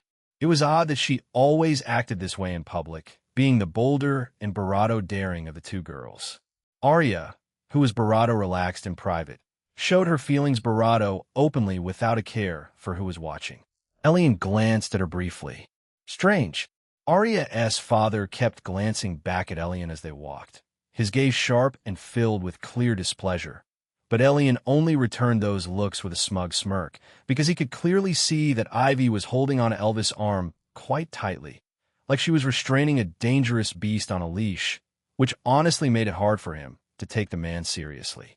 After walking for a while, Elion decided to excuse himself and the girls. He really wasn't in the mood for family bonding right now, but just as he was about to speak, Elvis stopped and looked at Arya instead. "Come with us," he said. "We haven't spoken in so long. We also need to find you something proper to wear." He pointed toward the arm that was missing a sleeve now. "And Aurelia misses you." Arya blinked. Then her eyes lit up slightly. "Aurelia is here?" Ivy nodded. "She is. And we are quite lucky she left with one of the servants during that match. She wouldn't have liked seeing you in that terrible state." Arya's smile faded slightly as she was reminded of what had happened, her gaze lowering. She turned to Elion and leaned closer, her hand lightly gripping his sleeve. "I'm sorry," she whispered, her voice trembling. "I said I would beat him, and yet—" She hiccuped slightly, like she might start crying again. Elion leaned forward and kissed her forehead. "Don't worry," he said simply. "I'll deal with that guy myself tomorrow." Elvis' eyes narrowed slightly at that, clearly catching that there was more to this situation than he thought, but he didn't say anything yet. Instead, he pulled Elion slightly to the side one last time. "This is far from over," he said in a low voice. "I saw your fight. I will admit, you're a little bit talented, I'll give you that. But that means nothing if you cannot provide for my little Arya." His gaze hardened. "You will need to do so, Barado, to prove that you are worthy of my daughter. Otherwise, I will step in and take her away from you until you can prove your worth." "You will do no such thing." Arya's voice cut in sharply, making Elvis flinch as he immediately moved to her side. "I was just joking around with him, my dear," he said quickly, forcing a smile. "You know, men talk." He looked back at Elion. "Right, Elion?" Elion almost laughed, but he held it in. "Right, father-in-law. I would like to talk more with you and get to know my daughter as partner better," Ivy said smoothly, stepping in before things got messy again. "So when you get the time, please come see us on our balcony or our hotel anytime." Elion stepped forward and gave her a light, respectful kiss on the cheek. "Of course." He caught a whiff of her rich fragrance. Ivy chuckled lightly as her red lips curled up in a smile. "You are quite the gentleman. Arya is a lucky girl." She then looked at Mira. "And you too, young lady." Mira stepped forward with a small curtsy. "You are too kind," she said politely. "Mira Gale." Elvis was about to start complaining again when he realized that Mira had a close connection to Elion, but in dramatic fashion, he was pulled back before he could respond. After that, they began to leave. Arya walked away with her parents as they went up a set of stairs, leaving Elion and Mira behind. Just before she disappeared, she glanced back at Elion one last time, clearly reluctant but still following her parents. Elion let out a breath once they were gone, and then turned to Mira, a small smile forming as he pulled her gently to his side. "Do you want to leave for the day?" he asked. He really didn't feel like staying to watch the proceedings anymore. If he saw William's face again today, he thought he might do something reckless, and he wouldn't even regret it. Mira nodded softly, leaning into him as they walked together down the way they had come, taking a different flight of stairs. Elion would not be surprised if people got lost often in this maze of interconnected stairs. It was honestly disappointing that the Colosseum didn't have elevators like the Academy, because walking down all those stairs felt terribly normal, and after everything that had happened today, normal felt like the worst thing imaginable. Elion sighed lightly. "When we build our own large home, and making sure to put in Barado than a few elevators." Mira giggled quietly. Chapter 235. A public outing. Elion and Mira walked through the quiet streets of Grimholt. The difference from the arena was almost jarring. because there were barely any people around at this time of day. Most of them were still gathered at the Colosseum watching the tournament, and even from this far distance, they could still faintly hear the loud roaring of the crowd. There was a constant rumble in the background, and if you paid attention, you could even feel the ground shaking slightly from the impact of thousands of excited feet. Above them, the sky was clear and beautiful, stretching endlessly, and in the distance, you could barely make out where the floating island ended, though it was so massive that you wouldn't really see the edge properly unless you walked all the way there. Mira was humming lightly beside him, her mood calm again, and the two of them walked in relative silence with slow and unhurried steps. Elion didn't really know where they were going. He had just wanted to leave that stuffy place and get some fresh air. "Come get some meat skewers, you youngings from the academy," a lanky old lady called out from the side of the road. Her voice sounded oddly loud and energetic despite her withered state. She waved at them from her small stall, with smoke rising from the grill in front of her. Elion glanced over. The skewers did look good. Really good. "Those look delicious," he said as he lightly guided Mira toward the stall. He handed the lady a silver coin. "Keep the change." The old lady's eyes lit up instantly as she handed him 2 steaming skewers straight off the fire. They smelled rich and mouth-watering. "Thank you, young man. You've made my day," she said brightly, even blowing him a kiss. Elion only gave her a wry smile in return. "You want to even let the old ladies go, huh?" Mira said with a smirk, giving him a light pat on the barato, which caught him off guard. "This little, cut me some slack," Elion said with a shrug as he took a breath to calm himself. Otherwise, he might get too flustered out here from that casual touch. She was just being polite. Mira laughed softly. She glanced at him sideways.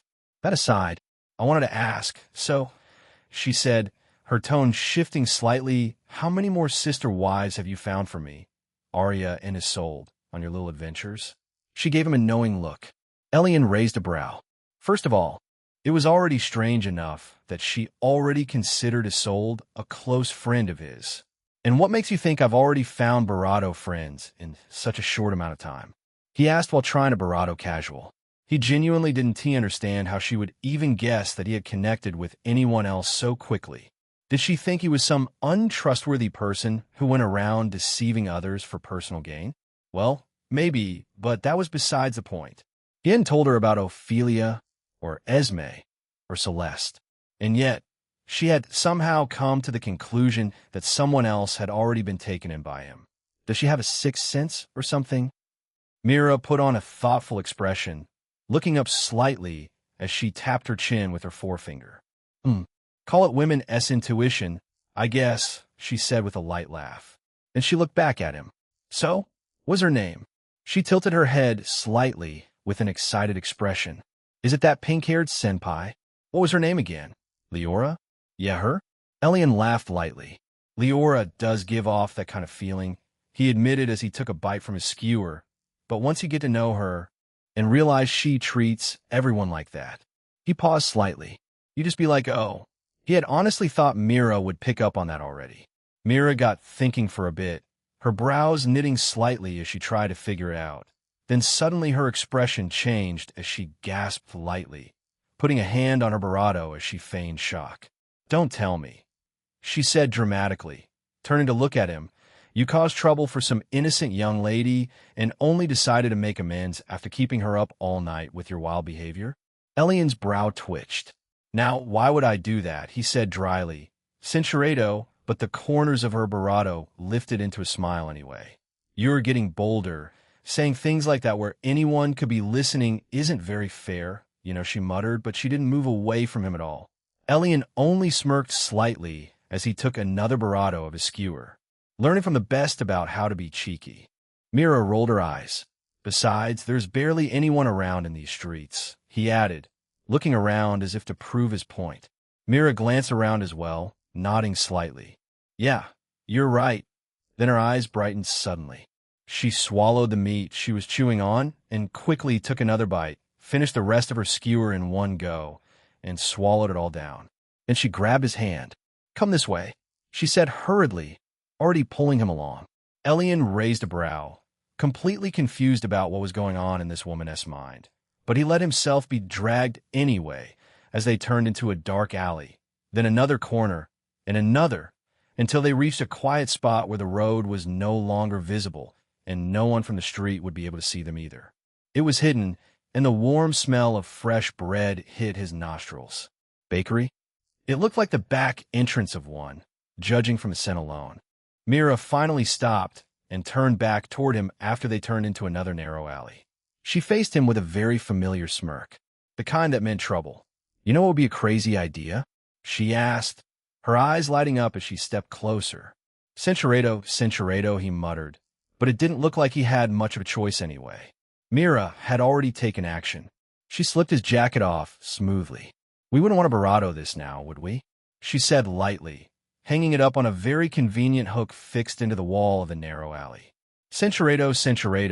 Centuredo. She reached for the waistband of his barato and pulled them down slightly, adjusting his clothing as she prepared for the next step. Centuredo, Elion's hand gently rested on her head in a comforting gesture. He steadied her as she nodded and spoke softly, her words muffled and unclear. She offered quiet encouragement as she leaned in, her expression focused and supportive.